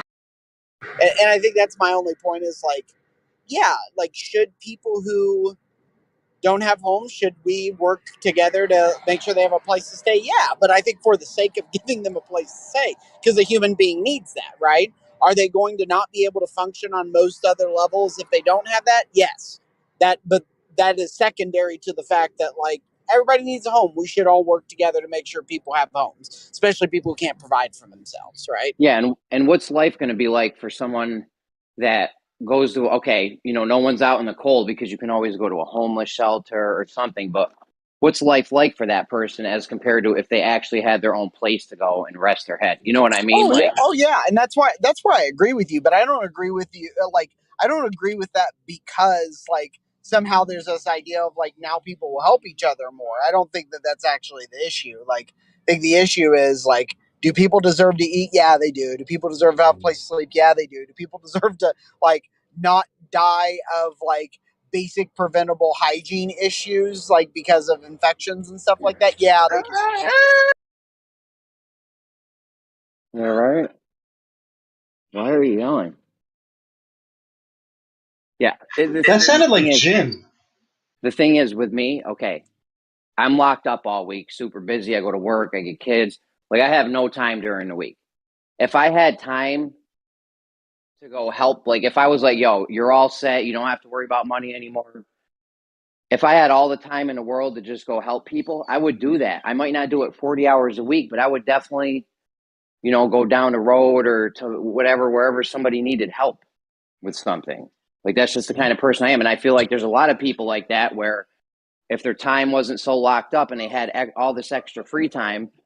Now, granted, you're going to get a majority of the people that are just going to sit in front of YouTube all day, but you are going to get people that would go out there and actually do something. Yeah, but I'm actually not worried about the people who sit in front of the YouTube. Like, I'll just push you on this because I push myself on this all the time too, Jeremy. So, like, this is not me attacking you. This is actually just me giving you the same push I give myself every day, right? I challenge the idea that we who are really busy with 9 to 9 jobs, right? Which I have. Like, I got my 8 hour, and then I like have lots of side hustles and things like that I do. We have more hours than we think we do most times, right? And like that's one thing I appreciate about like being part of a church community is like I'm asked to do things that annoy me sometimes because it serves greater good, right? And it pushes me to like actually get out and support people with things they need supported with, right?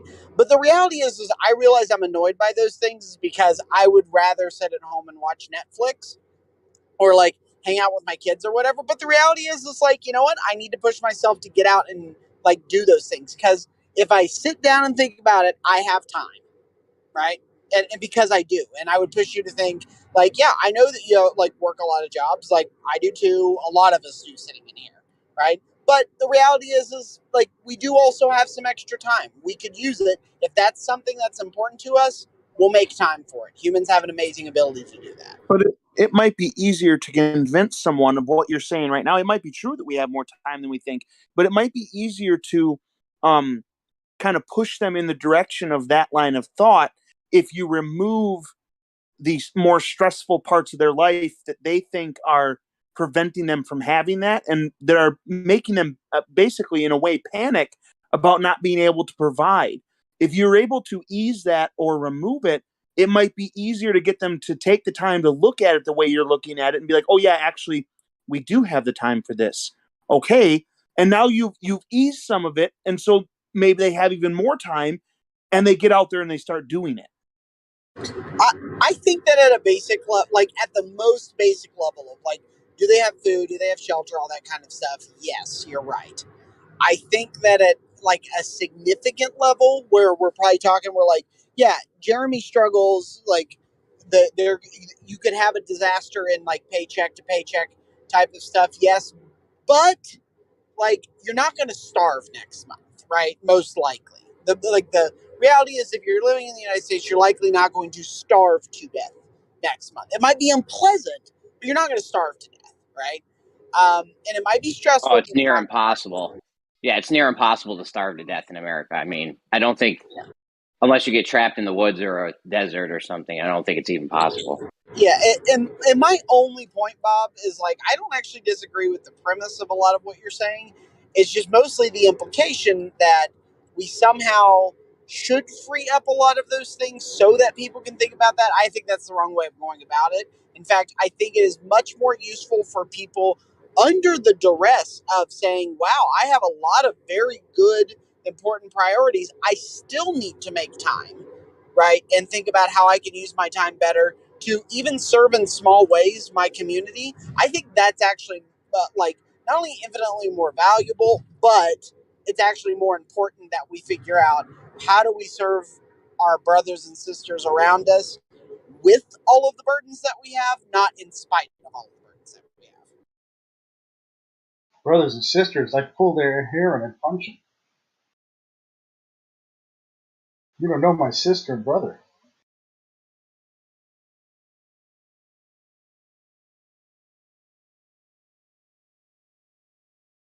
I'm just saying, I think it's important to learn to serve people despite despite our burdens, not I know. outside of your burdens.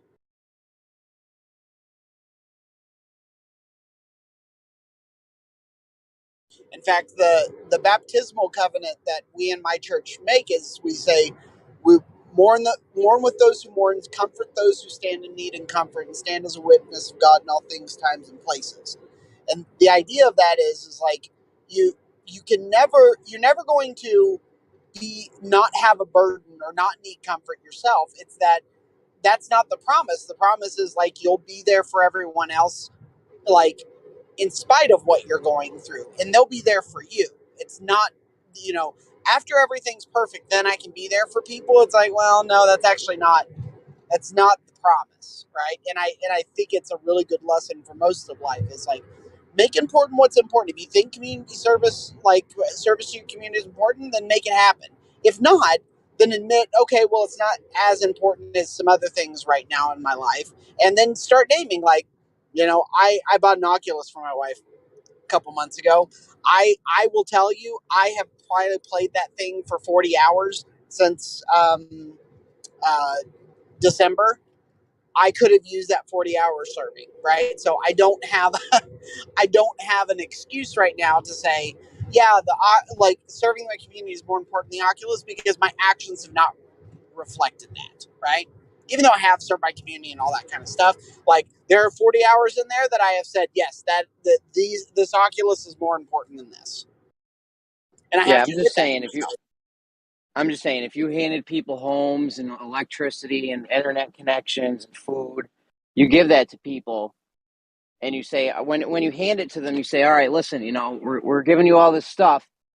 It'd be great if you could just help us out, maybe give us, 5 hours a week just to help people doing random things. I'm guessing a lot of people that's a good trade-off, 5 hours a week for free rent, electricity, all that. You know what I mean?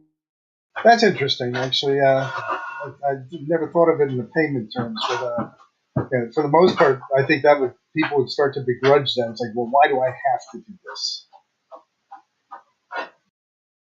People are not really appreciative of being given a handout. to give us as a whole. 5 hours a week.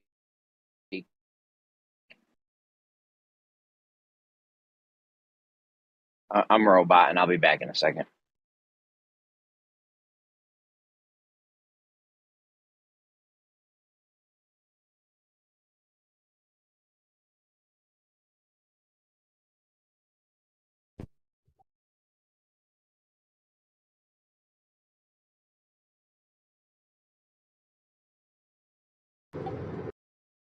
In my honor, if I logged out. I hear you. But yeah, if you hand people a house and the food and all that, and you're like, all right, listen, you don't have to, but it'd be very nice if you would just give us a few hours a week to help people that are in need, like we helped you, pay it forward and all that. I'm guessing you'd get a lot of the people to give those few hours a week, even if it's only 2 hours a week. And a guy that thinks that's a hoarder, that's slightly disabled and can't clean good, or has a bad back and can't, you'd be able to go send these people to their homes and help them out. Oh, I need help moving a piece of furniture, just simple things. Like, you'd get people to be more helpful like that, I think. I still think that people in general don't deal well with being handed money. They just say, well, why didn't I get more? Why didn't I, So you've got to really set an expectation from the ground up there that you've got to, again, have them change their mindset somehow, magically. Yeah, we're showing them part how of to the change their community. mindset. We're showing them how to change their mindset. We're helping them out big time. They don't have to pay rent anymore. They don't have to, pay People for don't care electric about or whatever. that. There will be people who care, but a large portion of people, a large fraction of people will say, yeah, this is my house, I got it, and they will not appreciate it. They'll even complain about it. Why is it There will house be. nicer? Why can't I live more like the middle class? Outside of the area, whatever. People are shits. There's going to be there's going to be people like that, yes, but I'm guessing a lot of the people would see the gift they've been given and would want to pay it forward and help. You could explain to them, hey, we're going to try to make Earth a better place to live. You want to help, and I'm guessing there would be a lot of people that would want to help. They've been given a good gift, and they may want to pay it forward or something. I mean, Jeremy, I don't disagree. And I'll say this again. I don't disagree with this idea of like, it's good. And there's a lot of benefits to giving people housing, giving people food and all that kind of stuff. Right. I will say though, that like the appeal to now people will serve more. It just doesn't ring true with like how people are incentivized to do things, right? People are typically incentivized to serve in their community when they feel like, number one, there's some type of benefit for them. When they see their community members doing better, there's going to be a benefit for them, either emotionally, spiritually, like physically, Yeah, emotionally. You ever help someone? You ever help a little old lady at the gas station because she couldn't figure out how to put air in her tire or something, and you help them, and then yeah, you feel good after. yeah, but my point is like, I doubt very many people need their help pumping their gas. A lot of people need help, for example, like when it comes to they actually need mental and emotional help, right? Like they need help processing through abuse. They need help, moving stuff like that. That's going to take literal hours and is also backbreaking work or mentally draining work. And the reality is like it's harder up to find people who are willing to like sacrifice their emotional and mental energy on helping somebody work through abuse or helping somebody or their back, helping somebody move and stuff like that for hours on end and stuff like that, because the reality is it's just not fun. There's not a lot of incentive for what you're paying out to it, right? Yeah, I hear you. I would be the guy that goes and helps move your house backbreaking for hours and hours, lifting furniture and shit. And other people would too if they had. We do that anyways for work. So if you free up that work time where they'd be breaking their back anyways, and just say, all right, just give me 2, 3, 4 hours a week or something, I'm guessing there would be a lot of people that would go for that. Well, let me just put this out there for you, Jeremy, because I've lived this, and I get, like I told you, I've continued to push myself in that. If you really think that 2 or 3, 4 hours is what everybody needs to give, go do it, right? Like, go do it. We need everybody doing it. No, Yeah, we need a bunch of individuals doing it. Yeah, we need a lot of people to do it. Yeah, to make the world a better place. Well, you gotta be the first one, man. Well, I mean, Jeremy, like you, yeah, I think you might be missing the point, though. I've mentioned it a couple of times that I'm part of a pretty large faith community here in the United States that like does that. In fact, like we dedicate 2 years of our lives just to serving. A lot of times between the ages of 18 and 26, like we say, for 2 years straight, we're going to stop study, stop work. We're just going to serve people. And then the rest of our life, we give 10% of our income, right, to people who don't have anything. And then we like serve at least 10% of our time focusing on others. And I'll tell you, like, it is draining a lot of times, but I still feel like I don't do enough most times, right? And I'm just telling you, Jeremy, it's like you, and I still also find ways to waste time.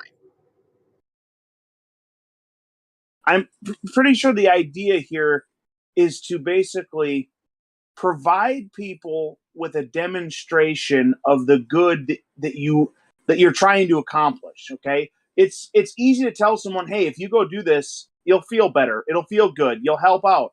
Like, but if what you're offering them is an actual demonstration of it taking place, and then you're letting them know we're working on this to help other people see this. We want to demonstrate this for other people. The idea here isn't to just help somebody and then you're done with it. Okay, you go home and you're done for the day. The idea is attempt to help people understand the good of helping people, helping themselves, and then helping people help themselves further.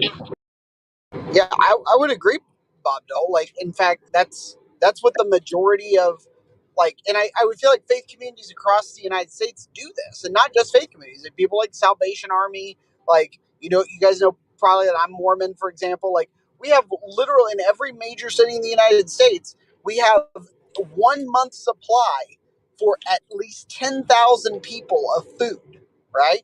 And it's just stored. And what we do is we cycle that through every single month so there's always fresh food, and we give that food to people who don't have food, right? We build houses for people who don't like have houses to live in, and we teach basic skills for people to get employment. And I'm telling you, dude, it's still, even with 15 million Mormons here in the United States doing that, volunteering 10% of their freaking waking hours a week doing this kind of stuff, it still is taxing, and we still like, well, we give a lot of money, we give a lot of time and all that kind of stuff. It doesn't, it helps the world, but it doesn't change it. And, but like, just look outside. There are plenty of people who are doing this all day, every day.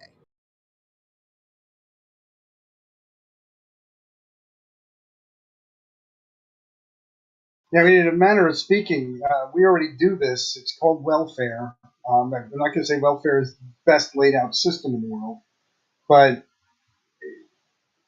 again, looking at human nature, I think that, again, handouts don't work great. If you can get a mindset change, but that is where your challenge lies.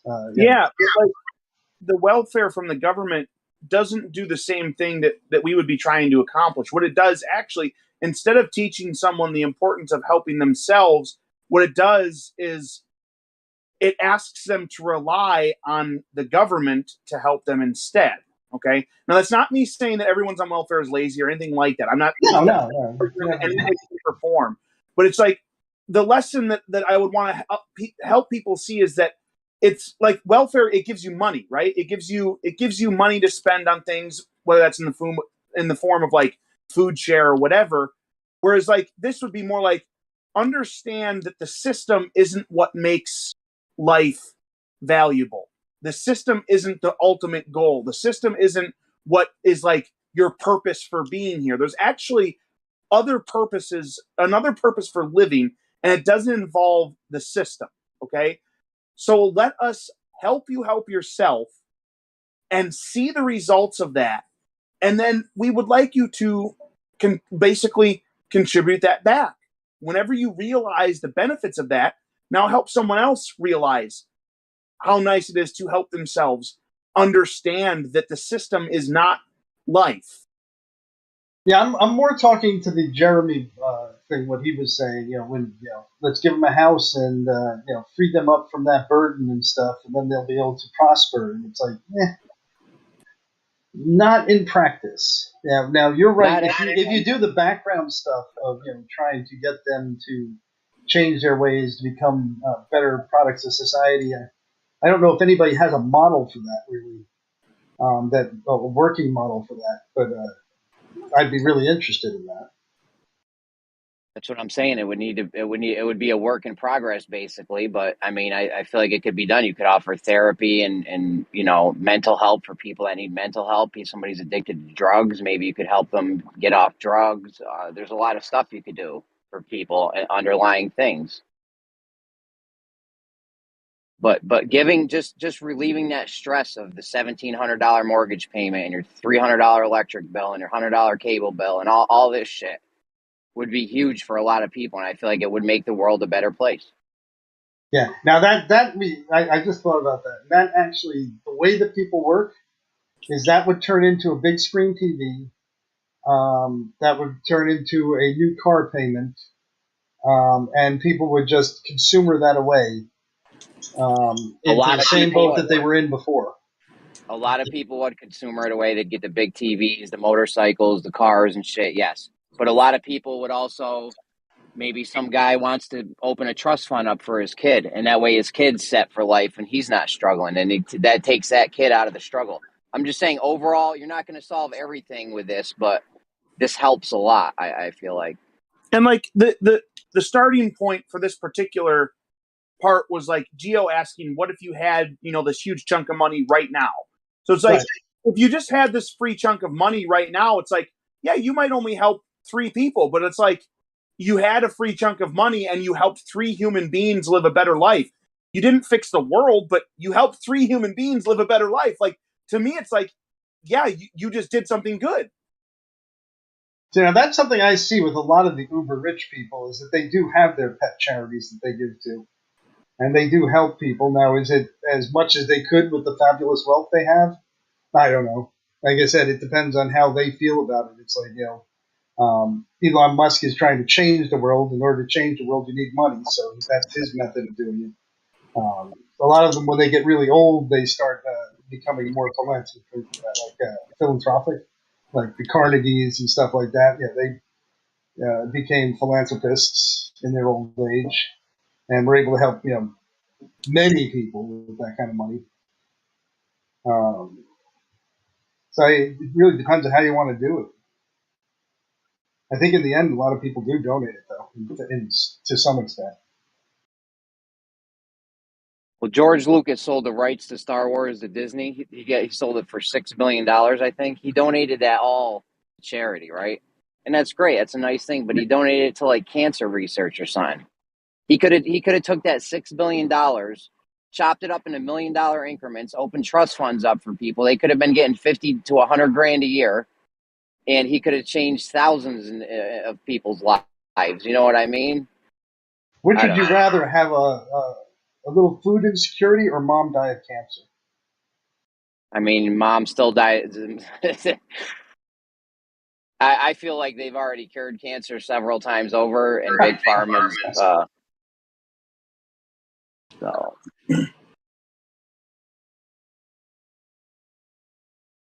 Well, we'd have to see if uber rich people don't die of cancer.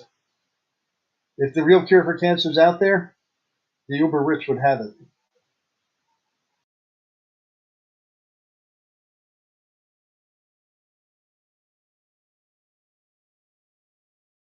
Well, the uber rich people have better health care than we do. My friend went to college with a kid who was part of these uber rich people, and he gets a 6-month physical. Every 6 months, he gets a physical done. I'm talking everything, right? They check for everything. Now, normal people don't get that level of work done. You go into the doctor's office, he puts a stethoscope to your chest, grabs your nuts, and you're out of there, right? Maybe get blood work done or something. But these guys are getting the whole fucking, they're getting CAT scans, MRI, like everything done to them.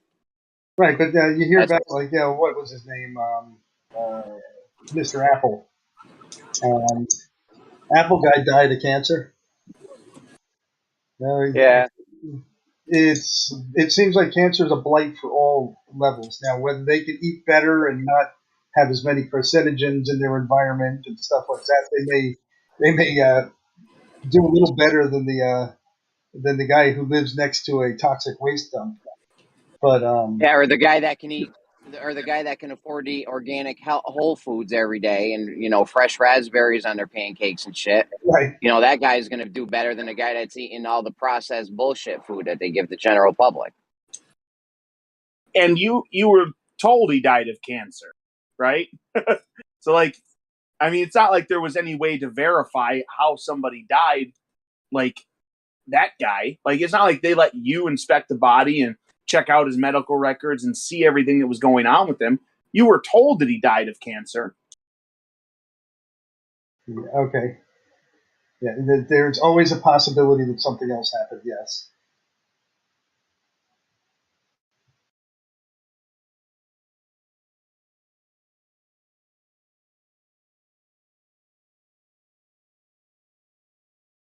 I mean, there's no question that the thing I'm talking about would make a lot of people's fucking lives better with the houses and the food and all that. Like that would just make Earth a better place to live. There's underlying problems that may need to be addressed as it progresses. Yes, but I mean, you got to try. You got to try to make Earth a better place.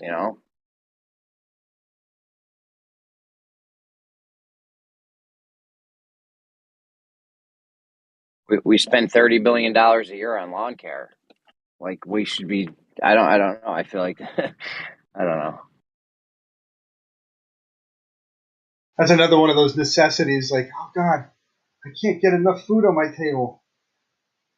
I'll go mow your lawn instead of having somebody else do it. I'd rather not eat.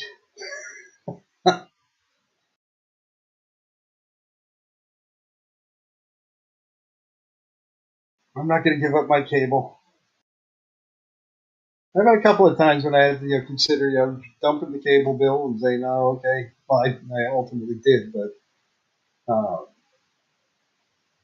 I got a couple other services a little bit cheaper, but I'm still spending money on my entertainment.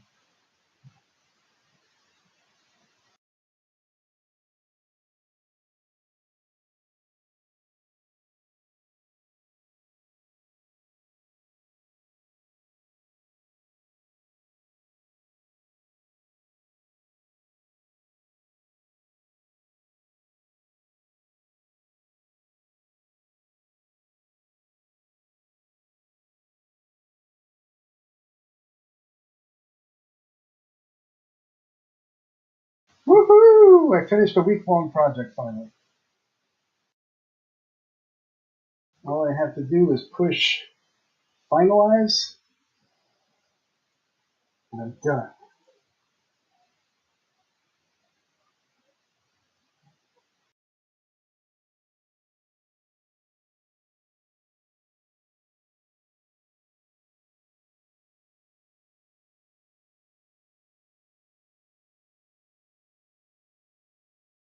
Man, they just dumped a whole bunch of contractors, of which I'm one of them, and all that work is falling on my desk now.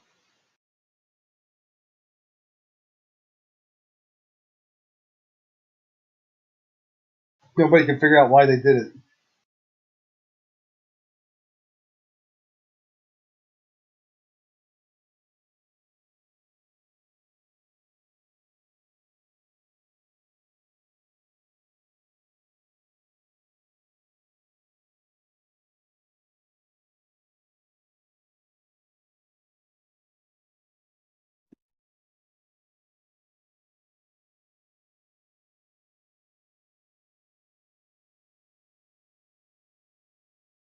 Are you still janitoring, Jeremy?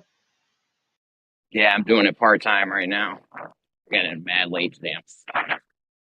Did you get them to pay you more? They actually pay less for substitutes. Yeah, they called you back. I'm the best worker ever. Yeah, they call you back. It's like, yeah, fuck you. Give me more money. Yeah, you would think so, but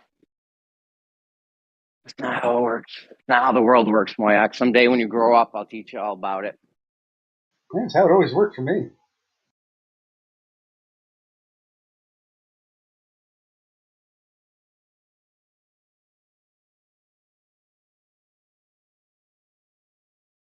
Yeah, this is the first time I felt insecure in a job since I started my career.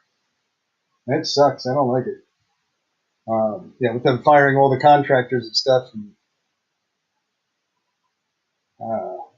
finding a new local job like this is quite a challenge. I don't want to pack up house and move somewhere else in the USA.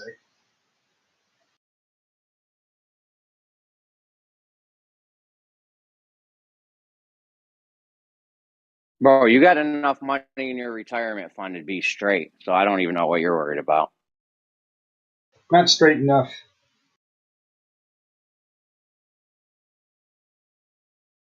I have a lifestyle I want to live.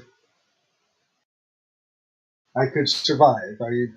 If shit hit the fan, I'm independently poverty wealthy.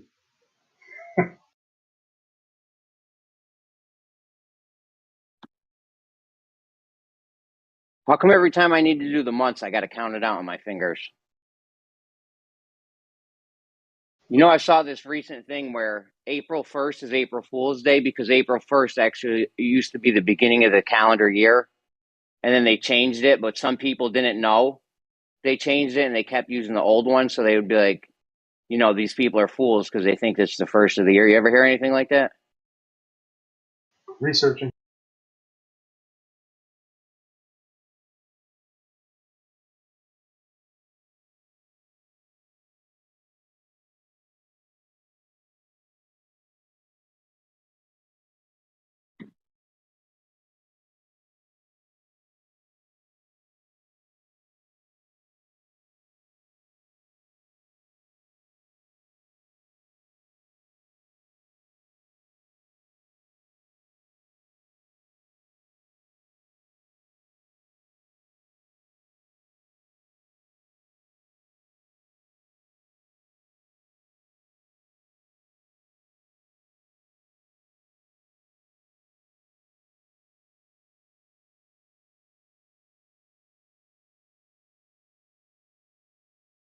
Okay, right here they say it's a mystery. Still reading.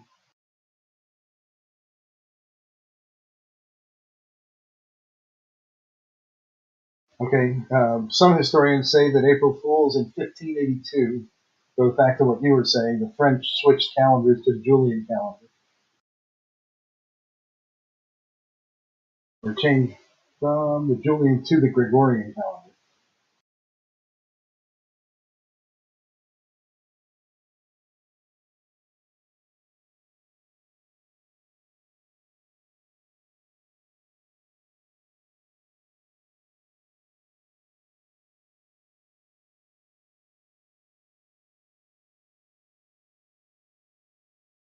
A lot of shit went on around that time of year. Hindus changed theirs to the calendar because spring equinox happened around April 1st.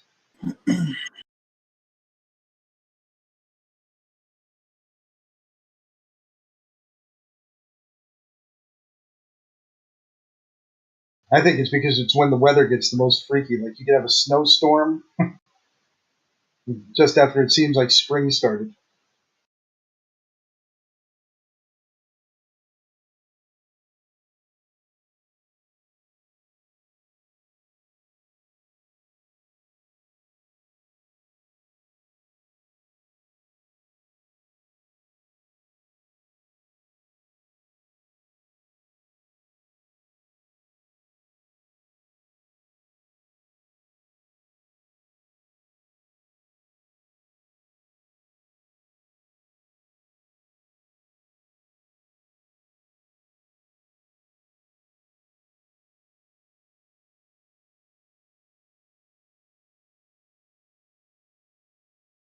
I've been looking at the prices of lumber at the stores and stuff, and I'm like, do these guys know that lumber grows on trees?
God, I was just talking for like 10 minutes on mute. Son of a bitch.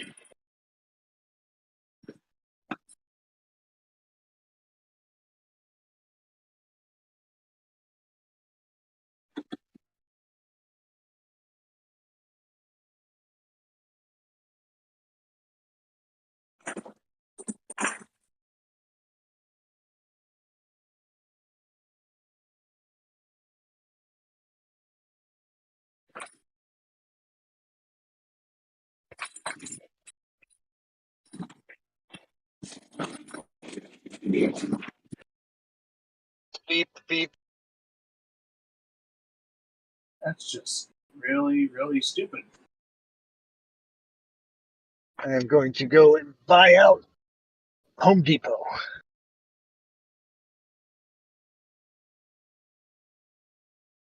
Making my overpriced flower beds or garden beds that are going to cost me more than I'll ever spend in the vegetables I'm going to recover from them. Oh, yeah, I love the things where it's like, it starts adding shit up for the amount you took to grow the vegetables, and you end up with like $10 carrots and shit. Right, right. Try not to ever think about that. The only thing I'm getting out of it is that they're something to do with my time, and they're healthier.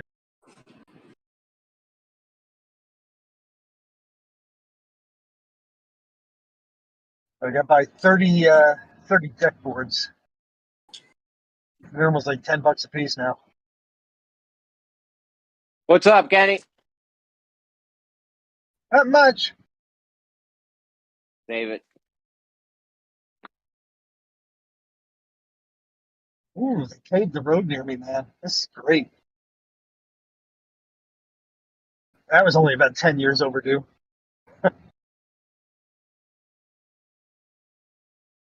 Used to rattle your teeth out of your head. Oh.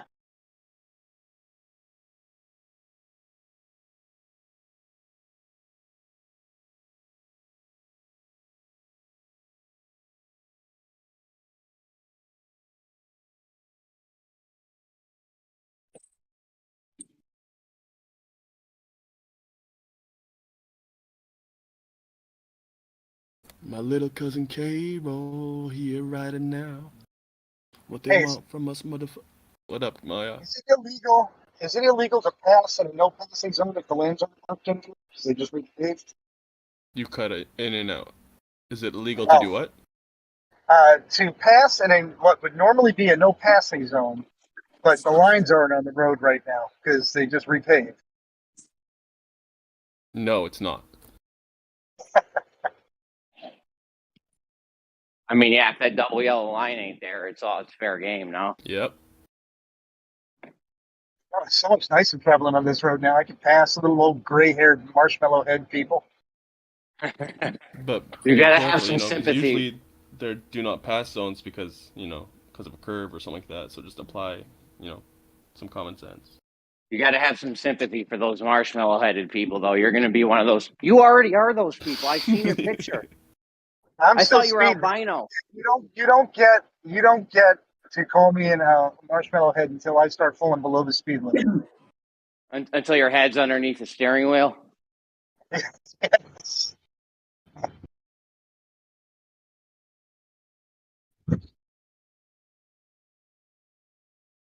My little cousin K-Roll here right now. What's up with today it's been dead, hey? Yeah. Slow day Posting today. up. Slow day. Good man. Slow day at the office. Oh, man. Where are you driving to, Moyoc? I am going up to get myself 29 5/8 deck boards and stick them in my little 5/8 what? Deck boards. Deck boards. Okay. You redoing your deck or what? No, I'm building garden beds. Okay. And I only bought enough to really make the first one and a half. And now I got to go and get the rest. You building them for yourself? Don't you live in Moyak's a got one boat? of those. What's that? I'm saying, don't you live on a boat, Moyak? Yeah, I have a boat. You lived on it for a while, right? If you call it that, like I've made my commute shorter a couple of times. But no, I don't live on it at all. Moyak's about to grow. Moyak's about to grow some of those $50 carrots. Oh, I'm thinking of probably like $200 carrots. Yo, the more expensive it is, the better it tastes. That's some normie logic right there. They automatically assume whatever's more expensive is better quality. Yeah. It normally is like that, though. It often is, but not always. You can't, apply it as like a blanket rule. Oh no, I use. Or like they'll think that something that's twice the price is twice the quality. Yeah, I hear that. Like you could have some no-name tomato paste and then some Italian something Roma tomato paste. It's like twice the price. Something Roma. and they'll just like automatically assume because it's twice the price, it's twice as good, so it's worth it. But it's not the case whatsoever because it's still fucking just tomato paste. The difference in quality is like maybe like 15-20%, not 100%. Look at it this way. I got my Honda Fit, man, and that is one of the finest cars on the road. I can put 8-foot 2x4s, and I can carry 30 of these things inside the car with the hatch closed. Damn. They should rename it to Honda Foot. Honda Feet. Yeah, do that with a Beamer. And my car will go just as long as a Honda Beamer. As a Beamer. Oh, Hondas are high quality. Hondas are super high quality, dude. Yeah, they're some of the best cars out there as far as longevity goes. Yeah. I got $7,000 invested in this car 7 years ago. I put 150,000 miles on it. So here's my question. If you have ground, why not just, garden the ground? Why do you have to have a garden bed above ground? I was wondering that too, yeah. Well, there's a couple of reasons. One, it seems it's a little bit better from a standpoint of the weeds and stuff. First off, weeding's a lot easier when it's at waist height.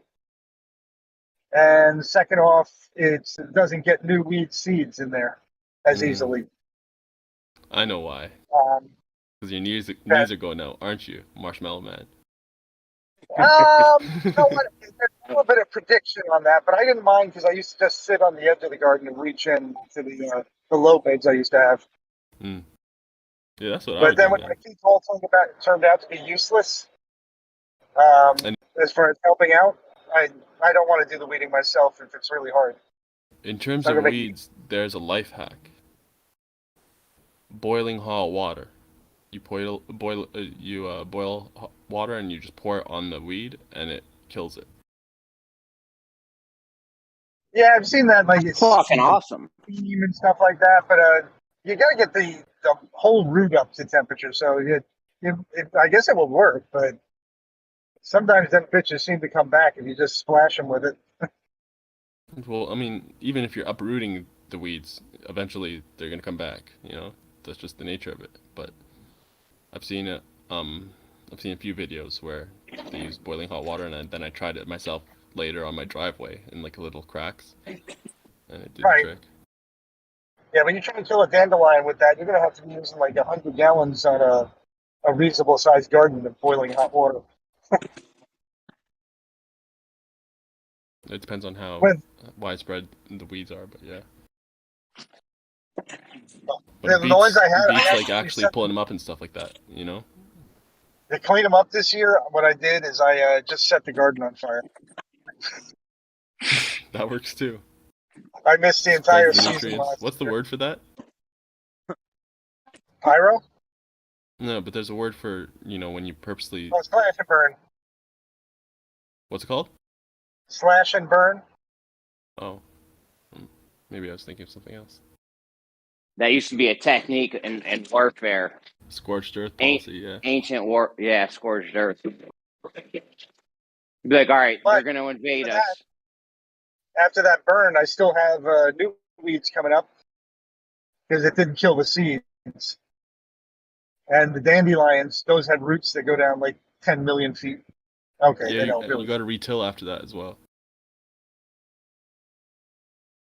I tried one year to just wrap them under like a double insulated, double wall pieces of plastic, one to keep the sunlight in and the other one to keep it from radiating the heat away. And that worked pretty good, but every time it rained, Like a it was annoying. greenhouse? Yeah, but only really low lying, so it reached the Yeah. full temperature, like 150 degrees. That took Yeah, like that's what I months. would do, man. Because, I mean, it's really, you're making more work for yourself the more you separate it from the ground. More you separate it from the water table and stuff like that. Then, cause no one does it like God does. No one does it like the water cycle does. If you have plants in the house, you know how much work they are, and then how much less work plants outside are. I have unlimited water supply for my garden. All I do is I take the septic system and I pump it in there. Yeah. I mean, it's a good hobby to have. I'm doing it's also for looks. I mean, I could have just made up, just boxes again, redone the boxes. I like the separation of, from the ground that way. Yeah, it looks well made thus far. But yeah, doing it this way definitely is going to make the $300 carrot. What's this $300 carrot thing? When people do things at home to save money like this, they end up using,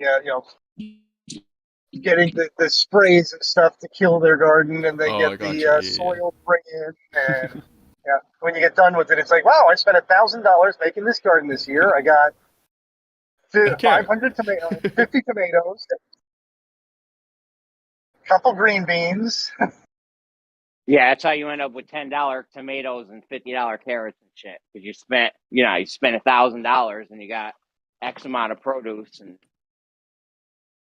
at least, I mean, you don't really know it's not GMO because, like, where'd you get the seeds from? The seeds probably are GMO. But aside from that beginning part, what's being put on them, pesticides, herbicides, and stuff like that. I have heirloom tomatoes that I got from my great-great-grandfather that I've taken from him, and I'm just growing those. Nice. Are you going to use herbicides and pesticides? Actually, I've never put them on, but I've lost a lot of crops by not putting them on. then what you do is out of the tomatoes you grow from those heirloom seeds, you take the best ones of those, the best-looking tomatoes, like, oh, these are big and nice and ripe and juicy. Mm-hmm. You take the seeds from those, and you use those to plant more tomatoes. Right, and then you fucking end up genetically modifying them and fucking ending up with the fucking one trait that you've gone for, but not healthy. No, it's still healthy. No, I mean, that's natural breeding, right? That's natural selective breeding. It's not the same as the mechanical, artificial genetic modification that they're doing. The reason why food's gotten... My bad, go ahead, Moya. As I say, you can have genetic modifications that don't have to deleterious, but you can also have ones, where you take it, you grow it for your specified trait, you just as much deleterious effect. No. The reason why food's gotten... Go ahead, Jeremy. The reason why food's gotten less nutritional over the years is because we've farmed the shit out of the soil that we grow it in. I mean, I know they do the thing where they let the soil sit for a year and fertilize the shit out of it. But a lot of the nutrients, we've soaked them up, and now the food's just not as nutritional as it used to be back in the, 1800s or whatever. But yeah, Moyak, I was talking about the artificial process wherein they literally splice genes in and out. Like jellyfish genes in weeds and stuff, or it's in sometimes they take genes from other species, not even like of the same plant that they're trying to farm. Sometimes they'll take it from an animal, and they'll splice it in there. Sometimes they'll That's take, again, for different meats, they'll take genes from different animals. It's psycho shit. The craziest thing I've seen them do with that so far is there's this spider protein. There's a spider protein that makes spider web, and it's the strongest. It's like some of the strongest material on Earth. These spider webs. So what they did was they spliced that into goats. So the goat's milk produces this protein. So now instead of having to deal with millions of spiders, they can just have one goat producing enough proteins to where they can. Like webs and make spiders that make webs in their pens. What's They'd be like Spider-Man and shit. Shoot the kitties up at the wall and they'll swing around.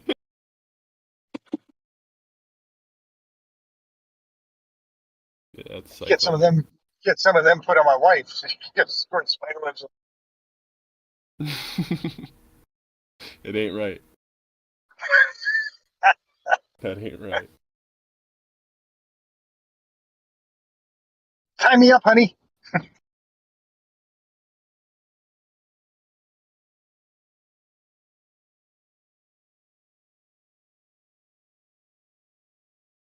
You gotta get pregnant first, Moyak. Done that 4 times. She keeps on letting the titties go dry. It's her fault. I was willing to keep them going.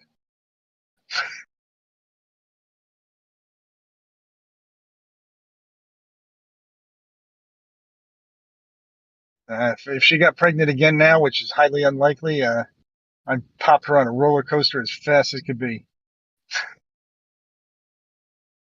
You can do it again. What's that? He probably You got could. it I don't in know you. if she can. Oh, I think I could.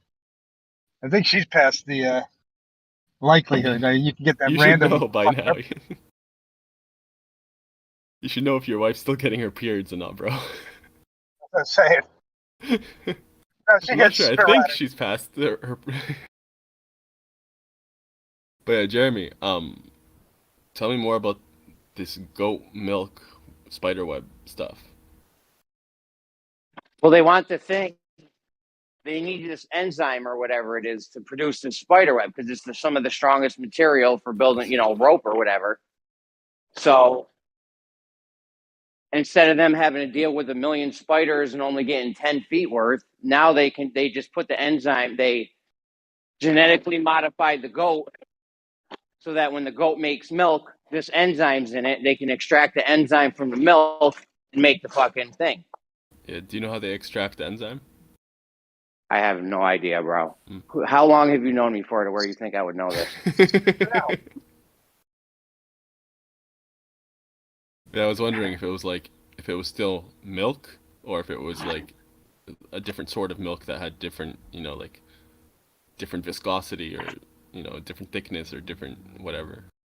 But yeah. I think it has spider protein, spider silk protein in it, and they just will find it out. I don't think it's in copious amounts. It's not like all the milk becomes spider juice. Yeah, but they get way more out of one goat than they would with thousands of spiders or what. Yeah. And it's just easier to harvest too. Although spinnerets is like probably one of the biggest problems with that because like the spiders actually properly at almost a molecular level are able to make these fine threads. It's a little bit more work for them to make as people.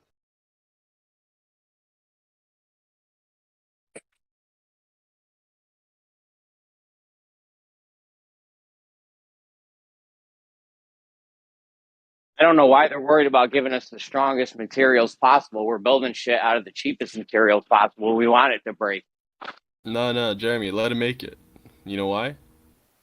So if we have a strong material, then we could do our line test. No, that's not going to help. The line test we're going to do is going to happen on the ground. You can't hang anything in the air and have it be 100% with 100% rigidity. So the new thing I think we're going to do, Geo proposed this a long time ago. We just put the triangle right on the ground. Right, you level out.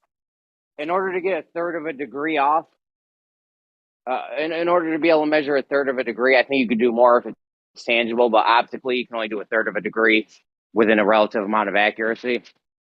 So your triangle needs to be like 8 square miles or something, right? You need 8 square miles of land to be able to do the triangle. So if you have that if you have a triangle leveled all out on the ground, and you have the whole thing of the triangle all level, you can draw your lines on it. One line, you come off 60 degrees off of that line. You're trying to do an equilateral triangle. It wouldn't work out on Earth. It was a globe. It'd be different on a globe than if it was on a flat plane. It'd have to be a really big triangle to make up for like the margin of error. Yeah, no, I hear you. And the margin of error is very small because we're going to be able to do it tangibly, right? If you're making a line, if you want to make a straight line and you only need to worry about left to right, that's not difficult. There will be a margin of error, yes, but it's not difficult.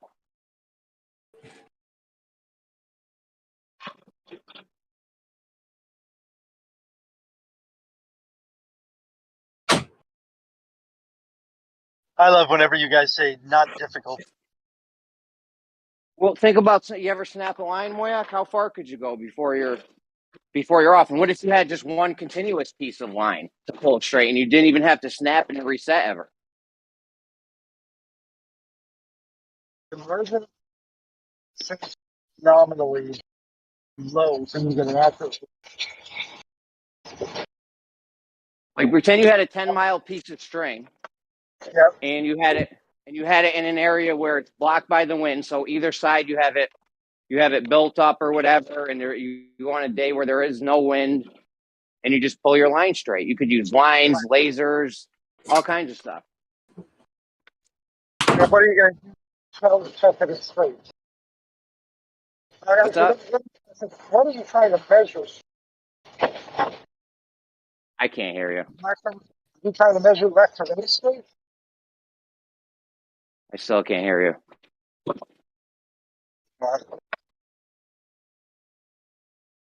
We just want to make a straight line on level ground, meaning not curving left to right.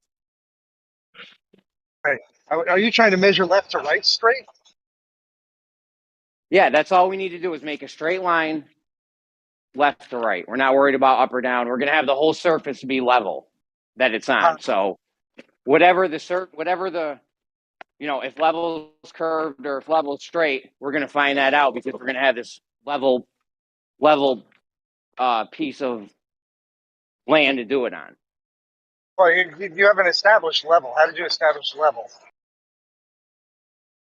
Just going off what water. We're just going off what water does. Entire thing out. Yeah, we're just going off what water does. We're not sure if it's curving or straight yet. We're just going to do what the water says. All right. What's the string for? The string is to make sure that we're not deviating left or right. We want to get a straight line down. I see. Okay. Yeah. And then this triangle will tell us curving or straight. But 60, 60, 60 on a flat plane, you're going to have your triangle. That's not going to work out if it's curved. Now, if you do a string, you're going to get a 60, 60, 60, I think. What do you think about that? If you taught the string, you're measuring off of one plane then. If you taught the string, would be straight. No, if you have a level surface and level's curving and you try to do a 60-60 triangle, work out.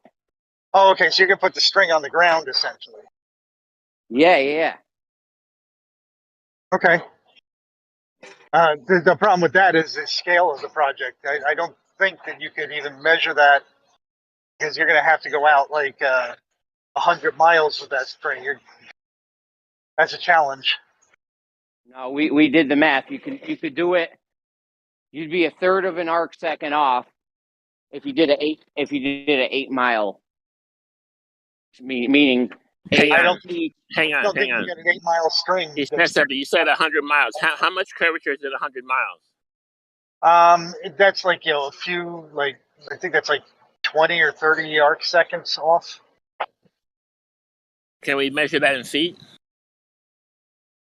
No, you wouldn't Angular measure it if you did measure it in angles. For the thing we're doing, the triangle thing, it'd be measured in angles and degrees, or fractions of a degree even. How many arc seconds in 100 miles? You should know this because it's science, right? No, there are no arc seconds. It doesn't. Yeah, it doesn't really like.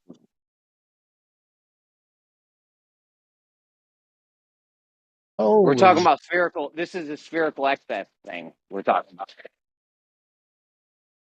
with the triangle on the surface of a sphere. Right. The so-called spherical excess is happening because they're saying that these curves or these triangles would be curving around the globe. That's why it's happening.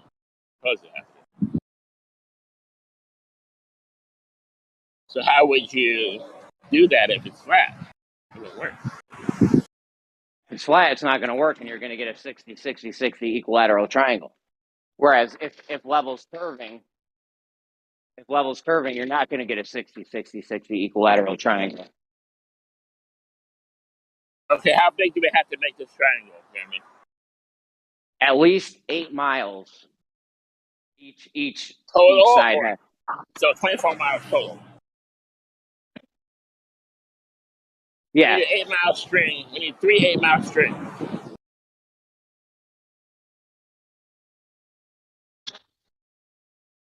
Yes. All right, I'm picking lumber up. Have you thought about how heavy that string's going to have to be for 8 miles? Yeah, but it's going to be laying right on the ground though, so it's not going to be like suspended in the air or anything. If it's laying on the ground, then it can comport to whether it's flat or curved. You wouldn't know the difference. You'd have to touch. That's the idea. No, that's the idea. It's going to conform to whatever it is. It's going to conform to that, but we're still going to have a straight line left to right. And then in the end, we're going to have a triangle. The finished product's going to be the triangle, and we'll be able to measure it. How do you have a straight line left to right if you don't touch the string? Sorry, say that again. How do you have a straight line left to right if you don't touch the string? If I don't do what with the string? Taut, that means pull it from left to right. No, you have one end, ground, then you have another end laying on the ground, and you pull it tight, yeah. Make it taut. So you are going to pull it tight, right? Yeah. And then that's when you need to look at the weight of the string, because pulling that tight, you have to have a certain, what you call it, tension. Yeah, that's one way to check to see if it's straight. The other way is you can use lasers. You can use a whole bunch of methods to make sure your line's straight. I could manually snap a 50-foot or 100-foot line on the ground and just keep overlapping the segments. You might have a margin of error there.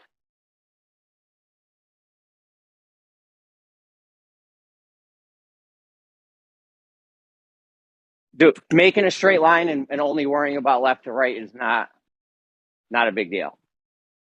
Okay, so how much spherical excess are you supposed to have over 8 miles times 3 strings? A third of an arc second. And you think you can measure that by hand? Yeah, you put a protractor on the ground and see what the angle is. Absolutely. Everything involved with this is 100% tangible.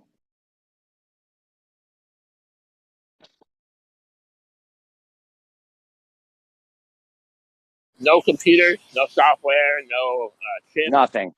Nothing. You think you no optics. Optics. You think you can get a third of an arc second precision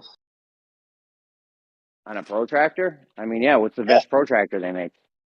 Probably. Well, most protractors are probably in the 1 degree. But yeah, the little one your kid uses.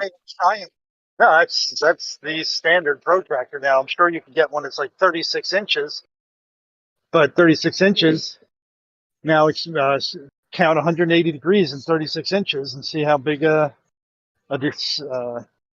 fraction of a degree you're going to get out of that.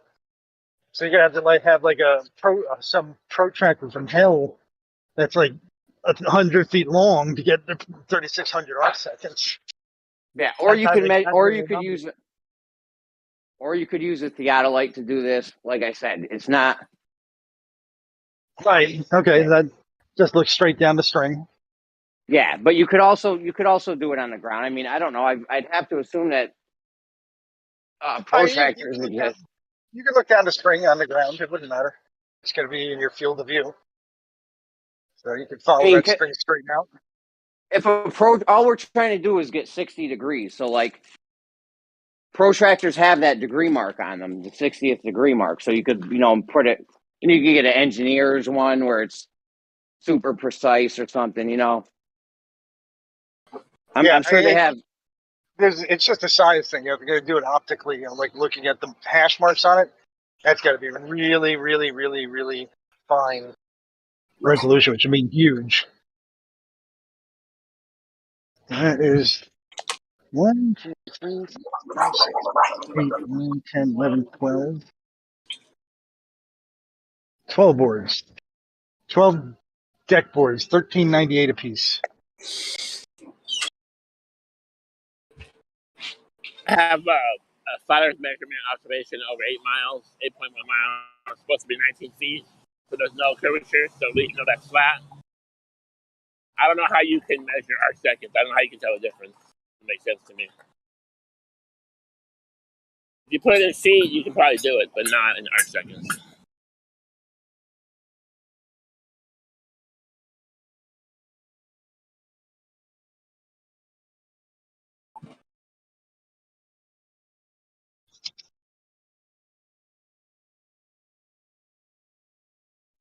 For example, a protractor can bend from one side to the other side of the protractor.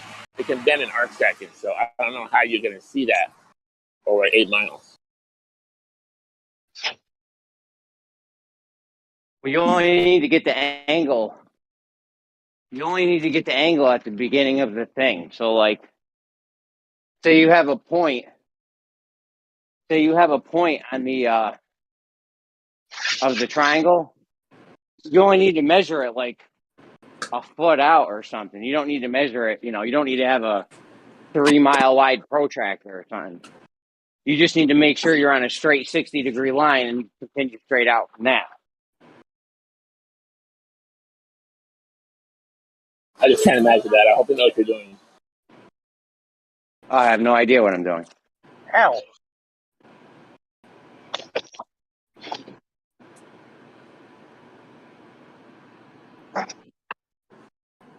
Okay, I'm going to have $200 tomatoes.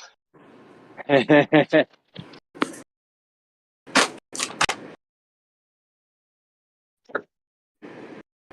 will get my tannerite out to blow up the tomato worm. It pisses me off so much. Did you know that tomato worm just ate $50?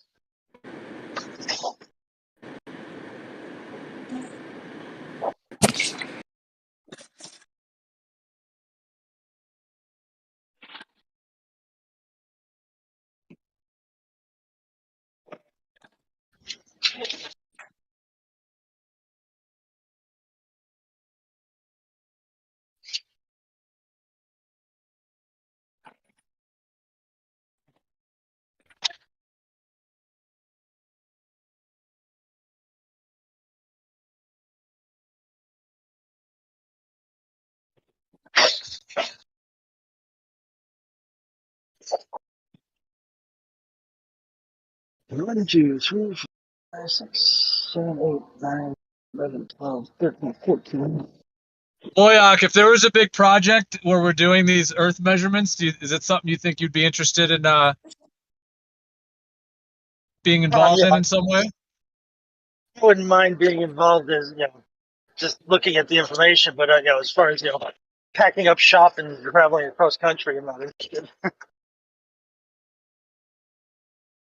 My interested to spend a dime on flat Earth. That's my rule. How interested would you be in the results? Oh, I'm always interested in the results. I do get entertainment out of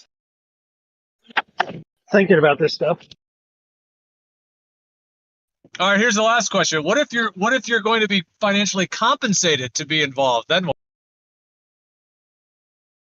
I'm not much of an authority on mathematics and stuff like that, so I wouldn't feel good taking somebody's money.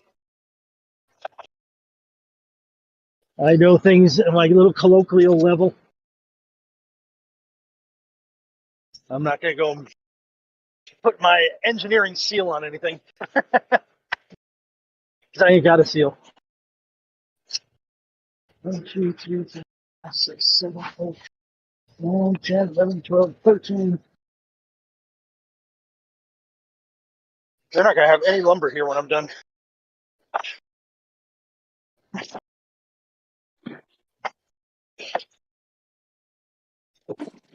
Well, we're not going to let. I did go through the effort of having my friend give me his theodolite, but then the numbers from that all got poo-pooed as soon as we started looking into it. Part of the reason why I wouldn't spend a nickel on it because there's nothing you can't deny.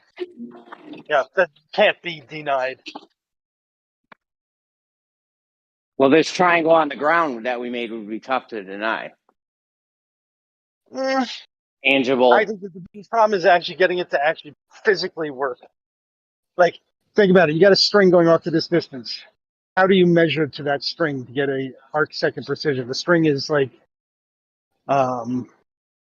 a full degree wide, measured up close. That's a good point. Good point. There's things we would definitely need, and you'd probably need the triangle to be longer than a third of, and then 8 miles because you'd want more than a third of a degree. I hear you on that. As far as making a line on a level surface, we picture a pure level surface as far as I can see. Right. As far as drawing a line and only worrying about going straight left to right, like, do you think you could just keep going indefinitely? It will be straight wherever it ends up at, barring wind and stuff like that. So I'm saying even with the wind thing, like that's just one method of making a straight line. You could do one 3 inches next to it that uses a different method of going straight. You know what I mean? Maybe one time we're going to use a full 10-mile. I still like the fishing line in the water. I just don't know, like, every time I think about it, it's like, again, when practicality comes in, a 10-mile long string is a hell of an unwieldy device. But actually, I don't know. There's a possibility that could work. What are you referring to with the fishing line? Because I just kind of had another idea. What about doing spherical excess in the water? Is that what you're talking about? Doing like pulling a line on top of the water and doing spherical excess that way? Is that what you're referring to, or you're talking about something different?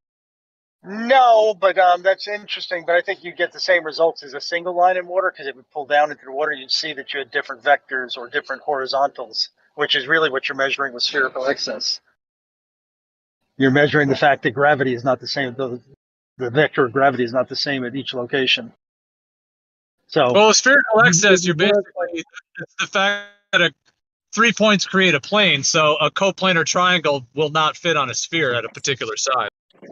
Right. So if you did it on water and you let it sink, if it went down to its depth by pulling it tight enough, like the old fishing line experiment, then it will make a single plane, and you'll get 60 degrees per total of 180. But again, you got to do that over 8 miles conservatively and 100 miles probably ideally. Now you're talking real money. Well, the triangle we're talking about is going to need to be longer than 8 miles. It's probably going to need to be double that or triple that or something. Yeah. Right.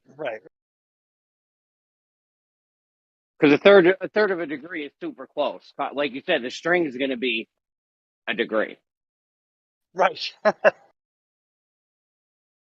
Now, that becomes less and less of an issue, like looking at it with a transit. So I don't know whether that's, like, if I look down the string if I'm looking down the string, I can still see the string at, let's say, a half a mile or a mile. Now it's going to be within, arc seconds, sub-arc seconds.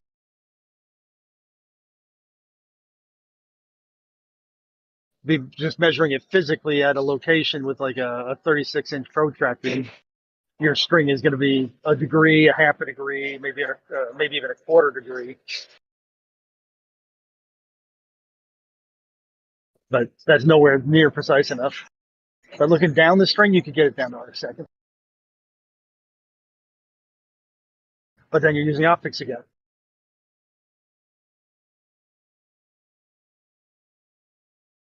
All right, this is going to be a real. I got 30 deck boards I'm going to be putting in the Honda Fit. I'm not sure I'm going to fit. Well, ideally, we want to use multiple methods, like not just one, but you want to cross-reference with multiple methods to try to come you're roboting. multiple layers. Oh, you're good now. Go ahead. My bad. I still like I'm driving. Go ahead. Okay, I still like the fishing line inside of a controlled environment. So, Dude, we did the math on that. The density variance alone between the string and the medium are crazy. That's what I'm saying. That's why I say controlled environment, where you do it inside of a PVC pipe, half pipe, where it's level all the way. It's got water in it, a certain depth, the whole length. And then, you get the buoyancy just so by mixing the salt and water together until it's perfect buoyancy. Then you start yanking on the bitch. But now you're talking tens of thousands of dollars in materials. Yeah, that one's top, bro. That one's top. All right. I was going over that with Rumpus one night, and there is a way to tell. There is a way to tell if your density and buoyancy is fucked up at the beginning of the line. It'll be going in a certain direction. I don't know. Me and Rumpus worked it out one night in Brandon's a long time ago, but it could be done, that thing, but it'd be hella expensive. What's up, y'all? You talk about doing the tension thing again? A different one, but yeah. It's just a straight line and see if it sags in the middle, or not sags, if it pulls down into the water. Well, I like doing it underwater because Right. I like doing it underwater because on the top of the water, now you're dealing with surface tension of the string itself. So that's a whole nother. No, you want to sink it or soap it. You have it If be there's like a more foot than 30, under the then I'm water wrong. at each end. 30. You have it be like a foot under the water at each end. You just go measure it in the middle and see. I have always loved these ideas. I don't know if y'all are talking about a smaller area of water. Growing trees, you know that, right? Sir? He's hot micing. So what I think is interesting, though, is kind of like the smaller area you do it in, which you need a smaller area so that it's practical. But then the smaller area you get to, you start having this worry about any meniscus value or whatever, which I may be stupid in even saying that variable, but that's what I always feel. Like you want it smaller, but then you don't want it smaller. Upward bending meniscus, concave earth. Let's go, baby.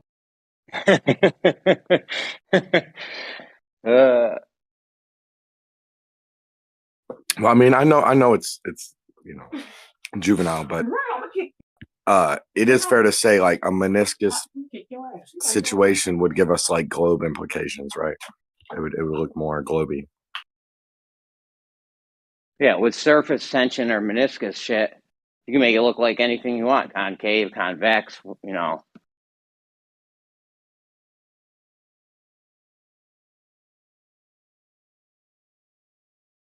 So who brought this up? What did I miss? We were just talking about various ways. We were talking about drawing a triangle on Earth, like making an 8 mile long, perfectly level surface, which isn't hard. Well, I mean, the length of it would be a challenge, but just making a level surface isn't hard. then you could check it with water to make sure it actually is level. And Okay, you put a string on that, draw a triangle on. If it's curved, your triangle is going to be fucked up. If it's flat, you're going to have an equilateral triangle.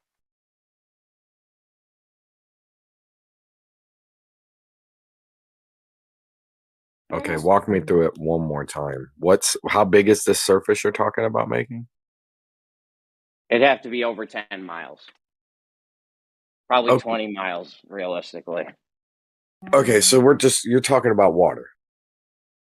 No, you make a 20-mile stretch of land that's perfectly level. So you might use like self-leveling concrete or something to keep it level. Oh, geez. And then you could check its level. You could flood it with water once it dried. You could have like walls on the sides of it. Because all you need is a triangle path. So you have your level triangle. Then let's say when you're doing a concrete, you put forms up and you have it so there's a wall going down each side of the length of the triangle, right? Then once the shit's all dried and settled and everything, you put water on top of it, and you're like, all right, the water is 1 inch deep everywhere. We have a level surface. So now you got your level surface, right? I'm with Then most. you need to.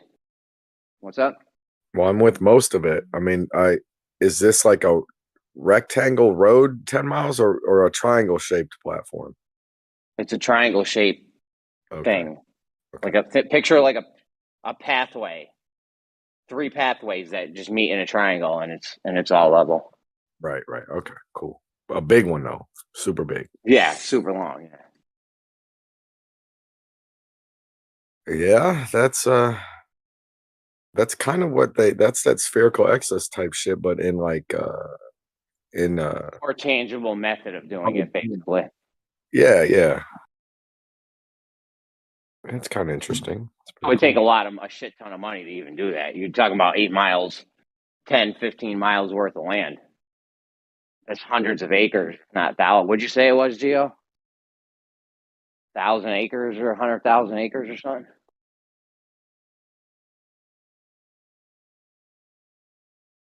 I think I think I typed in like 8 square miles is something like 5,200 acres, if I remember, something like that.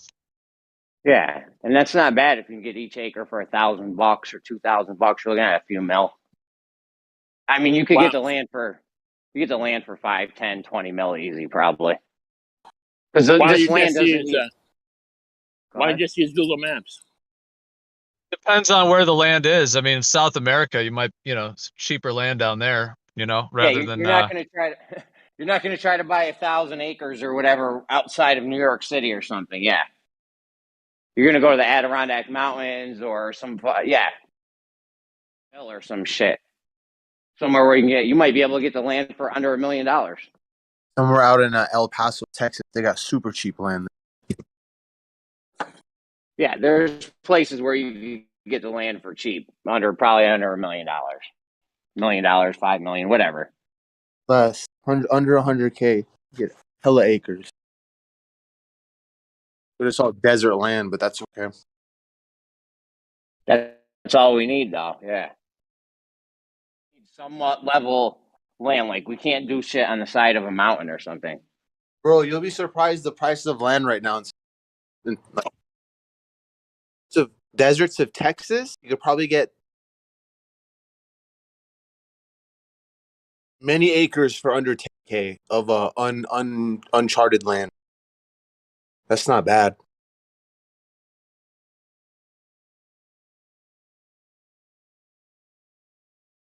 I agree with that price. You can also get cheap land in Nevada.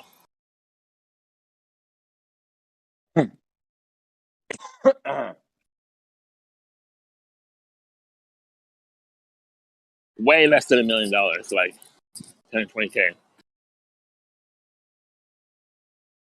Yeah, we're talking about needing thousands of acres, though.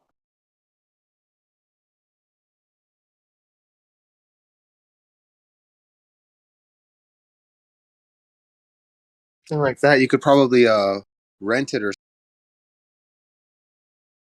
Nah, this needs to be our land where no one's coming on it, fucking with it or nothing. Because we're gonna want to keep this up forever. We don't want this to ever like disappear, so people can go look at it, fuck with it. How many acres do you think you'll need? Thousands. I don't know. Would you say 5,000, Geo, or something? Thousands and thousands of acres. Do 10,000, probably 10,000 acres. Whatever Geo said, double that shit. You just need to fit a 10-mile triangle on it, 10 mile on each side. That's all you really need. Yeah. I would make the triangle 15 or 20 miles, honestly, just because an eight or 10-mile one's only a third of an arc second, and an arc second is extremely, extremely small, especially if you want to start breaking an arc second down. There's 3,600 arc seconds in a degree, if that tells you anything. There's 360 degrees in a circle, and then there's 3,600 arc seconds inside one of those degrees. So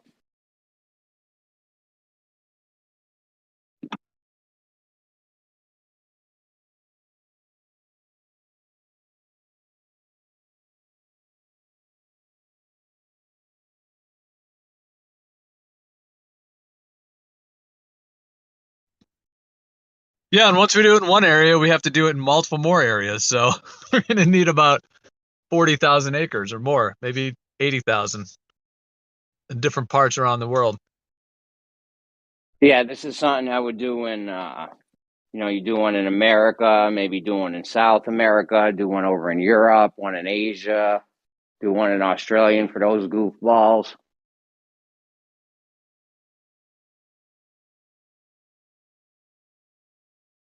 Just kidding. Australians are cool. They're too drunk to handle it, though. We'd have to go down there and help them.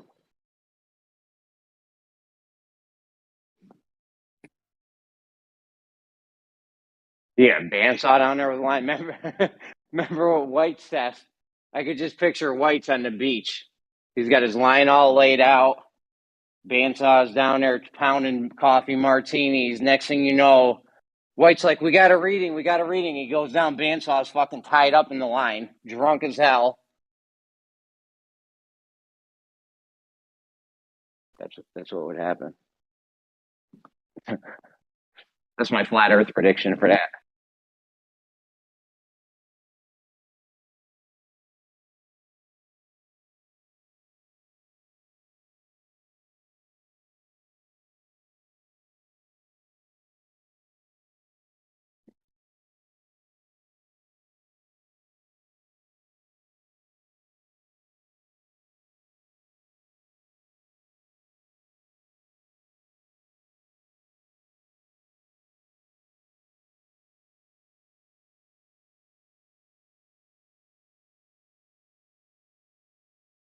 God, I haven't fucking started this late since I started working. I don't even know if I'm gonna be able to get this whole shit done.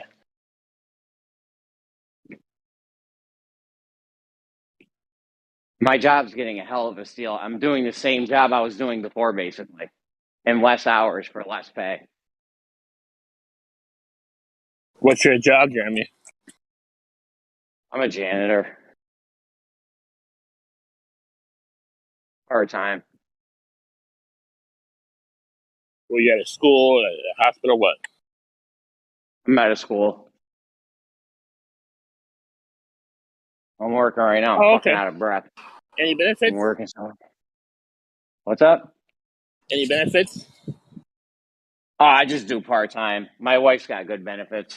She works at a hospital.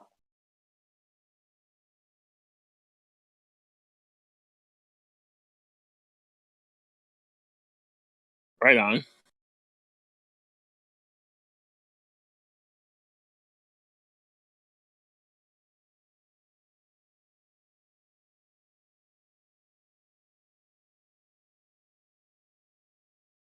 They need to stop using chalkboards and start putting in smart.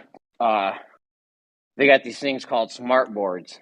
Like I'm still running around wiping wiping magic marker off whiteboards and shit. This is barbaric. This is a huge waste of resources right here. You know how many chemicals we go through? I inhale them. This is terrible for the environment, everything. Put the fucking smart screens up. You won't have to pay guys to walk around the building for hours wiping off whiteboards. We can't afford smart screens in classrooms, only on rifles and Lockheed Martin jet planes. And we sure can afford those.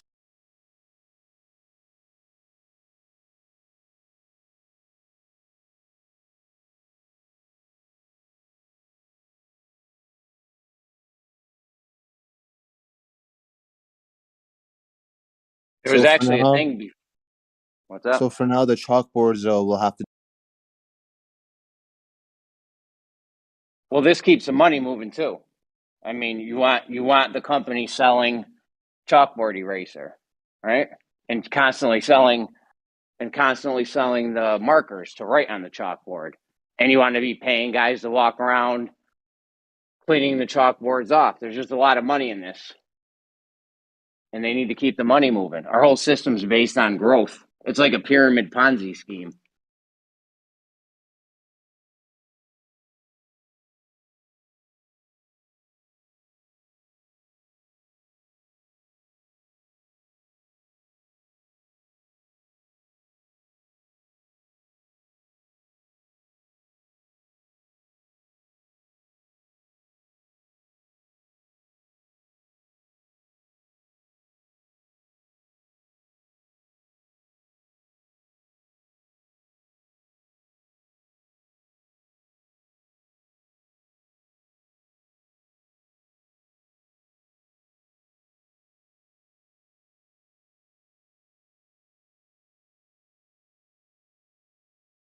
Be having some cool ideas, man.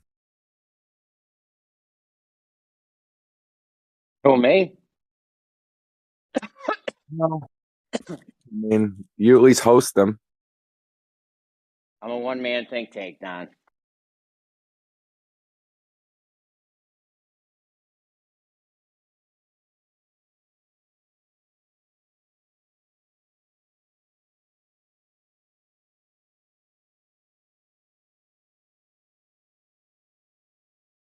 Where'd Moyak go?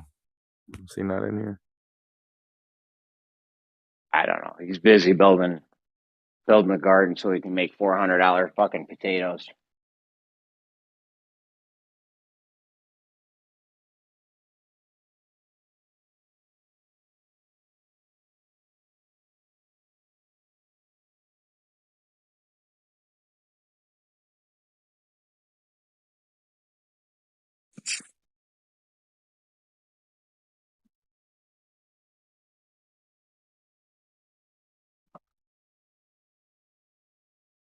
Mm.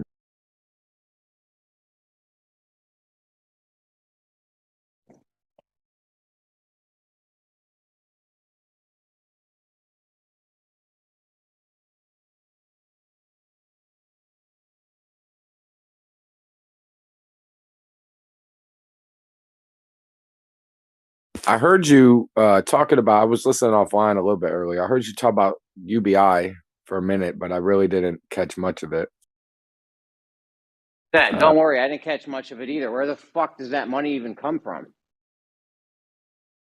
Where does UBI money come from? Yeah, if they implement, okay, we say we get good with automation, and they're like, "Holy shit, we got to do UBI." Where does that money come from? Yeah. Well, what's wrong with just it being stimulus money? That's one, it could be stimulus money. Two, it could be the government could actually find a way to operate at a profit. Or three, it can come from all the infrastructure that the government already uses its tax revenue for that could be dissipated, and UBI could, reap the rewards instead. Like, I don't know. There is answers to that question though, right? Like, we don't. Everything you said was pure gibberish just now. Well, if we wanted money, here's my point. If we want something, we could make it happen. I mean, that's all I'm saying. Yeah, but where does the money? I heard you say a lot of words, but where does the money come from? They Like could just print the stimulus? money. Yeah, stimulus. Why don't they print it? Yeah, then the money becomes worthless. It doesn't become worthless, just becomes less. Not worthless, just less.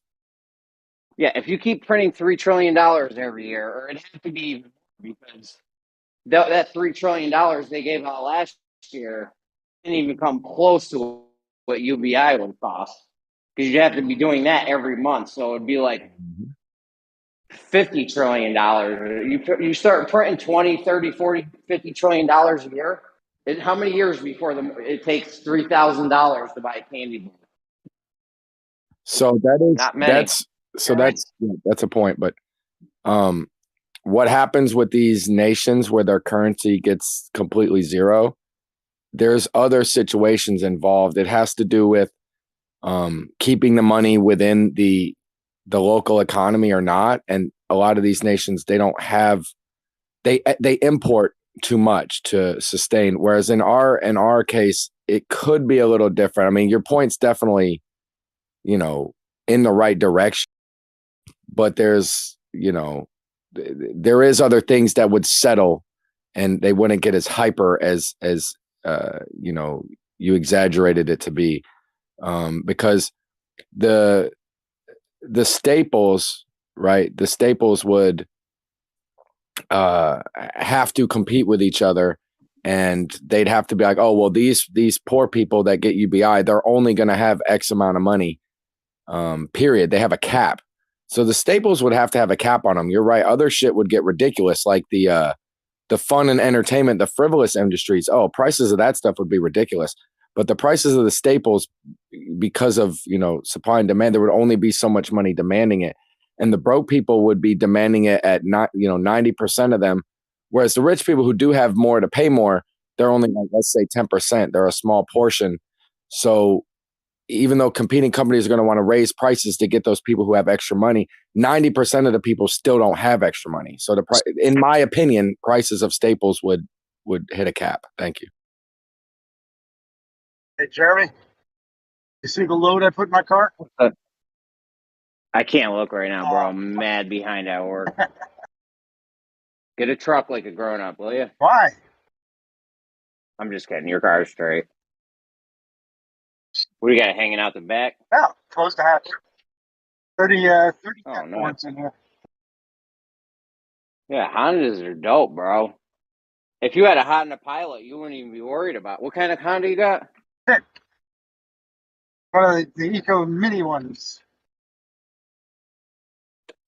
I mean, I had a small Tucson, Hyundai Tucson before, little mini SUV. Those shits are straight, man.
I'm just saying it's not as simple as saying, okay, UBI for everyone. The money's got to come from somewhere. They can't just print it off. That's not sustainable at all. In fact, it would. Doing now. It would.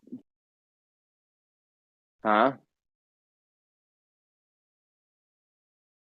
What'd you say right now? It's never going to be sustainable. Printing the money is never going to be sustainable. It has to actually come from somewhere. The money's not going to. My idea is if you have to implement UBI, you might as well fucking get rid of money because there's no point after. There's no point in using money once you have to implement UBI. All the money's there for is to keep rich people rich. Like it has no purpose after that.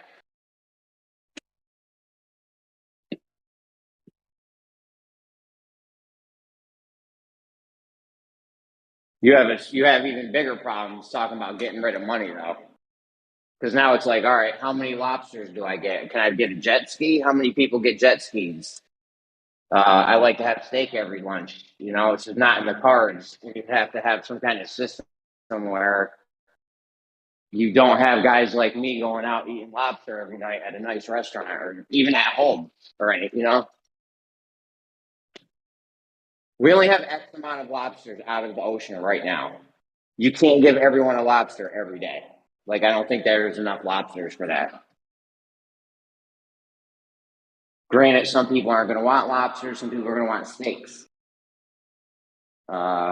There's not enough steaks. Like you said, there's just not enough stuff for everyone to have everything they want. So you have to have some kind of system where it limits that, which money is that system right now. Money is the system that limits that. Can you hear me now? We hear you. Did you hear what I said about the computer chip? No, what about it? It's not going to be money. The EBT is the universal UBI is going to be computer chips that go in your hand. It's not cash money. You have to use it to buy food. You can forget about steaks and lobster. Forget that shit. You're gonna have to buy stuff like EBT stuff. You know what EBT is? Yeah. Milk, eggs. Kaboom, cereal. Yeah, I know. Just so you don't die, basically. But you're not They getting. won't let you buy. If you got food stamps, they won't let you buy cinnamon checks, but they'll let you buy regular checks. No, Like because it's cinnamon just checks are ridiculous. It's because cinnamon checks are gourmet, bro. No gourmet. Just basic shit. Yeah. So you'll get food that way, and you'll get like housing or whatever, like government housing. It's not gonna be. You can't just go wherever you want. You have to go like projects, basically. So it's going to be an expansion of the current welfare system, just more. Yeah, I hear you. And it will be a money problem, but for the government. But it's since the government owns everything, it's like they're doing it. They're not giving any money to that private company. They'll own the housing, they'll own the food, they'll own the warehouses. The government will own the supply line, own the product. But no matter what, even if the government supplies it, that takes money. The money's got to come from somewhere. Yeah, that's true. That's going to be a big problem. But isn't that the great way to crash our economy? I mean, that's just the problem. Where does the money come from? They give out UBI. 2-3 years later, the economy crashes, and then they go to a new world order with a new Bitcoin. I'll tell you what's scary. You guys ever see that movie? You guys ever see that movie In Time with Justin Timberlake? Yeah, they give out time. The money was time, and if you ran out of money, it was like built in your arm or wrist or something. If you ran out of time, you died. Yeah.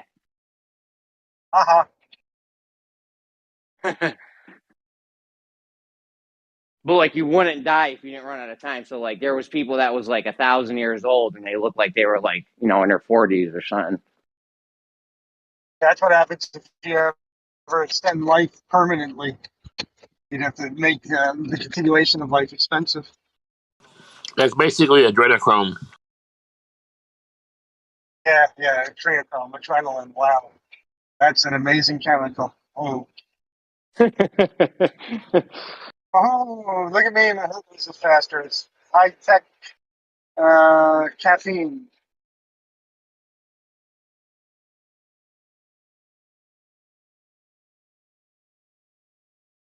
Besides, don't mess with my adrenochrome. I like grinding up little babies and taking their. Look, you join the club, you get a little bit of adrenochrome, feel a little bit better, live a little longer. Give you some money with that. Don't do no shit. Don't do any protesting. Don't do flat Earth. Don't do none of that shit. And you're good.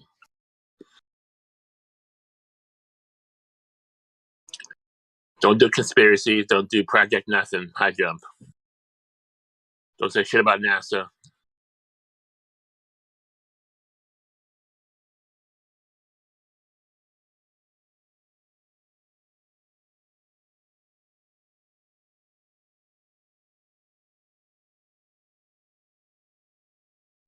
They're basically paying you money to control you.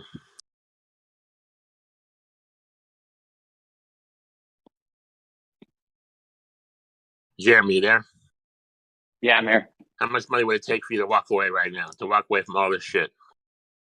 Illuminati paycheck. How much would it cost? Like $1,000 a day, maybe $500 a day. $1,000 they would give you what, $350,000 a year? Yeah, I'd be So $1 so million good every with 3 that. years. I really only need like $30 a day to live on. I'd be able to set up trust funds for my kids, help all kinds of people with that. My mom struggled. Like, I know a lot of people I could help with that much money.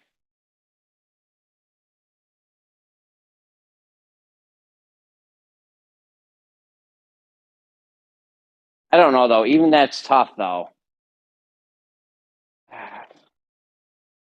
because I like being here and I want to eventually do something, some kind of physical, tangible test to find out. So I don't know if I would walk away from that, honestly.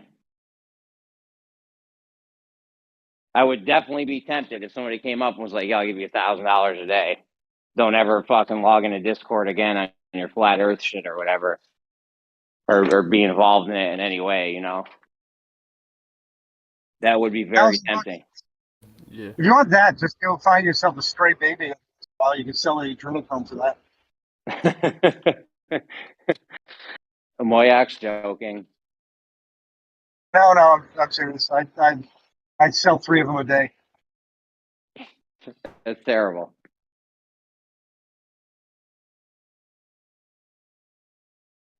I bet they harvest babies. I bet there's a place they harvest babies just for adrenochrome. Yeah, it's called the abortion office. I'm surprised the human sex trafficking thing. Like, if I was one of these cartels that was human sex trafficking women or whatever, if you take the woman and then you sell them or whatever, that's just a one-time thing. What you want to do is have that woman have a bunch of babies, and now you don't even have to kidnap people anymore. You know what I mean? It costs you $200,000 to raise one of them. Fuck that. You just go out on the street, grab No, one. you feed them Fuck rice no, and it shit. doesn't. Not in Mexico. In Yeah, other you feed them places. rice and shit. That $200,000, by the way, is bullshit. It doesn't cost that much for a kid. It costs nothing for a kid. I don't know. Costs nothing. That's right. It costs welfare. That's all. 365 meals a year. I'm sorry, God, How's it 900 going? meals. $1 a piece. Shit, you put them to work, you're in the black. Put them to work in the family business, and they earn their keep. In this case, a prostitution ring.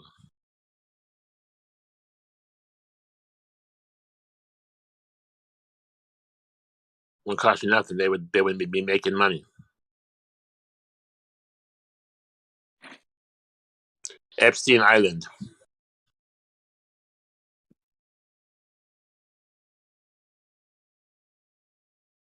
Yeah, I think Jeremy would disagree with you not costing $200,000. Yeah, the way we do it now, yes, $200,000. The way you would do it if you're them, probably 20 or less. Like I said, you get away with feeding them rice and water and bread and shit, and you don't have to buy all the fancy shit for them. You're gonna be selling like low quality bitches. Why? Look, you have a family of 5, right? You have 2 choices. You can go out to eat for $100, or you can go home, make a nice little salad, pasta, meatballs, and have like less than $30. When I was a kid, my dad used to brag on how cheap the meals costed. He'd be like, "I made this whole meal for $5." I'm like, "Yo, it's French onion soup. Where's the fucking cheeseburgers or chicken nuggets or something?" Your dad was G and you were a Did fucking... you become you cheap, were a Jeremy, brat. because of that? Yeah, I'm like, yo, you made $10,000 a day. Why is this even an issue? We could have went out to Applebee's. Was your We father About the didn't. Jewish? values. Nah, he wasn't Jewish. No, he did used to take us out to Ponderosa every week, which was Dad was awesome. Well, hey, there you go. One night a week you get to party. But I was also a child slave, though, so I mean, Well, hey man, you have to earn your keep.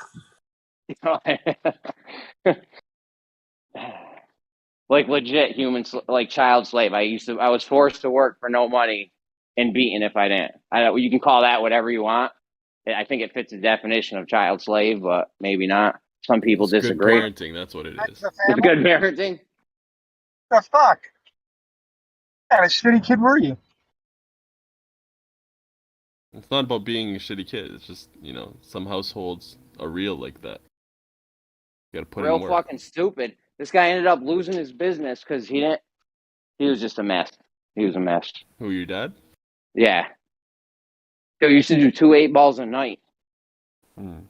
How did he lose his business? He did 2 8-balls a night. Did you not just hear that? Oh shit! So he snorted it or smoked it? Yeah, he would never reinvest in the business. Like, I went back to try to help him a few times throughout my, teenage and 20s and 30s and shit.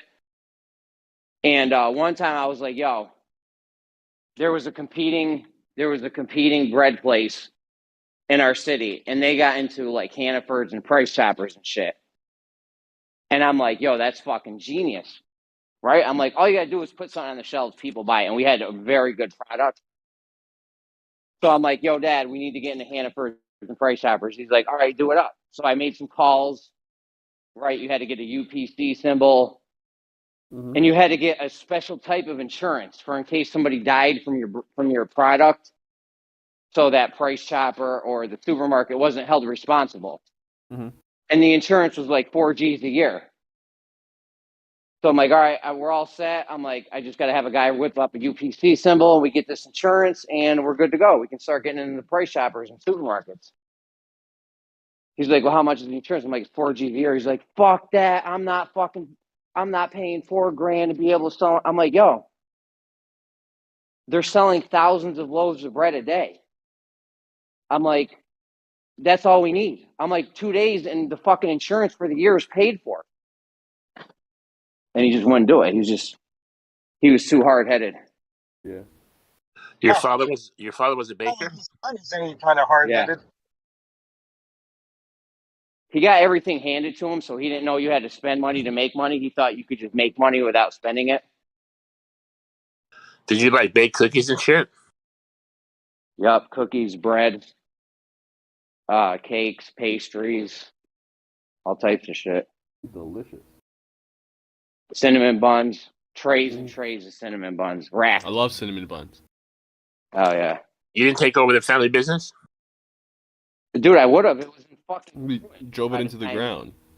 Yeah, we drove it in the ground. The place was falling apart. At one point, it got so bad. Like the last time I went back, I'm like, yo, fuck all this bullshit. I'm like, all we need to do is make breadcrumbs. I'm like, we can make like, I don't know, 25 cents a pound off every pound of breadcrumbs we make. And I'm like, there's so many fish fry places and restaurants that use breadcrumbs. I'm like, we can just make bread. He's like, I'm not baking perfectly good bread to turn it into breadcrumbs. And I'm like, Fair well, point. yeah, but I'm like, whatever. He didn't want to do the thing to sell the bread. Yeah. He didn't want to get in the store to sell the bread. So I'm like, well, we can avoid getting that insurance and just go, I could have took a week or two, drove around to every fish fry place and restaurant, gave him a pound of breadcrumbs, and been like, here, if you like our product, here's our price list, whatever. But you wouldn't do that either. And then I tried to convince him. I'm like, all right, everyone else is selling their bread for like $3-4 a loaf, right? I'm like, yo, our overhead is so small here. I'm like, we can sell our bread for $1. So I'm like, just lower your prices. I think he had it at like $2.50 or something at the time for a loaf. He might have been selling it to his restaurants for like $1.50 or something, which was dirt cheap. I'm like, yo, lower that shit to $1. I'm like, people have no choice. It's not even like it was a shittier product. It was one of the best loaves of bread in the city. I'm like, yo, lower that shit to $1. I'm like, people are basically forced to buy your product at that time. I'm like, fuck delivering. I'm like, don't deliver it to anyone. I'm like, they'll come here and get it for $1. And he wouldn't do that either. He's like, I'm not fucking lowering the price. I'm like, yeah, but we'll make more money because you'll sell like 100 times the amount of bread. He wouldn't do any of my like ideas that I had. Yeah.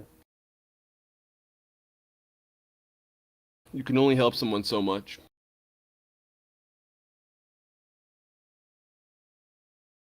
I need fucking help right now, man. I'm not gonna get this section done.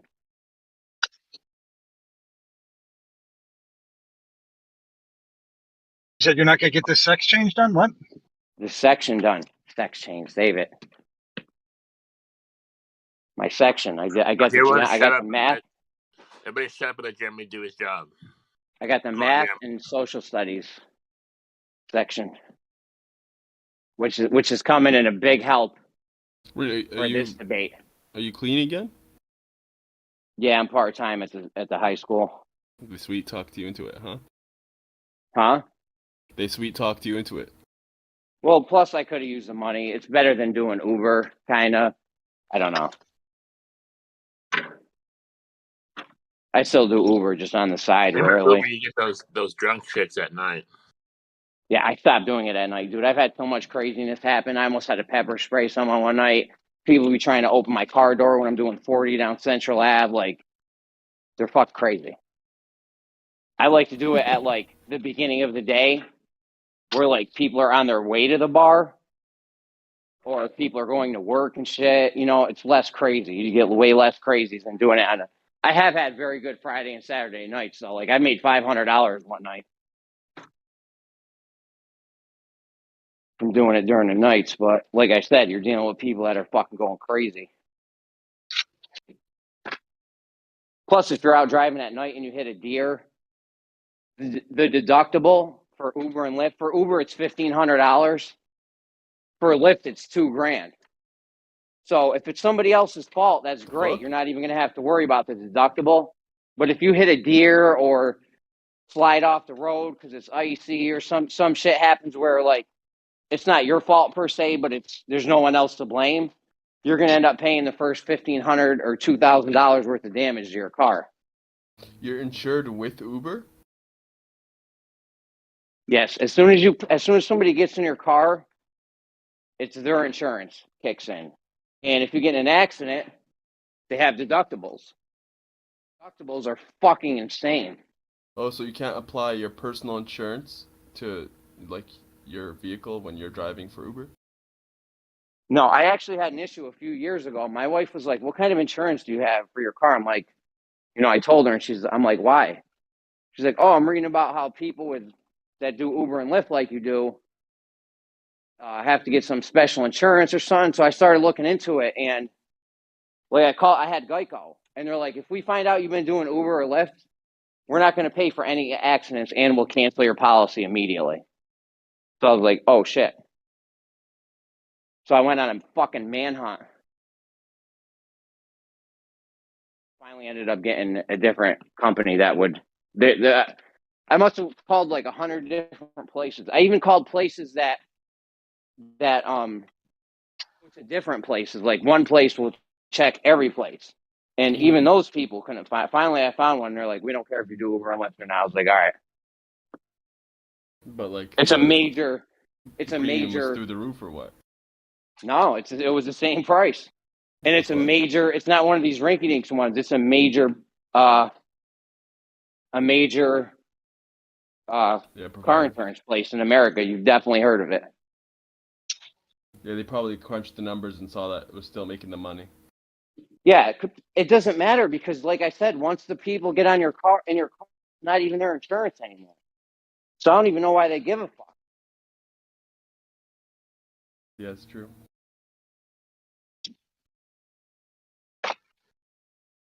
I guess they give a fuck because you're still gonna be on the road longer, right? When people aren't in your car, just like to get to pickups and stuff like that, or after the drop-offs. Yeah, yeah, So it's a bit more of a risk, and they probably had yeah. like actuaries that said like, it's too much risk.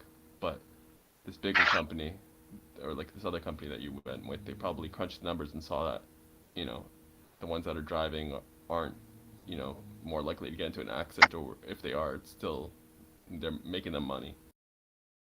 I mean, we're honestly the safest people to have insured because we rely on driving, so we don't want anything to happen, as opposed to the guy that just drives back and forth to work or something. You know what I mean? Or I don't know. Yeah.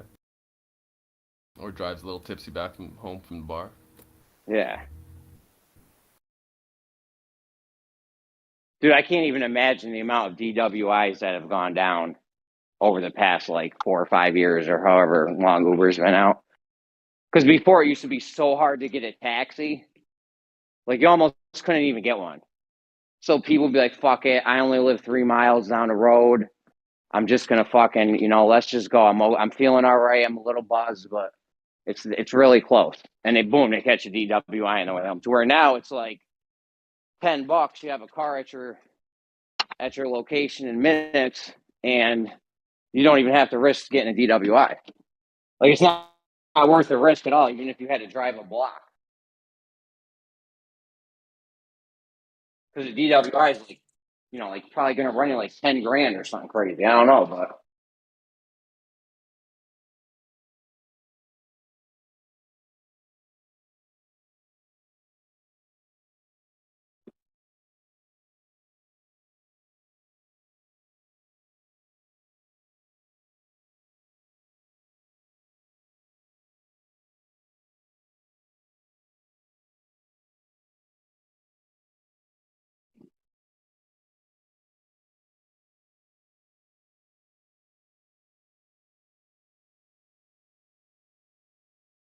So, did you miss it a little bit, Jeremy?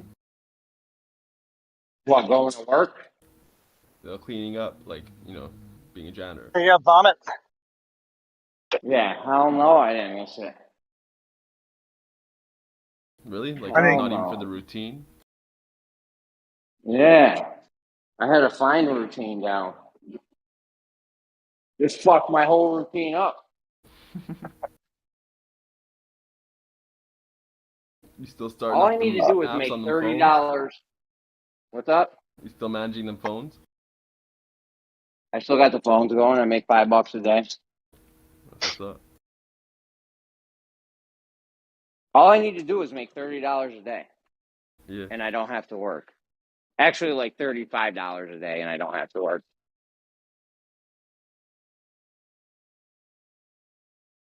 Yeah, it's because the big expenses are already paid for. You got your house, you got your vehicles. Well, yeah, I just need to give my wife $1,000 a month for the food bill. So like literally, all I need to do is make $1,000 a month. I do have car insurance and my phone bill and stuff, which I could go do Uber once a month and make that easy. I can pay you $35 a day if that's all you need. I hire people to do research. I usually pay high school kids $40, but if you do a good job, I give you $15. What's up? I might go for this. Tell us more. Well, Come on, what do you got? I trade the stock market, right? So I'm looking for specific stocks. So I have like a criteria. Find the criteria and then give me the stocks and I'll pay you like that. Yeah? I'm down. Are you serious? What do you mean? Like, what are your criteria? And how do you search? So like, I have 10 basic criteria, right? And it's kind of time consuming. So that's why I pay, right? Mm-hmm. So one, it needs a 10-year chart, right? So you have to, like, do you have the stock market app on your phone that you can pull up like Apple, you can pull up like, the basic one comes with your iPhone. So that one you have most of the stuff you need, but there's still more. But it has to have a 10-year chart, which means it's been going for 10 years on stock market. Mm-hmm. That's 1. 2, it needs to be like north of $100 a share. 3, it needs to have 2 million volume a day or more, average volume, like that, stuff like that. Mm-hmm. And you pay people $40 $40 a day to do this? Yeah, high school kids. Most of them are do a shitty job, but I get enough. I get what I need. So Well, how bro. much? So how many stocks, like per day, are they providing you? If I can get like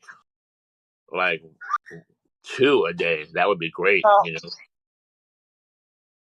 You know what I mean? It doesn't even have to really take a lot of effort. I'm like a small time operation. I'm a small trader. I'm not rich or nothing. Like But you've got to at some point. There's only so many companies and stocks and stuff. Like, are there still new there's ones around that you haven't heard around of? 4,000 stocks, right? But they change, right? So like 1 month, this one doesn't qualify. Next month it qualifies. So I really, it's see. like around 4,000 stocks, but you keep revising your list. You know what I mean?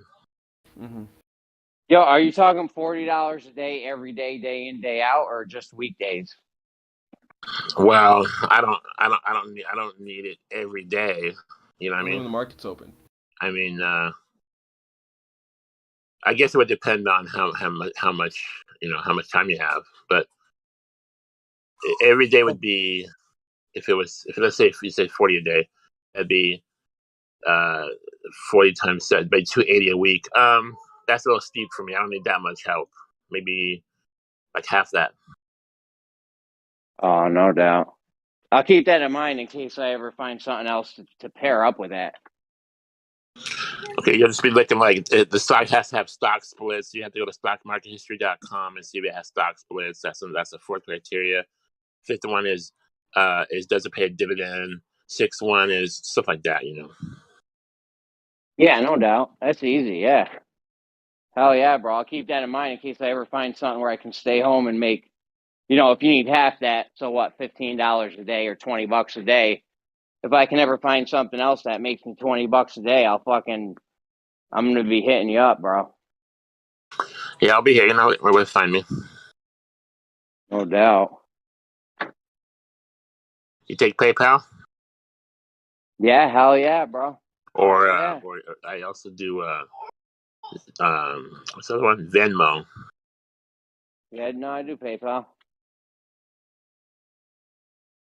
So, Yeah, man, I'll let you know. So Godric, if you're looking for those stocks, like, it's just that if they fit, like, you found that if they fit that criteria, you then found a way to invest in them. That as long as they fit that criteria, you make profit. Is that what you're doing with? Yes. For example, And one of my trades I have is it's called the covered call. Have you heard of it? Yeah. So what you do, you get this. You go out 2 years, right? And here's the thing. If you go out 2 years, you can get as much as 30 or 40% return on the stock. Okay. So here's the thing. You can do a covered call for that long of a timeline? Yes. So Oh, shit. here's the thing. I can buy, All right. like, for example, have you heard of Roku? Yeah. Or Etsy? You heard of Etsy or Zoom? So yeah, I already have those ones, so don't worry about those ones. But so if you go out 2 years on, like, so you buy 100 shares, right? A cover call for 2 years. I'm getting more money than the thing cost me to keep in my account. So it's just like a perpetual cash flow. Yeah, no doubt. Yeah, it's awesome, bro. I'm gonna definitely hit you up That's if I why ever figure out a way to make. criteria. The criteria gives you more what's called premium. It's like more of a favorite stock. And then next month it might come out of favorites. So you have to switch. Like Twitter just popped up because Elon Musk took the biggest stake in Twitter today. Tesla's already there because Tesla's so hot. It needs to be like these quote unquote hot favorite stocks, and they'll pay the money like on the 2-year cover call. Yeah, no doubt, bro. If I ever find something to make $20 a day, dude, I'm hitting you up so I can get the other 20 and be straight. Okay. That's fucking awesome right there. Hell yeah. $40 a day, I'd be good. But I could stay home. I wouldn't have to fucking be exhausted nonstop. And that's how the rich stay rich. They do these long-term option trades, and they just like go out in their boat and just sit there and just fucking swim in money. I just have to have a bigger account to do that, but still works with a smaller account, just not as good. How much? Do you mind asking how much money you have? Like, is this your main source of income? Yeah, I trade from home. How much money do you Like have that I'm you're? a small company. Like, right now it's under 100K, but I spent a lot of money last year. Had a lot of costs, So No but doubt. you can ideally want at least like honestly like 250K because you need to have some more options, right? But No doubt. I have under 100K right now. I've been doing this for like 25 years, so I know what I'm looking for. I know a specific thing I know how to do well, and I do that one thing. That's awesome, bro. Yo, I'll give you $35 per stock. You mean you want me to pay you? Yeah, I'll find you the stocks for $35 per stock. $35 a pop. Okay, well, so what I'm looking for is let me send you paperwork. It's just one page. It has a criteria on it. You may not get it. I have to teach you, but see what you can get. See what you can learn how to do it. All right. Who is Percentage, it? don't take my job. I was wondering when you were gonna say something. No, man, I'm interested too. Percentage is probably gonna be bored after fucking 2 days and quit. If that, I'll send me the criteria. That's some DM me shit the I could do criteria. over and over. I'll I could do check that how day. hard it is to how much time it takes to find some stocks, and then It depends because some people, are really crafty at their fingertips, like with going online and looking at the newspapers. Other people, cannot do it. They just don't know how to do it. Well, Godric, I know there's a lot of like stock scanner softwares and programs. So there's no software program that will find these for you if you just put in the information. I don't spend money on software. That I just never did that. I always do everything by hand, and I do that because I want to know that it works. I want to know that what I'm doing and how to do it. And I teach people to do that. So I'm like a mentor also. Once you start using software and bots, you don't know what they're doing, so you don't know how to check it. You can't rectify or nothing. So that's why I never do. Everything is always by hand, always. But how do you trade in the first place?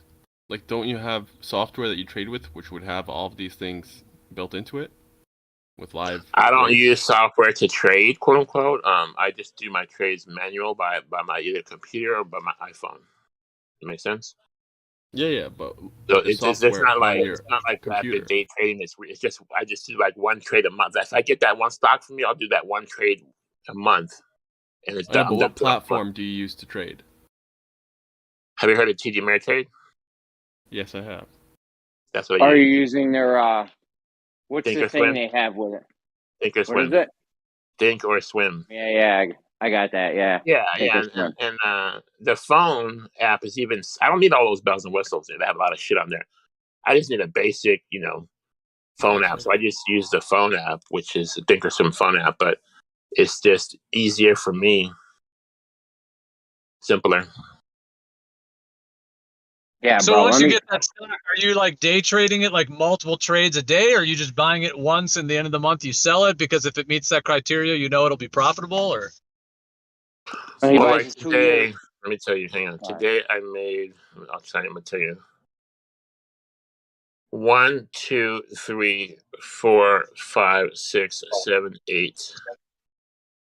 I made 8 trades today, but that's kind of busy. So maybe 5 trades a day. How much money? But are you doing once you find the stock? Are you doing like technical trading, methods on it, or is it just a timed thing, or like are you actually once you find the stock, are you actually doing analysis on the chart and then doing technical I'll do trading? like a 2-year. I'll do like a 2-year cover call, right? And then I'll do other trades. Like today, I bought Tesla and I bought more of it in the middle of the day. So that's just like a short-term trade. And I have a long-term trade, like that cover call I was talking to you about on Roku. That one's for 2 years. And what you can do when, let's say, Roku drops, right? So when you get Roku 100 shares, you sell the covered call, right? So you open up that position, right? And let's say it's 30, which is $3,000, right? So now when Roku drops, you buy that call back, for say for 20, 25. And then you wait till Roku goes back up and you sell it again for 30, 35. So it's technically like, you think of it like short-term trading, but not really day trading. Mm-hmm. But isn't it risky? It's kind of like not on a gambling. 2-year I mean, covered dude, call like with it. all business is risky. I'll be the first one to tell you can lose money, but if you know what you're doing, then you're good. With You the can just the criteria, money. yeah, with the criteria I've heard them lay out already, not even knowing the rest of it, it sounds pretty safe. And if you're doing a 2-year covered call, like you don't actually lose money until 2 years is up. You know, right, Godric? Yeah, so like Roku is like it was up $9 today, right? So I did great, right? But the stock, let's say stock is 139, so they'll give me 39 points for a 2-year cover call. So technically, if you get 13,000, you're gonna get back 3,900 right away just for doing the trade. So you had all that money to sit on for, in this case, for 2 years, right? And since I had that cash, I used that cash for other trading, more shares, more cover calls.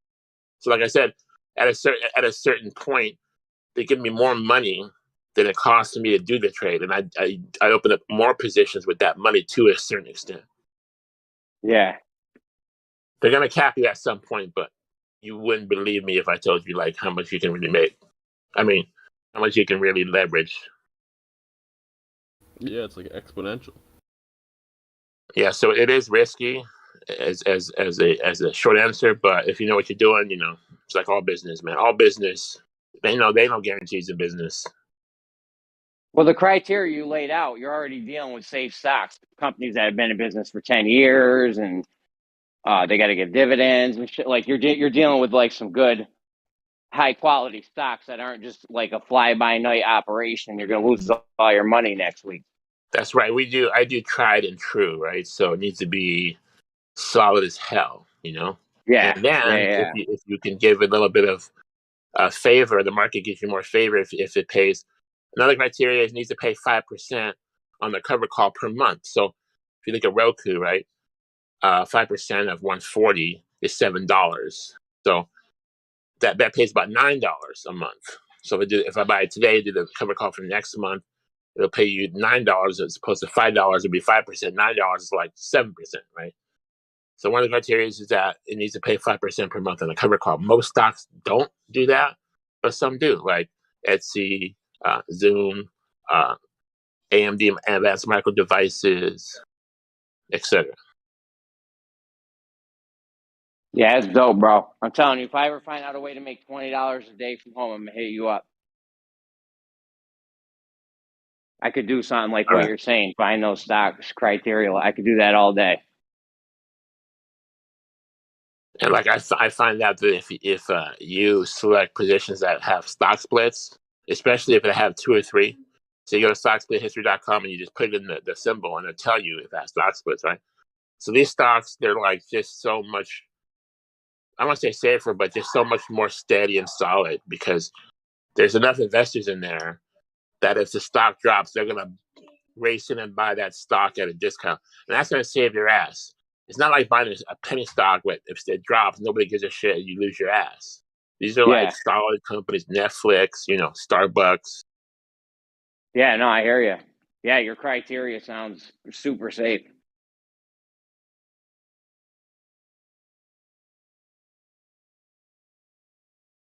Well, I can make $10 a day on the phone. If you give me 20 a day, there's $30. So, Well, yeah, Godric, because what go is? ahead. Oh, sorry, I had another question. If you want to answer that, I was just gonna say, Jeremy was talking about making like $10 on like a video game and shit. I'm saying if you can do that, damn, I mean, that's like hard, for me to put that much patience, into playing a video game. I was just gonna ask, like, what is have you ever looked at what your like daily percent profit is? Like, are you making X percent a day or X percent a month, like on average? I do monthly because I pay my bills, so I live off my account like monthly. So first of all, it varies, right? So you can lose money like in a short period of time, right? You know that part. But I mean, if I can make up to 10% in a month, I'm doing super great, you know. And That's a third of a percent. that's really That's all a I third want. of a. Sorry, Go that's a ahead. third of about a third of a percent a day on your total amount of money. It doesn't Like, really, you can't really say that because it's going to vary widely, as you know. Like when Putin invaded, things went down. Then Putin couldn't pull it off, things went up. Oil prices. So it's really not steady. But yeah, I like know, 10% but a month is a great for what I do. 10% a month is a great threshold to get to. No doubt. And just the cover calls are going to pay like at least like 5%, which is the criteria, right? So all you gotta do is do a few good trades, and I make that from 5 to 10. I'm really good. Yeah, no doubt.